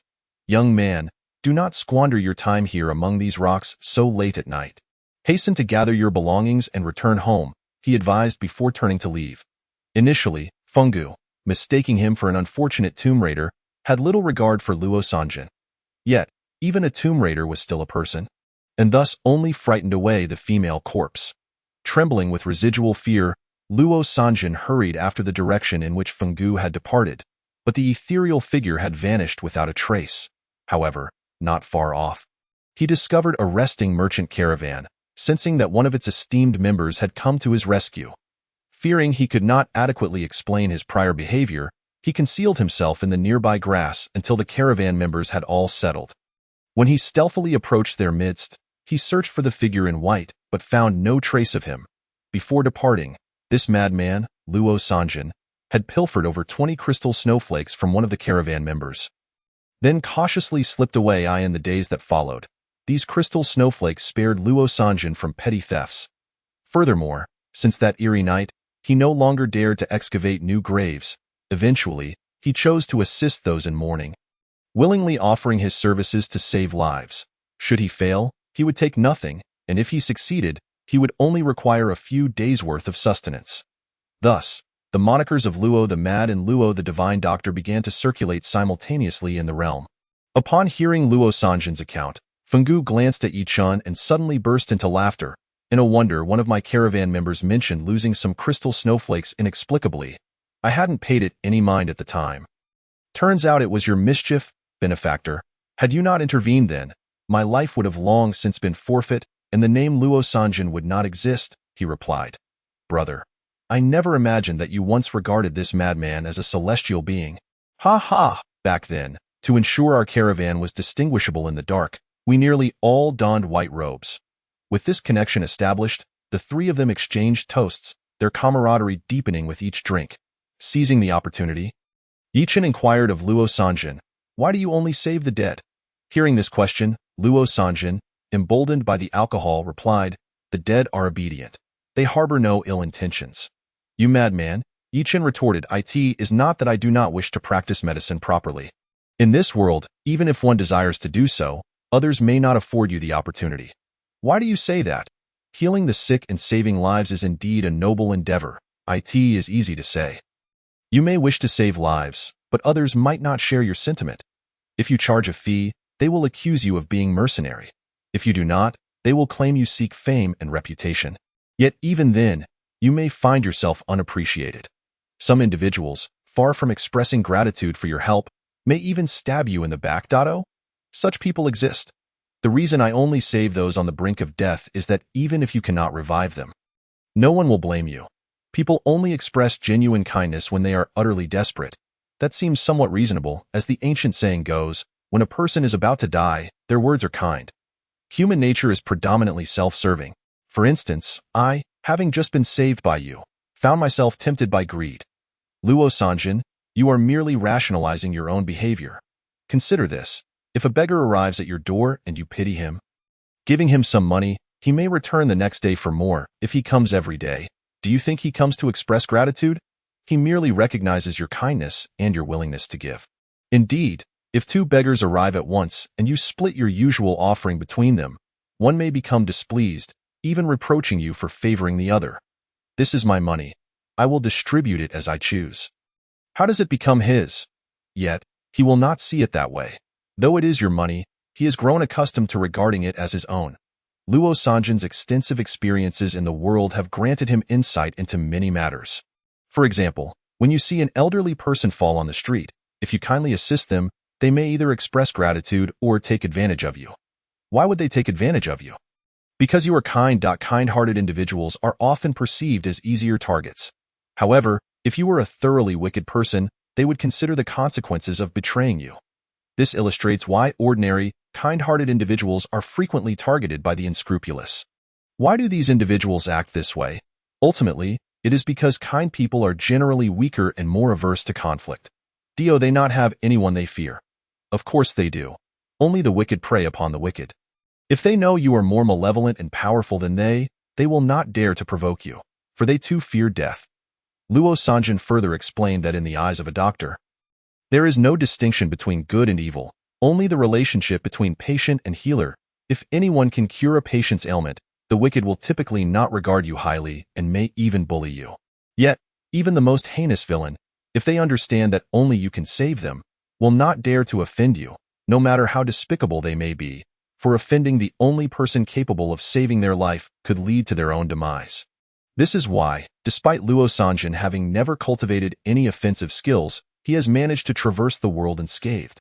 Who among us is not destined to die? Who does not fear death?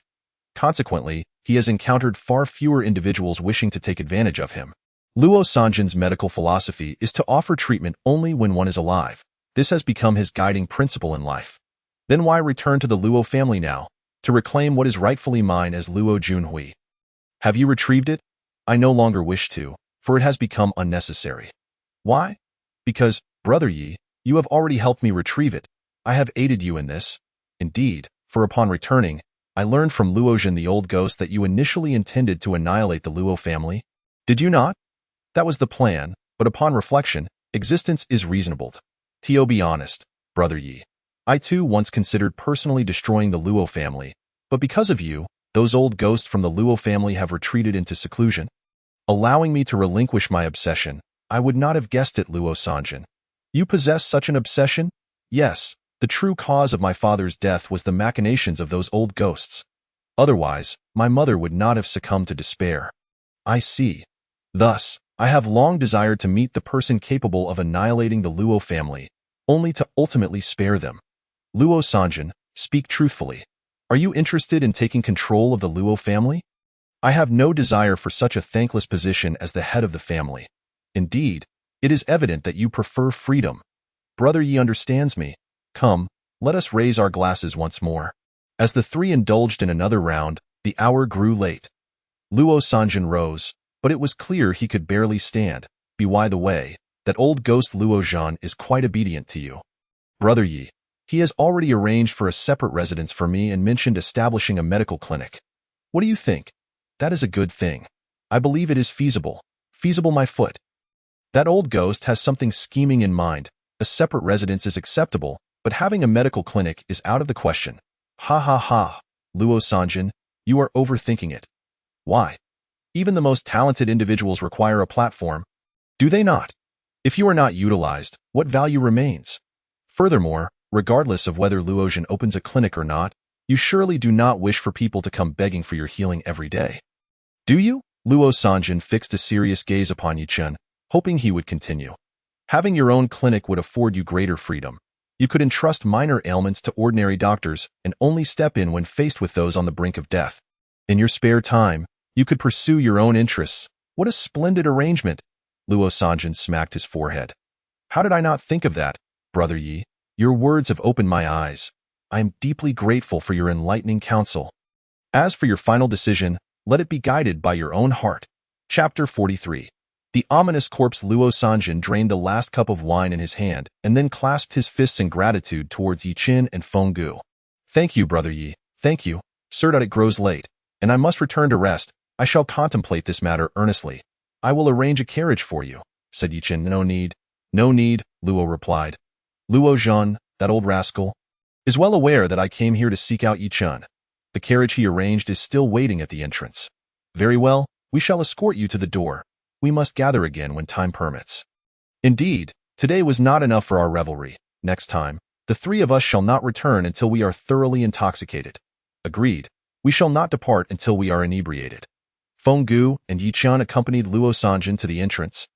Watching as he staggered onto the carriage, Feng Gu chuckled and remarked, truly, one person embodies an entire realm. Who could argue against that? At this moment, the Yang family in Majia City was ablaze with light. In the courtyard, nearly 100 private guards of the Yang family, clad in black night attire, stood at the ready, awaiting orders from the head of the family, Yang Huai. However, Yang Huai was currently pacing back and forth in his study, where Yang Xiqing and Yang Xinling were kneeling before him. The elders of the Yang family had nearly all gathered on either side. As the eldest son of the Yang family, you choose now to bring this to my attention? What have you been doing all this time? You are no longer a child. Yet all you do is gallivant around with your sister. Father, did you not just return home today? How could I inform you of anything in your absence? Did I not come to speak with you the moment you arrived? You, young lady, have become utterly unruly that a girl should remain at home. Yet you waste your days wandering about with your brother. Upon hearing her father sire, Yang Xinling pouted and muttered softly, Brother has witnessed the terror of those wolf-like creatures firsthand. He only wishes to ensure your safety, as well as that of the Yang family. That little girl, you have caused enough trouble today. I have yet to reprimand you. Go to your room and reflect on your actions. You are not permitted to leave the Yang family estate for 3 days. If I am not to go out, then I shall never leave the Yang estate again. You need not worry about me marrying. Would that please you? With that, she stood and stormed out in a huff. Father, I have already relayed the situation to you. I suspect that the wolves in the northern forest are merely a trap. Even if you intend to go hunting, could you not observe for another 2 days before making a decision? Wait another 2 days. By then, those wolves will have become someone else's prey. What concern is it of ours then, Father? Enough, no more discussion. You shall not accompany me this time. You and your second uncle will remain at the Yang estate. Xiqing, you know your father's temperament. He will not act without absolute certainty, rest assured. You ought to stay home and play chess with your second uncle while awaiting good news. In truth, each elder and senior of the Yang family held their own ulterior motives. If they could seize the opportunity to acquire a few wolf inner cores before anyone else, the Yang family's strength would undoubtedly rise to new heights, possibly even surpassing the Li family. Their eagerness was driven by the desire to position themselves as the first to benefit from these cores. As the sole heir to the current family head, Yang Xiqing would naturally be prioritized for the use of the cores if he directly participated in the hunt. With Yang Xiqing's absence, their own chances would significantly increase. Seeing that he could not sway his father, Yang Xiqing sighed deeply and resolved to leave the study. Xiqing, these days, accompany your second uncle and learn how to manage the Yang family's affairs while also taking care of your sister. As his only son, Yang Huai was reluctant to scold Yang Xiqing. Seeing his son about to depart, he softened his tone and offered his advice. Once outside the study, Yang Xiqing let out a long sigh. Burdened by the fear that his father's decision could lead to a calamity for their family, an irreparable disaster. Regrettably, he was neither the family head nor the clan leader. His voice carried little weight. Yang Xiqing considered seeking out Yi Chun, but at this hour, it would feel quite inappropriate. Meanwhile, in the Li family's study, Li Yun was still awake, engaged in discussions with several family elders. Head of the family, we must act before the other families. Since someone has already obtained the wolf inner cores, I believe these wolves should not pose much of a challenge. Indeed, with the strength of the Li family, we are quite confident in competing with the other families in Majia City. Head of the family, give the command. Li Yun regarded the elders with a calm demeanor, yet his expression bore no hint of mirth. Esteemed elders, do you believe the Li family's current standing is due to mere acquisition of a few inner cores? Or that we have risen to become a top-tier clan solely through brute force? At this, all the elders fell silent. Their family's position among the 5 great families of Majia City was a result of Li Yun's audacious ventures and prudent decisions. Li Yun was well aware that some elders harbored their own ambitions. Yet he chose not to expose them. Let us conclude today's discussions here. You may all retire to rest. The Li family shall refrain from meddling in this matter for now. Instead, you should focus on managing the assets in your possession, as that is of utmost urgency. Furthermore, after tonight, certain families may face decline. Consider how to acquire their assets at minimal cost and integrate them into the Li family. Li Yun was known for his decisiveness, and this occasion was no exception. Unlike other families, he had Yi Chun at his disposal. As the gathering of elders began to disperse, a figure clad in black appeared before Li Yun. Head of the family, shall we invite young Master Yi to the Li estate tomorrow? You heard everything, did you not? Yes, I did. The head of the family is wise. In times of turmoil, one must remain unmoved and adapt to change. Continue to monitor the movements in the northern forest closely. Report any developments immediately. Understood. Li Yun was eager to hear Yi Chun's perspective, but he knew that Yi Chun would visit the Li estate to bid farewell before heading to the East Sea. Thus, he refrained from intruding upon Yi Chun's affairs.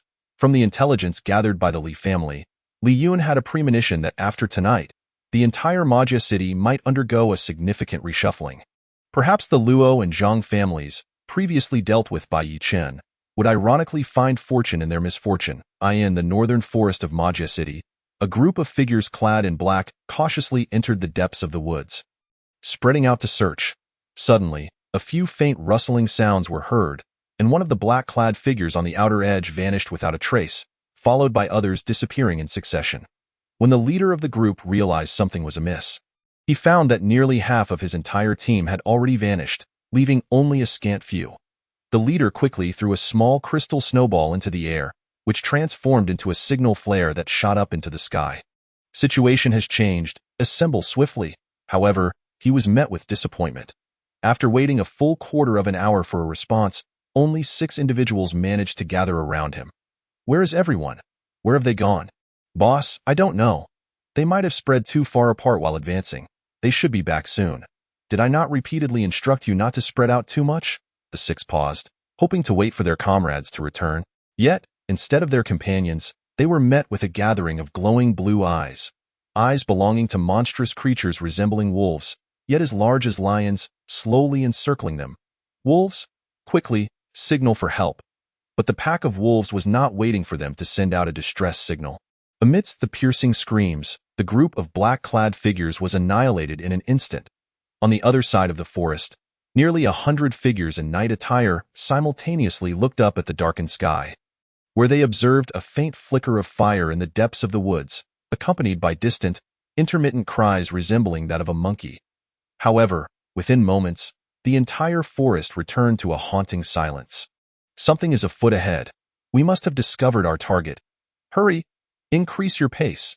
As these individuals hastened to the location from earlier, they were met with the sight of tattered garments strewn across the ground. Advancing a little further, a lifeless body emerged before them, its eyes wide open and hands clutching its own throat.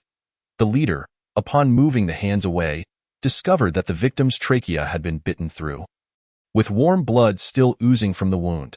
Immediately, the leader gestured to issue commands, prompting the group to disperse into several concealed factions. This night, the dense forest was destined to be alive with activity, as various eerie cries echoed throughout the night, only to subside with the dawn's light. On the following morning, the inhabitants of Magia City emerged from their homes in their usual languid manner, with many shops remaining closed until the sun had risen high in the sky. The populace had grown accustomed to rising late, a consequence of the city's vibrant nightlife that extended well into the early hours. As news spread, many still groggy individuals suddenly surged toward the northern gate of the city. Outside the northern gate, a grim collection of bodies lay haphazardly piled not far away. Those with a modicum of bravery ventured closer, only to retreat in fright. Yi Chun was sharing breakfast with Feng Gu and Xiao Mao when a figure rushed through the door. "Young Master Yi, a grave situation has arisen," Li Jia's steward, Li Paoyu, arrived at the Yuansheng Pavilion. Yi Chen and Feng Gu hastily set down their chopsticks and invited Li Paoyu to sit, pouring him a cup of tea. Li Paoyu gulped down the tea, finally managing to regain some composure. "Young Master Yi, Mr. Feng Gu, have you heard that this morning hundreds of corpses appeared outside the northern gate?" "Steward Li, what transpired?" "I just received the news. Our master has already taken people to the northern gate and instructed me to inform you." "When did this happen?" "Just a moment ago. The exact number of bodies is still unknown. Come, let us not tarry. We must hurry to the northern gate." Chapter 44. The blood hole on the neck. Yi Chen and Feng Gu promptly set aside their chopsticks, with Xiao Mao leaping onto Yi Chen's shoulder, and together with Li Paoyu, they rushed toward the northern gate. Upon their arrival, they found a throng of people gathered at the northern city wall, where armored figures were busy maintaining order. After much effort, Yi Chen and his companions squeezed through the crowd to reach the city gate, where they spotted Li Yun conversing with an armored individual. Upon seeing Yi Chen, Li Yun waved him over. As Yi Chen and Feng Gu approached, they were halted by the armored figure. The person conversing with Li Yun gestured for them to pass. "Young Master Yi, this is the City Lord of Magia City, Han Meng." Yi Chen clasped his hands in greeting. "City Lord Han, this is Yi Chen, the young master I mentioned to you." Han Meng and several others nodded in acknowledgement. The current tally indicates approximately 960 corpses, and judging by their attire, most are private guards from prominent families, although some faces are unfamiliar. These corpses appear emaciated, as if their very essence has been drained. Yi Chen remarked. "Indeed, a significant number are unrecognizable, and identification relies solely on their families discerning them through their garments." "Are these bodies all drained?" Yi Chen inquired with curiosity. "At present, we cannot confirm, but they certainly resemble victims of some entity that has extracted their flesh. This is the first time I have encountered such a state of decay." "Have the families been notified?" "Messengers have already been dispatched, and it is best for the families to identify their own before the rest are managed by the City Lord's office. After this incident, Magia City will likely encounter unrest. I propose reinstating control at the northern gate, prohibiting entry and exit after nightfall." "City Lord Han, that may incite unnecessary turmoil," Li Yun cautioned. "What suggestions do you have?" "Steward Li, I believe a patrol would suffice. Should any incidents arise, they can provide a warning." "What say you, City Lord Han?" "Such measures would deplete our manpower excessively, and the City Lord's office is already stretched thin. Unless, of course, Steward Li can provide additional personnel. That can be arranged, provided City Lord Han has faith in the Li family's capabilities. If I cannot trust your family, who else can I?" Li Yun remained silent, knowing that this outcome was precisely what he desired. Upon receiving the news of the amassed corpses outside the city earlier that day, all of the Li family's elders could not help but admire their master's decisive brilliance once more. After a while, members of various clans began arriving to identify the deceased. When they beheld their elders and kin transformed into desiccated remains overnight, the northern gate was filled with anguished cries and retching sounds. Yang Xiqing hurriedly arrived, following a middle-aged man, and as he passed by Yi Chen, he offered a brief greeting before proceeding to the pile of bodies to identify the deceased. Yi Chen observed Yang Xiqing's retreating figure. Aware that he had been unable to sway his father the previous night, Yang Xiqing and the middle-aged man, along with several members of the Yang family, surveyed the scene before them. A commotion erupted. Yi Chen glanced back at Li Yun and Han Meng, both of whom nodded. Yi Chen approached Yang Xiqing and placed a reassuring hand on his shoulder. "Brother Yang, may you find solace in your grief."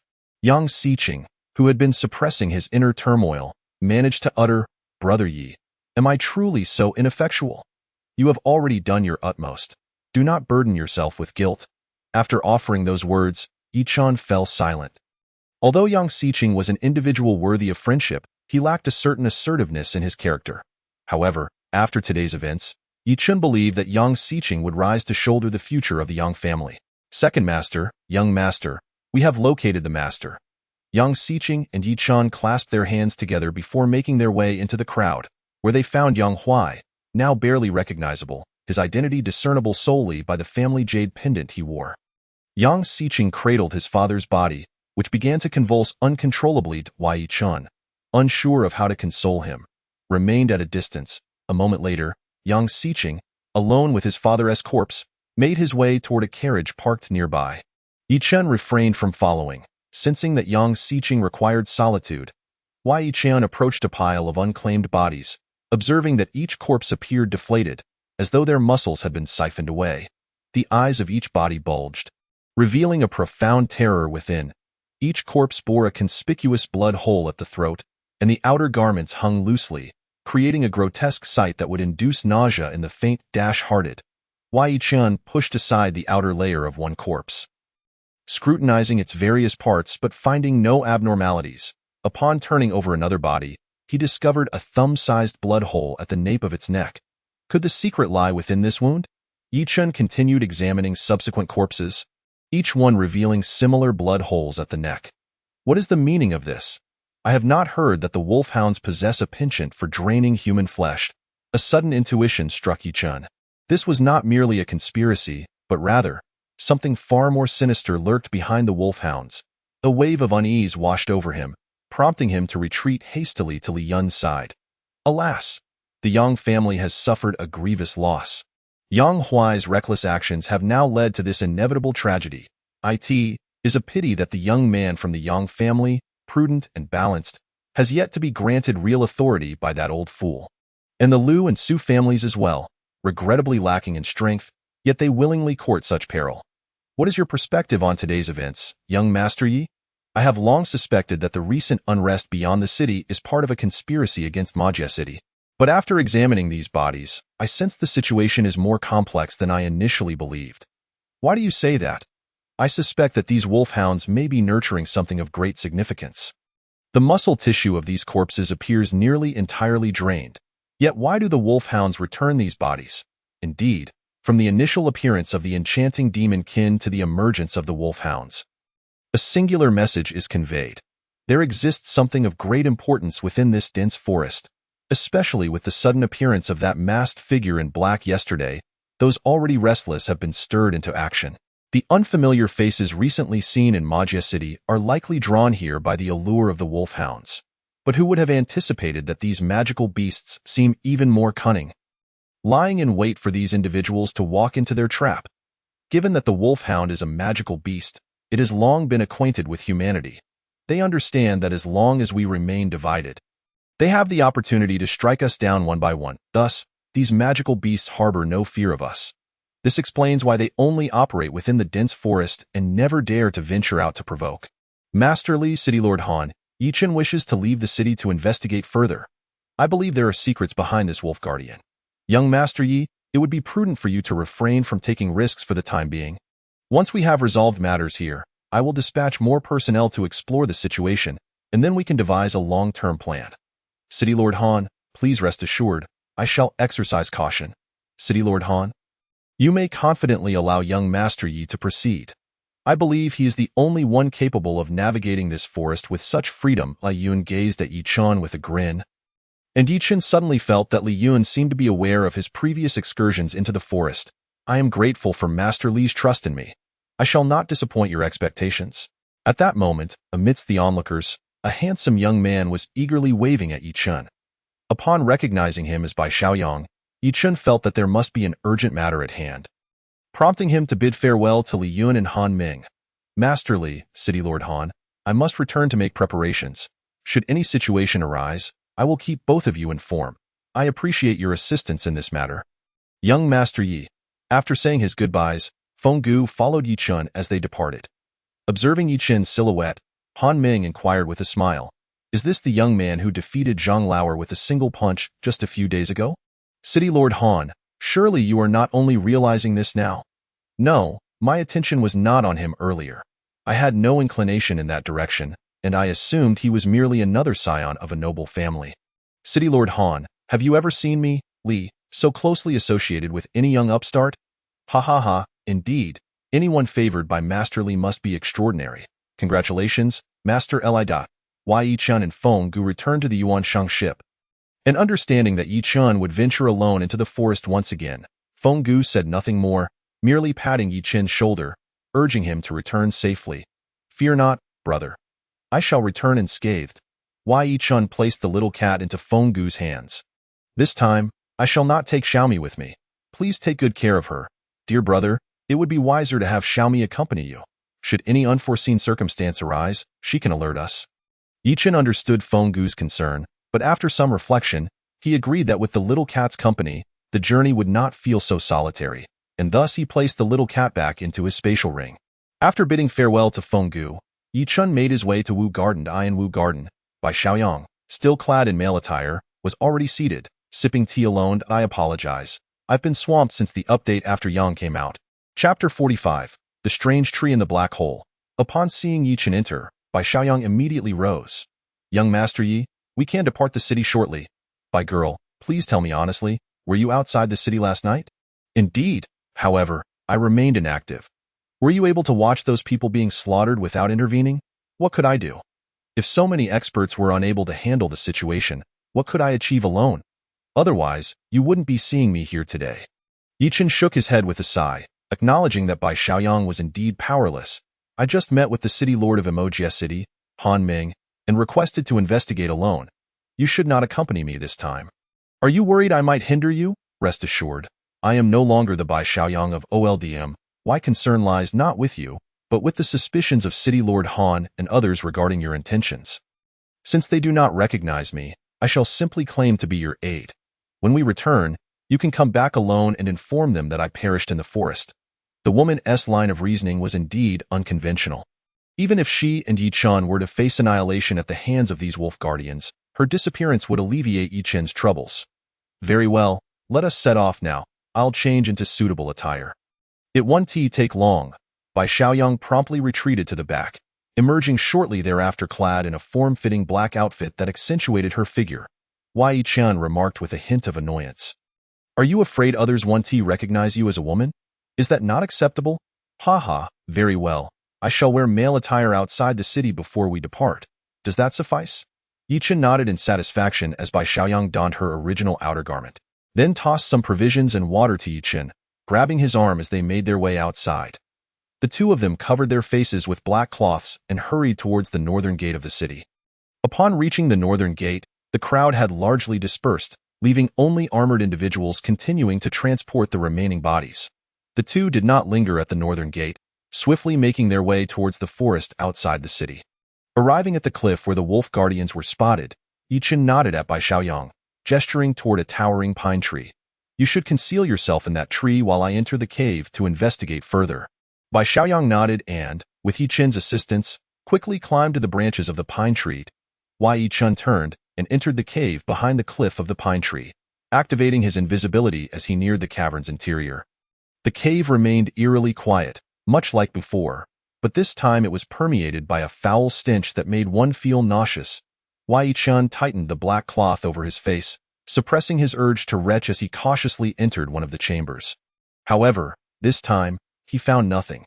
After probing several chambers, he discovered them all to be empty. What is happening? Have the wolf guardians abandoned this place? Yi Chun, still feeling uneasy, made a mark at each chamber's entrance before exiting. Yet he found nothing of interest. Could it be that the wolf guardians have indeed vacated this location? He quickly exited the cave and signaled Bai Xiaoyang to ensure safety. Bai Xiaoyang leaped down from the tree. What transpired? She inquired. Strangely, this is undoubtedly the lair of the wolf guardians. Yet apart from the added stench, there is nothing else. That seems improbable. Let us return together and take another look. Yi Chun nodded. Leading Bai Xiaoyang back into the cave. Upon entering, Bai Xiaoyang wrinkled her nose at the foul odor. This stench was not present before. I suspect the corpses from outside the city were drained here. This odor must have originated at that time. Due to the cave's poor lighting, Bai Xiaoyang decided to ascend to the central platform to investigate but failed to notice the sticky substance underfoot. Slipping and falling to the ground as Yi Chun caught her, Bai Xiaoyang found her hands stuck to something. Bloodied meat paste. "What bad luck!" she exclaimed, shaking her hands and reaching for her water flask to rinse them off. At that moment, Yi Chun had already taken the little cat from his spatial ring, stroking its head and asking, "Xiaomi, come out and see if you notice anything unusual here. Your cat brother is indeed quite handsome." Yi Chun remained silent, yet as he held the little cat, he clearly sensed its inner fear. The little cat, feeling resistant, jumped onto Yi Chun's shoulder and clutched his hair tightly. "Do not be afraid. Xiaomi, your brother Yi Chun is here. Take a close look and see if there is anything odd." The little cat, reluctantly, perked up its ears, scanning the surroundings before pointing toward the central platform.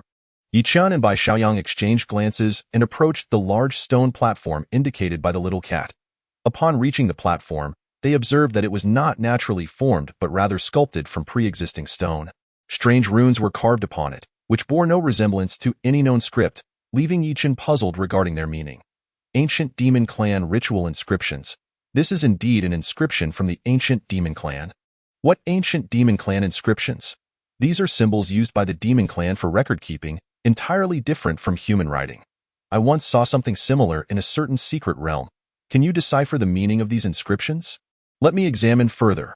I once ventured with an expedition team, and there was an old man named Tan who understood a bit. He mentioned that these inscriptions seemed to be used to activate a kind of teleportation array. A teleportation array? He attempted to activate it but was unsuccessful. Whatever happened to that old man Tan? I heard he went missing during an expedition and was never seen again. Yi Chun curiously scrutinized the inscriptions, pondering whether the wolf guardians had used this teleportation array to leave. If so, it would imply that the civilization of the beasts is not to be underestimated. At that moment, the little cat tapped Yi Chun's head and pointed to a protruding stone pillar nearby. Yi Chun approached the stone pillar, inspecting it closely but finding nothing particularly special about it. "Xiaomi, do you believe there is something amiss with this pillar?" The two little kittens waved their front paws incessantly. Leaving Yi Chun utterly bewildered, it appeared he must swiftly learn the language of cats. No, rather, the paw language of kittens, lest this communication become excessively taxing on his mind. The kitten was clearly agitated, grasping Yi Chun's head and shaking it vigorously. Suddenly, Yi Chun reacted, gripping the stone pillar and swaying it side to side as well. Oddly, there was no response at all. The kitten, with wide eyes and twitching whiskers, pressed down firmly on Yi Chun's nose. Inadvertently, he pressed against a protruding stone on the gem, causing it to sink in, and with a slight exertion of force, the stone pillar astonishingly began to rotate. With a resounding rumble, the entire stone platform gradually shifted outward, startling both Yi Chun and Bai Xiaoyang. The massive stone moved aside. It revealed a dark, bottomless abyss before them. To their astonishment, a hidden black hole lay concealed here. At that moment, the kitten once again displayed signs of anxiety, signaling Yi Chun to request entry into the spatial ring. Truly, our little kitten is remarkable, having unraveled such a secret. A reward of delectable treats awaits upon our return. Yi Chun placed the kitten into the spatial ring and then inquired of Bai Xiaoyang. This tense behavior of Xiaomi indicates that there must be something dangerous below. Should we proceed? However, Bai Xiaoyang exhibited an unusual excitement.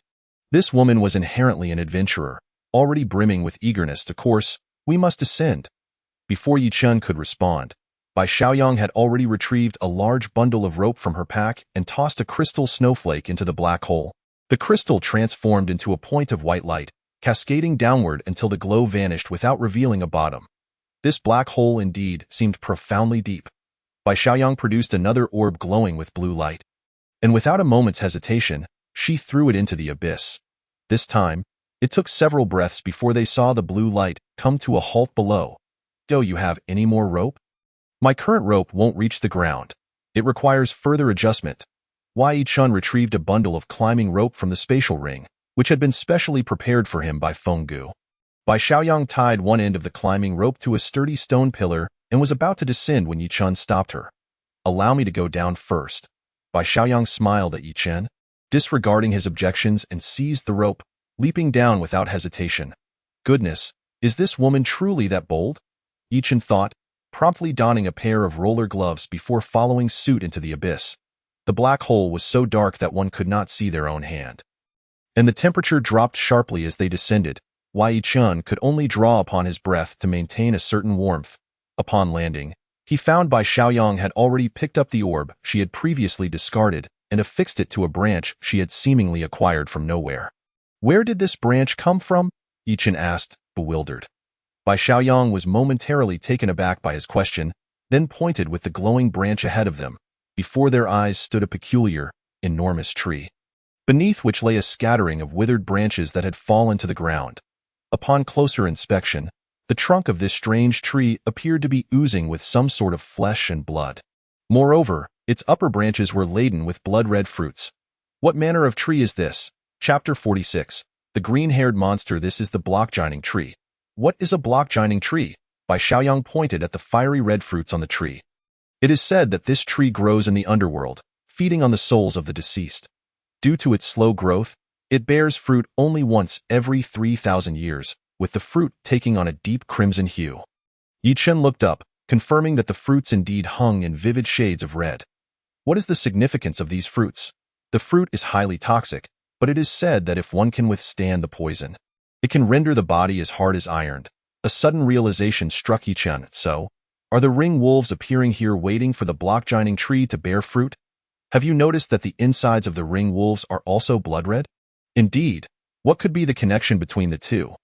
I suspect that the formation of the insides of the ring wolves is inextricably linked to the block-gining fruit. Are you implying that juvenile ring wolves do not possess impenetrable bodies? Rather, they require this fruit to gradually undergo transformation. This is merely my conjecture. If that is the case, could this be the true den of the ring wolves? I suspect it is not as simple as it appears. There must be many cubs and mother wolves present. Understood. Please wait, I will go and pick some fruits. Under no circumstances. These fruits are not fully mature, and they are exceedingly toxic. Even a trace of the juice could lead to poisoning without remedy. Ah?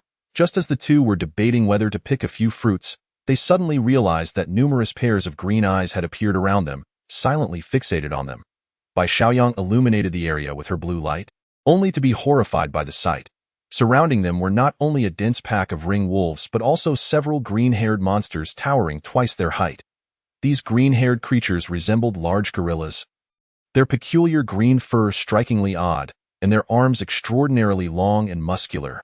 Notably, they had a pair of enormous breasts hanging down from their chests, resembling two winter melons, an utterly grotesque sight. Run! Bai Xiaoyang leaped to the side of the rope and began to climb upward. By the time Yichen realized the danger, he found himself heavily surrounded. Several of the green-haired monsters swiftly leaped to grab the rope, their speed surpassing even Bai Xiaoyang's. Just as one was about to seize Bai Xiaoyang's ankle, Yichen hurriedly struck out a few punches at the approaching monsters, sending the one closest to her tumbling down. Quickly, kid, what are you still doing down there? Hurry and flee. These creatures seem to be the legendary infernal spirit beasts. Bai Xiaoyang shouted anxiously at Yichen. Wei Yichen took a leap, grasping the rope behind Bai Xiaoyang, and they began to ascend rapidly. However, to their astonishment, the green-haired monsters were faster than they had anticipated. They moved along the cliffside as if it were level ground, with two of them already running above them, diving directly toward Bai Xiaoyang. As the claws neared her, Bai Xiaoyang screamed in terror. Realizing the urgency, Yichen leaped once more, throwing a punch that sent the monster hurtling away before it could grasp Bai Xiaoyang. Quickly, go seal the exit. We cannot let these monsters escape. Don't worry about me. I will hold them off. Wei Yichen, halfway up, decided to stop climbing and continuously fend off the approaching green-haired monsters. Fortunately, their numbers were limited. While Yichen could not eliminate them, he bought enough time for Bai Xiaoyang. Although Bai Xiaoyang was anxious, it took her nearly 15 minutes to finally spot the exit above. Upon reaching the top, she did not immediately seal the exit but shouted down below, Yichen, hurry and come up, do not exhaust your strength. Once you are up, I will seal this stone door. Hearing that Bai Xiaoyang was safe, Yichen ceased his struggle and rapidly ascended, though his speed was hampered by the intermittent attacks from the green-haired monsters. As Yichen neared the exit, the green-haired monsters closely pursued him. With all his strength, he struck downward, using the momentum to propel himself out of the hole. Quickly, seal the entrance, with a thunderous sound. The massive stone slab finally began to close. Just as the stone door shut, a deafening clamor of stones striking echoed from below, and the two exchanged glances before collapsing onto the ground. Bai Xiaoyang was clearly still shaken. Tio encounters such creatures here, ones that seem to exist only in legends. Only in legends? Yes, I believe this place must have once been a passage to a secret realm, though I cannot fathom why it was abandoned. Perhaps those who opened the secret realm forgot to close this entrance, allowing some monsters from within to emerge through it. For safety's sake, we should seal this external exit to prevent anyone from inadvertently reopening it, as it could spell disaster for the city of the strange realm. What about the original ring wolves? They could not have opened this passage by themselves, could they? That is also a point of my confusion. The ring wolves we encountered earlier were led by a one-eyed wolf, yet I have not seen that one-eyed leader down here. But I believe there is some connection between them. Look, isn't that the tree root? Yichen looked in the direction Bai Xiaoyang pointed, observing several roots emerging from the ground, slowly retracting like straws. Wei Yichan hurried over, grasping one of the roots and severing a segment. Young Master Yi, what are you doing? Take it back for specimen analysis.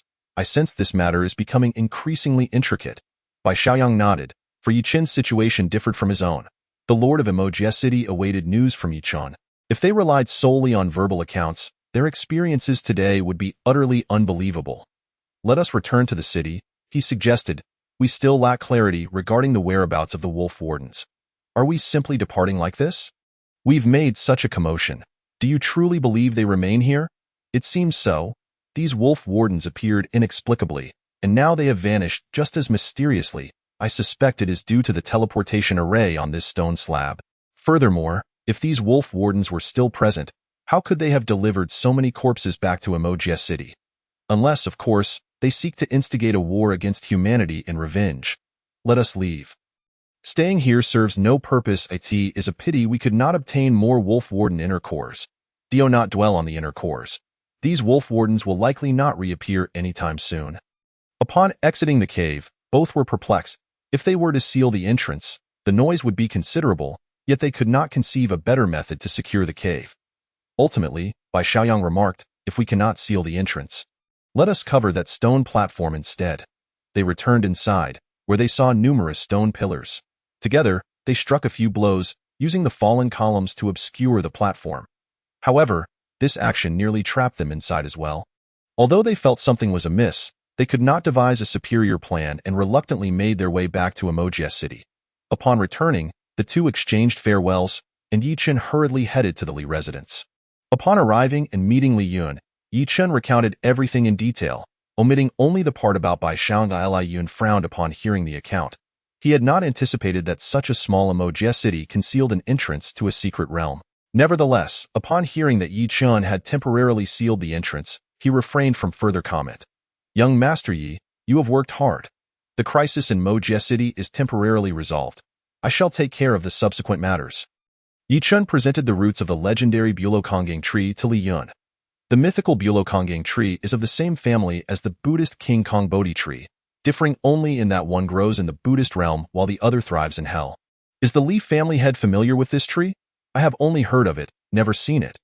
This matter is temporarily concluded. I plan to depart for the East Sea in a couple of days. When does young Master Yi intend to set off? The day after tomorrow. Li Yun nodded, and then summoned the steward. Stewardly, bring forth the gift I prepared for young Master Yi. Moments later, the steward approached with a delicate box, beaming, and handed it to Yichen. Upon opening it, Yichen was astonished to find the red jadeite from the Derlin auction. Young Master Yi recognizes this item? Is this not the water-repelling red jadeite? Could it be that the people from Derlin? Li Yun chuckled, providing no explanation.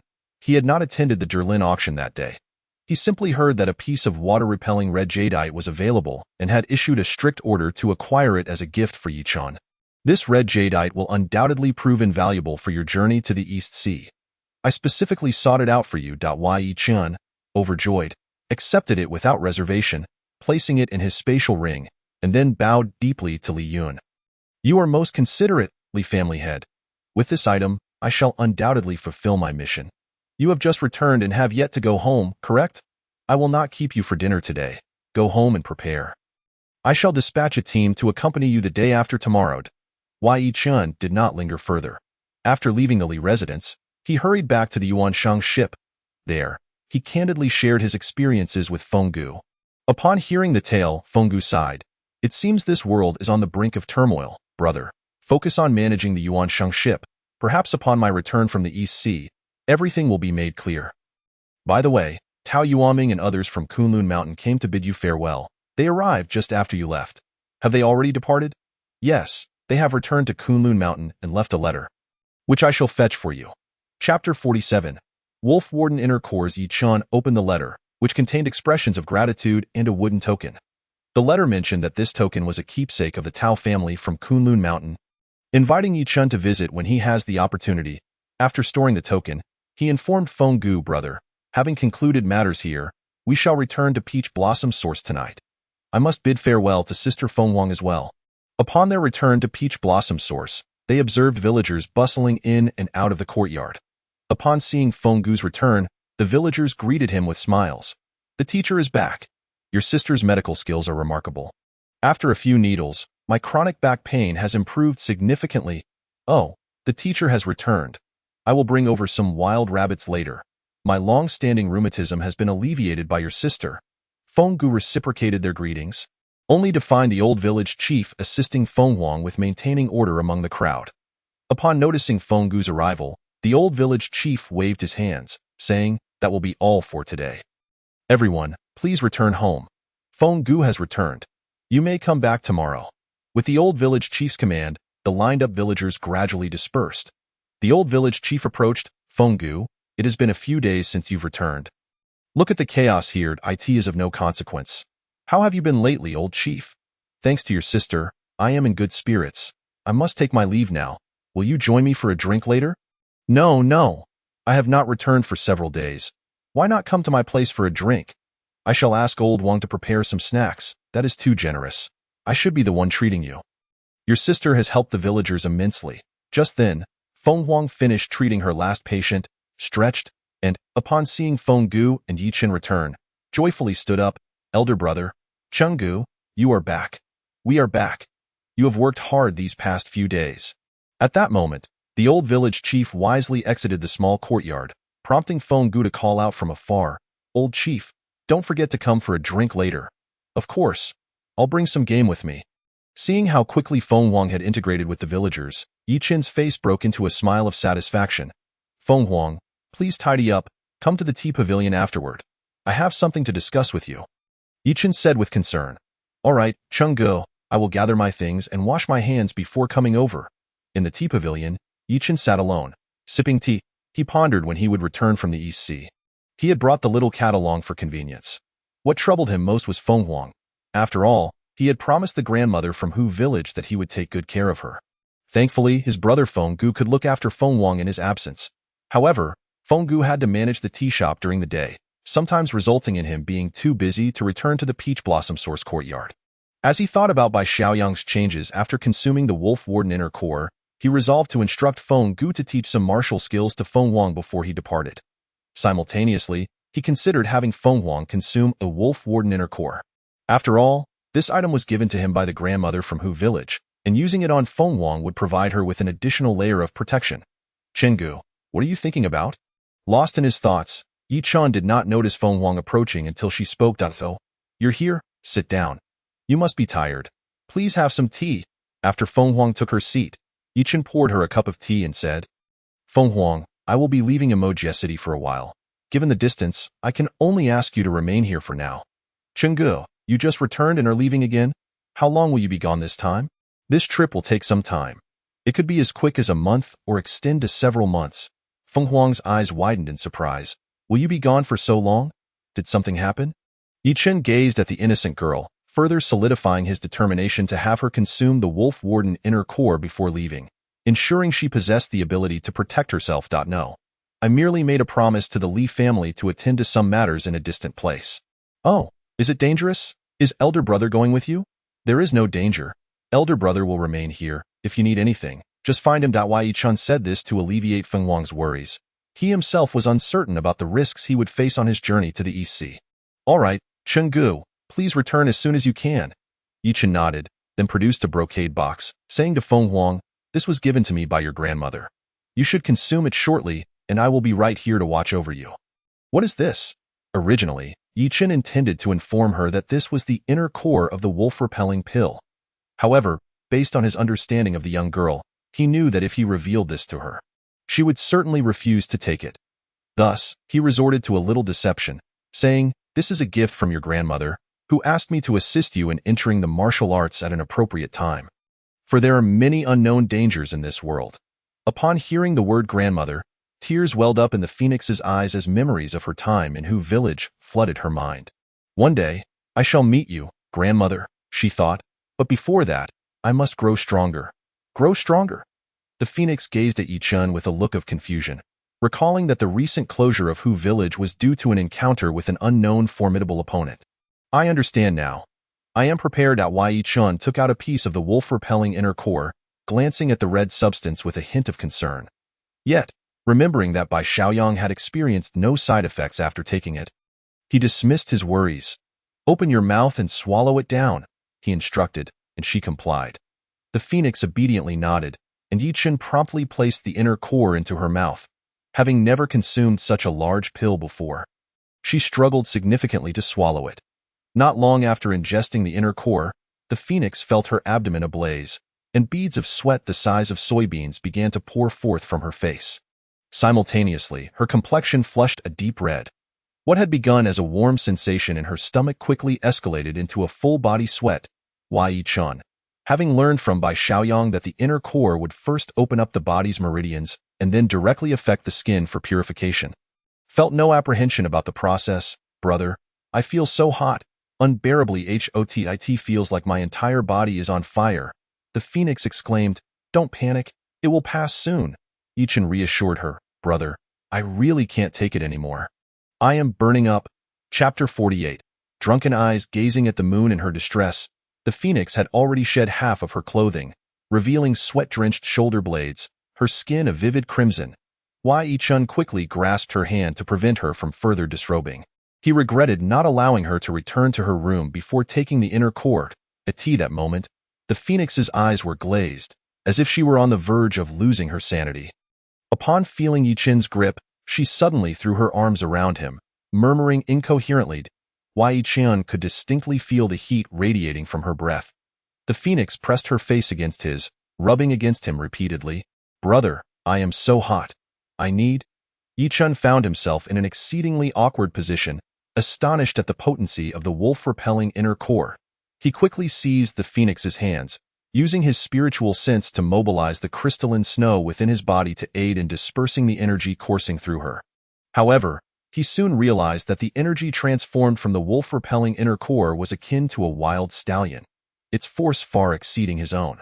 The phoenix's body was clearly no longer under her control, pressing against Yichen and sending chills down his spine. Suddenly, a phrase from the Wu-Wei fist came to mind. "Tao follows nature. Let it be." He immediately channeled the Wu-Wei technique, no longer attempting to deliberately guide the energy within the phoenix, but instead allowing it to flow naturally through her meridians. After a while, the phoenix gradually calmed down. Although her body was drenched and her once crimson skin began to shift to a golden hue, her face glowed as if adorned with a layer of gold. After some time, the golden hue receded. Yichen was astonished to discover that the hands he held felt as though they were clasping a scorching iron pipe. The phoenix had completely lost consciousness. Yet her skin was slowly returning to normal. That moment, both of them resembled drenched chickens in the tea pavilion. Just then, Fenggu was emerging from the kitchen, heading towards the tea pavilion. Before entering, he caught sight of Yichen and the phoenix, both thoroughly soaked. "Xiandi, has it rained recently?" he asked in surprise. "What is going on? Why is the phoenix asleep?" Yichen felt extremely embarrassed and quickly replied, "Brother, please ask Uncle Wang to boil some hot water for both the phoenix and me, and send it to our rooms. I will take the phoenix back to her room. Once she awakens, she can bathe, and I will explain everything after my own bath." Although Fenggu found the situation peculiar, he promptly went to arrange for the hot water. Seeing that the phoenix had yet to awaken, Yichen employed the Wu-Wei technique to check her condition. Noting that she had returned to normal, he covered her with a blanket before returning to his own room. Uncle Wang happened to bring hot water to Yichen. who, upon seeing him drenched, asked the same question. Young Master Yi, has it rained? Yi Chen merely grunted in response, choosing not to elaborate. As soon as Uncle Wang left, he eagerly jumped into the tub for a refreshing bath. When Yi Chen emerged from his bath, changed into dry clothes, Feng Gu immediately approached him with a serious expression. Xiandi, what on earth happened? Yi Chen recounted the entire episode regarding the phoenix taking the wolf-repelling inner core. Along with his thoughts on the matter, brother, I still have another piece of the wolf-repelling inner core and my intention is to assist you in taking it tonight. Hearing this, Feng Gu quickly shook his head in refusal. Xiandi, I assure you that I am capable of self-preservation. Whether or not I take the inner core is inconsequential. You should keep it for yourself, do not waste it on me. Yet Yi Chen insisted. I am about to leave Invincibility and may not return for a long time. Brother, you and the phoenix are my family in this world, and your safety is my utmost concern. Seeing Yi Chen's determination, Feng Gu gently patted his shoulder. Xiandi, fret not. The entire Emoji City is aware of our connection with the Li family. Nothing untoward will occur. Trust your brother and focus on your own endeavors. As Feng Gu remained resolute in his refusal, Yi Chen retrieved the protective armor from his storage ring. Since you insist, please wear this armor going forward. This way, I can leave with peace of mind. All right, I will heed your advice. They both agreed. At that moment, the old village chief entered the courtyard, carrying a basin of unknown wild delicacy. Upon stepping through the door, he exclaimed, Sir, I have come to drink. This is a bamboo rat my son caught yesterday. They say it is quite a delicacy. Come, let us enjoy it while it is hot. Old chief, this bamboo rat is indeed a rare treat around here. Quickly bring it to the tea pavilion so we can indulge and enjoy a few cups of wine while gazing at the moon in a few hours. The little cat, initially waiting for the phoenix to awaken, seemed to have caught a whiff of the bamboo rat's aroma and hurriedly dashed out from the phoenix's room. In its haste, it nearly collided with a pillar of the tea pavilion, causing everyone to burst into laughter. Seeing the others laugh, the little cat leaped onto Feng Gu's shoulder, playfully batting at his head with its front paws, which only elicited more laughter. When it noticed Yi Chen laughing as well, it swiftly jumped onto his left shoulder, attempting to cover his mouth with its paw.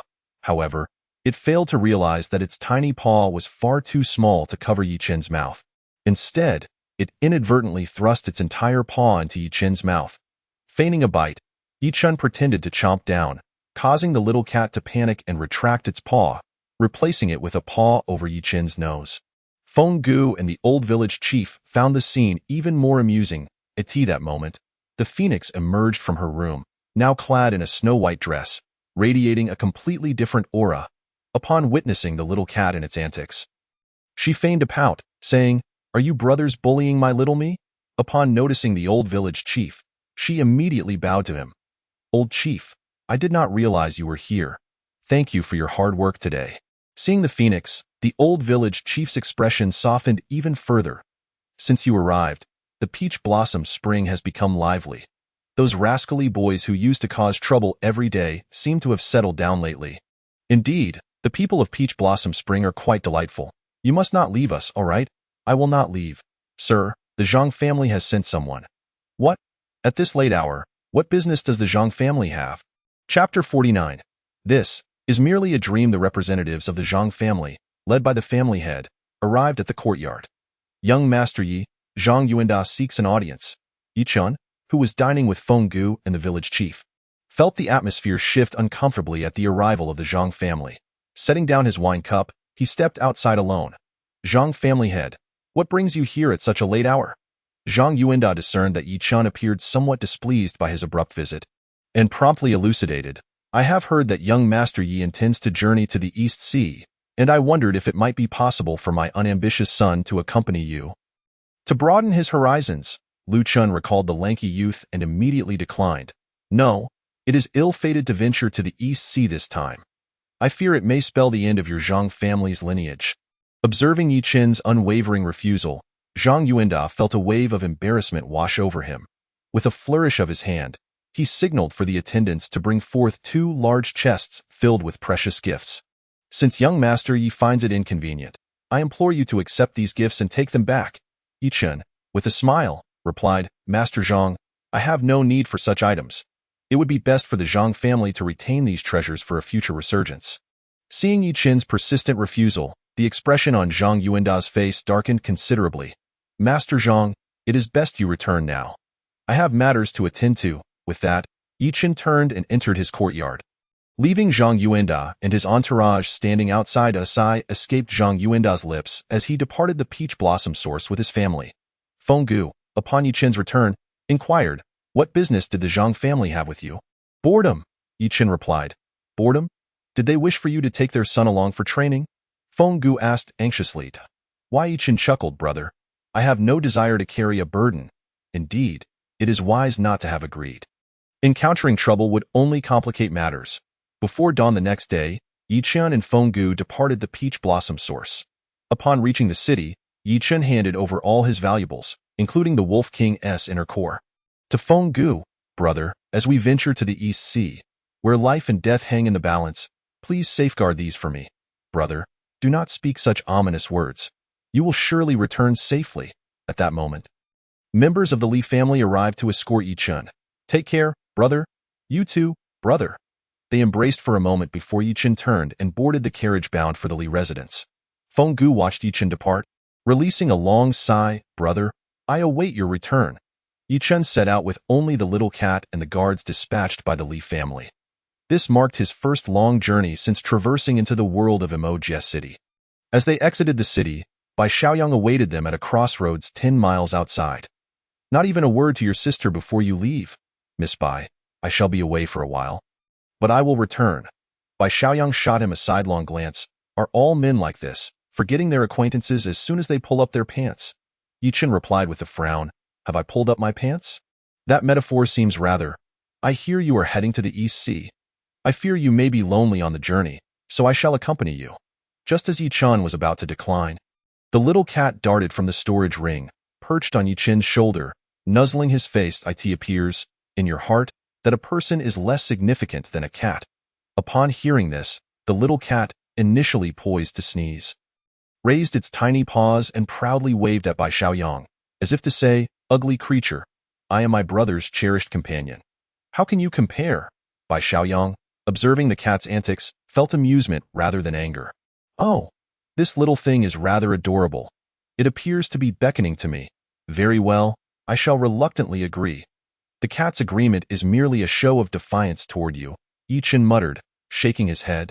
This woman was inherently an adventurer. Perhaps her presence would not be entirely unwelcome on this journey. "You must heed my commands," agreed. "I promise to stick by you, sharing food, drink, and even sleep," Bai Xiaoyang quipped, winking at the little cat before mounting her horse beside Yi Qin. The men in the party were undeniably captivated by this bold and audacious woman. 5 days later, the group arrived at a port where a colossal ship awaited just offshore. The little cat, enticed by the salty scent of fish, stood on Yi Qin's shoulder, sniffing the air. The sea breeze carried a hint of brine that excited it. It seemed to know that fish would soon be plentiful. The little cat gleefully rubbed against Yi Qin's head, shifting from one side to the other. Dismounting, the group boarded the ship. "Young Master Yi, we are aboard and have prepared provisions for the next 2 months. When shall we set sail?" Yi Qin gazed into the vast expanse of the sea. "Is everyone accounted for?" "Yes, young master. The crew, fishermen, and logistical support are all in place. Today's wind conditions are ideal for setting sail." "We await your command." Yi Qin nodded. "Then let us depart." With that, the grand vessel raised its anchor, unfurled its sails, and glided across the waves toward the open sea. The little cat felt particularly at ease aboard the ship. Exploring every corner. A day later, the ship ventured into the boundless ocean, appearing as a mere leaf adrift in the vastness. The fishermen commenced their work, reeling in numerous large fish. The little cat, however, found these fish dauntingly large and was unsure how to approach them. Standing at the bow, Yi Qin surveyed the horizon. In his previous life, he had only visited beaches and nearby islands, never truly embarking on a deep-sea journey. Yet in this realm, he felt the insignificance of humanity amidst the vastness of the ocean. Bai Xiaoyang approached him, casually remarking, "Young Master Yi, have you ever encountered a giant turtle?" Yi Qin nodded.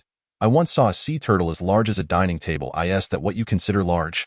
Bai Xiaoyang laughed uproariously. Yi Qin, unfazed, thought to himself that no matter how large the turtle, it was still not to his taste. Suddenly, commotion erupted among the crew. "Look, what is that?" Following their pointing, they witnessed numerous large fish leaping out of the water in a frenzy. Akin to a stampede. One fish, having leapt close to the ship, crashed onto the deck with a resounding thud. The vessel rocked violently as the fish, spanning the width of the ship, caused the bow to tilt dangerously. Water rushing aboard. Quick! Push the fish back into the sea, the captain shouted, commanding the crew to flee the area lest the ship be breached. With great effort, 20 burly men finally managed to push the fish back into the ocean. Had the fish not cooperated by jumping, they might not have succeeded. The ship swiftly maneuvered to evade the tide of fish. Behind this tumultuous spectacle, a colossal head occasionally surfaced, accompanied by a long neck.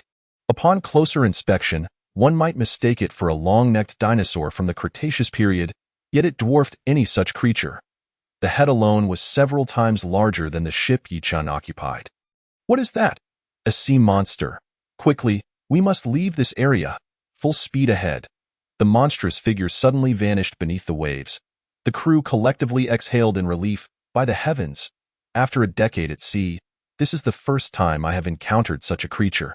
It is larger than a whale. Before the ship could distance itself, a massive figure surged from the depths, casting a shadow over the sun and measuring the size of several ships. The head and long neck appeared incongruous with such a massive body, which leapt over the ship. The crew stood frozen in shock as the colossal beast crashed back into the sea, creating tumultuous waves and enormous splashes. For the creature, it was merely a drop in the ocean. But for Yi-chan's ship, it was akin to a tsunami. The vessel capsized, plunging into the depths. Yi-chan instinctively grasped the little cat and stowed it in the storage ring, while his other hand reached for Bai Xiaoyang, intending to do the same. Suddenly, darkness enveloped him as he was drawn into a black hole that reeked horrendously, causing him to faint. Time slipped away, and eventually, a woman's voice echoed, "Yi-chan, Yi-chan, awaken." Groggily, Yi-chan opened his eyes, sitting up abruptly. "How did I end up here? If not at home, where else would you be?" The woman regarded him with curiosity, observing him closely before reaching out to touch his forehead. "Why is it so hot?" Yi-chan surveyed his surroundings and, upon confirming he was indeed home, grasped the woman's hand. "It is nothing. Perhaps I am just fatigued and need some rest." Suddenly, he noticed that the back of his hand was covered in a dark, grimy substance. His gaze shifted to the charging phone, which had already been charred beyond recognition. Reduced to a mere blackened square, it dawned upon him that he had just been electrocuted. Fortunately, the household was equipped with a power-cutting device that had swiftly severed the electricity supply. The woman also observed the scene and remarked, "I had already warned you not to use your phone while it is charging. I understand now." "It won't happen again," Yi-chan replied, flashing a sheepish grin at the woman as he washed his hands. The curtain falls.